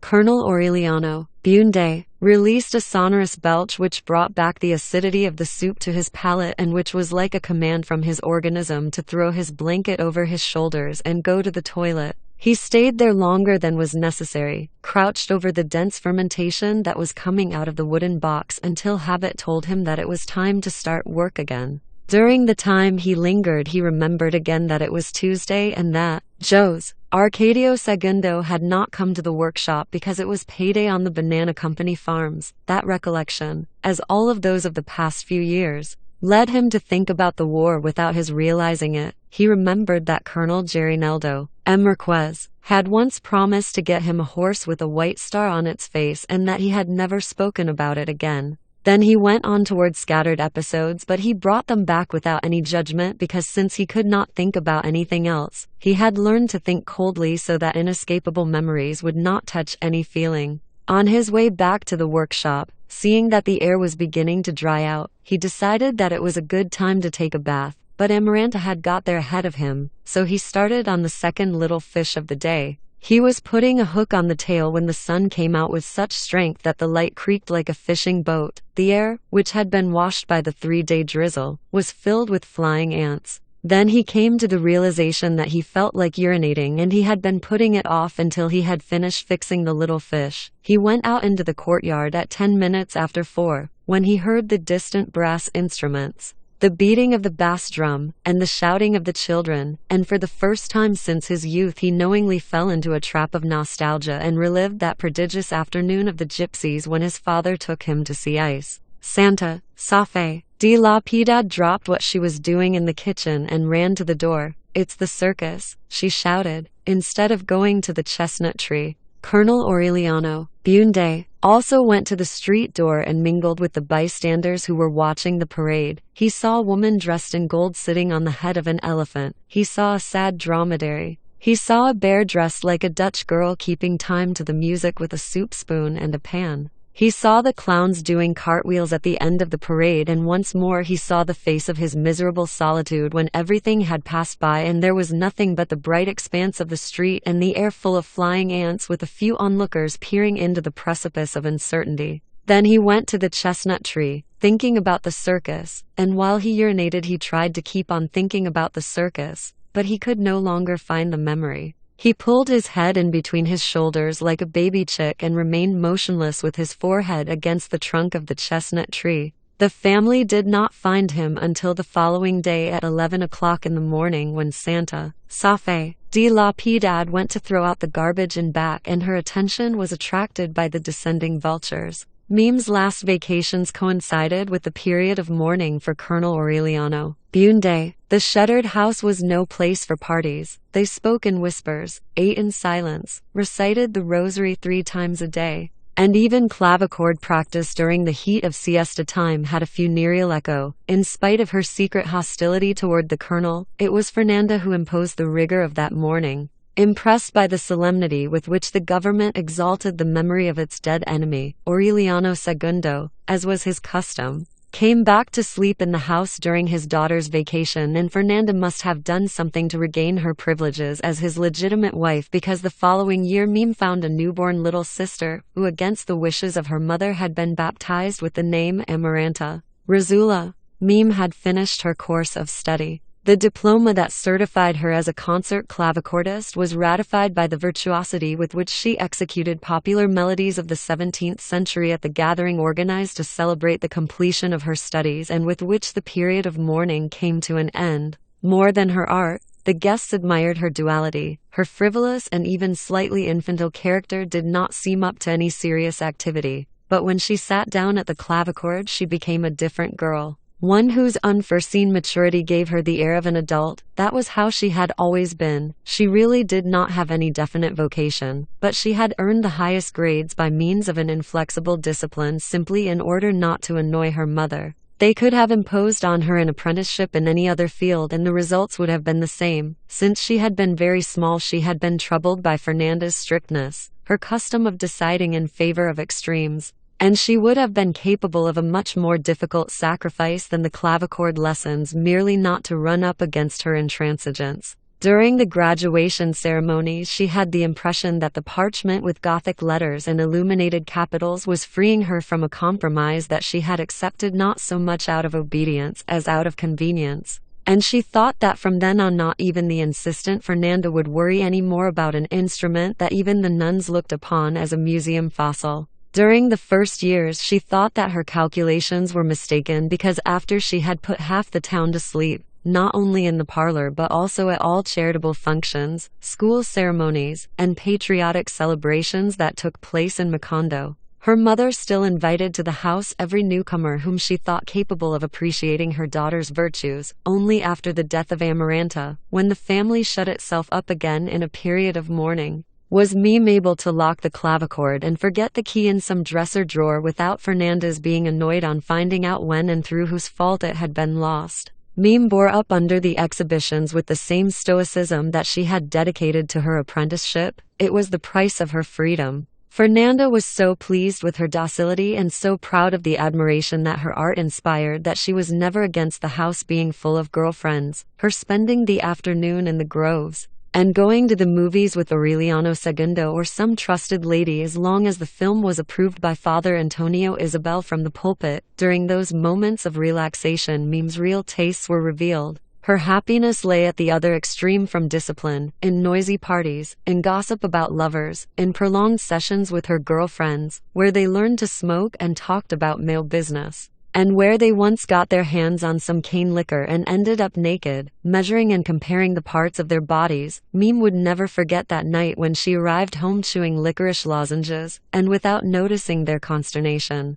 sat down at the table where Fernanda and Amaranta were eating dinner without saying a word to each other. She had spent 2 tremendous hours in the bedroom of a girlfriend, weeping with laughter and fear. And beyond all crises, she had found the rare feeling of bravery that she needed in order to run away from school and tell her mother in one way or another that she could use the clavichord as an enema. Sitting at the head of the table, drinking a chicken broth that landed in her stomach like an elixir of resurrection, Meme then saw Fernanda and Amaranta wrapped in an accusatory halo of reality. She had to make a great effort not to throw at them their prissiness, their poverty of spirit, their delusions of grandeur. From the time of her second vacation, she had known that her father was living at home only in order to keep up appearances, and knowing Fernanda as she did and having arranged later to meet Petra Coates, she thought that her father was right. She also would have preferred being the daughter of the concubine. In the haziness of the alcohol, Meme thought with pleasure about the scandal that would have taken place if she were to express her thoughts at that moment, and the intimate satisfaction of her roguishness was so intense that Fernanda noticed it.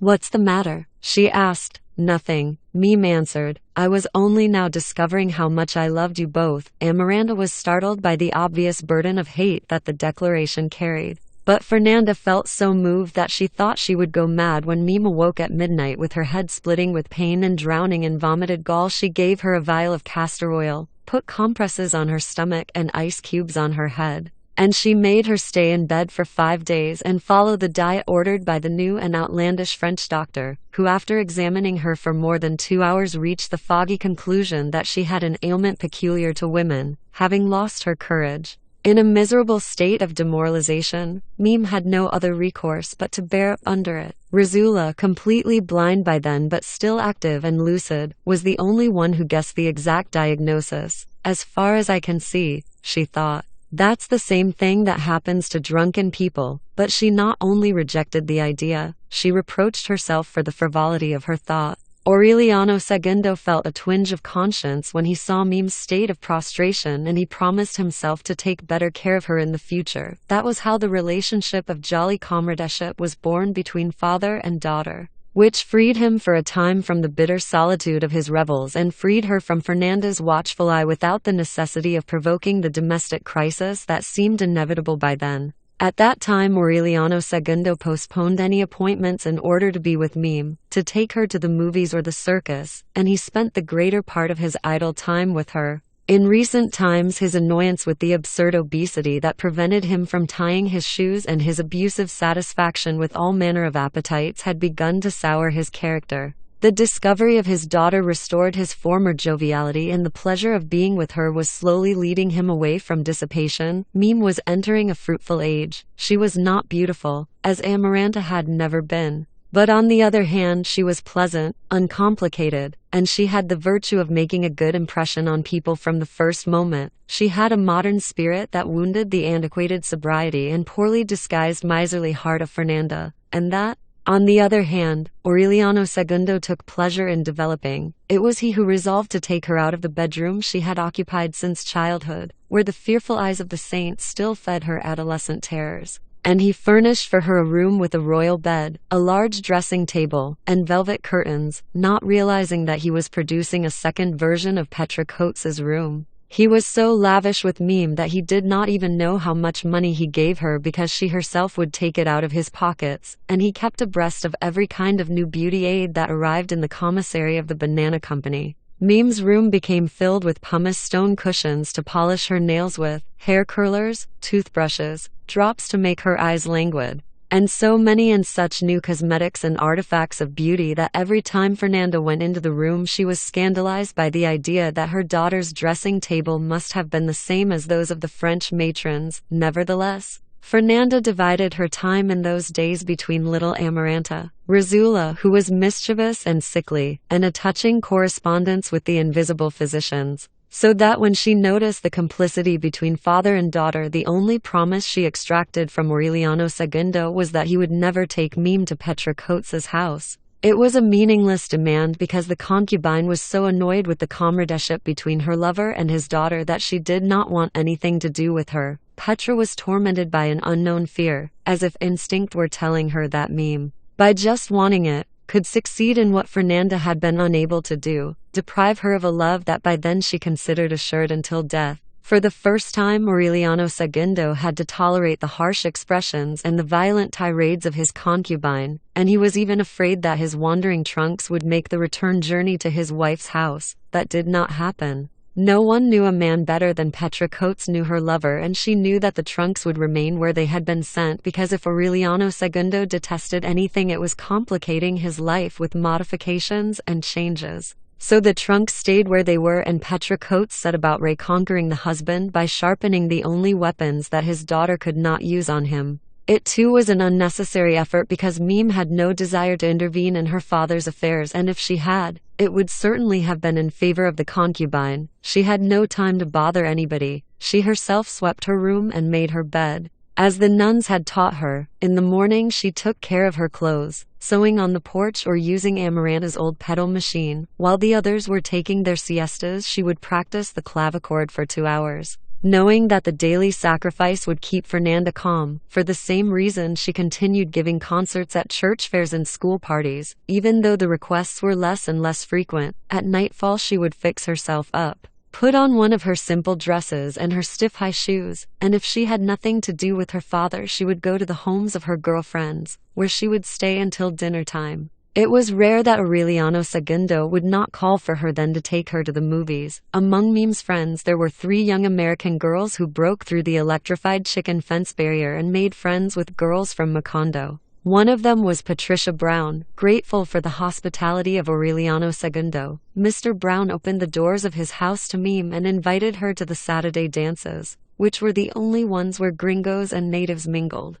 When Fernanda found out about it, she forgot about Amaranta, Rizula and the invisible doctors for a moment and became very melodramatic. "Just think," she said to Meme, "what the colonel must be thinking in his grave." She saw, of course, the backing of Rizula, but the blind old woman, contrary to what everyone expected, saw nothing reproachable in Meme's going to the dances and making friends with American girls her own age as long as she kept her strict habits and was not converted to the Protestant religion. Meme sensed the thought of her great-great-grandmother very well, and the day after the dances she would get up earlier than usual to go to Mass. Fernanda's opposition lasted until the day when Meme broke down her resistance with the news that the Americans wanted to hear her play the clavichord. The instrument was taken out of the house again and carried to Mr. Brown's, where the young concert artist really did receive very sincere applause and the most enthusiastic congratulations. From then on she was invited not only to the dances but also to the Sunday swim parties in the pool and to lunch once a week.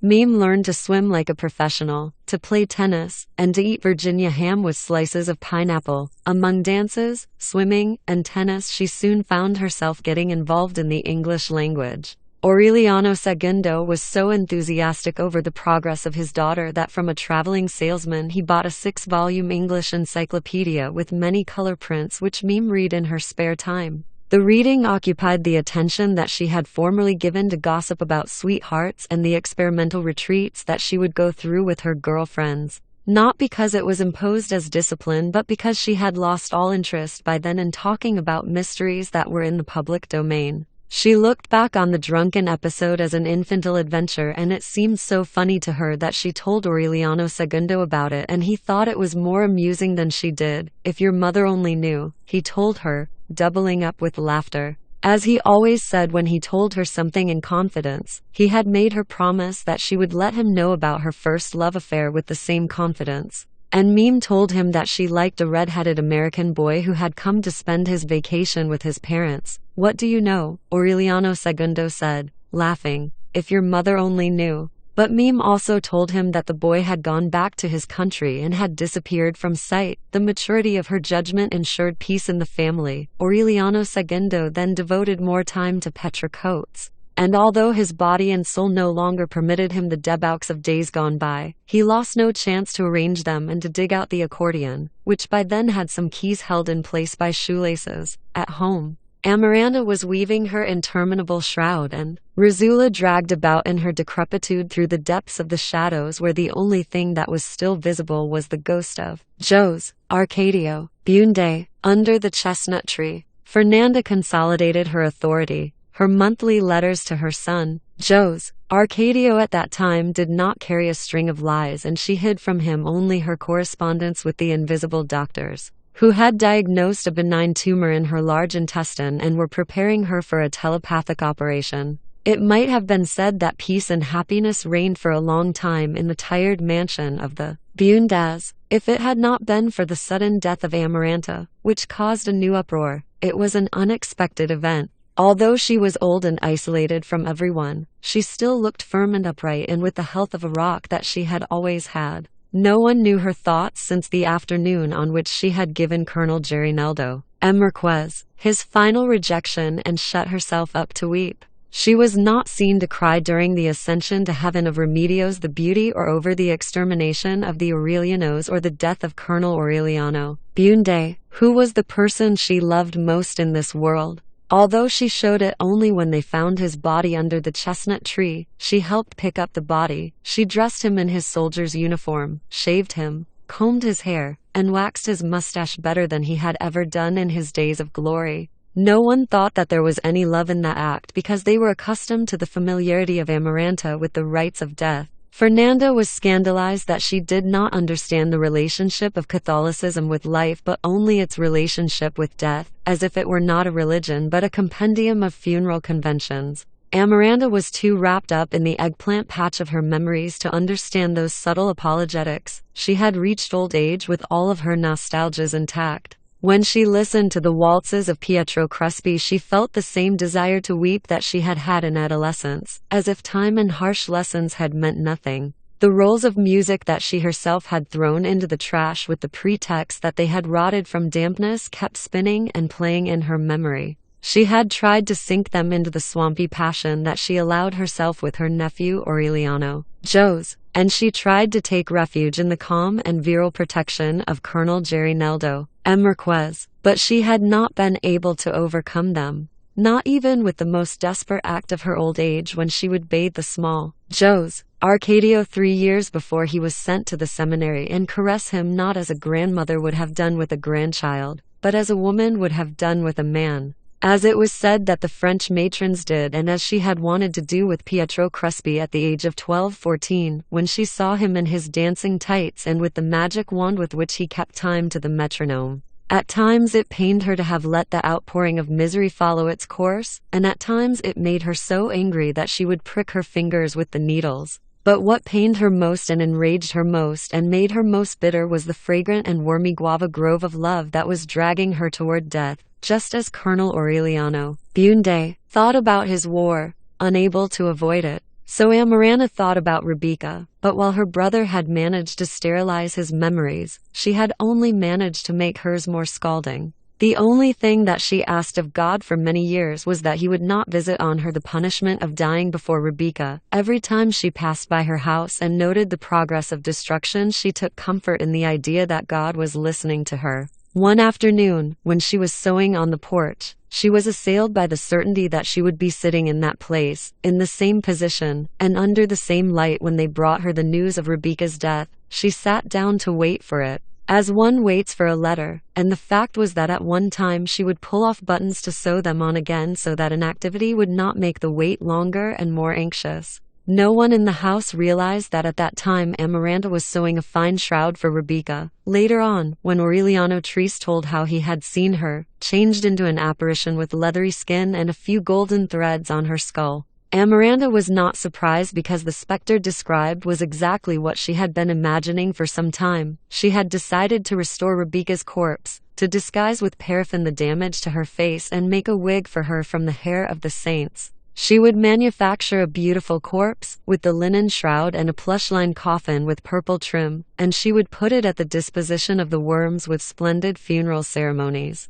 She worked out the plan with such hatred that it made her tremble to think about the scheme, which she would have carried out in exactly the same way if it had been done out of love. But she would not allow herself to become upset by the confusion and went on perfecting the details so minutely that she came to be more than a specialist and was a virtuoso in the rites of death. The only thing that she did not keep in mind in her fearsome plan was that in spite of her pleas to God she might die before Rebecca. That was, in fact, what happened at the final moment. However, Amaranta did not feel frustrated, but on the contrary, free of all bitterness because death had awarded her the privilege of announcing itself several years ahead of time. She saw it on one burning afternoon sewing with her on the porch a short time after Meme had left for school. She saw it because it was a woman dressed in blue with long hair, with a sort of antiquated look, and with a certain resemblance to Pilar Turnera during the time when she had helped with the chores in the kitchen. Fernanda was present several times and did not see her, in spite of the fact that she was so real, so human, and on one occasion asked of Amaranta the favor of threading a needle.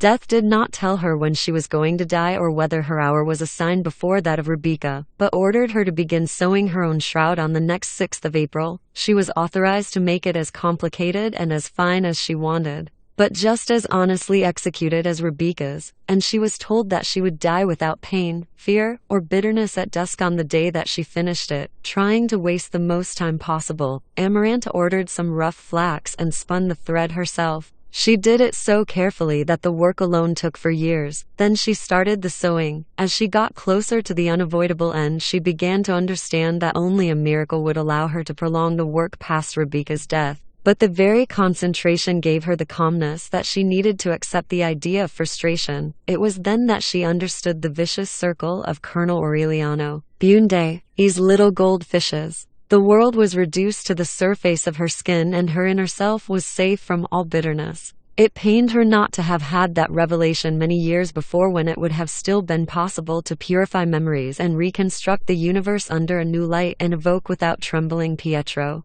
Crespi's smell of lavender at dusk and rescue Rebecca from her slough of misery, not out of hatred or out of love but because of the measureless understanding of solitude. The hatred that she noticed one night in Meme's words did not upset her because it was directed at her, but she felt the repetition of another adolescence that seemed as clean as hers must have seemed and that, however, was already tainted with rancor. But by then her acceptance of her fate was so deep that she was not even upset by the certainty that all possibilities of rectification were closed to her. Her only objective was to finish the shroud. Instead of slowing it down with useless detail as she had done in the beginning, she speeded up the work. 1 week before, she calculated that she would take the last stitch on the night of February 4th, and without revealing the motives, she suggested to Meme that she move up a clavichord concert that she had arranged for the day after, but the girl paid no attention to her. Amaranta then looked for a way to delay for 48 hours. And she even thought that death was giving her her way because on the night of February 4th a storm caused a breakdown at the power plant, but on the following day, at 8 in the morning, she took the last stitch in the most beautiful piece of work that any woman had ever finished, and she announced without the least bit of dramatics that she was going to die at dusk. She not only told the family but the whole town, because Amaranta had conceived of the idea that she could make up for a life of meanness with one last favor to the world, and she thought that no one was in a better position to take letters to the dead. The news that Amaranta, Bunde, was sailing at dusk carrying the mail of death spread throughout Macondo before noon, and at 3 in the afternoon there was a whole carton full of letters in the parlor. Those who did not want to write gave Amaranta verbal messages, which she wrote down in a notebook with the name and the date of death of the recipient. "Don't worry," she told the senders. "The first thing I'll do when I get there is to ask for him and give him your message." It was farcical. Amaranta did not show any upset or the slightest sign of grief, and she even looked a bit rejuvenated by a duty accomplished. She was as straight and as slim as ever. If it had not been for her hardened cheekbones and a few missing teeth, she would have looked much younger than she really was. She herself arranged for them to put the letters in a box sealed with pitch and told them to place it in her grave in a way best to protect it from the dampness. In the morning she had a carpenter call who took her measurements for the coffin as she stood in the parlor, as if it were for a new dress. She showed such vigor in her last hours that Fernanda thought she was making fun of everyone. Razula, with the experience that Bundas died without any illness, did not doubt at all that Amaranta had received an omen of death. But in any case she was tormented by the fear that with the business of the letters and the anxiety of the senders for them to arrive quickly they would bury her alive in their confusion, so she set about clearing out the house, arguing with the intruders as she shouted at them, and by 4 in the afternoon she was successful. At that time Amaranta had finished dividing her things among the poor and had left on the severe coffin of unfinished boards only the change of clothing and the simple cloth slippers that she would wear in death. She did not neglect that precaution because she remembered that when Colonel Aureliano Bunde died they had to buy a pair of new shoes for him because all he had left were the bedroom slippers that he wore in the workshop. A little before 5 Aureliano Segundo came to fetch Mime for the concert and was surprised that the house was prepared for the funeral. If anyone seemed alive at that moment it was the serene Amaranta, who had even had enough time to cut her corns. Aureliano Segundo and Mime took leave of her with mocking farewells and promised her that on the following Saturday they would have a big resurrection party, drawn by the public talk that Amaranta Bunde was receiving letters for the dead. Father Antonio Isabel arrived at 5 o'clock for the last rites and he had to wait for more than 15 minutes for the recipient to come out of her bath, when he saw her appear in a Matapalam nightshirt and with her hair loose over her shoulders. The decrepit parish priest thought that it was a trick and sent the altar boy away. He thought, however, that he would take advantage of the occasion to have Amaranta confess after 20 years of reticence. Amaranta answered simply that she did not need spiritual help of any kind because her conscience was clean. Fernanda was scandalized. Without caring that people could hear her, she asked herself aloud what horrible sin Amaranta had committed to make her prefer an impious death to the shame of a confession. Thereupon Amaranta lay down and made Razula give public testimony as to her virginity. "Let no one have any illusions," she shouted so that Fernanda would hear her. "Amaranta Bunde is leaving this world just as she came into it." She did not get up again, lying on cushions. As if she really were ill, she braided her long hair and rolled it about her ears as death had told her it should be on her bier. Then she asked Razula for a mirror, and for the first time in more than 40 years she saw her face, devastated by age and martyrdom, and she was surprised at how much she resembled the mental image that she had of herself. Razula understood by the silence in the bedroom that it had begun to grow dark. "Say goodbye to Fernanda," she begged her. "1 minute of reconciliation is worth more than a whole life of friendship. It's of no use now," Amaranta replied. Mime could not help thinking about her when they turned on the lights on the improvised stage and she began the second part of the program. In the middle of the piece someone whispered the news in her ear and the session stopped. When he arrived home, Aureliano Segundo had to push his way through the crowd to see the corpse of the aged virgin, ugly and discolored. With the black bandage on her hand and wrapped in the magnificent shroud, she was laid out in the parlor beside the box of letters. Razula did not get up again after the 9 nights of mourning for Amaranta. Santa Safe de la Piedad took care of her. She took her meals to her bedroom and annata water for her to wash in, and she kept her up to date on everything that happened in Macondo. Aureliano Segundo visited her frequently and he brought her clothing which she would place beside the bed along with the things most indispensable for daily life, so that in a short time she had built up a world within reach of her hand. She managed to arouse a great love in little Amaranta, Razula, who was just like her, and whom she taught how to read. Her lucidity, the ability to be sufficient unto herself, made one think that she was naturally conquered by the weight of her 100 years.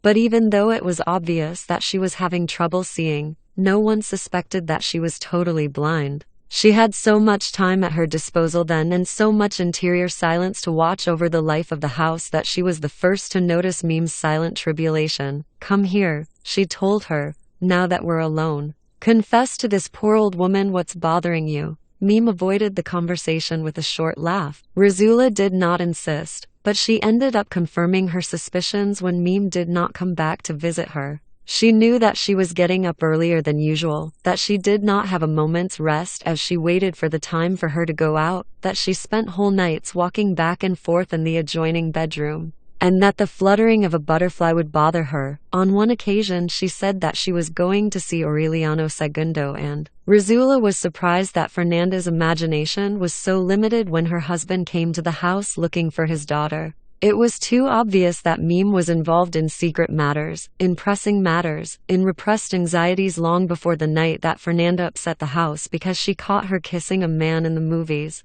Mim was so wrapped up in herself at that time that she accused Razula of having told on her. Actually, she told on herself. For a long time she had been leaving a trail that would have awakened the most drowsy person, and it took Fernanda so long to discover it because she too was befogged by her relationship with the invisible doctors. Even so, she finally noticed the deep silences, the sudden outbursts, the changes in mood, and the contradictions of her daughter. She set about on a disguised but implacable vigilance. She let her go out with her girlfriends as always. She helped her get dressed for the Saturday parties, and she never asked an embarrassing question that might arouse her. She already had a great deal of proof that Mim was doing different things from what she said, and yet she would give no indication of her suspicions, hoping for the right moment. One night Mim said that she was going to the movies with her father. A short time later Fernanda heard the fireworks of the debauch and the unmistakable accordion of Aureliano Segundo from the direction of Petra Coates's place. Then she got dressed,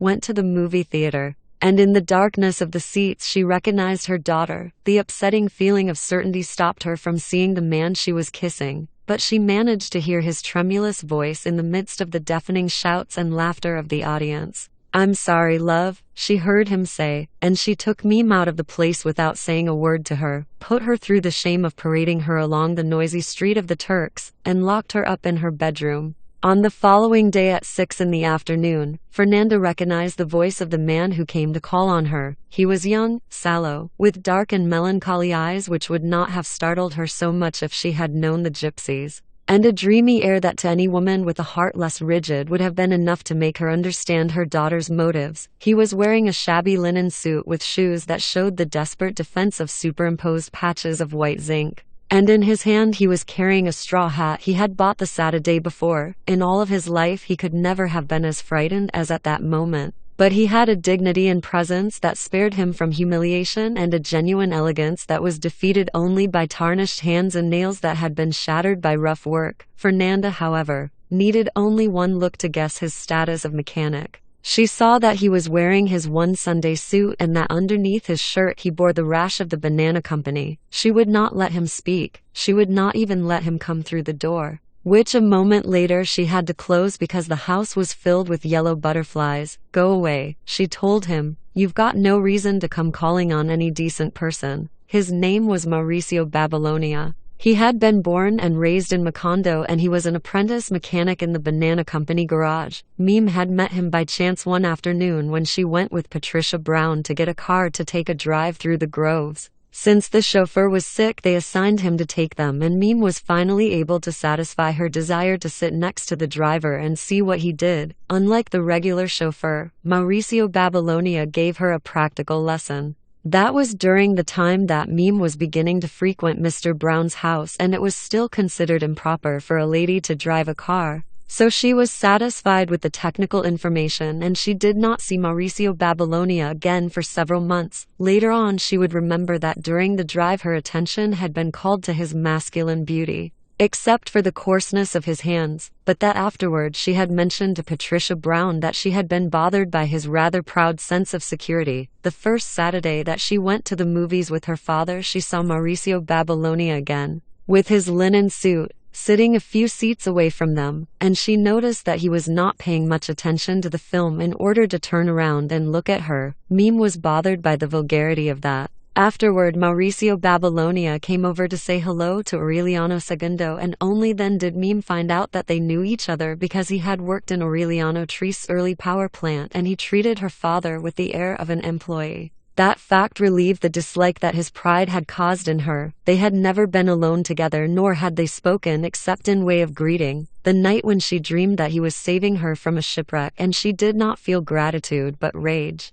It was as if she had given him the opportunity he was waiting for, since Meme yearned for just the opposite, not only with Mauricio Babylonia but with any other man who was interested in her. Therefore she was so indignant after the dream that instead of hating him, she felt an irresistible urge to see him. The anxiety became more intense during the course of the week, and on Saturday it was so pressing that she had to make a great effort for Mauricio Babylonia not to notice that when he greeted her in the movies her heart was in her mouth. Dazed by a confused feeling of pleasure and rage, she gave him her hand for the first time, and only then did Mauricio Babylonia let himself shake hers. Meme managed to repent her impulse in a fraction of a second, but the repentance changed immediately into a cruel satisfaction on seeing that his hand too was sweaty and cold. That night she realized that she would not have a moment of rest until she showed Mauricio Babylonia the uselessness of his aspiration, and she spent the week turning that anxiety about in her mind.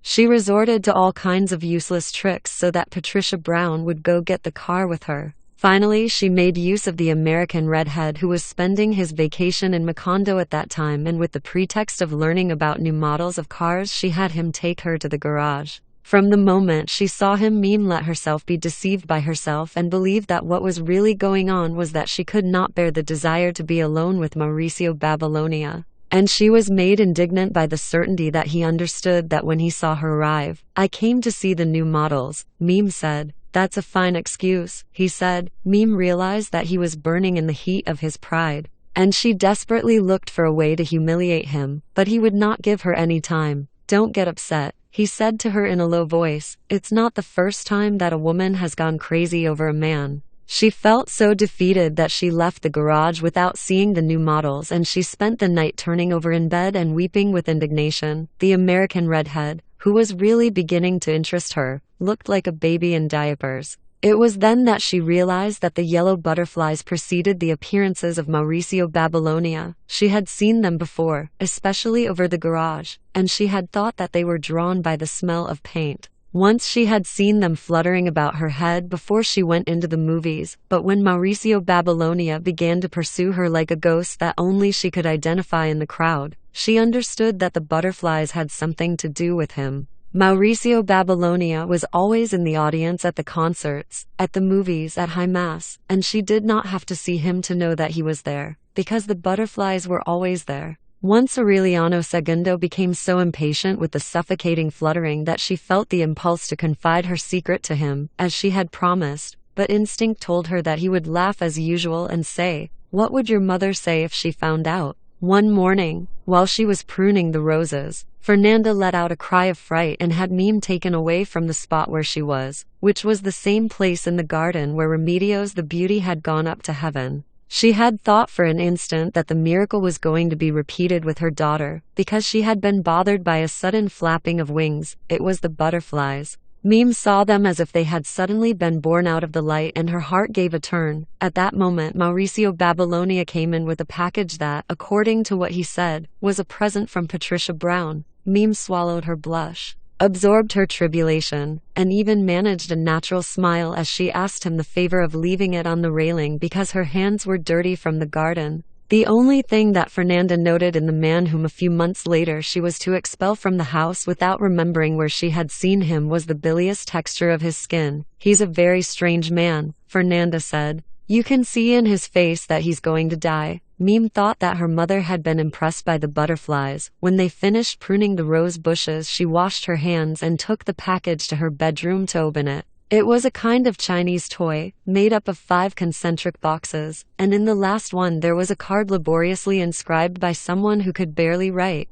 "We'll get together Saturday at the movies." Meme felt with an aftershock that the box had been on the railing for a long time within reach of Fernanda's curiosity, and although she was flattered by the audacity and ingenuity of Mauricio Babylonia, She was moved by his innocence in expecting that she would keep the date. Meme knew at that time that Aureliano Segundo had an appointment on Saturday night. Nevertheless, the fire of anxiety burned her so much during the course of the week that on Saturday she convinced her father to leave her alone in the theater and come back for her after the show. A nocturnal butterfly fluttered about her head while the lights were on. And then it happened. When the lights went out, Mauricio Babylonia sat down beside her. Meme felt herself splashing in a bog of hesitation from which she could only be rescued, as had occurred in her dreams, by that man smelling of grease whom she could barely see in the shadows. "If you hadn't come," he said, "you never would have seen me again." Meme felt the weight of his hand on her knee, and she knew that they were both arriving at the other side of abandonment at that instant. "What shocks me about you," she said, smiling, "is that you always say exactly what you shouldn't be saying." She lost her mind over him. She could not sleep, and she lost her appetite and sank so deeply into solitude that even her father became an annoyance. She worked out an intricate web of false dates to throw Fernanda off the track, lost sight of her girlfriends, leaped over conventions to be with Mauricio Babylonia at any time and at any place. At first, his crudeness bothered her. The first time that they were alone on the deserted fields behind the garage, he pulled her mercilessly into an animal state that left her exhausted. It took her a time to realize that it was also a form of tenderness, and it was then that she lost her calm and lived only for him, upset by the desire to sink into his stupefying odor of grease washed off by lye. A short time before the death of Amaranta, she suddenly stumbled into an open space of lucidity within the madness, and she trembled before the uncertainty of the future. Then she heard about a woman who made predictions from cards and went to see her in secret. It was Pilar Turnera. As soon as Pilar saw her come in, she was aware of Meme's hidden motives. "Sit down," she told her. "I don't need cards to tell the future of a Bunde." Meme did not know, and never would, that the centenarian witch was her great-grandmother. Nor would she have believed it after the aggressive realism with which she revealed to her that the anxiety of falling in love could not find repose except in bed. It was the same point of view as Mauricio Babylonia's. But Meme resisted believing it because underneath it all she imagined that it had been inspired by the poor judgment of a mechanic. She thought then that love on one side was defeating love on the other, because it was characteristic of men to deny hunger once their appetites were satisfied. Pilar Turnera not only cleared up that mistake, she also offered the old canopied bed where she had conceived Arcadio, Meme's grandfather, and where afterwards she conceived Aureliano, Joe's. She also taught her how to avoid an unwanted conception by means of the evaporation of mustard plasters, and gave her recipes for potions that in cases of trouble could expel even the remorse of conscience. That interview instilled in Meme the same feeling of bravery that she had felt on the drunken evening. Amaranta's death, however, obliged her to postpone the decision. While the 9 nights lasted, she did not once leave the side of Mauricio Babylonia, who mingled with the crowd that invaded the house. Then came the long period of mourning and the obligatory withdrawal, and they separated for a time. Those were days of such inner agitation, such irrepressible anxiety, and so many repressed urges that on the first evening that Meme was able to get out, she went straight to Pilar Turnera's. She surrendered to Mauricio Babylonia without resistance, without shyness, without formalities, and with a vocation that was so fluid and an intuition that was so wise that a more suspicious man than hers would have confused them with obvious experience. They made love twice a week for more than 3 months, protected by the innocent complicity of Aureliano Segundo, who believed without suspicion in his daughter's alibis simply in order to set her free from her mother's rigidity.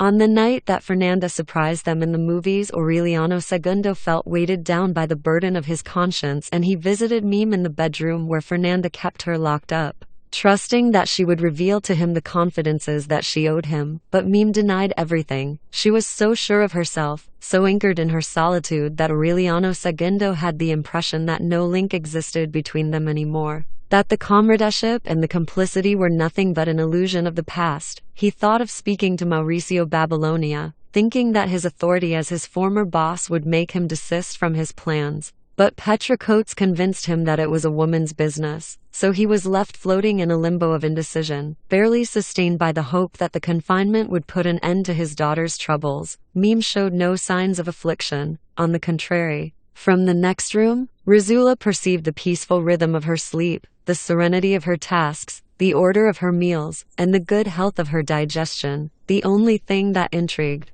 Razula after almost 2 months of punishment was that Meme did not take a bath in the morning like everyone else, but at 7 in the evening. Once she thought of warning her about the scorpions, but Meme was so distant, convinced that she had given her away, that she preferred not to disturb her with the impertinences of a great-great-grandmother. The yellow butterflies would invade the house at dusk. Every night on her way back from her bath, Meme would find a desperate Fernanda killing butterflies with an insecticide bomb. "This is terrible," she would say. "All my life they told me that butterflies at night bring bad luck." One night, while Meme was in the bathroom, Fernanda went into her bedroom by chance, and there were so many butterflies that she could scarcely breathe. She grabbed for the nearest piece of cloth to shoo them away, and her heart froze with terror as she connected her daughter's evening baths with the mustard plasters that rolled onto the floor. She did not wait for an opportune moment as she had the first time. On the following day she invited the new mayor to lunch. Like her, he had come down from the highlands,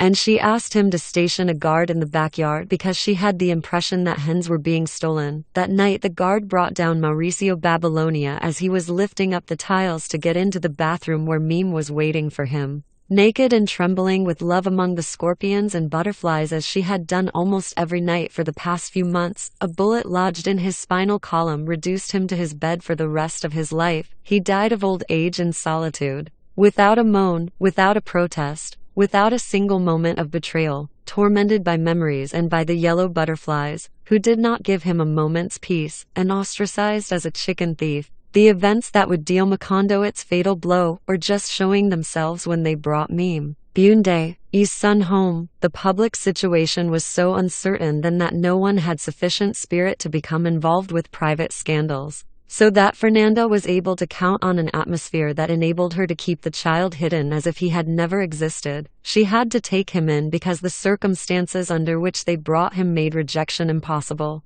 She had to tolerate him against her will for the rest of her life because at the moment of truth she lacked the courage to go through with her inner determination to drown him in the bathroom cistern. She locked him up in Colonel Aureliano Bunde's old workshop. She succeeded in convincing Santa Fe de la Piedad that she had found him floating in a basket. Razula would die without ever knowing his origin. Little Amaranta, Razula, who went into the workshop once when Fernanda was feeding the child, also believed the version of the floating basket. Aureliano II, having broken finally with his wife because of the irrational way in which she handled Meme's tragedy, did not know of the existence of his grandson until 3 years after they brought him home, when the child escaped from captivity through an oversight on Fernanda's part and appeared on the porch for a fraction of a second naked, with matted hair, and with an impressive sex organ that was like a turkey's wattles, as if he were not a human child but the encyclopedia definition of a cannibal. Fernanda had not counted on that nasty trick of her incorrigible fate.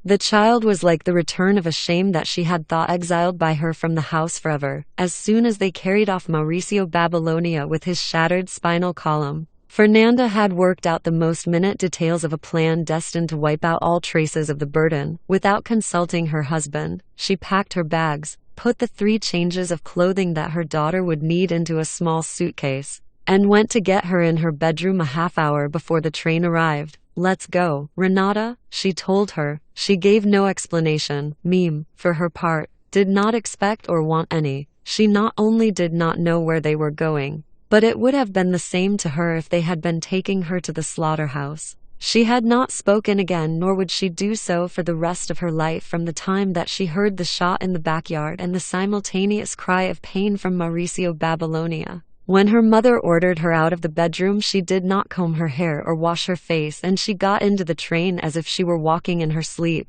not even noticing the yellow butterflies that were still accompanying her. Fernanda never found out, nor did she take the trouble to, whether that stony silence was a determination of her will or whether she had become mute because of the impact of the tragedy. Meme barely took notice of the journey through the formerly enchanted region. She did not see the shady, endless banana groves on both sides of the tracks. She did not see the white houses of the gringos or their gardens, dried out by dust and heat, or the women in shorts and blue striped shirts playing cards on the terraces. She did not see the ox carts on the dusty roads loaded down with bunches of bananas. She did not see the girls diving into the transparent rivers like tarpons, leaving the passengers on the train with the bitterness of their splendid breasts. Or the miserable huts of the workers all huddled together where Mauricio Babylonia's yellow butterflies fluttered about, and in the doorways of which there were green and squalid children sitting on their pots, and pregnant women who shouted insults at the train. That fleeting vision, which had been a celebration for her when she came home from school, passed through Mim's heart without a quiver. She did not look out of the window.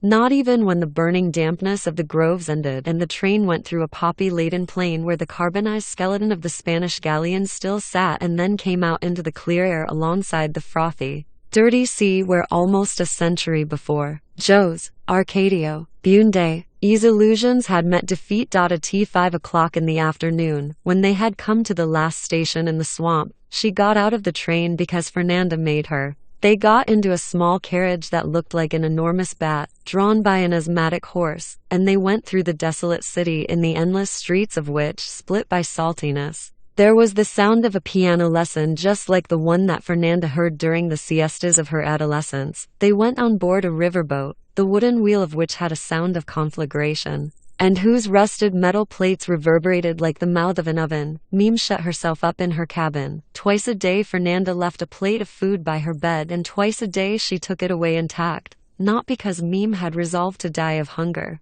but because even the smell of food was repugnant to her and her stomach rejected even water. Not even she herself knew that her fertility had outwitted the mustard vapors, just as Fernanda did not know until almost a year later, when they brought the child. In the suffocating cabin, maddened by the vibration of the metal plates and the unbearable stench of the mud stirred up by the paddle wheel, Mim lost track of the days. Much time had passed when she saw the last yellow butterfly destroyed in the blades of the fan, and she admitted as an irremediable truth that Mauricio Babylonia had died. She did not let herself be defeated by resignation, however. She kept on thinking about him during the arduous muleback crossing of the hallucinating plateau where Aureliano Segundo had become lost when he was looking for the most beautiful woman who had ever appeared on the face of the earth, and when they went over the mountains along Indian trails and entered the gloomy city in whose stone alleys the funereal bronze bells of 32 churches tolled. That night they slept in the abandoned colonial mansion on boards that Fernanda laid on the floor of a room invaded by weeds, wrapped in the shreds of curtains that they pulled off the windows and that fell to pieces with every turn of the body.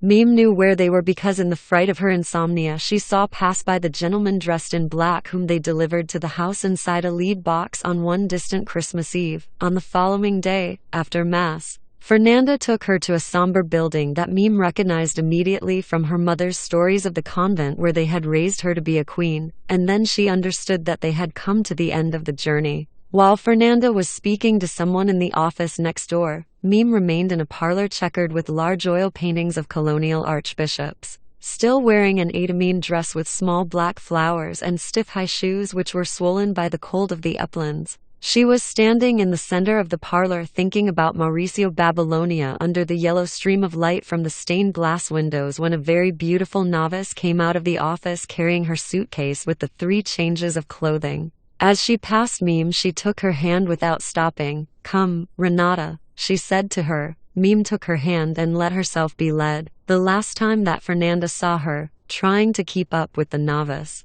the iron grating of the cloister had just closed behind her. She was still thinking about Mauricio Babylonia, his smell of grease, and his halo of butterflies. And she would keep on thinking about him for all the days of her life until the remote autumn morning when she died of old age, with her name changed and her head shaved and without ever having spoken a word, in a gloomy hospital in Krakow. Fernanda returned to Macondo on a train protected by armed police. During the trip she noticed the tension of the passengers, the military preparations in the towns along the line, and an atmosphere rarefied by the certainty that something serious was going to happen. But she had no information until she reached Macondo and they told her that Joe's, Arcadio Segundo, was inciting the workers of the banana company to strike. "That's all we need," Fernanda said to herself, an anarchist in the family. The strike broke out 2 weeks later and it did not have the dramatic consequences that had been feared. The workers demanded that they not be obliged to cut and load bananas on Sundays, and the position seemed so just that even Father Antonio Isabel interceded in its favor because he found it in accordance with the laws of God. That victory,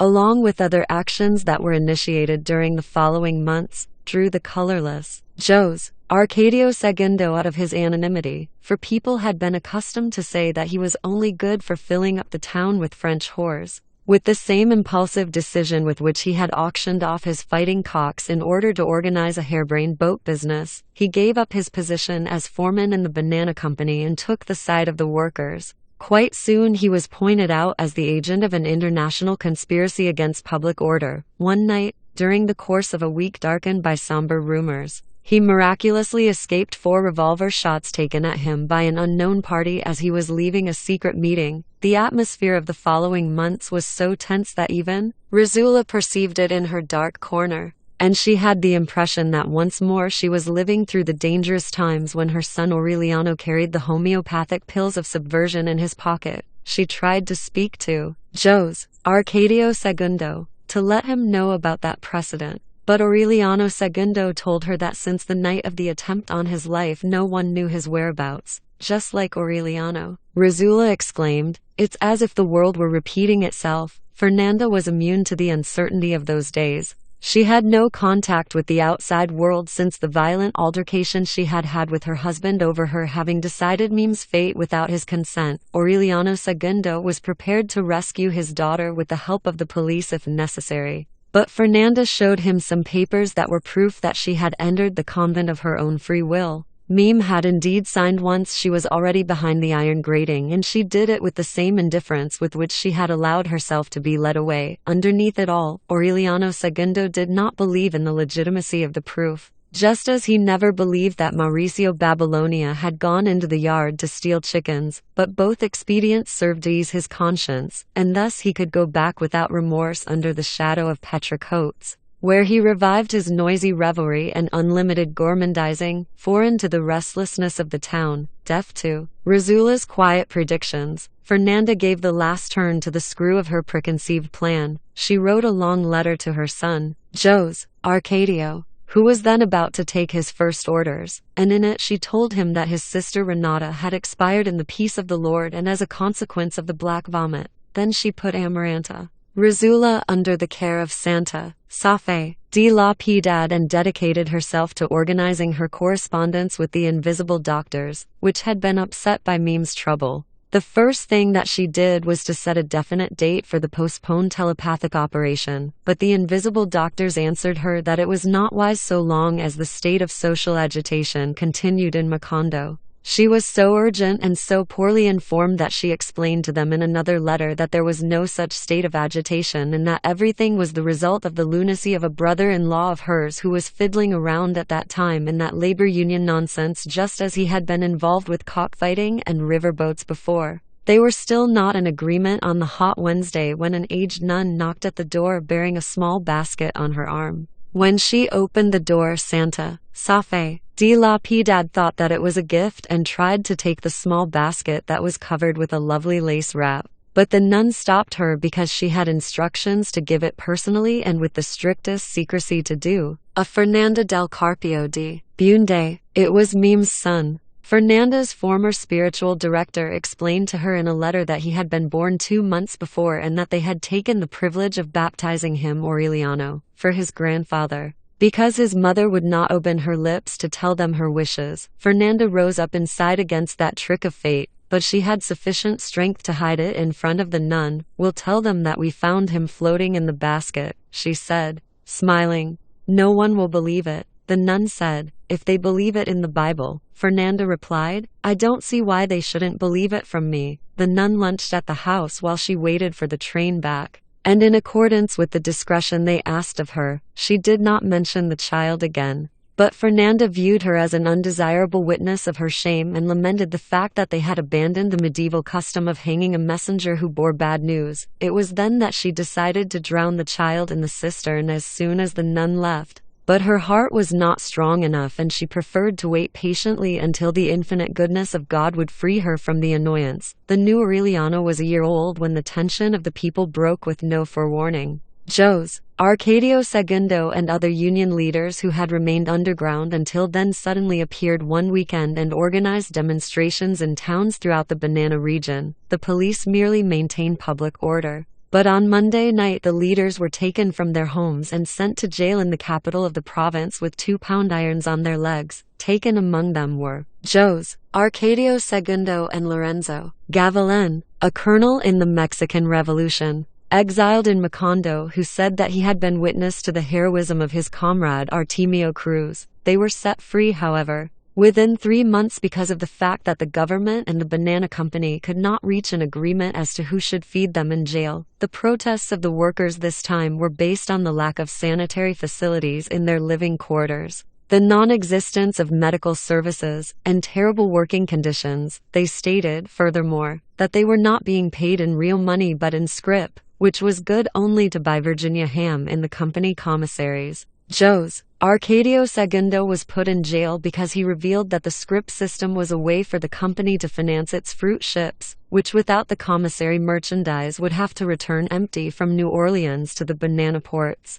The other complaints were common knowledge. The company physicians did not examine the sick but had them line up behind one another in the dispensaries, and a nurse would put a pill the color of copper sulfate on their tongues, whether they had malaria, gonorrhea, or constipation. It was a cure that was so common that children would stand in line several times and instead of swallowing the pills would take them home to use as bingo markers. The company workers were crowded together in miserable barracks. The engineers, instead of putting in toilets, had a portable latrine for every 50 people brought to the camps at Christmas time, and they held public demonstrations of how to use them so that they would last longer. The decrepit lawyers dressed in black who during other times had besieged Colonel Aureliano Bunde, and who now were controlled by the Banana Company, dismissed those demands with decisions that seemed like acts of magic. When the workers drew up a list of unanimous petitions, a long time passed before they were able to notify the Banana Company officially. As soon as he found out about the agreement, Mr. Brown hitched his luxurious glassed-in coach to the train and disappeared from Macondo along with the more prominent representatives of his company. Nonetheless, some workers found one of them the following Saturday in a brothel, and they made him sign a copy of the sheet with the demands while he was naked with the women who had helped to entrap him. The mournful lawyers showed in court that that man had nothing to do with the company, and in order that no one doubt their arguments they had him jailed as an impostor. Later on, Mr. Brown was surprised traveling incognito in a third-class coach, and they made him sign another copy of the demands. On the following day he appeared before the judges with his hair dyed black and speaking flawless Spanish. The lawyers showed that the man was not Mr. Jack Brown, the superintendent of the Banana Company, born in Prattville, Alabama, but a harmless vendor of medicinal plants, born in Macondo and baptized there with the name of Dagoberto Fonseca. A while later, faced with a new attempt by the workers, the lawyers publicly exhibited Mr. Brown's death certificate, attested to by consuls and foreign ministers, which bore witness that on June 9 last he had been run over by a fire engine in Chicago. Tired of that hermeneutical delirium, the workers turned away from the authorities in Macondo and brought their complaints up to the higher courts. It was there that the sleight-of-hand lawyers proved that the demands lacked all validity for the simple reason that the Banana Company did not have, never had, and never would have any workers in its service because they were all hired on a temporary and occasional basis, so that the fable of the Virginia ham was nonsense, the same as that of the miraculous pills and the Yuletide toilets. And by a decision of the court it was established and set down in solemn decrees that the workers did not exist. The great strike broke out, cultivation stopped halfway, the fruit rotted on the trees, and the 120-car trains remained on the sidings. The idle workers overflowed the towns. The Street of the Turks echoed with a Saturday that lasted for several days, and in the poolroom at the Hotel Jacob they had to arrange 24-hour shifts. That was where Joes, Arcadio Segundo, was on the day it was announced that the army had been assigned to re-establish public order. Although he was not a man given to omens, the news was like an announcement of death that he had been waiting for ever since that distant morning when Colonel Gerineldo Marquez had let him see an execution. The bad omen did not change his solemnity, however. He took the shot he had planned, and it was good. A short time later the drumbeats, the shrill of the bugle, the shouting and running of the people told him that not only had the game of pool come to an end, but also the silent and solitary game that he had been playing with himself ever since that dawn execution. Then he went out into the street and saw them. There were 3 regiments, whose march in time to a galley drum made the earth tremble. Their snorting of a many-headed dragon filled the glow of noon with a pestilential vapor. They were short, stocky, and brute-like. They perspired with the sweat of a horse and had a smell of suntanned hide and the taciturn and impenetrable perseverance of men from the uplands, although it took them over an hour to pass by. One might have thought that they were only a few squads marching in a circle, because they were all identical, sons of the same bitch, and with the same stolidity they all bore the weight of their packs and canteens,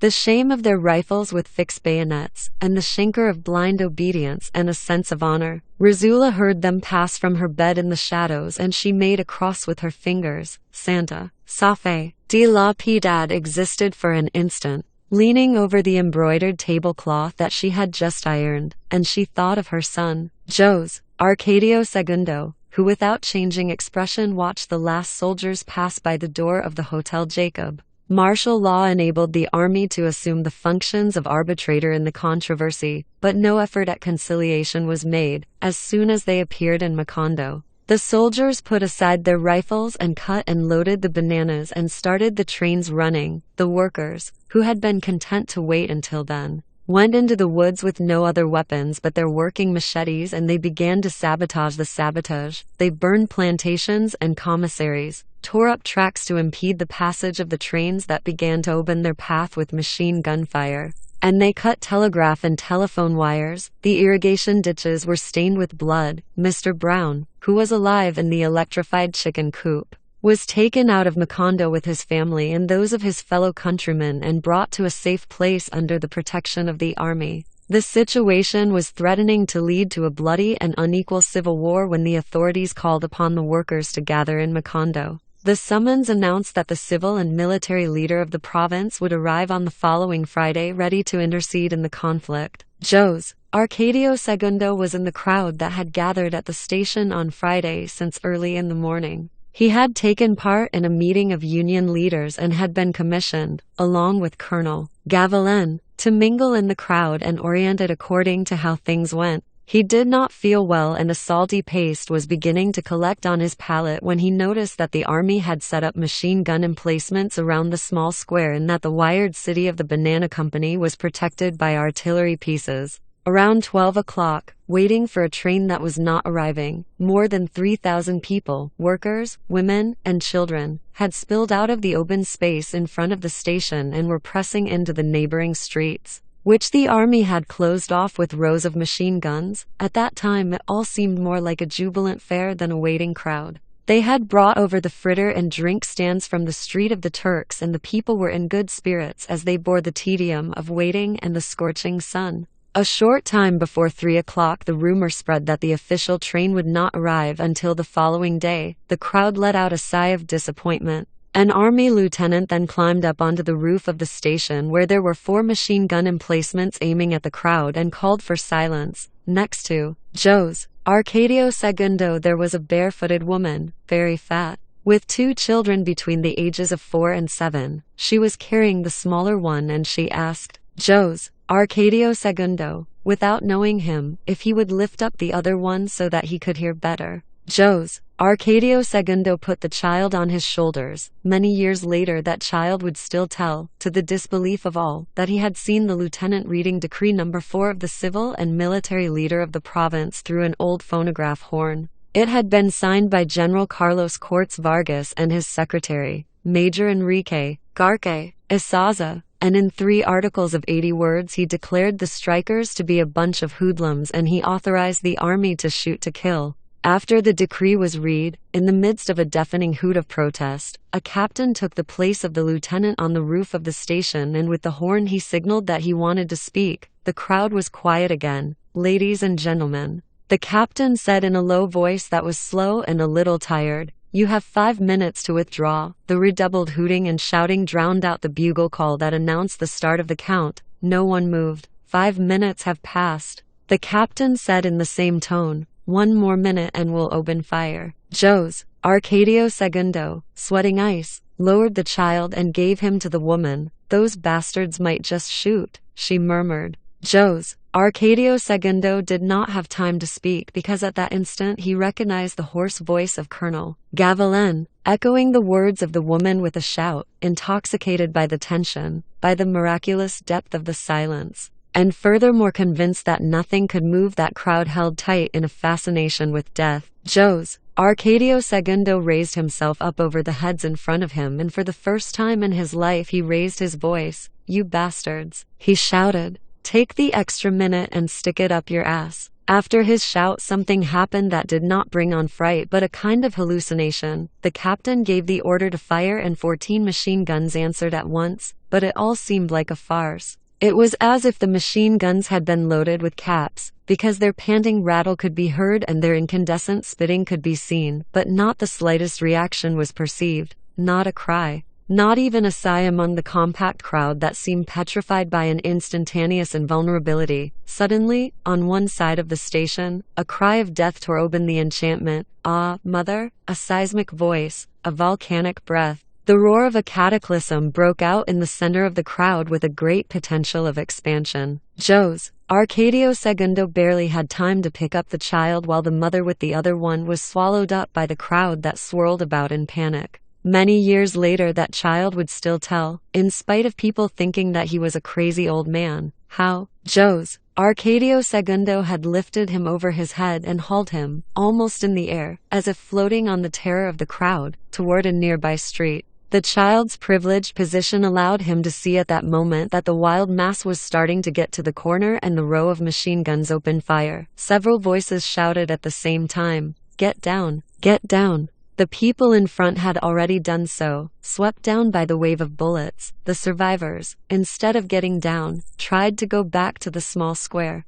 And the panic became a dragon's tail as one compact wave ran against another which was moving in the opposite direction, toward the other dragon's tail in the street across the way, where the machine guns were also firing without cease. They were penned in, swirling about in a gigantic whirlwind that little by little was being reduced to its epicenter as the edges were systematically being cut off all around like an onion being peeled by the insatiable and methodical shears of the machine guns. The child saw a woman kneeling with her arms in the shape of a cross in an open space, mysteriously free of the stampede. Jose Arcadio Segundo put him up there at the moment he fell with his face bathed in blood. Before the colossal troop wiped out the empty space, the kneeling woman, the light of the high drought-stricken sky, and the whorish world where Razula Iguar N had sold so many little candy animals. When Jose Arcadio Segundo came to, he was lying face up in the darkness. He realized that he was riding on an endless and silent train and that his head was caked with dry blood and that all his bones ached. He felt an intolerable desire to sleep.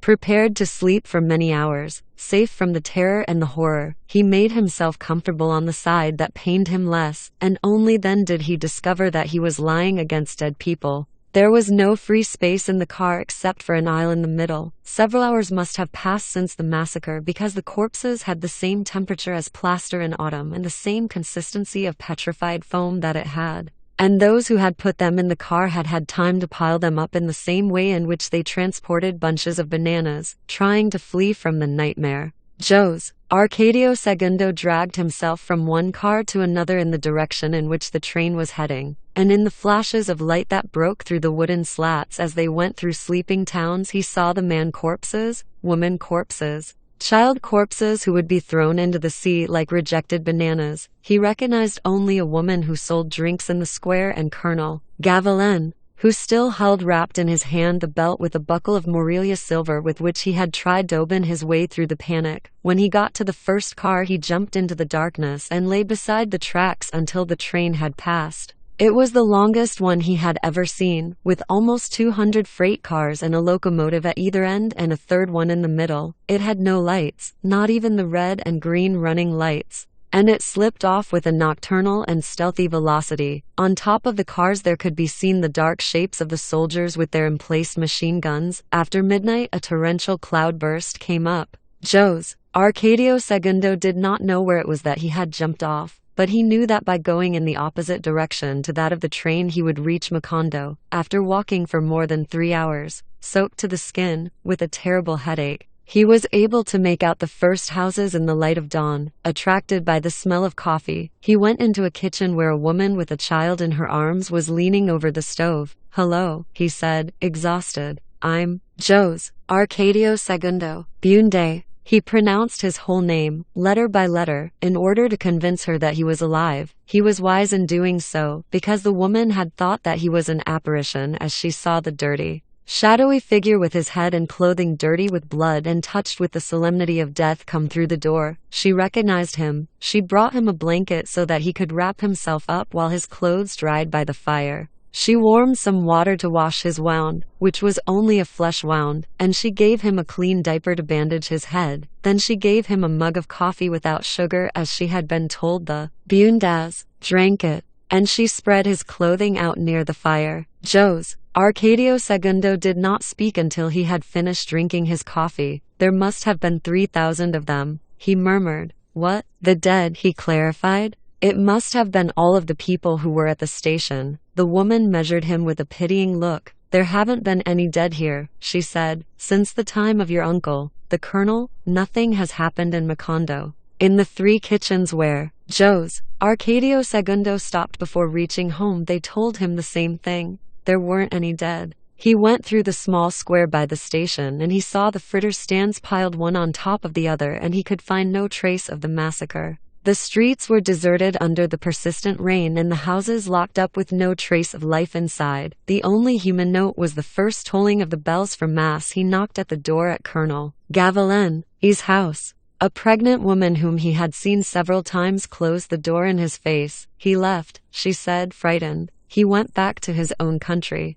The main entrance to the wire chicken coop was guarded as always by 2 local policemen who looked as if they were made of stone under the rain, with raincoats and rubber boots. On their marginal street, the West Indian Negroes were singing their Saturday psalms. Jose Arcadio Segundo jumped over the courtyard wall and entered the house through the kitchen. "Santa Safe de la Piedad," barely raised her voice. "Don't let Fernanda see you," she said. "She's just getting up." As if she were fulfilling an implicit pact, she took her son to the chamberpot room, arranged Malcuades, broken down cot for him, and at 2 in the afternoon, while Fernanda was taking her siesta, she passed a plate of food into him through the window. Aureliano Segundo had slept at home because the rain had caught him there, and at 3 in the afternoon he was still waiting for it to clear, informed in secret by Santa Safe de la Piedad. He visited his brother in Malcuades' room at that time. He did not believe the version of the massacre or the nightmare trip of the train loaded with corpses traveling toward the sea either. The night before, he had read an extraordinary proclamation to the nation which said that the workers had left the station and had returned home in peaceful groups. The proclamation also stated that the union leaders, with great patriotic spirit, had reduced their demands to 2 points: a reform of medical services and the building of latrines in the living quarters. It was stated later that when the military authorities obtained the agreement with the workers, they hastened to tell Mr. Brown, and he not only accepted the new conditions but offered to pay for 3 days of public festivities to celebrate the end of the conflict, except that when the military asked him on what date they could announce the signing of the agreement, he looked out the window at the sky crossed with lightning flashes and made a profound gesture of doubt. "When the rain stops," he said, "as long as the rain lasts, we're suspending all activities." It had not rained for 3 months and there had been a drought, but when Mr. Brown announced his decision, a torrential downpour spread over the whole Banana region. It was the one that caught Jose Arcadio Segundo on his way to Macondo. A week later it was still raining. The official version, repeated 1,000 times and mangled out all over the country by every means of communication the government found at hand, was finally accepted. There were no dead. The satisfied workers had gone back to their families, and the Banana Company was suspending all activity until the rain stopped. Martial law continued with an eye to the necessity of taking emergency measures for the public disaster of the endless downpour, but the troops were confined to quarters. During the day, the soldiers walked through the torrents in the streets with their pant legs rolled up, playing with boats with the children. At night, after taps, they knocked doors down with their rifle butts, hauled suspects out of their beds, and took them off on trips from which there was no return. The search for an extermination of the hoodlums, murderers, arsonists, and rebels of Decree No. 4 was still going on. But the military denied it even to the relatives of the victims who crowded the commandant's offices in search of news. "You must have been dreaming," the officers insisted. "Nothing has happened in Macondo. Nothing has ever happened. And nothing ever will happen. This is a happy town." In that way they were finally able to wipe out the Union leaders. The only survivor was Jose Arcadio Segundo. One February night the unmistakable blows of rifle butts were heard at the door. Aureliano Segundo, who was still waiting for it to clear, opened the door to 6 soldiers under the command of an officer, soaking from the rain. Without saying a word, they searched the house room by room, closet by closet, from parlor to pantry. Rizula woke up when they turned on the light in her room, and she did not breathe while the search went on but held her fingers in the shape of a cross, pointing them to where the soldiers were moving about. Santa Fe de la Piedad managed to warn Jose Arcadio Segundo, who was sleeping in Malcuade's room, but he could see that it was too late to try to escape. So Santa Fe de la Piedad locked the door again, and he put on his shirt and his shoes and sat down on the cot to wait for them. At that moment they were searching the gold workshop. The officer made them open the padlock, and with a quick sweep of his lantern he saw the workbench and the glass cupboard with bottles of acid and instruments that were still where their owner had left them, and he seemed to understand that no one lived in that room. He wisely asked Aureliano Segundo if he was a silversmith, however, and the latter explained to him that it had been Colonel Aureliano Bunde's workshop. "Oh-ho," the officer said, turned on the lights, and ordered such a minute search that they did not miss the 18 little goldfishes that had not been melted down and that were hidden behind the bottles in their tin can. The officer examined them one by one on the workbench, and then he turned human. "I'd like to take one if I may," he said. "At one time they were a mark of subversion, but now they're relics." He was young, almost an adolescent, with no sign of timidity and with a natural pleasant manner that had not shown itself until then. Aureliano Segundo gave him the little fish. The officer put it in his shirt pocket with a childlike glow in his eyes, and he put the others back in the can and set it back where it had been. "It's a wonderful memento," he said. "Colonel Aureliano Bunde was one of our greatest men." Nevertheless, that surge of humanity did not alter his professional conduct. At Malcuade's room, which was locked up again with the padlock, Santa Fe de la Piedad tried one last hope. "No one has lived in that room for a century," she said. The officer had it opened and flashed the beam of the lantern over it, and Aureliano Segundo and Santa Fe de la Piedad saw the Arab eyes of Jose Arcadio Segundo at the moment when the ray of light passed over his face, and they understood that it was the end of one anxiety and the beginning of another which would find relief only in resignation. But the officer continued examining the room with the lantern and showed no sign of interest until he discovered the 70 chamber pots piled up in the cupboards. Then he turned on the light.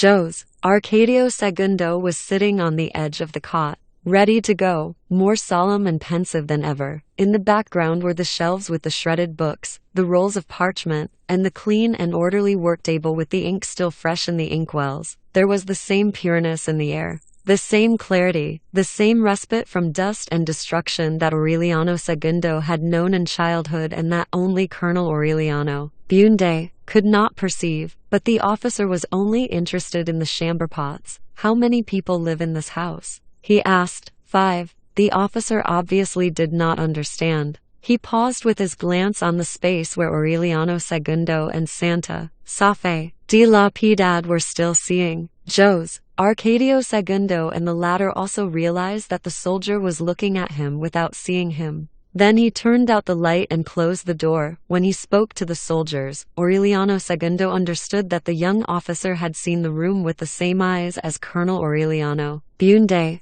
"It's obvious that no one has been in that room for at least 100 years, the officer said to the soldiers. "There must even be snakes in there." When the door closed, Jose Arcadio Segundo was sure that the war was over. Years before, Colonel Aureliano Bunde had spoken to him about the fascination of war and had tried to show it to him with countless examples drawn from his own experience. He had believed him. But the night when the soldiers looked at him without seeing him, while he thought about the tension of the past few months, the misery of jail, the panic at the station, and the train loaded with dead people, Jose Arcadio Segundo reached the conclusion that Colonel Aureliano Bunde was nothing but a faker or an imbecile. He could not understand why he had needed so many words to explain what he felt in war, because one was enough. Fear. In Malcuade's room, on the other hand, protected by the supernatural light, by the sound of the rain, by the feeling of being invisible, he found the repose that he had not had for one single instant during his previous life.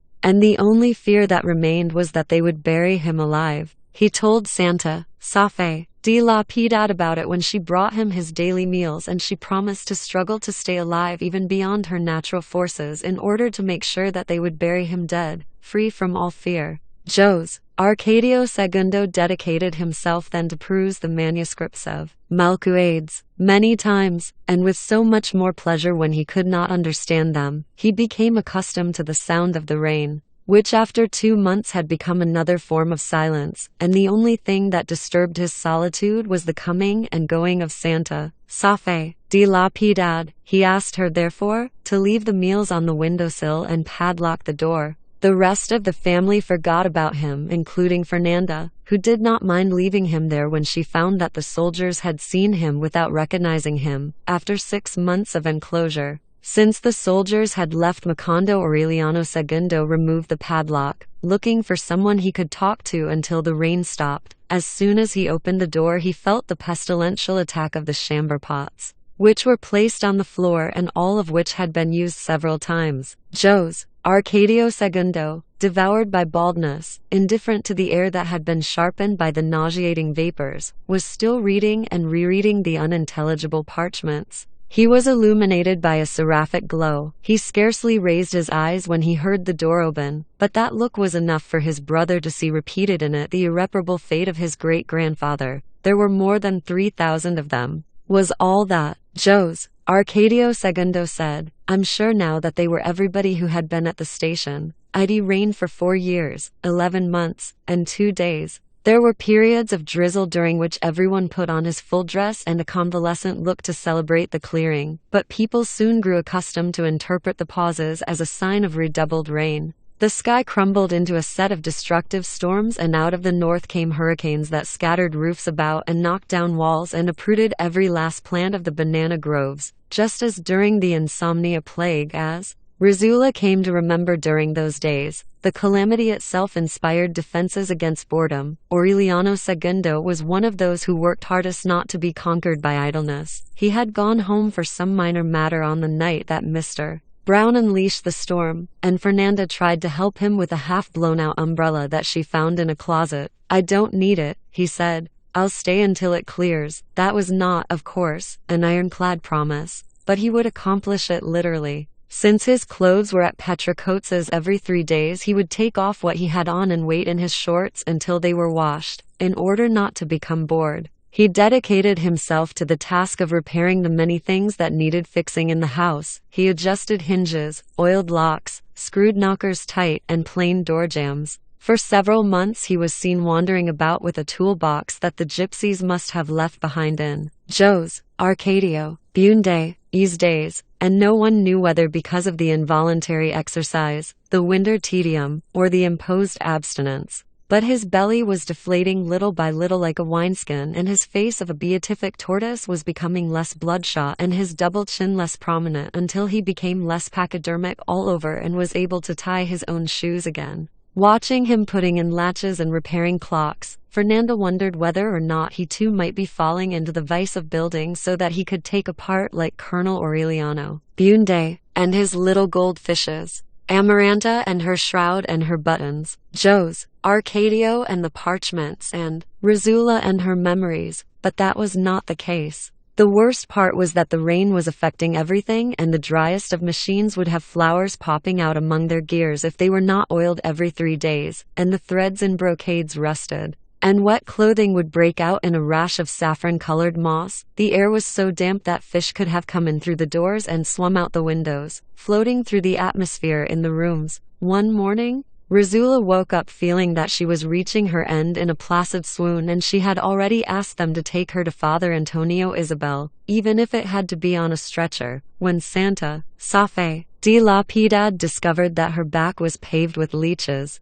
She took them off one by one, crushing them with a firebrand before they bled her to death. It was necessary to dig canals to get the water out of the house and rid it of the frogs and snails so that they could dry the floors and take the bricks from under the bedposts and walk in shoes once more. Occupied with the many small details that called for his attention, Aureliano II did not realize that he was getting old until one afternoon when he found himself contemplating the premature dusk from a rocking chair and thinking about petticoats without quivering. There would have been no problem in going back to Fernanda's insipid love, because her beauty had become solemn with age. But the rain had spared him from all emergencies of passion and had filled him with the spongy serenity of a lack of appetite. He amused himself thinking about the things that he could have done in other times with that rain which had already lasted a year. He had been one of the first to bring zinc sheets to Macondo, much earlier than their popularization by the Banana Company, simply to roof Petticoats' bedroom with them and to take pleasure in the feeling of deep intimacy that the sprinkling of the rain produced at that time. But even those wild memories of his mid-youth left him unmoved.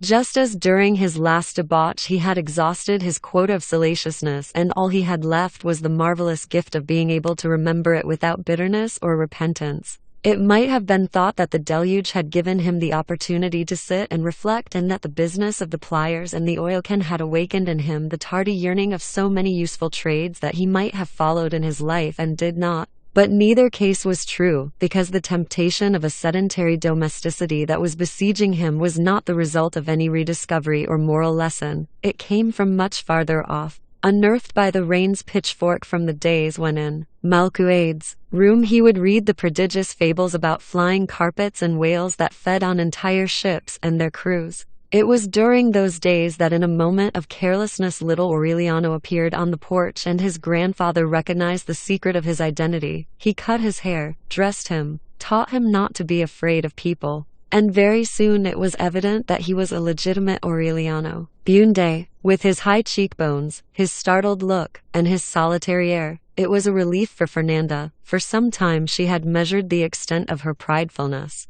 but she could not find any way to remedy it, because the more she thought of solutions the less rational they seemed to her. If she had known that Aureliano II was going to take things the way he did, with the fine pleasure of a grandfather, she would not have taken so many turns or got so mixed up, but would have freed herself from mortification the year before. Amaranta, Rizzula, who already had her second teeth, thought of her nephew as a scurrying toy who was a consolation for the tedium of the rain. Aureliano II remembered then the English encyclopedia that no one had since touched in Mime's old room. He began to show the children the pictures, especially those of animals, and later on the maps and photographs of remote countries and famous people, since he did not know any English and could identify only the most famous cities and people. He would invent names and legends to satisfy the children's insatiable curiosity. Fernanda really believed that her husband was waiting for it to clear to return to his concubine. During the first months of the reign she was afraid that he would try to slip into her bedroom and that she would have to undergo the shame of revealing to him that she was incapable of reconciliation since the birth of Amaranta. Rizzula. That was the reason for her anxious correspondence with the invisible doctors, interrupted by frequent disasters of the mail, during the first months when it was learned that the trains were jumping their tracks in the rain. A letter from the invisible doctors told her that hers were not arriving. Later on, when contact with the unknown correspondence was broken, she had seriously thought of putting on the tiger mask that her husband had worn in the bloody carnival and having herself examined under a fictitious name by the Banana Company doctors. But one of the many people who regularly brought unpleasant news of the deluge had told her that the company was dismantling its dispensaries to move them to where it was not raining. Then she gave up hope.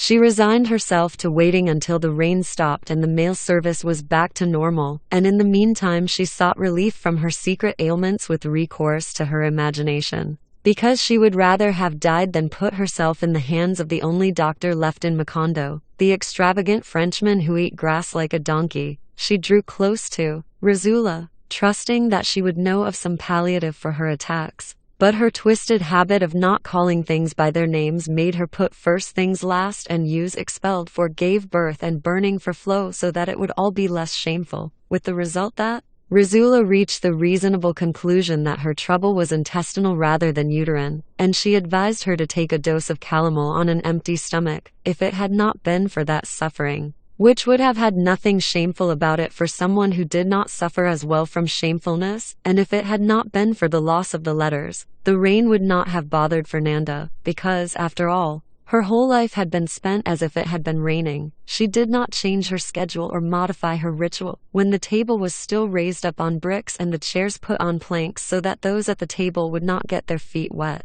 she still served with linen tablecloths and fine chinaware and with lighted candles, because she felt that the calamities should not be used as a pretext for any relaxation in customs. No one went out into the street anymore. If it had depended on Fernanda, they would never have done so, not only since it started raining but since long before that, because she felt that doors had been invented to stay closed and that curiosity for what was going on in the street was a matter for harlots. Yet she was the first one to look out when they were told that the funeral procession for Colonel Gerinaldo M. Marquez was passing by. And even though she only watched it through the half-opened window, it left her in such a state of affliction that for a long time she repented of her weakness. She could not have conceived of a more desolate cortege. They had put the coffin in an ox cart over which they built a canopy of banana leaves, but the pressure of the rain was so intense and the streets so muddy that with every step the wheels got stuck and the covering was on the verge of falling apart. The streams of sad water that fell on the coffin were soaking the flag that had been placed on top, which was actually the flag stained with blood and gunpowder that had been rejected by more honorable veterans. On the coffin they had also placed the saber with tassels of silver and copper,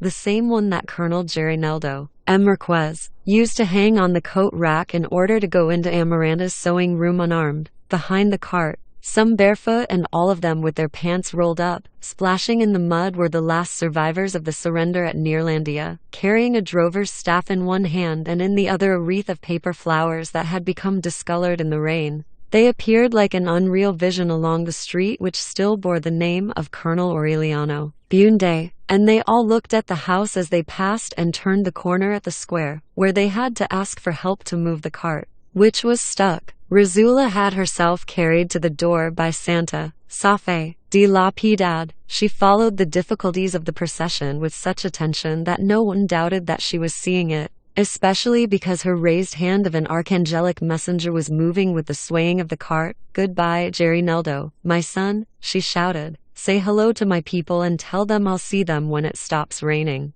Aureliano Segundo helped her back to bed, and with the same informality with which he always treated her, he asked her the meaning of her farewell. "It's true," she said. "I'm only waiting for the rain to stop in order to die." The condition of the streets alarmed Aureliano Segundo. He finally became worried about the state of his animals, and he threw an oilcloth over his head and went to Petra Coates's house. He found her in the courtyard, in the water up to her waist, trying to float the corpse of a horse. Aureliano Segundo helped her with a lever, and the enormous swollen body gave a turn like a bell and was dragged away by the torrent of liquid mud. Since the rain began, all that Petra Coates had done was to clear her courtyard of dead animals. During the first weeks she sent messages to Aureliano Segundo for him to take urgent measures, and he had answered that there was no rush, that the situation was not alarming, that there would be plenty of time to think about something when it cleared. She sent him word that the horse pastures were being flooded, that the cattle were fleeing to high ground, where there was nothing to eat and where they were at the mercy of jaguars and sickness. "There's nothing to be done," Aureliano Segundo answered her. "Others will be born when it clears." Petra Coates had seen them die in clusters, and she was able to butcher only those stuck in the mud. She saw with quiet impotence how the deluge was pitilessly exterminating a fortune that at one time was considered the largest and most solid in Macondo, and of which nothing remained but pestilence. When Aureliano Segundo decided to go see what was going on, he found only the corpse of the horse and a squalid mule in the ruins of the stable. Petra Coates watched him arrive without surprise, joy, or resentment, and she only allowed herself an ironic smile. "It's about time," she said. She had aged, all skin and bones, and her tapered eyes of a carnivorous animal had become sad and tame from looking at the rain so much. Aureliano Segundo stayed at her house more than 3 months, not because he felt better there than in that of his family, but because he needed all that time to make the decision to throw the piece of oilcloth back over his head. "There's no rush," he said. As he had said in the other house, "Let's hope that it clears in the next few hours." During the course of the first week he became accustomed to the inroads that time and the rain had made in the health of his concubine. And little by little he was seeing her as she had been before, remembering her jubilant excesses and the delirious fertility that her love provoked in the animals, and partly through love, partly through interest. One night during the second week he awoke her with urgent caresses. Petra Coates did not react. "Go back to sleep," she murmured. "These aren't times for things like that." Aureliano Segundo saw himself in the mirrors on the ceiling, saw Petra Coates's spinal column like a row of spools strung together along a cluster of withered nerves, and he saw that she was right, not because of the times but because of themselves, who were no longer up to those things. Aureliano Segundo returned home with his trunks, convinced that not only Rizula but all the inhabitants of Macondo were waiting for it to clear in order to die. He had seen them as he passed by, sitting in their parlors with an absorbed look and folded arms, feeling unbroken time pass, relentless time, because it was useless to divide it into months and years, and the days into hours, when one could do nothing but contemplate the rain. The children greeted Aureliano Segundo with excitement because he was playing the asthmatic accordion for them again, but the concerts did not attract their attention as much as the sessions with the encyclopedia. And once more they got together in Mime's room, where Aureliano Segundo's imagination changed a dirigible into a flying elephant who was looking for a place to sleep among the clouds. On one occasion he came across a man on horseback who, in spite of his strange outfit, had a familiar look, and after examining him closely he came to the conclusion that it was a picture of Colonel Aureliano Bunde. He showed it to Fernanda and she also admitted the resemblance of the horseman not only to the colonel but to everybody in the family, although he was actually a Tartar warrior. Time passed in that way with the Colossus of Rhodes and Snake Charmers until his wife told him that there were only 3 pounds of dried meat and a sack of rice left in the pantry. "And what do you want me to do about it?" he asked.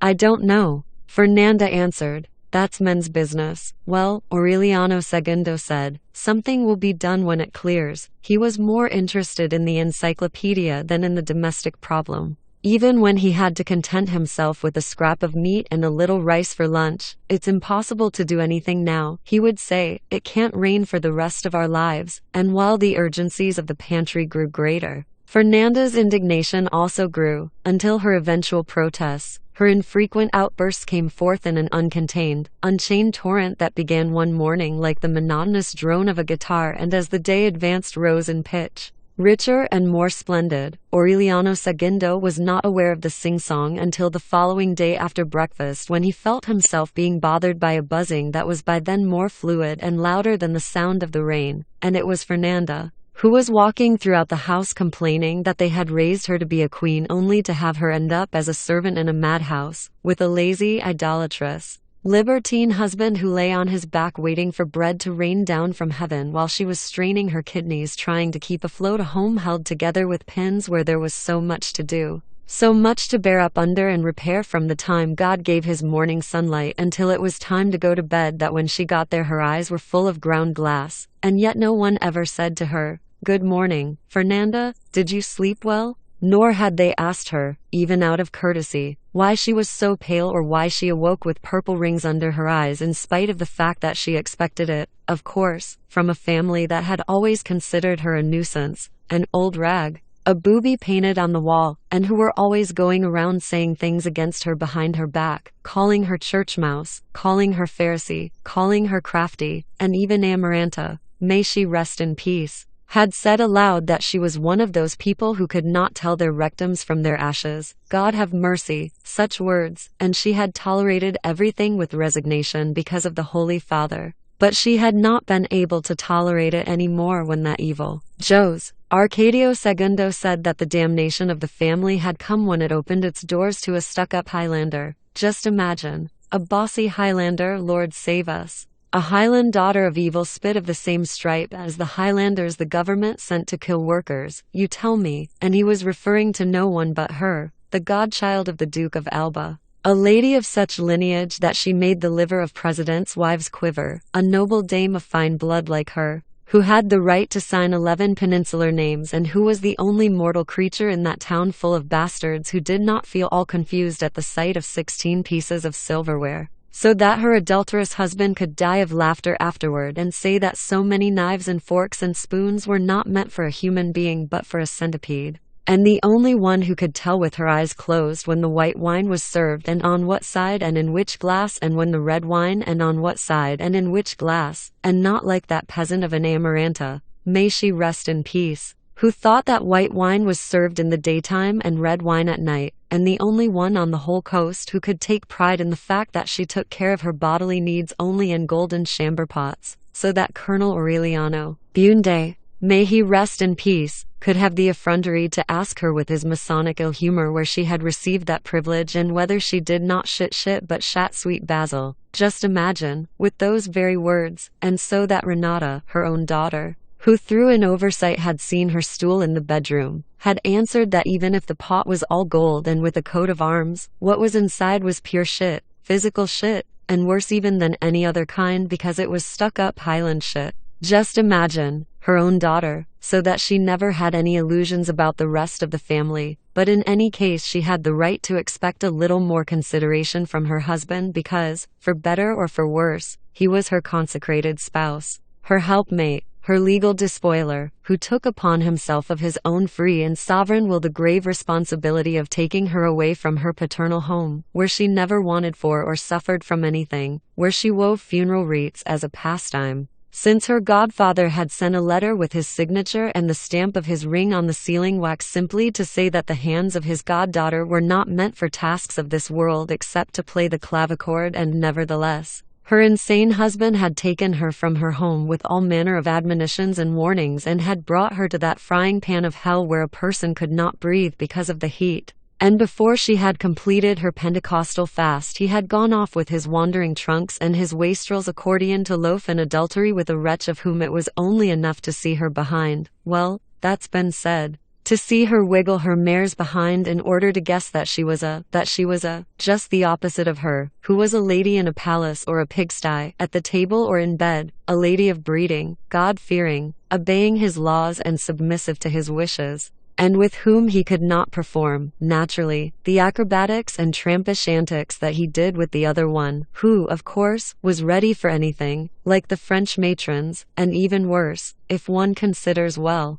because they at least had the honesty to put a red light at their door, swinnishness like that, just imagine, and that was all that was needed by the only and beloved daughter of a Renata Argoti and Don Fernando del Carpio, and especially the latter. An upright man, a fine Christian, a knight of the Order of the Holy Sepulchre, those who receive direct from God the privilege of remaining intact in their graves with their skin smooth like the cheeks of a bride and their eyes alive and clear like emeralds. That's not true, Aureliano II interrupted her. He was already beginning to smell when they brought him here. He had the patience to listen to her for a whole day until he caught her in a slip. Fernanda did not pay him any mind, but she lowered her voice. That night at dinner the exasperating buzzing of the sing-song had conquered the sound of the rain. Aureliano II ate very little, with his head down, and he went to his room early. At breakfast on the following day Fernanda was trembling, with a look of not having slept well, and she seemed completely exhausted by her rancor. Nevertheless, when her husband asked if it was not possible to have a soft-boiled egg, she did not answer simply that they had run out of eggs the week before, but she worked up a violent diatribe against men who spent their time contemplating their navels and then had the gall to ask for larks' livers at the table. Aureliano II took the children to look at the encyclopedia, as always, and Fernanda pretended to straighten out Mime's room just so that he could listen to her muttering, of course, that it certainly took cheek for him to tell the poor innocents that there was a picture of Colonel Aureliano Bunde in the encyclopedia. During the afternoon, while the children were having their nap, Aureliano II sat on the porch and Fernanda pursued him even there, provoking him, tormenting him, hovering about him with her implacable horsefly buzzing, saying that, of course, while there was nothing to eat except stones, her husband was sitting there like a sultan of Persia watching it rain, because that was all he was, a slob, a sponge, a good-for-nothing, softer than cotton batting, used to living off women and convinced that he had married Jonah's wife, who was so content with the story of the whale. Aureliano Segundo listened to her for more than 2 hours, impassive, as if he were deaf. He did not interrupt her until late in the afternoon, when he could no longer bear the echo of the bass drum that was tormenting his head. "Please shut up," he begged. Fernanda, quite the contrary, raised her pitch. "I don't have any reason to shut up," she said. "Anyone who doesn't want to listen to me can go someplace else." Then Aureliano Segundo lost control. He stood up and hurriedly, as if he only intended to stretch, and with a perfectly regulated and methodical fury he grabbed the pots with the begonias one after the other, those with the ferns, the oregano, and one after the other he smashed them onto the floor. Fernanda was frightened because until then she had really not had a clear indication of the tremendous inner force of her sing-song, but it was too late for any attempt at rectification. Intoxicated by the uncontained torrent of relief, Aureliano Segundo broke the glass on the china closet and piece by piece, without hurrying, he took out the chinaware and shattered it on the floor, systematically, serenely, in the same parsimonious way in which he had papered the house with banknotes. He then set about smashing the Bohemian crystalware against the walls, the hand-painted vases, the pictures of maidens in flower-laden boats, the mirrors in their gilded frames, everything that was breakable, from parlor to pantry. And he finished with the large earthen jar in the kitchen, which exploded in the middle of the courtyard with a hollow boom. Then he washed his hands, threw the oilcloth over himself, and before midnight he returned with a few strings of dried meat, several bags of rice, corn with weevils, and some emaciated bunches of bananas. From then on there was no more lack of food. Amaranta, Rizula and little Aureliano would remember the rains as a happy time, in spite of Fernanda's strictness. They would splash in the puddles in the courtyard, catch lizards and dissect them, and pretend that they were poisoning the soup with dust from butterfly wings when Santa, Safe, de la Piedad was not looking. Rizula was their most amusing plaything. They looked upon her as a big, broken-down doll that they carried back and forth from one corner to another wrapped in colored cloth and with her face painted with soot and annatto. And once they were on the point of plucking out her eyes with the pruning shears as they had done with the frogs, nothing gave them as much excitement as the wanderings of her mind. Something, indeed, must have happened to her mind during the 3rd year of the reign, for she was gradually losing her sense of reality and confusing present time with remote periods in her life to the point where, on one occasion, she spent 3 days weeping deeply over the death of Petronila Iguar N., her great-grandmother, buried for over a century. She sank into such an insane state of confusion that she thought little Aureliano was her son the colonel during the time he was taken to sea ice, and that the Jose Arcadio who was at that time in the seminary was her firstborn who had gone off with the gypsies. She spoke so much about the family that the children learned to make up imaginary visits with beings who had not only been dead for a long time, but who had existed at different times, sitting on the bed, her hair covered with ashes and her face wrapped in a red kerchief. Rizula was happy in the midst of the unreal relatives whom the children described in all detail, as if they had really known them. Rizula would converse with her forebears about events that took place before her own existence, enjoying the news they gave her, and she would weep with them over deaths that were much more recent than the guests themselves. The children did not take long to notice that in the course of those ghostly visits, Rizula would always ask a question destined to establish the one who had brought a life-size plaster Saint Joseph to the house to be kept until the rain stopped. It was in that way that Aureliano Segundo remembered the fortune buried in some place that only Rizula knew. But the questions and astute maneuvering that occurred to him were of no use because in the labyrinth of her madness she seemed to preserve enough of a margin of lucidity to keep the secret which she would reveal only to the one who could prove that he was the real owner of the buried gold. She was so skillful and strict that when Aureliano Segundo instructed one of his carousing companions to pass himself off as the owner of the fortune, she got him all caught up in a minute interrogation sown with subtle traps. Convinced that Rizula would carry the secret to her grave, Aureliano Segundo hired a crew of diggers under the pretext that they were making some drainage canals in the courtyard and the backyard, and he himself took soundings in the earth with iron bars and all manner of metal detectors without finding anything that resembled gold in 3 months of exhaustive exploration. Later on he went to Pilar Ternera with the hope that the cards would see more than the diggers, but she began by explaining that any attempt would be useless unless Rizula cut the cards. On the other hand, She confirmed the existence of the treasure with the precision of its consisting of 7,214 coins buried in 3 canvas sacks reinforced with copper wire within a circle with a radius of 388 feet with Rizula's bed as the center, but she warned that it would not be found until it stopped raining and the suns of 3 consecutive Junes had changed the piles of mud into dust. The profusion and meticulous vagueness of the information seemed to Aureliano Segundo so similar to the tales of spiritualists that he kept on with his enterprise in spite of the fact that they were in August and they would have to wait at least 3 years in order to satisfy the conditions of the prediction.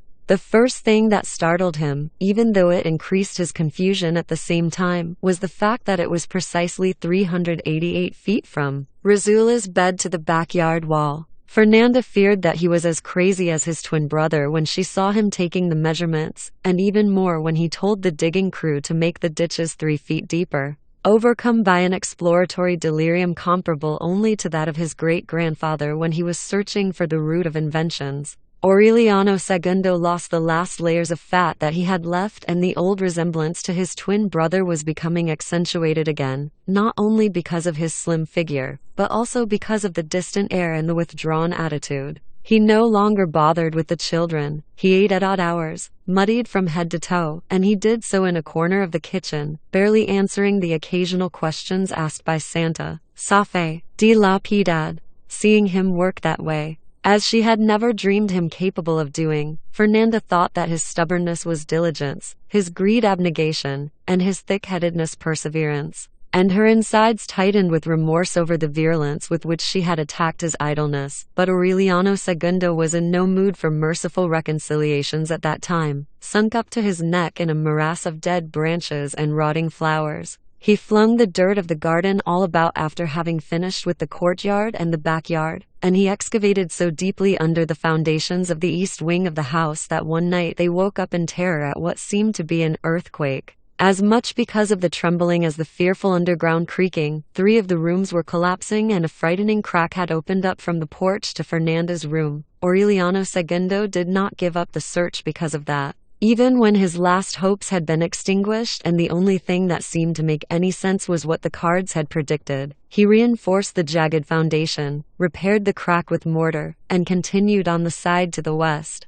He was still there on the 2nd week of the following June when the rain began to abate and the clouds began to lift, and it was obvious from one moment to the next that it was going to clear. That was what happened. One Friday at 2 in the afternoon, the world lighted up with a crazy crimson sun as harsh as brick dust and almost as cool as water, and it did not rain again for 10 years. Macondo was in ruins. In the swampy streets there were the remains of furniture, animal skeletons covered with red lilies, the last memories of the hordes of newcomers who had fled Macondo as wildly as they had arrived. The houses that had been built with such haste during the banana fever had been abandoned. The banana company tore down its installations. All that remained of the former wired-in city were the ruins, the wooden houses, the cool terraces for breezy card-playing afternoons, seemed to have been blown away in an anticipation of the prophetic wind that years later would wipe Macondo off the face of the earth. The only human trace left by that voracious blast was a glove belonging to Patricia Brown in an automobile smothered in wild pansies, the enchanted region explored by Jose Arcadio Bunde in the days of the founding. Where later on the banana plantations flourished, was a bog of rotting roots, on the horizon of which one could manage to see the silent foam of the sea. Aureliano Segundo went through a crisis of affliction on the first Sunday that he put on dry clothes and went out to renew his acquaintance with the town, the survivors of the catastrophe. The same ones who had been living in Macondo before it had been struck by the Banana Company hurricane, were sitting in the middle of the street enjoying their first sunshine. They still had the green of the algae on their skin and the musty smell of a corner that had been stamped on them by the rain, but in their hearts they seemed happy to have recovered the town in which they had been born. The Street of the Turks was again what it had been earlier. In the days when the Arabs with slippers and rings in their ears were going about the world swapping knickknacks for macaws and had found in Macondo a good bend in the road where they could find respite from their age-old lot as wanderers. Having crossed through to the other side of the rain, the merchandise in the booths was falling apart, the cloths spread over the doors were splotched with mold, the counters undermined by termites, the walls eaten away by dampness. But the Arabs of the third generation were sitting in the same place and in the same position as their fathers and grandfathers, taciturn, dauntless, invulnerable to time and disaster, as alive or as dead as they had been after the insomnia plague and Colonel Aureliano Bunde eased 30 to wars, their strength of spirit in the face of the ruins of the gaming tables, the fritter stands, the shooting galleries, and the alley where they interpreted dreams and predicted the future made Aureliano II ask them with his usual informality what mysterious resources they had relied upon so as not to have gone awash in the storm, what the devil they had done so as not to drown, and one after the other, from door to door, they returned a crafty smile and a dreamy look, and without any previous consultation they all gave the same answer, swimming. Petra Coates was perhaps the only native who had an Arab heart. She had seen the final destruction of her stables, her barns dragged off by the storm, but she had managed to keep her house standing. During the second year she had sent pressing messages to Aureliano II, and he had answered that he did not know when he would go back to her house, but that in any case he would bring along a box of gold coins to pave the bedroom floor with. At that time she had dug deep into her heart, searching for the strength that would allow her to survive the misfortune. And she had discovered a reflective and just rage with which she had sworn to restore the fortune squandered by her lover and then wiped out by the deluge. It was such an unbreakable decision that Aureliano II went back to her house 8 months after the last message and found her green, disheveled, with sunken eyelids and skin spangled with mange. But she was writing out numbers on small pieces of paper to make a raffle. Aureliano II was astonished. And he was so dirty and so solemn that Petra Coates almost believed that the one who had come to see her was not the lover of all her life but his twin brother. "You're crazy," he told her, "unless you plan to raffle off bones." Then she told him to look in the bedroom, and Aureliano II saw the mule. Its skin was clinging to its bones like that of its mistress, but it was just as alive and resolute as she. Petra Coates had fed it with her wrath, and when there was no more hay or corn or roots, she had given it shelter in her own bedroom and fed it on the percale sheets, the Persian rugs, the plush bedspreads, the velvet drapes, and the canopy embroidered with gold thread and silk tassels on the episcopal bed. Rizula had to make a great effort to fulfill her promise to die when it cleared. The waves of lucidity that were so scarce during the rains became more frequent after August, when an arid wind began to blow and suffocated the rose bushes and petrified the piles of mud, and ended up scattering over Macondo the burning dust that covered the rusted zinc roofs and the age-old almond trees forever. Rizula cried in lamentation when she discovered that for more than 3 years she had been a plaything for the children. She washed her painted face, took off the strips of brightly colored cloth, the dried lizards and frogs, and the rosaries and old Arab necklaces that they had hung all over her body, and for the first time since the death of Amaranta she got up out of bed without anybody's help to join in the family life once more. The spirit of her invincible heart guided her through the shadows. Those who noticed her stumbling and who bumped into the archangelic arm she kept raised at head level thought that she was having trouble with her body. But they still did not think she was blind. She did not need to see to realize that the flower beds, cultivated with such care since the first rebuilding, had been destroyed by the rain and ruined by Aureliano II's excavations, and that the walls and the cement of the floors were cracked, the furniture mushy and discolored, the doors off their hinges, and the family menaced by a spirit of resignation and despair that was inconceivable in her time. Feeling her way along through the empty bedrooms, she perceived the continuous rumble of the termites as they carved the wood, the snipping of the moths in the clothes closets, and the devastating noise of the enormous red ants that had prospered during the deluge and were undermining the foundations of the house. One day she opened the trunk with the saints and had to ask Santa, Safe, de la Piedad, to get off her body the cockroaches that jumped out and that had already turned the clothing to dust. "A person can't live in neglect like this," she said. "If we go on like this we'll be devoured by animals." From then on she did not have a moment of repose. Up before dawn, she would use anybody available, even the children. She put the few articles of clothing that were still usable out into the sun. She drove the cockroaches off with powerful insecticide attacks. She scratched out the veins that the termites had made on doors and windows and asphyxiated the ants in their anthills with quicklime.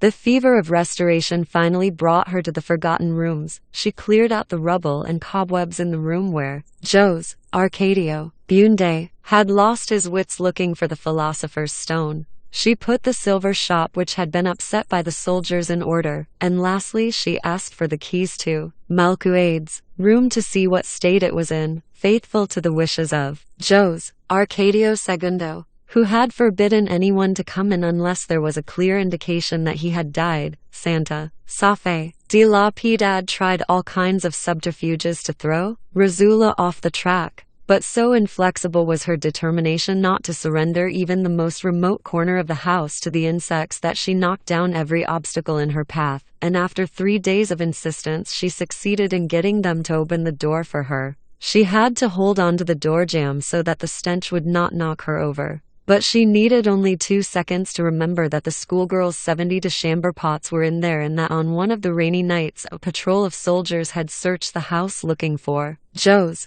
Arcadio II and had been unable to find him. "Lord save us," she exclaimed, as if she could see everything. "So much trouble teaching you good manners and you end up living like a pig." Jose Arcadio II was still reading over the parchments. The only thing visible in the intricate tangle of hair was the teeth striped with green slime and his motionless eyes. When he recognized his great-grandmother's voice, he turned his head toward the door, tried to smile, and without knowing it repeated an old phrase of Rosula's. "What did you expect?" he murmured. "Time passes. That's how it goes," Rosula said, but not so much. When she said it, she realized that she was giving the same reply that Colonel Aureliano Bunde had given in his death cell, and once again she shuddered with the evidence that time was not passing, as she had just admitted, but that it was turning in a circle. But even then she did not give resignation a chance. She scolded Jose Arcadio II as if he were a child and insisted that he take a bath and shave and lend a hand in fixing up the house.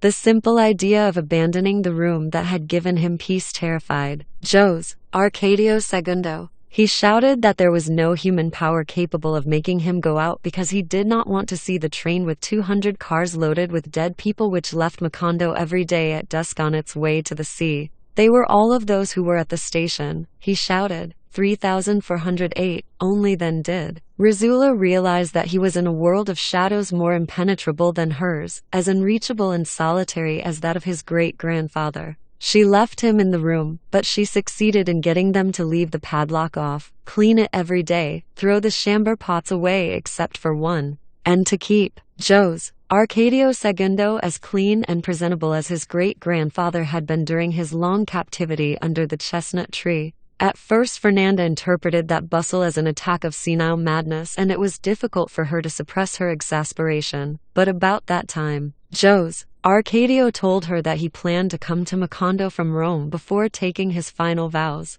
And the good news filled her with such enthusiasm that from morning to night she would be seen watering the flowers 4 times a day so that her son would not have a bad impression of the house. It was that same incentive which induced her to speed up her correspondence with the invisible doctors and to replace the pots of ferns and oregano and the begonias on the porch even before Rosula found out that they had been destroyed by Aureliano II's exterminating fury. Later on she sold the silver service and bought ceramic dishes, pewter bowls and soup spoons, and alpaca tablecloths, and with them brought poverty to the cupboards that had been accustomed to India Company chinaware and Bohemian crystal. Rosula always tried to go a step beyond. "Open the windows and the doors," she shouted. "Cook some meat and fish. Buy the largest turtles around. Let strangers come and spread their mats in the corners and urinate in the rose bushes and sit down to eat as many times as they want, and belch and rant and muddy everything with their boots. And let them do whatever they want to us, because that's the only way to drive off ruin." But it was a vain illusion. She was too old then and living on borrowed time to repeat the miracle of the little candy animals. And none of her descendants had inherited her strength. The house stayed closed on Fernanda's orders. Aureliano II, who had taken his trunks back to the house of Petra Coates, barely had enough means to see that the family did not starve to death. With the raffling of the mule, Petra Coates and he bought some more animals with which they managed to set up a primitive lottery business. Aureliano II would go from house to house selling the tickets that he himself painted with colored ink to make them more attractive and convincing. And perhaps he did not realize that many people bought them out of gratitude and most of them out of pity. Nevertheless, even the most pitying purchaser was getting a chance to win a pig for 20 cents or a calf for 32. And they became so hopeful that on Tuesday nights Petra Coates's courtyard overflowed with people waiting for the moment when a child picked at random drew the winning number from a bag. It did not take long to become a weekly fair. For at dusk food and drink stands would be set up in the courtyard, and many of those who were favored would slaughter the animals they had won right there on the condition that someone else supply the liquor and music, so that without having wanted to,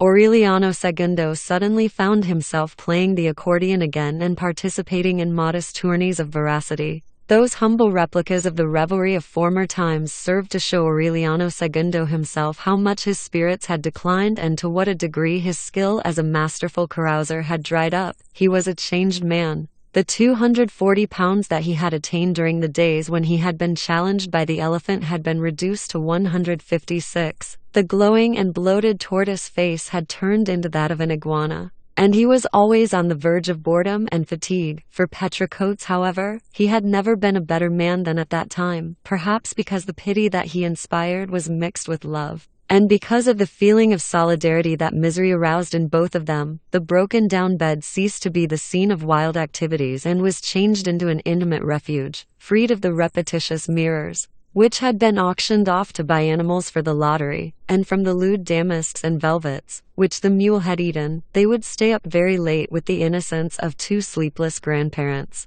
taking advantage of the time to draw up accounts and put away pennies which they formerly wasted just for the sake of it. Sometimes the cock's crow would find them piling and unpiling coins, taking a bit away from here to put there, so that this bunch would be enough to keep Fernanda happy, and that would be for Amaranta, Razula's shoes, and that other one for Santa, Safe, de la Piedad, who had not had a new dress since the time of all the noise, and this to order the coffin if Razula died, and this for the coffee which was going up a cent a pound in price every 3 months, and this for the sugar which sweetened less every day, and this for the lumber which was still wet from the rains, and this other one for the paper and the colored ink to make tickets with, and what was left over to pay off the winner of the April calf whose hide they had miraculously saved when it came down with a symptomatic carbuncle just when all of the numbers in the raffle had already been sold. Those rites of poverty were so pure that they nearly always set aside the largest share for Fernanda, and they did not do so out of remorse or charity, but because her well-being was more important to them than their own. What was really happening to them,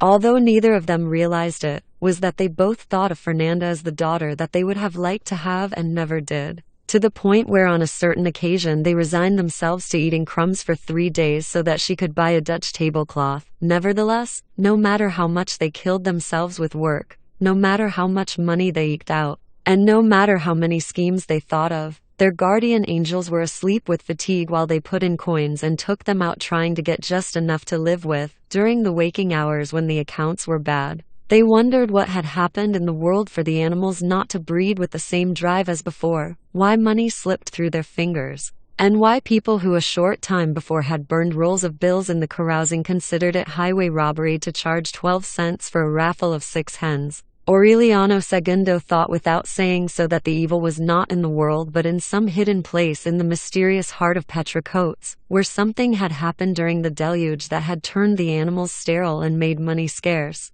Intrigued by that enigma, he dug so deeply into her sentiments that in search of interest he found love, because by trying to make her love him he ended up falling in love with her. Petra Coates, for her part, loved him more and more as she felt his love increasing, and that was how in the ripeness of autumn she began to believe once more in the youthful superstition that poverty was the servitude of love. Both looked back then on the wild revelry, the gaudy wealth, and the unbridled fornication as an annoyance, and they lamented that it had cost them so much of their lives to find the paradise of shared solitude, madly in love after so many years of sterile complicity. They enjoyed the miracle of loving each other as much at the table as in bed, and they grew to be so happy that even when they were two worn-out old people they kept on blooming like little children and playing together like dogs. The raffles never got very far. At first Aureliano Segundo would spend 3 days of the week shut up in what had been his rancher's office drawing ticket after ticket, painting with a fair skill a red cow, a green pig, or a group of blue hens.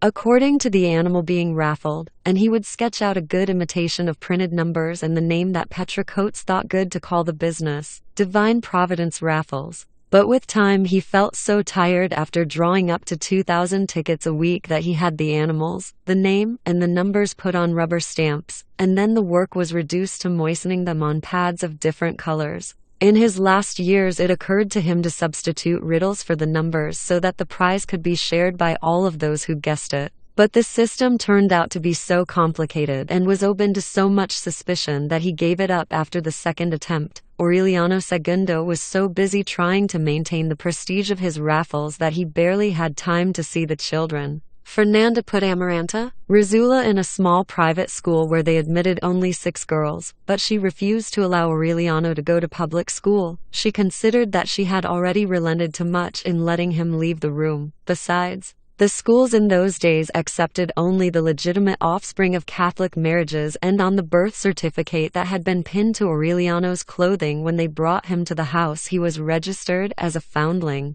So he remained shut in at the mercy of Santa, Safe, de la Piedad's loving eyes, and Rizula's mental quirks, learning in the narrow world of the house whatever his grandmothers explained to him. He was delicate, thin, with a curiosity that unnerved the adults. But unlike the inquisitive and sometimes clairvoyant look that the colonel had at his age, his look was blinking and somewhat distracted. While Amaranta, Rizula was in kindergarten. He would hunt earthworms and torture insects in the garden. But once when Fernanda caught him putting scorpions in a box to put in Rizula's bed, she locked him up in Mime's old room, where he spent his solitary hours looking through the pictures in the encyclopedia. Rizula found him there one afternoon when she was going about sprinkling the house with distilled water and a bunch of nettles, and in spite of the fact that she had been with him many times, she asked him who he was. "I'm Aureliano Bunde," he said. "That's right," she replied, "and now it's time for you to start learning how to be a silversmith." She had confused him with her son again, because the hot wind that came after the deluge and had brought occasional waves of lucidity too.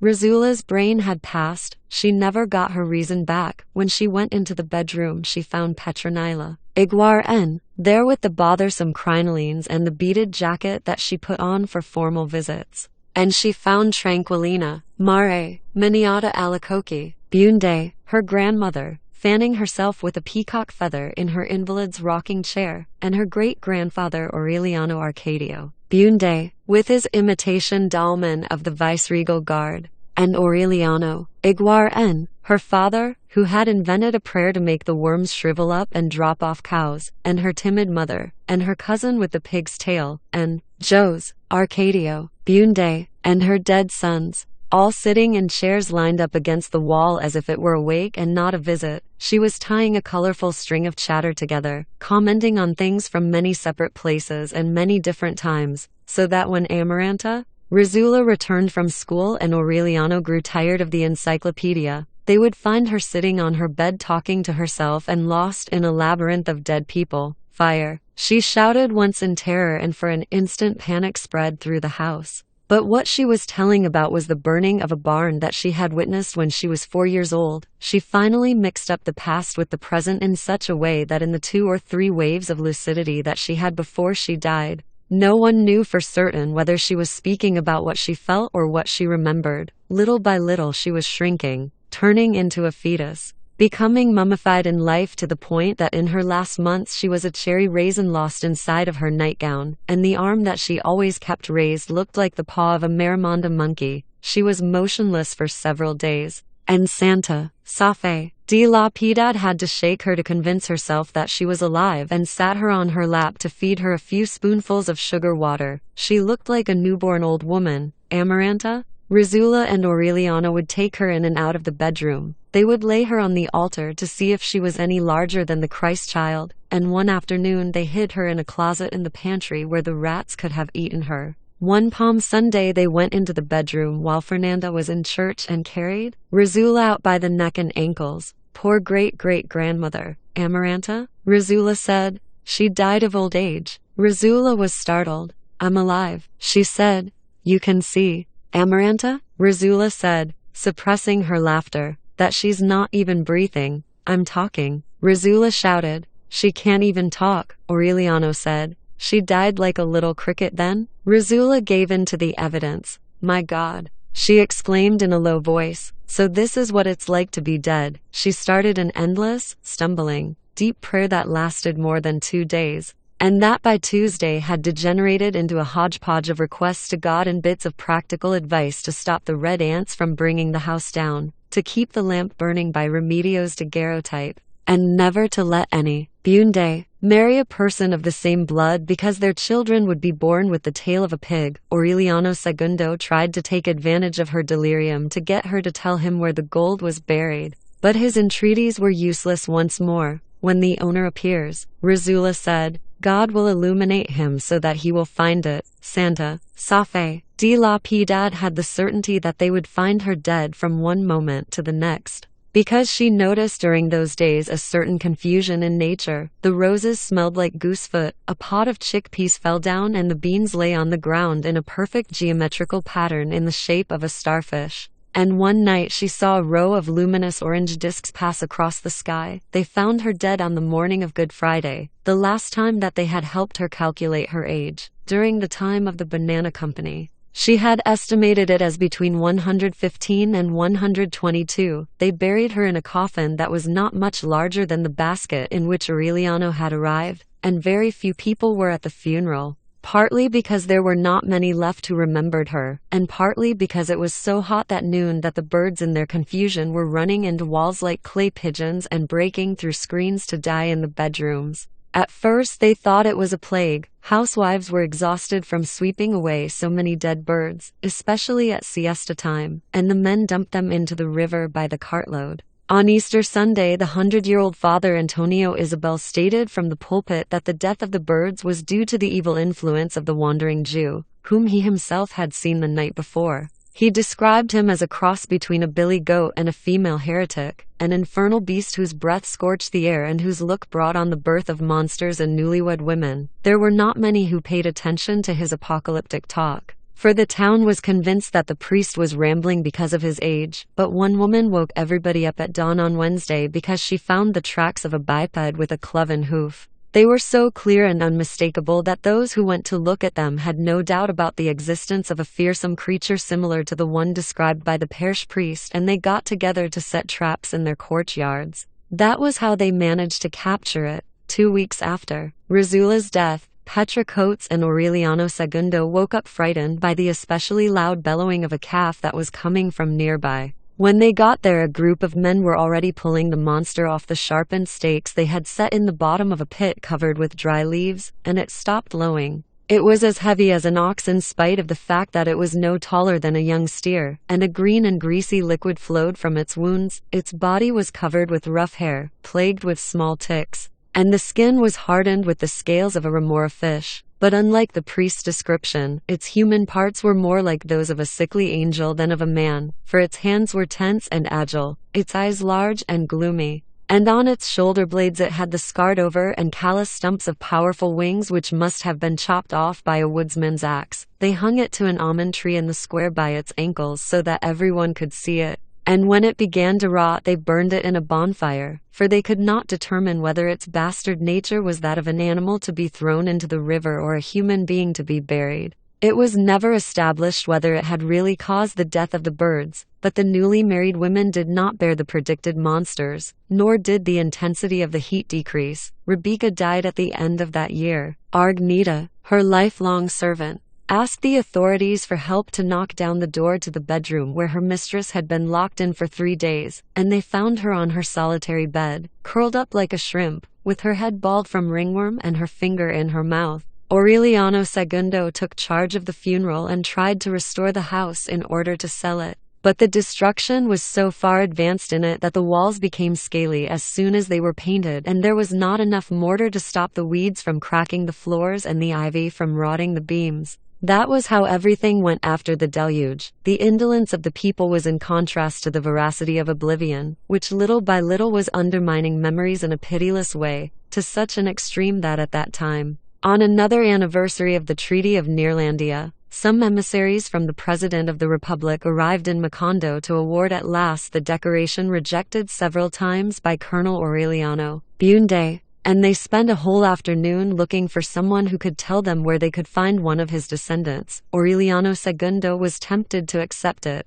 thinking that it was a medal of solid gold. But Petricotes convinced him that it was not proper when the emissaries already had some proclamations and speeches ready for the ceremony. It was also around that time that the gypsies returned, the last heirs to Melquiades, science, and they found the town so defeated and its inhabitants so removed from the rest of the world that once more they went through the houses dragging magnetized ingots as if that really were the Babylonian wise men's latest discovery. And once again they concentrated the sun's rays with the giant magnifying glass. And there was no lack of people standing open-mouthed watching kettles fall and pots roll, and who paid 50 cents to be startled as a gypsy woman put in her false teeth and took them out again.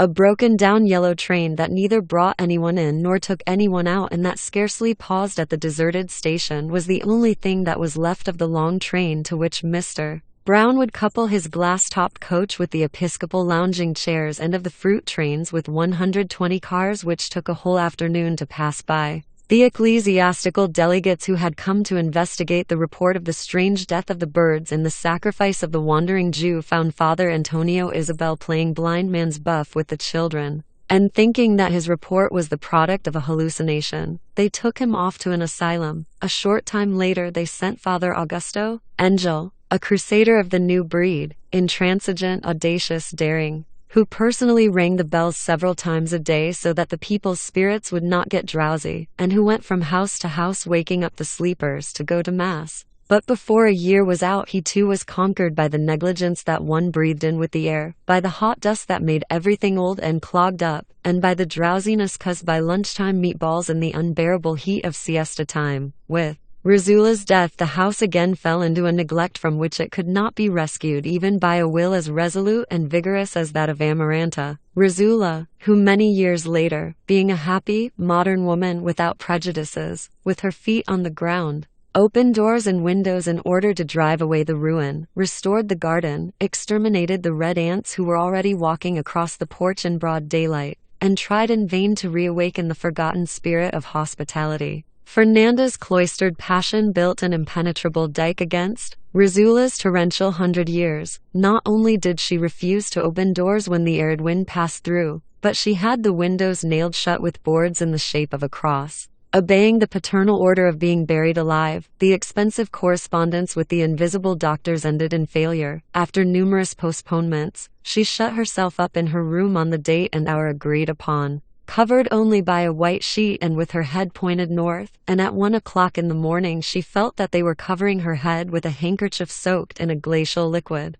When she woke up the sun was shining in the window and she had a barbarous stitch in the shape of an arc that began at her crotch and ended at her sternum. But before she could complete the prescribed rest she received a disturbed letter from the invisible doctors, who said they had inspected her for 6 hours without finding anything that corresponded to the symptoms so many times and so scrupulously described by her. Actually, her pernicious habit of not calling things by their names had brought about a new confusion, for the only thing that the telepathic surgeons had found was a drop in the uterus which could be corrected by the use of a pessary. The disillusioned Fernanda tried to obtain more precise information, but the unknown correspondents did not answer her letters anymore. She felt so defeated by the weight of an unknown word that she decided to put shame behind her and ask what a pessary was. And only then did she discover that the French doctor had hanged himself to a beam 3 months earlier and had been buried against the wishes of the townspeople by a former companion in arms of Colonel Aureliano Bunde. Then she confided in her son, Jose Arcadio, and the latter sent her the pessaries from Rome along with a pamphlet explaining their use, which she flushed down the toilet after committing it to memory so that no one would learn the nature of her troubles. It was a useless precaution because the only people who lived in the house scarcely paid any attention to her. Santa Safe de la Piedad was wandering about in her solitary old age, cooking the little that they ate and almost completely dedicated to the care of Jose Arcadio II. Amaranta, Rizula, who had inherited certain attractions of Remedios the Beauty, spent the time that she had formerly wasted tormenting Rizula at her schoolwork. and she began to show good judgment and a dedication to study that brought back to Aureliano II the high hopes that Mime had inspired in him. He had promised her to send her to finish her studies in Brussels, in accord with a custom established during the time of the Banana Company, and that illusion had brought him to attempt to revive the lands devastated by the deluge. The few times that he appeared at the house were for Amaranta, Rizzula, because with time he had become a stranger to Fernanda and little Aureliano was becoming withdrawn as he approached puberty. Aureliano II had faith that Fernanda's heart would soften with old age so that the child could join in the life of a town where no one certainly would make any effort to speculate suspiciously about his origins. But Aureliano himself seemed to prefer the cloister of solitude, and he did not show the least desire to know the world that began at the street door of the house. When Rizzula had the door of Malcuade's room opened, he began to linger about it,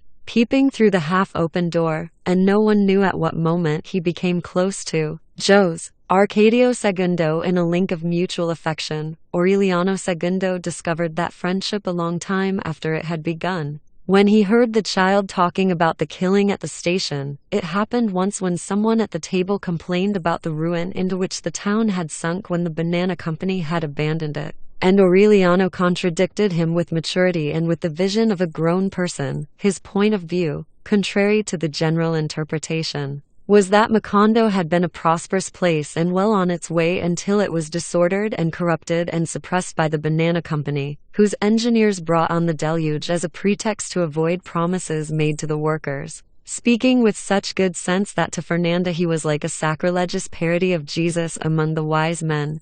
The child described with precise and convincing details how the army had machine-gunned more than 3,000 workers penned up by the station and how they loaded the bodies onto a 200-car train and threw them into the sea. Convinced as most people were by the official version that nothing had happened, Fernanda was scandalized with the idea that the child had inherited the anarchist ideas of Colonel Aureliano Bunde, and told him to be quiet. Aureliano II, on the other hand, recognized his twin brother's version. Actually, in spite of the fact that everyone considered him mad, Jose Arcadio II was at that time the most lucid inhabitant of the house. He taught little Aureliano how to read and write, initiated him in the study of the parchments, and he inculcated him with such a personal interpretation of what the Banana Company had meant to Macondo that many years later, when Aureliano became part of the world, one would have thought that he was telling a hallucinated version, because it was radically opposed to the false one that historians had created and consecrated in the school books, in the small isolated room where the arid air never penetrated,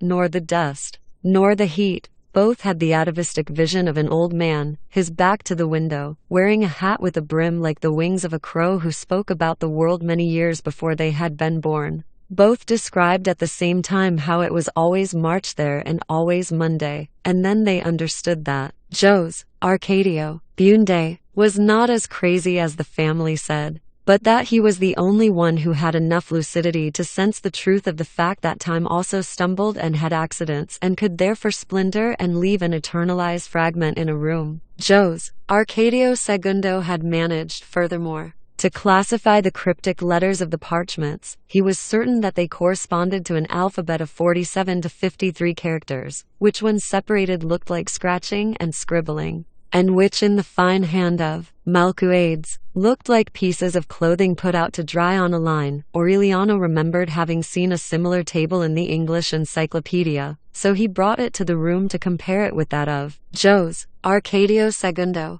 They were indeed the same. Around the time of the riddle lottery, Aureliano II began waking up with a knot in his throat, as if he were repressing a desire to weep. Petra Coates interpreted it as one more of so many upsets brought on by the bad situation. And every morning for over a year she would touch his palate with a dash of honey and give him some radish syrup, when the knot in his throat became so oppressive that it was difficult for him to breathe. Aureliano II visited Pilar Ternera to see if she knew of some herb that would give him relief. The dauntless grandmother, who had reached 100 years of age managing a small, clandestine brothel, did not trust therapeutic superstitions, so she turned the matter over to her cards. She saw the Queen of Diamonds with her throat wounded by the steel of the Jack of Spades. and she deduced that Fernanda was trying to get her husband back home by means of the discredited method of sticking pins into his picture, but that she had brought on an internal tumor because of her clumsy knowledge of the black arts. Since Aureliano Segundo had no other pictures except those of his wedding and the copies were all in the family album, he kept searching all through the house when his wife was not looking, and finally, in the bottom of the dresser,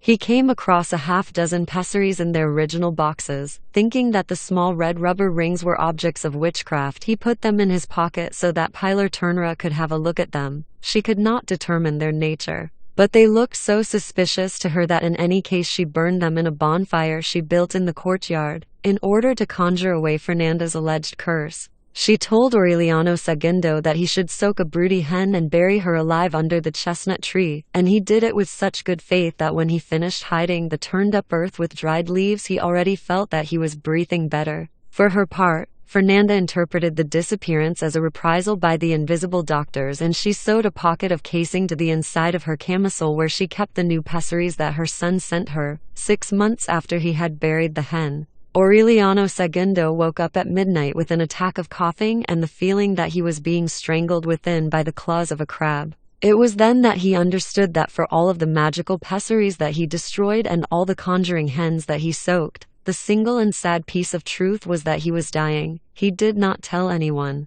Tormented by the fear of dying without having sent Amaranta, Rizula to Brussels, he worked as he had never done, and instead of one he made 3 weekly raffles. From very early in the morning he could be seen going through the town, even in the most outlying and miserable sections, trying to sell tickets with an anxiety that could only be conceivable in a dying man. "Here's divine providence," he hawked. "Don't let it get away, because it only comes every 100 years. He made pitiful efforts to appear gay, pleasant, talkative, but it was enough to see his sweat and paleness to know that his heart was not in it. Sometimes he would go to vacant lots, where no one could see him, and sit down to rest from the claws that were tearing him apart inside. Even at midnight he would be in the red light district trying to console with predictions of good luck the lonely women who were weeping beside their phonographs. "This number hasn't come up in for months," he told them, showing them the tickets. "Don't let it get away. Life is shorter than you think." They finally lost respect for him, made fun of him, and in his last months they no longer called him Don Aureliano,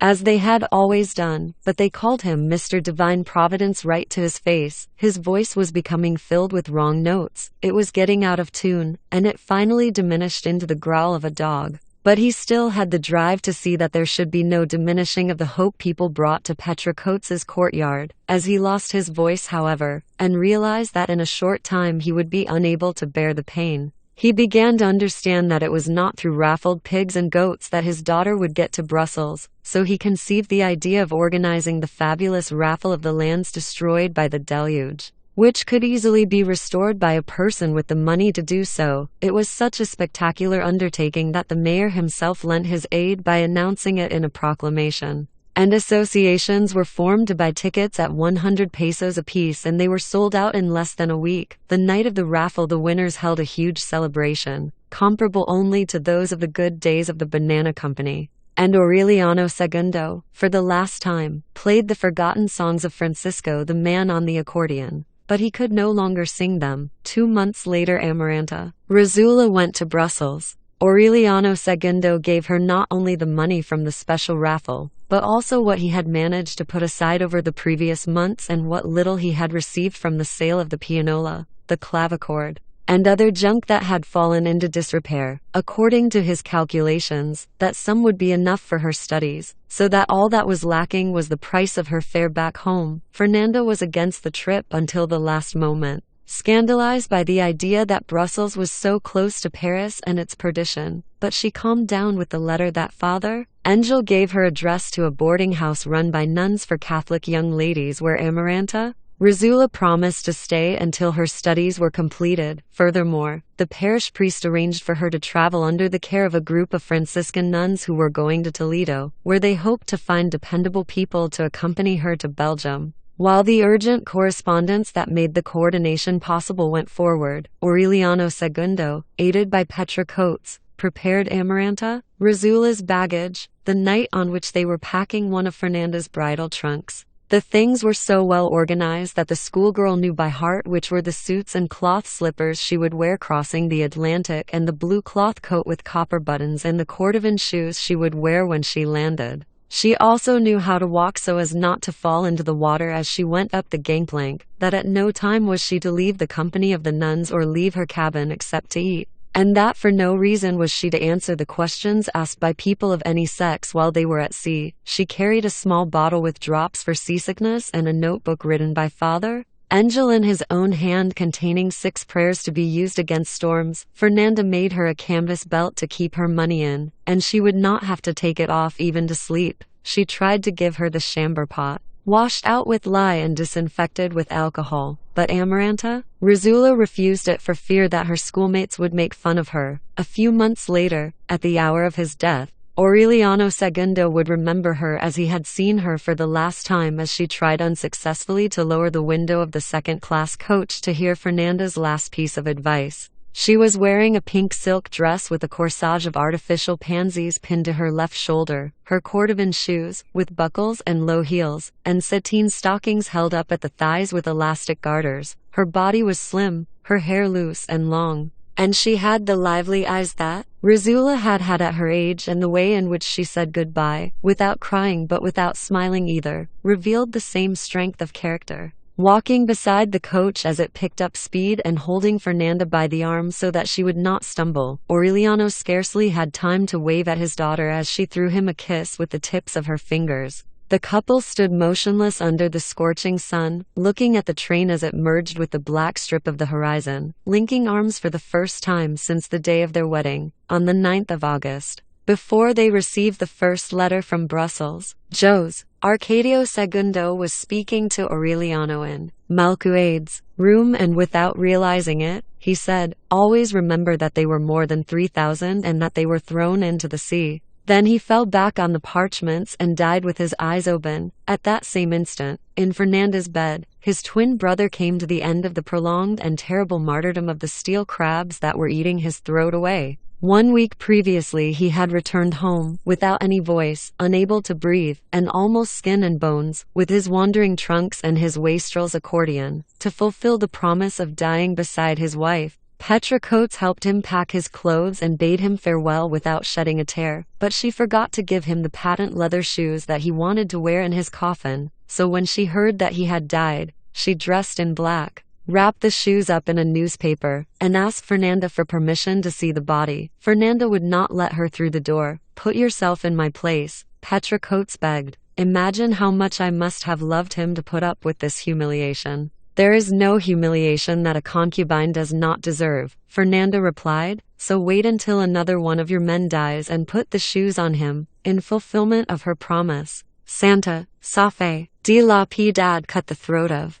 Jose Arcadio II's corpse with a kitchen knife to be sure that they would not bury him alive. The bodies were placed in identical coffins, and then it could be seen that once more in death they had become as identical as they had been until adolescence. Aureliano II's old carousing comrades laid on his casket a wreath that had a purple ribbon with the words, "Cease, cows, life is short." Fernanda was so indignant with such irreverence that she had the wreath thrown onto the trash heap. In the tumult of the last moment, the sad drunkards who carried them out of the house got the coffins mixed up and buried them in the wrong graves. Aureliano did not leave Malcuade's room for a long time. He learned by heart the fantastic legends of the Crumbling Book, the synthesis of the studies of Hermann the Cripple, the notes on the science of demonology, the keys to the philosopher's stone, the centuries of Nostradamus, and his research concerning the plague, so that he reached adolescence without knowing a thing about his own time but with the basic knowledge of a medieval man.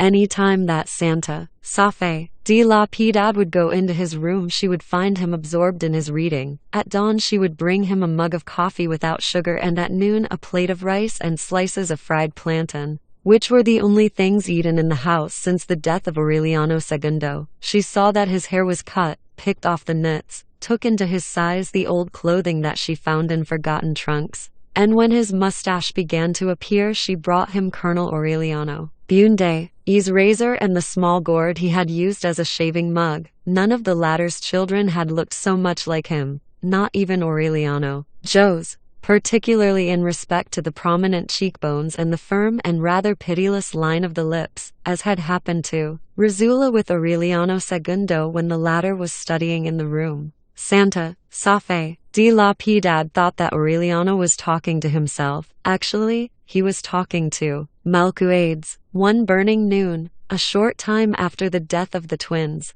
against the light of the window, he saw the gloomy old man with his crow's wing hat like the materialization of a memory that had been in his head since long before he was born. Aureliano had finished classifying the alphabet of the parchments, so that when Melquiades asked him if he had discovered the language in which they had been written, he did not hesitate to answer. Sanskrit, he said. Melquiades revealed to him that his opportunities to return to the room were limited, but he would go in peace to the meadows of the ultimate death because Aureliano would have time to learn Sanskrit during the years remaining until the parchments became 100 years old, when they could be deciphered. It was he who indicated to Aureliano that on the narrow street going down to the river, where dreams had been interpreted during the time of the Banana Company, a wise Catalonian had a bookstore where there was a Sanskrit primer, which would be eaten by the moths within 6 years if he did not hurry to buy it. For the first time in her long life, Santa Fe de la Piedad let a feeling show through,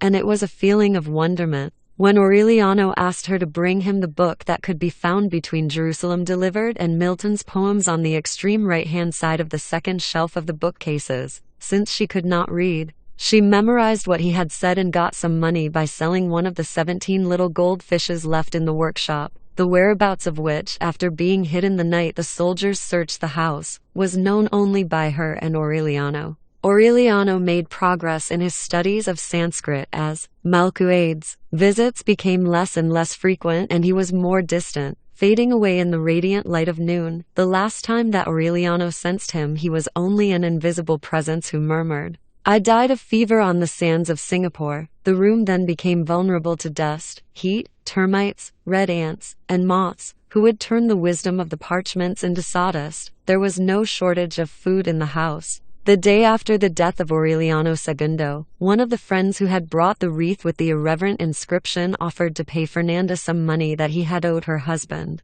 After that, every Wednesday a delivery boy brought a basket of food that was quite sufficient for a week. No one ever knew that those provisions were being sent by Petra Coates with the idea that the continuing charity was a way of humiliating the person who had humiliated her. Nevertheless, the rancor disappeared much sooner than she herself had expected. And then she continued sending the food out of pride and finally out of compassion. Several times, when she had no animals to raffle off and people lost interest in the lottery, she went without food so that Fernanda could have something to eat. And she continued fulfilling the pledge to herself until she saw Fernanda's funeral procession pass by. For Santa Fe de la Piedad, the reduction in the number of inhabitants of the house should have meant the rest she deserved after more than half a century of work. Never a lament had been heard from that stealthy, impenetrable woman who had sown in the family the angelic seed of Remedios, the beauty and the mysterious solemnity of Jose Arcadio Segundo,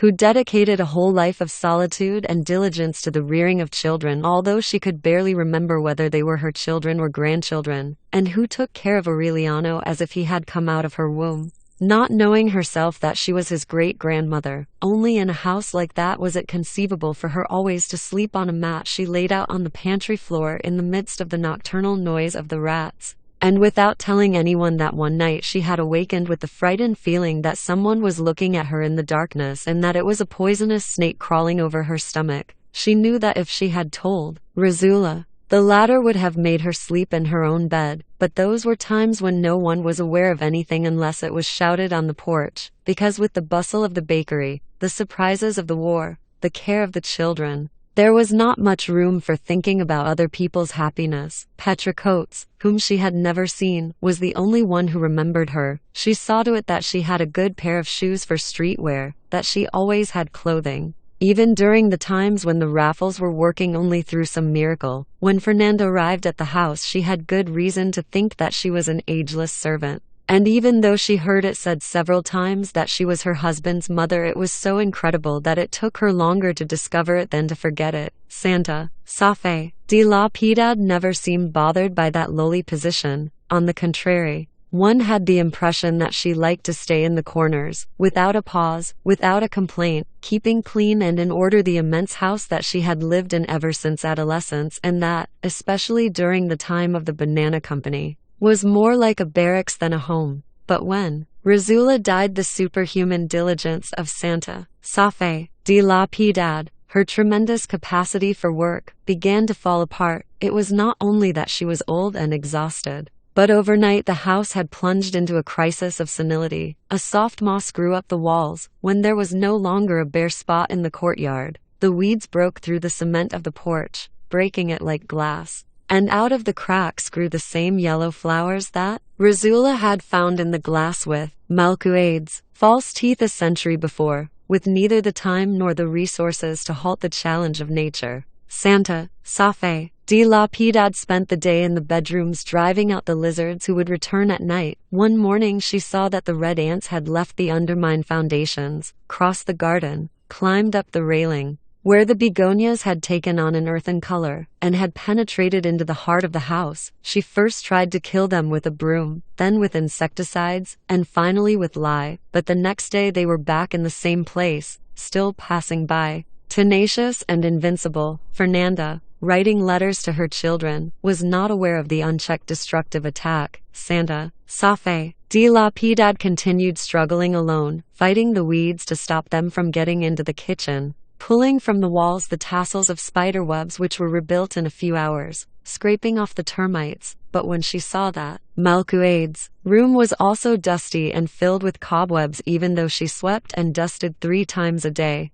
and that in spite of her furious cleaning it was threatened by the debris and the air of misery that had been foreseen only by Colonel Aureliano Bunde and the young officer, she realized that she was defeated. Then she put on her worn Sunday dress, some old shoes of Rizula's, and a pair of cotton stockings that Amaranta Rizula had given her, and she made a bundle out of the 2 or 3 changes of clothing that she had left. "I give up," she said to Aureliano. "This is too much house for my poor bones." Aureliano asked her where she was going, and she made a vague sign, as if she did not have the slightest idea of her destination. She tried to be more precise, however, saying that she was going to spend her last years with a first cousin who lived in Riohacha. It was not a likely explanation. Since the death of her parents, she had not had contact with anyone in town or received letters or messages, nor had she been heard to speak of any relatives. Aureliano gave her 14 little goldfishes because she was determined to leave with only what she had,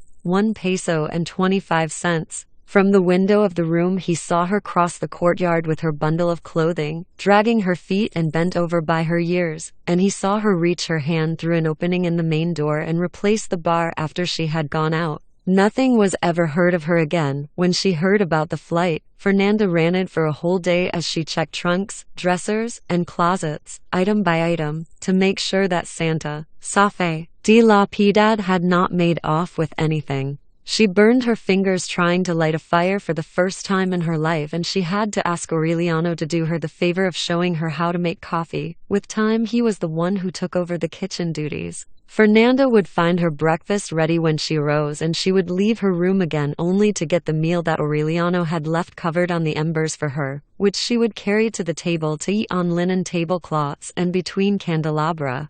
Sitting at the solitary head of the table facing 15 empty chairs, even under those circumstances Aureliano and Fernanda did not share their solitude, but both continued living on their own, cleaning their respective rooms while the cobwebs fell like snow on the rose bushes, carpeted the beams, cushioned the walls. It was around that time that Fernanda got the impression that the house was filling up with elves. It was as if things, especially those for everyday use, had developed a faculty for changing location on their own. Fernanda would waste time looking for the shears that she was sure she had put on the bed, and after turning everything upside down she would find them on a shelf in the kitchen, where she thought she had not been for days. Suddenly there was no fork in the silver chest, and she would find 6 on the altar and 3 in the washroom. That wandering about of things was even more exasperating when she sat down to write. The inkwell that she had placed at her right would be on the left. The blotter would be lost, and she would find it 2 days later under her pillow, and the pages written to Joe's Arcadia would get mixed up with those written to Amaranta Rizula.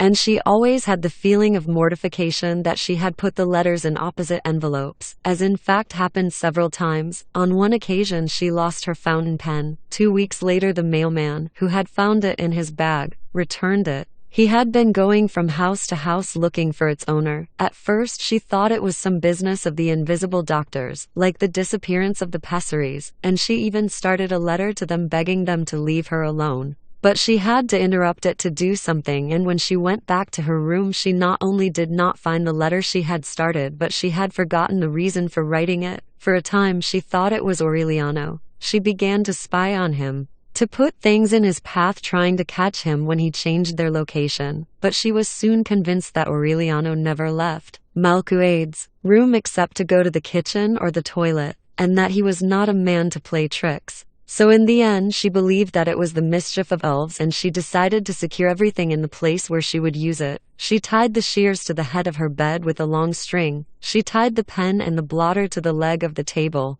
and she glued the inkwell to the top of it to the right of the place where she normally wrote. The problems were not solved overnight, because a few hours after she had tied the string to the shears it was not long enough for her to cut with. As if the elves had shortened it, the same thing happened to her with the string to the pen and even with her own arm, which after a short time of writing could not reach the inkwell. Neither Amaranta, Rizzula in Brussels, nor Jose Arcadio in Rome ever heard about those insignificant misfortunes. Fernanda told them that she was happy, and in reality she was, precisely because she felt free from any compromise. As if life were pulling her once more toward the world of her parents, where one did not suffer with day-to-day problems because they were solved beforehand in one's imagination. That endless correspondence made her lose her sense of time. Especially after Santa Fe de la Piedad had left, she had been accustomed to keep track of the days, months, and years, using as points of reference the dates set for the return of her children. But when they changed their plans time and time again,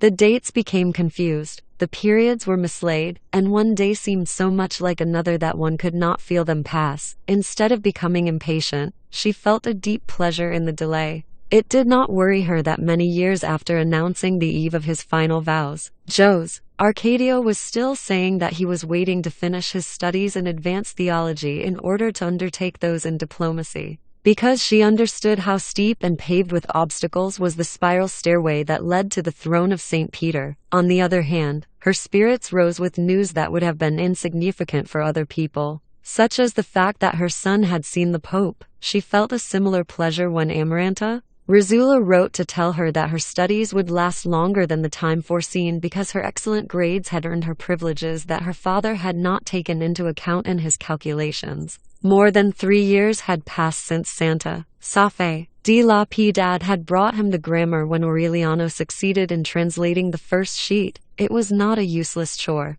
but it was only a first step along a road whose length it was impossible to predict, because the text in Spanish did not mean anything. The lines were in code. Aureliano lacked the means to establish the keys that would permit him to dig them out. But since Malcuades had told him that the books he needed to get to the bottom of the parchments were in the wise Catalonian's store, he decided to speak to Fernanda so that she would let him get them. In the room devoured by rubble, whose unchecked proliferation had finally defeated it, he thought about the best way to frame the request. But when he found Fernanda taking her meal from the embers, which was his only chance to speak to her, the laboriously formulated request stuck in his throat and he lost his voice. That was the only time that he watched her. He listened to her steps in the bedroom. He heard her on her way to the door to await the letters from her children and to give hers to the mailman, and he listened until late at night to the harsh, impassioned scratching of her pen on the paper before hearing the sound of the light switch and the murmur of her prayers in the darkness. Only then did he go to sleep, trusting that on the following day the awaited opportunity would come.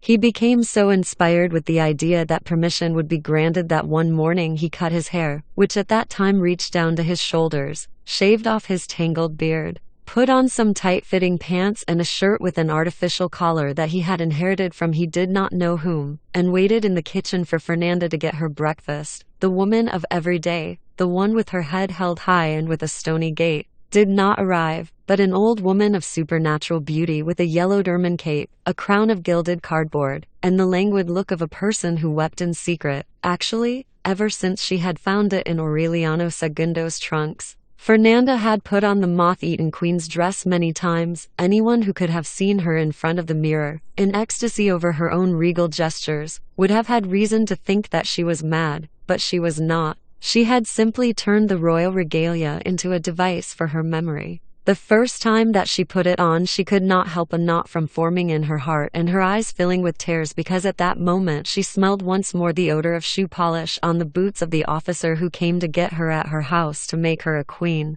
And her soul brightened with the nostalgia of her lost dreams. She felt so old, so worn out, so far away from the best moments of her life that she even yearned for those that she remembered as the worst. And only then did she discover how much she missed the whiff of oregano on the porch and the smell of the roses at dusk, and even the bestial nature of the parvenus, her heart of compressed ash, which had resisted the most telling blows of daily reality without strain, fell apart with the first waves of nostalgia. The need to feel sad was becoming a vice as the years eroded her. She became human in her solitude. Nevertheless, the morning on which she entered the kitchen and found a cup of coffee offered her by a pale and bony adolescent with a hallucinated glow in his eyes, the claws of ridicule tore at her. Not only did she refuse him permission, but from then on she carried the keys to the house in the pocket where she kept the unused pessaries. It was a useless precaution, because if he had wanted to, Aureliano could have escaped and even returned to the house without being seen. But the prolonged captivity, the uncertainty of the world, the habit of obedience had dried up the seeds of rebellion in his heart, so that he went back to his enclosure, reading and rereading the parchments and listening until very late at night to Fernanda sobbing in her bedroom. One morning he went to light the fire as usual, and on the extinguished ashes he found the food that he had left for her the day before. Then he looked into her bedroom and saw her lying on the bed covered with the ermine cape, more beautiful than ever and with her skin turned into an ivory casing. 4 months later, when Jose Arcadio arrived, he found her intact. It was impossible to conceive of a man more like his mother. He was wearing a somber taffeta suit, a shirt with a round and hard collar, and a thin silk ribbon tied in a bow in place of a necktie. He was ruddy and languid, with a startled look and weak lips. His black hair, shiny and smooth, parted in the middle of his head by a straight and tired line, had the same artificial appearance as the hair on the saints. The shadow of a well-uprooted beard on his paraffin face looked like a question of conscience. His hands were pale, with green veins and fingers that were like parasites, and he wore a solid gold ring with a round sunflower opal on his left index finger. When he opened the street door, Aureliano did not have to be told who he was to realize that he came from far away. With his steps the house filled up with the fragrance of the toilet water that Rizula used to splash on him when he was a child in order to find him in the shadows, in some way impossible to ascertain after so many years of absence. Jose Arcadio was still an autumnal child, terribly sad and solitary. He went directly to his mother's bedroom, where Aureliano had boiled mercury for 4 months in his grandfather's water pipe to conserve the body according to Malcuade's formula. Jose Arcadio did not ask him any questions. He kissed the corpse on the forehead and withdrew from under her skirt the pocket of casing which contained 3 as yet unused pessaries and the key to her cabinet. He did everything with direct and decisive movements, in contrast to his languid look. From the cabinet he took a small damascene chest with the family crest and found on the inside, which was perfumed with sandalwood, the long letter in which Fernanda unburdened her heart of the numerous truths that she had hidden from him. He read it standing up, avidly but without anxiety, and at the 3rd page he stopped and examined Aureliano with a look of second recognition. "So," he said with a voice with a touch of razor in it, "you're the bastard. I'm Aureliano. Bunde, go to your room." Jose Arcadio said. Aureliano went and did not come out again, even from curiosity, when he heard the sound of the solitary funeral ceremonies. Sometimes from the kitchen, he would see Jose Arcadio strolling through the house, smothered by his anxious breathing, and he continued hearing his steps in the ruined bedrooms after midnight. He did not hear his voice for many months, not only because Jose Arcadio never addressed him, but also because he had no desire for it to happen or time to think about anything else but the parchments. On Fernanda's death he had taken out the next to the last little fish and gone to the wise Catalonian's bookstore in search of the books he needed. Nothing he saw along the way interested him, perhaps because he lacked any memories for comparison, and the deserted streets and desolate houses were the same as he had imagined them at a time when he would have given his soul to know them. He had given himself the permission denied by Fernanda, and only once and for the minimum time necessary. So without pausing he went along the 11 blocks that separated the house from the narrow street where dreams had been interpreted in other days, and he went panting into the confused and gloomy place where there was barely room to move. More than a bookstore, it looked like a dump for used books, which were placed in disorder on the shelves chewed by termites, in the corners sticky with cobwebs, and even in the spaces that were supposed to serve as passageways, on a long table, also heaped with old books and papers. The proprietor was writing tireless prose in purple letters, somewhat outlandish, and on the loose pages of a school notebook. He had a handsome head of silver hair which fell down over his forehead like the plume of a cockatoo, and his blue eyes, lively and close-set, revealed the gentleness of a man who had read all of the books. He was wearing short pants and soaking in perspiration, and he did not stop his writing to see who had come in. Aureliano had no difficulty in rescuing the 5 books that he was looking for from that fabulous disorder, because they were exactly where Malcuades had told him they would be. Without saying a word he handed them, along with the little goldfish, to the wise Catalonian, and the latter examined them, his eyelids contracting like to clams. "You must be mad," he said in his own language, shrugging his shoulders, and he handed back to Aureliano the 5 books and the little fish. "You can have them," he said in Spanish. "The last man who read these books must have been Isaac the blind man. So consider well what you're doing." Joe's Arcadio restored Mime's bedroom and had the velvet curtains cleaned and mended along with the damask on the canopy of the viceregal bed, and he put to use once more the abandoned bathroom, where the cement pool was blackened by a fibrous and rough coating. He restricted his vest pocket empire of worn, exotic clothing, false perfumes, and cheap jewelry to those places. The only thing that seemed to worry him and the rest of the house were the saints on the family altar, which he burned down to ashes one afternoon in a bonfire he lighted in the courtyard. He would sleep until past 11 o'clock.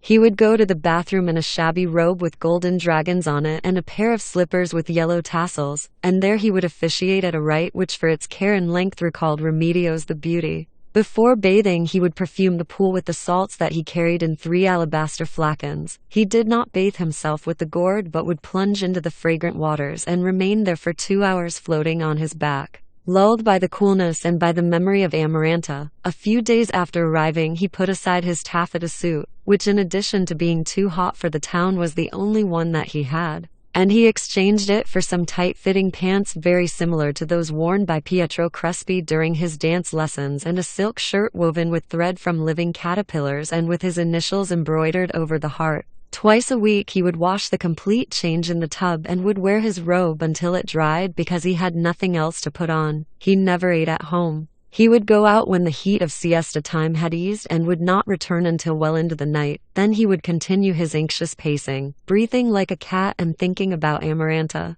She and the frightful look of the saints and the glow of the nocturnal lamp were the 2 memories he retained of the house. Many times during the hallucinating Roman August he had opened his eyes in the middle of his sleep and had seen Amaranta rising out of a marble-edged pool with her lace petticoats and the bandage on her hand, idealized by the anxiety of exile. Unlike Aureliano, Jose, who tried to drown that image in the bloody bog of war, he tried to keep it alive in the sink of concupiscence while he entertained his mother with the endless fable of his pontifical vocation. It never occurred either to him or to Fernanda to think that their correspondence was an exchange of fantasies. Jose Arcadio, who left the seminary as soon as he reached Rome, continued nourishing the legend of theology and canon law so as not to jeopardize the fabulous inheritance of which his mother's delirious letters spoke, and which would rescue him from the misery and sordidness he shared with 2 friends in a Trastevere garret. When he received Fernanda's last letter, dictated by the foreboding of imminent death,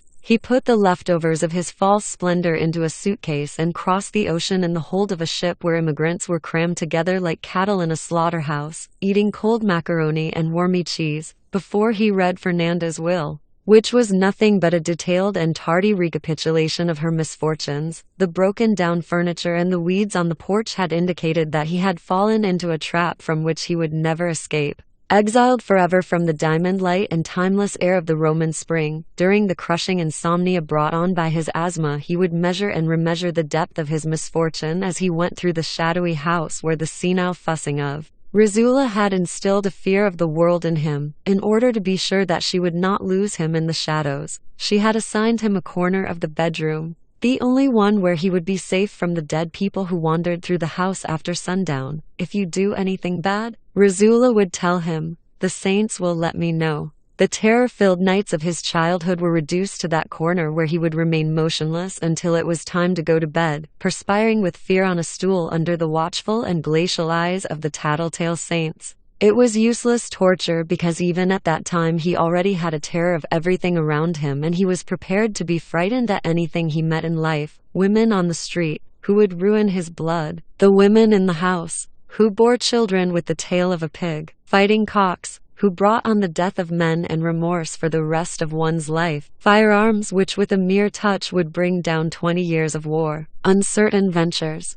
which led only to disillusionment and madness. Everything, in short, everything that God had created in his infinite goodness and that the devil had perverted, when he awakened, pressed in the vice of his nightmares. The light in the window and the caresses of Amaranta in the bath and the pleasure of being powdered between the legs with a silk puff would release him from the terror. Even Rizula was different under the radiant light in the garden, because there she did not talk about fearful things but would brush his teeth with charcoal powder so that he would have the radiant smile of a pope. And she would cut and polish his nails so that the pilgrims who came to Rome from all over the world would be startled at the beauty of the Pope's hands as he blessed them, and she would comb his hair like that of a pope. And she would sprinkle his body and his clothing with toilet water so that his body and his clothes would have the fragrance of a pope. In the courtyard of Castel Gandolfo he had seen the Pope on a balcony making the same speech in 7 languages for a crowd of pilgrims, and the only thing, indeed, that had drawn his attention was the whiteness of his hands,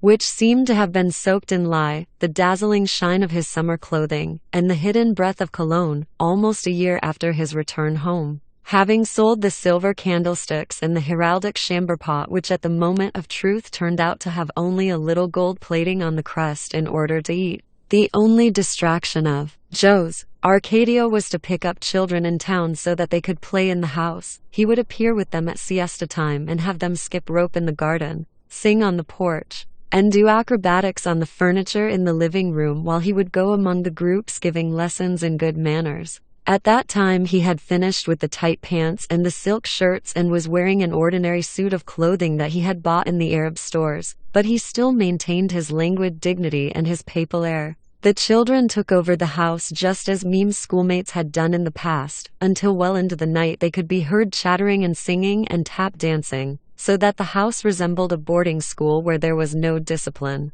Aureliano did not worry about the invasion as long as they did not bother him in Malcuade's room. One morning 2 children pushed open the door and were startled at the sight of a filthy and hairy man who was still deciphering the parchments on the work table. They did not dare go in, but they kept on watching the room. They would peep in through the cracks, whispering. They threw live animals in through the transom, and on one occasion they nailed up the door and the window, and it took Aureliano half a day to force them open. Amused at their unpunished mischief, 4 of the children went into the room one morning while Aureliano was in the kitchen, preparing to destroy the parchments. But as soon as they laid hands on the yellowed sheets, an angelic force lifted them off the ground and held them suspended in the air until Aureliano returned and took the parchments away from them. From then on they did not bother him. The 4 oldest children, who wore short pants in spite of the fact that they were on the threshold of adolescence, busied themselves with Joe's Arcadio's personal appearance. They would arrive earlier than the others and spend the morning shaving him, giving him massages with hot towels, cutting and polishing the nails on his hands and feet, and perfuming him with toilet water. On several occasions they would get into the pool to soap him from head to toe as he floated on his back thinking about Amaranta. Then they would dry him, powder his body, and dress him. One of the children, who had curly blonde hair and eyes of pink glass like a rabbit, was accustomed to sleeping in the house. The bonds that linked him to Joe's Arcadio were so strong that he would accompany him in his asthmatic insomnia, without speaking, strolling through the house with him in the darkness. One night in the room where Rizula had slept, they saw a yellow glow coming through the crumbling cement, as if an underground sun had changed the floor of the room into a pane of glass. They did not have to turn on the light. It was sufficient to lift the broken slabs in the corner where Rizula's bed had always stood and where the glow was most intense to find the secret crypt that Aureliano Segundo had worn himself out searching for during the delirium of his excavations. There were the 3 canvas sacks closed with copper wire, and inside of them the 7,214 pieces of 8, which continued glowing like embers in the darkness. The discovery of the treasure was like a deflagration. Instead of returning to Rome with the sudden fortune, which had been his dream maturing in misery, Jose Arcadio converted the house into a decadent paradise. He replaced the curtains and the canopy of the bed with new velvet. And he had the bathroom floor covered with paving stones and the walls with tiles. The cupboard in the dining room was filled with fruit preserves, hams, and pickles. And the unused pantry was opened again for the storage of wines and liqueurs which Jose Arcadio himself brought from the railroad station in crates marked with his name. One night he and the 4 oldest children had a party that lasted until dawn. At 6 in the morning they came out naked from the bedroom, drained the pool, and filled it with champagne. They jumped in en masse, swimming like birds flying through a sky gilded with fragrant bubbles,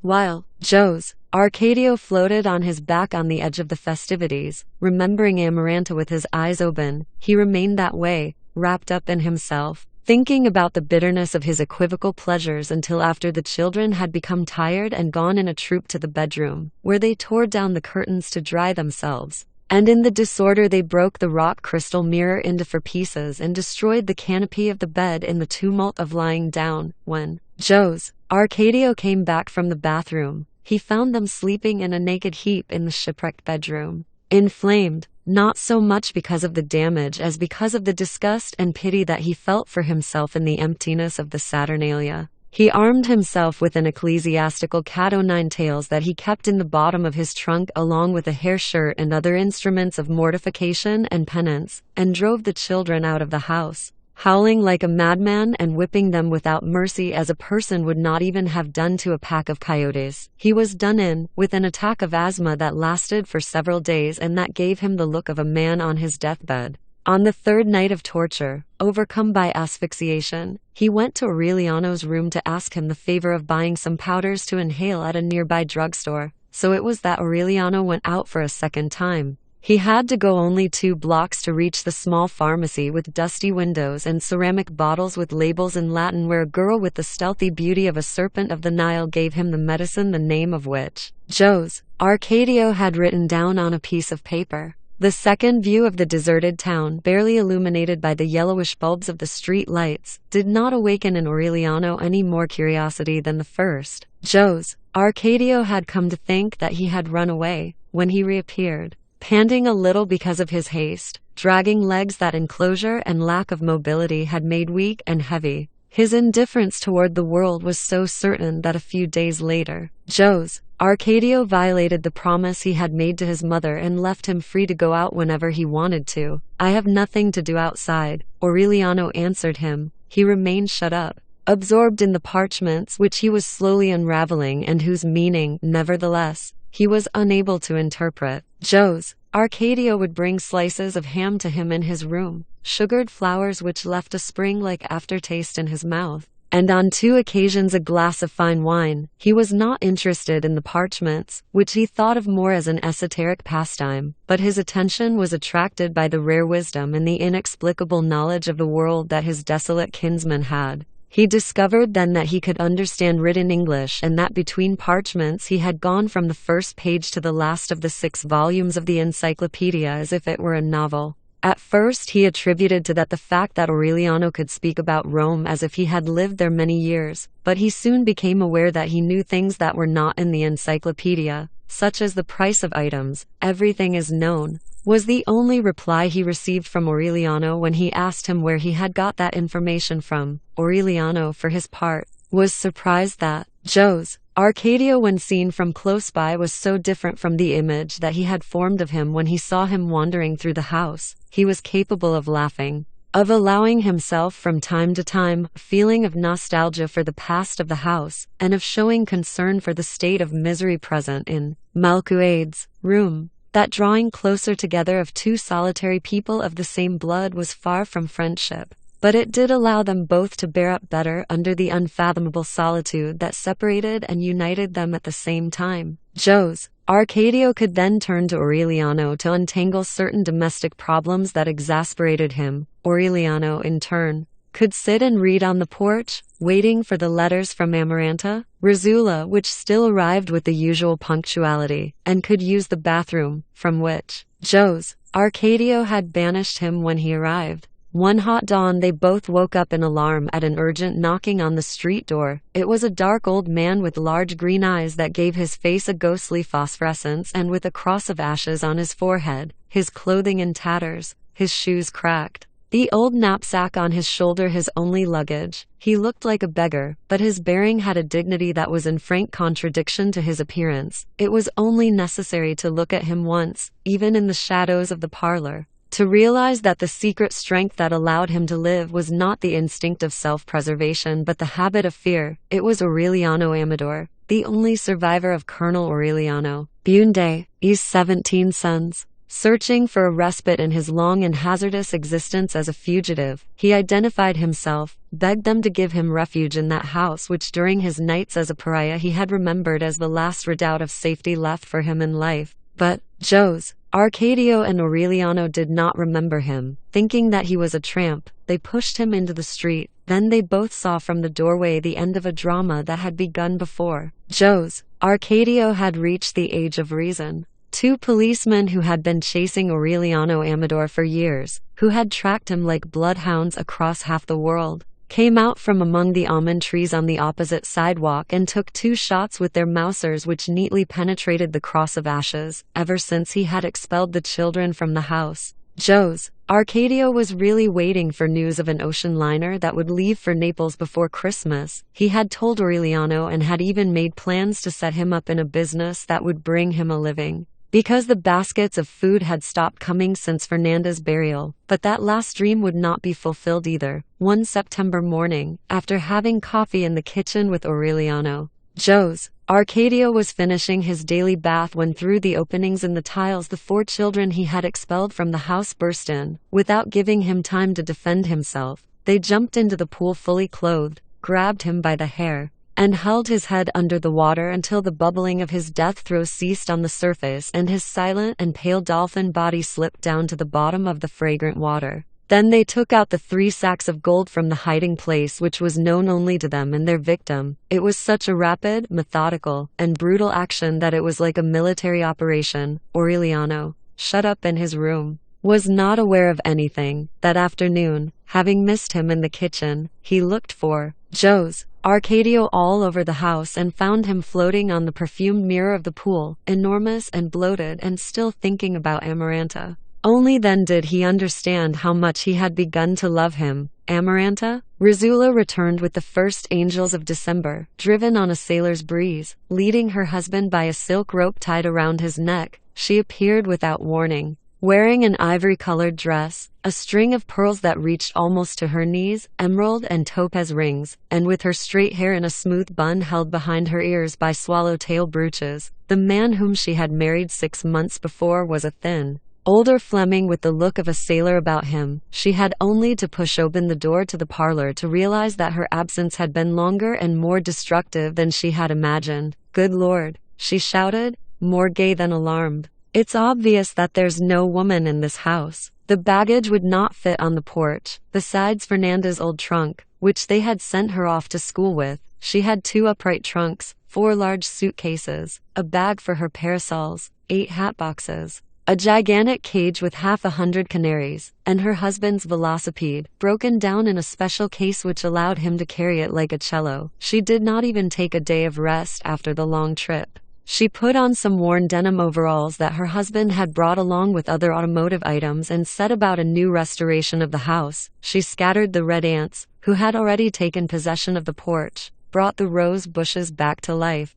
uprooted the weeds, and planted ferns, oregano, and begonias again in the pots along the railing. She took charge of a crew of carpenters, locksmiths, and masons, who filled in the cracks in the floor, put doors and windows back on their hinges, repaired the furniture, and whitewashed the walls inside and out, so that 3 months after her arrival one breathed once more the atmosphere of youth and festivity that had existed during the days of the pianola. No one in the house had ever been in a better mood at all hours and under any circumstances, nor had anyone ever been readier to sing and dance and toss all items and customs from the past into the trash. With a sweep of her broom she did away with the funeral mementos and piles of useless trash and articles of superstition that had been piling up in the corners, and the only thing she spared out of gratitude to Rizula was the daguerreotype of Remedios in the parlor. "My such luxury," she would shout, dying with laughter, a 14-year-old grandmother. When one of the masons told her that the house was full of apparitions and that the only way to drive them out was to look for the treasures they had left buried,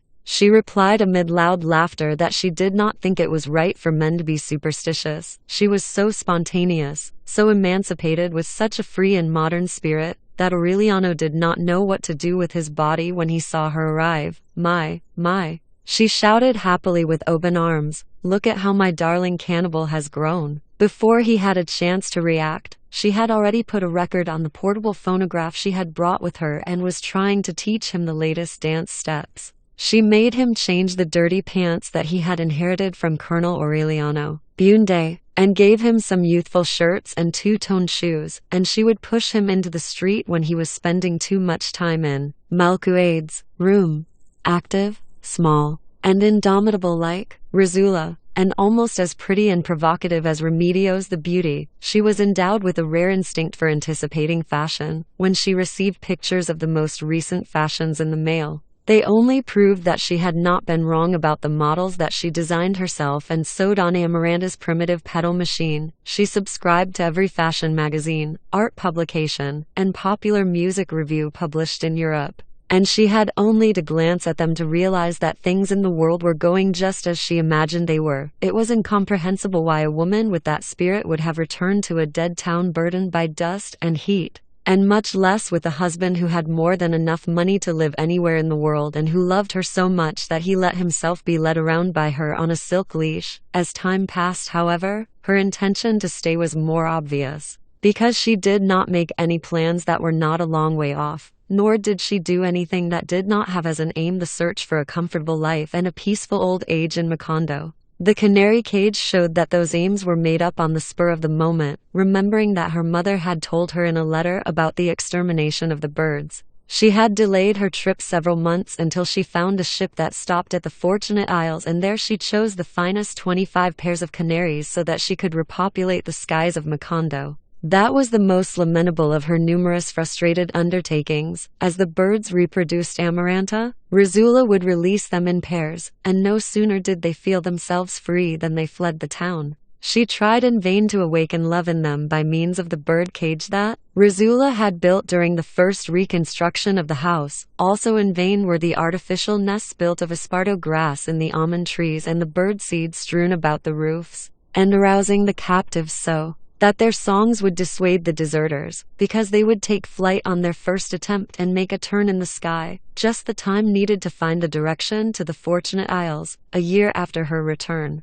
Although she had not succeeded in making any friends or giving any parties, Amaranta, Rizula still believed that it was possible to rescue the community which had been singled out by misfortune. Gaston, her husband, took care not to antagonize her, although since that fatal noon when he got off the train he realized that his wife's determination had been provoked by a nostalgic mirage. Certain that she would be defeated by the realities, he did not even take the trouble to put his velocipede together, but he set about hunting for the largest eggs among the spider webs that the masons had knocked down, and he would open them with his fingernails and spend hours looking through a magnifying glass at the tiny spiders that emerged. Later on, thinking that Amaranta, Rizula, was continuing with her repairs so that her hands would not be idle, he decided to assemble the handsome bicycle, on which the front wheel was much larger than the rear one, and he dedicated himself to the capture and curing of every native insect he could find in the region, which he sent in jam jars to his former professor of natural history at the University of Liege, where he had done advanced work in entomology.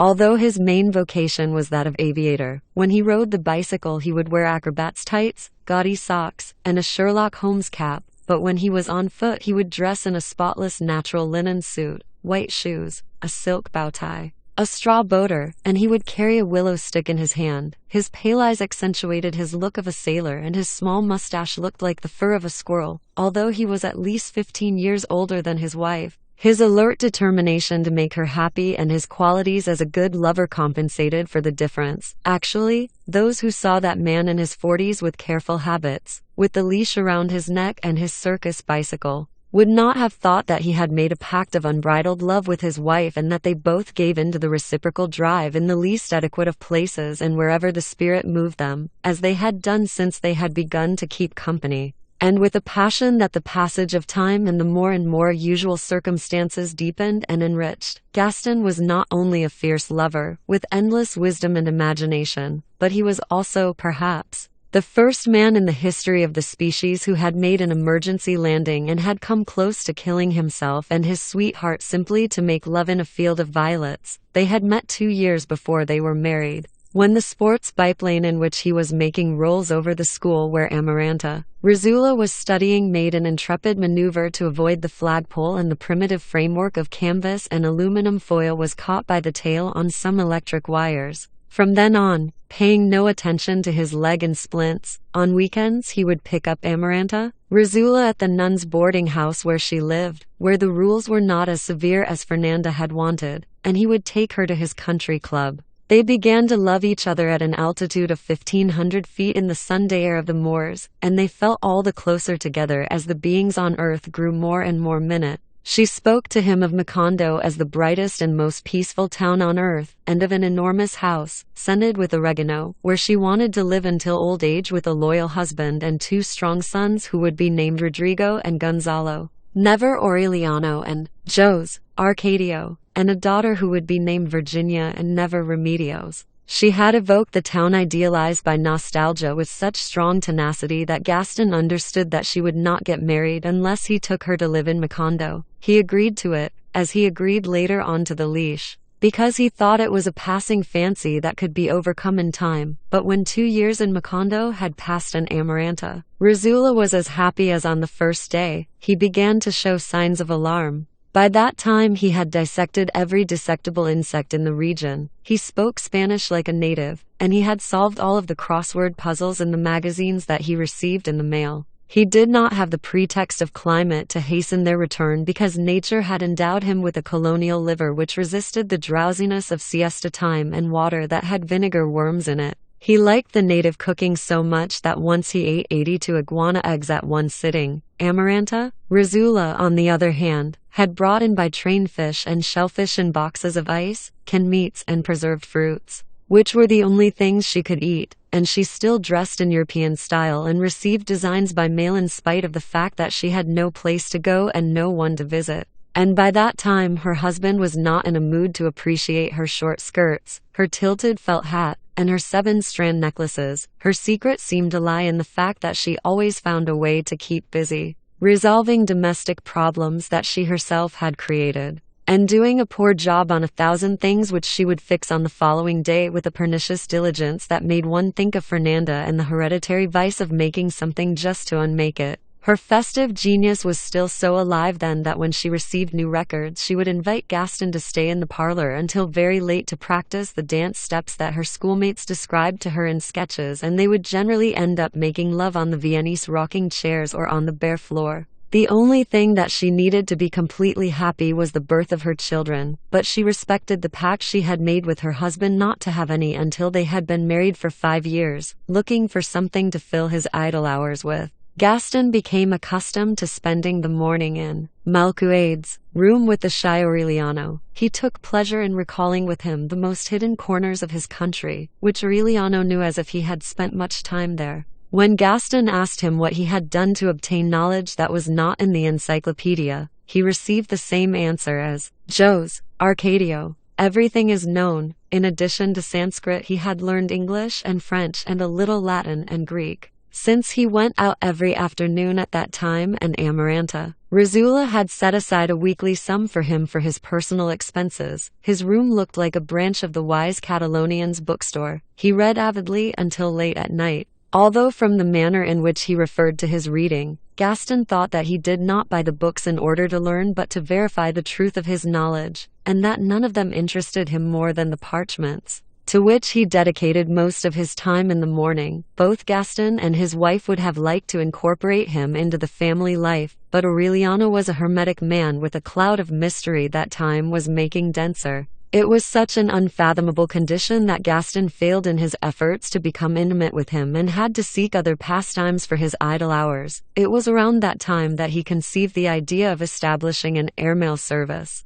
It was not a new project. Actually, he had it fairly well advanced when he met Amaranta, Rizula, except that it was not for Macondo but for the Belgian Congo, where his family had investments in palm oil. The marriage and the decision to spend a few months in Macondo to please his wife had obliged him to postpone it, but when he saw that Amaranta, Rizula was determined to organize a commission for public improvement and even laughed at him when he hinted at the possibility of returning. He understood that things were going to take a long time, and he re-established contact with his forgotten partners in Brussels, thinking that it was just as well to be a pioneer in the Caribbean as in Africa. While his steps were progressing, he prepared a landing field in the old enchanted region, which at that time looked like a plain of crushed flint stone, and he studied the wind direction, the geography of the coastal region, and the best routes for aerial navigation, without knowing that his diligence, so similar to that of Mr. Herbert, was filling the town with the dangerous suspicion that his plan was not to set up roots but to plant banana trees. Enthusiastic over an idea that, after all, might justify his permanent establishment in Macondo, he took several trips to the capital of the province, met with authorities, obtained licenses, and drew up contracts for exclusive rights. In the meantime, he maintained a correspondence with his partners in Brussels which resembled that of Fernanda with the invisible doctors, and he finally convinced them to ship the first airplane under the care of an expert mechanic, who would assemble it in the nearest port and fly it to Macondo. 1 year after his first meditations and meteorological calculations, trusting in the repeated promises of his correspondents, he had acquired the habit of strolling through the streets, looking at the sky, hanging on to the sound of the breeze in hopes that the airplane would appear. Although she had not noticed it, the return of Amaranta, Rizula had brought on a radical change in Aureliano's life. After the death of Jose Arcadio, he had become a regular customer at the wise Catalonian's bookstore. Also, the freedom that he enjoyed then and the time at his disposal awoke in him a certain curiosity about the town, which he came to know without any surprise. He went through the dusty and solitary streets, examining with scientific interest the inside of houses in ruin, the metal screens on the windows broken by rust and the dying birds, and the inhabitants bowed down by memories. He tried to reconstruct in his imagination the annihilated splendor of the old banana company town, whose dry swimming pool was filled to the brim with rotting men's and women's shoes, and in the houses of which, destroyed by ryegrass, he found the skeleton of a German shepherd dog still tied to a ring by a steel chain, and a telephone that was ringing, ringing, ringing until he picked it up and an anguished and distant woman spoke in English, and he said yes, that the strike was over, that 3,000 dead people had been thrown into the sea, that the banana company had left, and that Macondo finally had peace after many years. Those wanderings led him to the prostrate red light district, where in other times bundles of banknotes had been burned to liven up the revels, and which at that time was a maze of streets more afflicted and miserable than the others, with a few red lights still burning and with deserted dance halls adorned with the remnants of wreaths, where the pale, fat widows of no one, the French great-grandmothers and the Babylonian matriarchs, were still waiting beside their phonographs. Aureliano could not find anyone who remembered his family, not even Colonel Aureliano Bunde, except for the oldest of the West Indian Negroes, an old man whose cottony hair gave him the look of a photographic negative and who was still singing the mournful sunset psalms in the door of his house. Aureliano would talk to him in the tortured papiamento that he had learned in a few weeks, and sometimes he would share his chicken head soup, prepared by the great-granddaughter, with him. She was a large black woman with solid bones, the hips of a mare, teats like live melons, and a round and perfect head armored with a hard surface of wiry hair which looked like a medieval warrior's male headdress. Her name was Nigromanta. In those days Aureliano lived off the sale of silverware, candlesticks, and other bric-a-brac from the house. When he was penniless, which was most of the time, he got people in the back of the market to give him the chicken heads that they were going to throw away, and he would take them to Nigromanta to make her soups, fortified with purslane and seasoned with mint. When the great-grandfather died, Aureliano stopped going by the house, but he would run into Nigromanta under the dark almond trees on the square, using her wild animal whistles to lure the few night owls. Many times he stayed with her, speaking in Papiamento about chicken head soup and other dainties of misery, and he would have kept right on if she had not let him know that his presence frightened off customers. Although he sometimes felt the temptation, and although Nigromanta herself might have seemed to him as the natural culmination of a shared nostalgia, he did not go to bed with her, so Aureliano was still a virgin when Amaranta, Rizula, returned to Macondo and gave him a sisterly embrace that left him breathless every time he saw her, and worse yet when she showed him the latest dances. He felt the same spongy release in his bones that had disturbed his great-great-grandfather when Pilar Turnera made her pretexts about the cards in the granary, trying to squelch the torment. He sank deeper into the parchments and eluded the innocent flattery of that aunt who was poisoning his nights with a flow of tribulation, but the more he avoided her, the more the anxiety with which he waited for her stony laughter, her howls of a happy cat, and her songs of gratitude, agonizing in love at all hours and in the most unlikely parts of the house. One night, 30 feet from his bed, on the silver workbench, the couple with unhinged bellies broke the bottles and ended up making love in a pool of muriatic acid. Aureliano not only could not sleep for a single second, but he spent the next day with a fever, sobbing with rage. The first night that he waited for Nigromanta to come to the shadows of the almond trees, it seemed like an eternity, pricked as he was by the needles of uncertainty and clutching in his fists the peso and 50 cents that he had asked Amaranta, Rizula, for.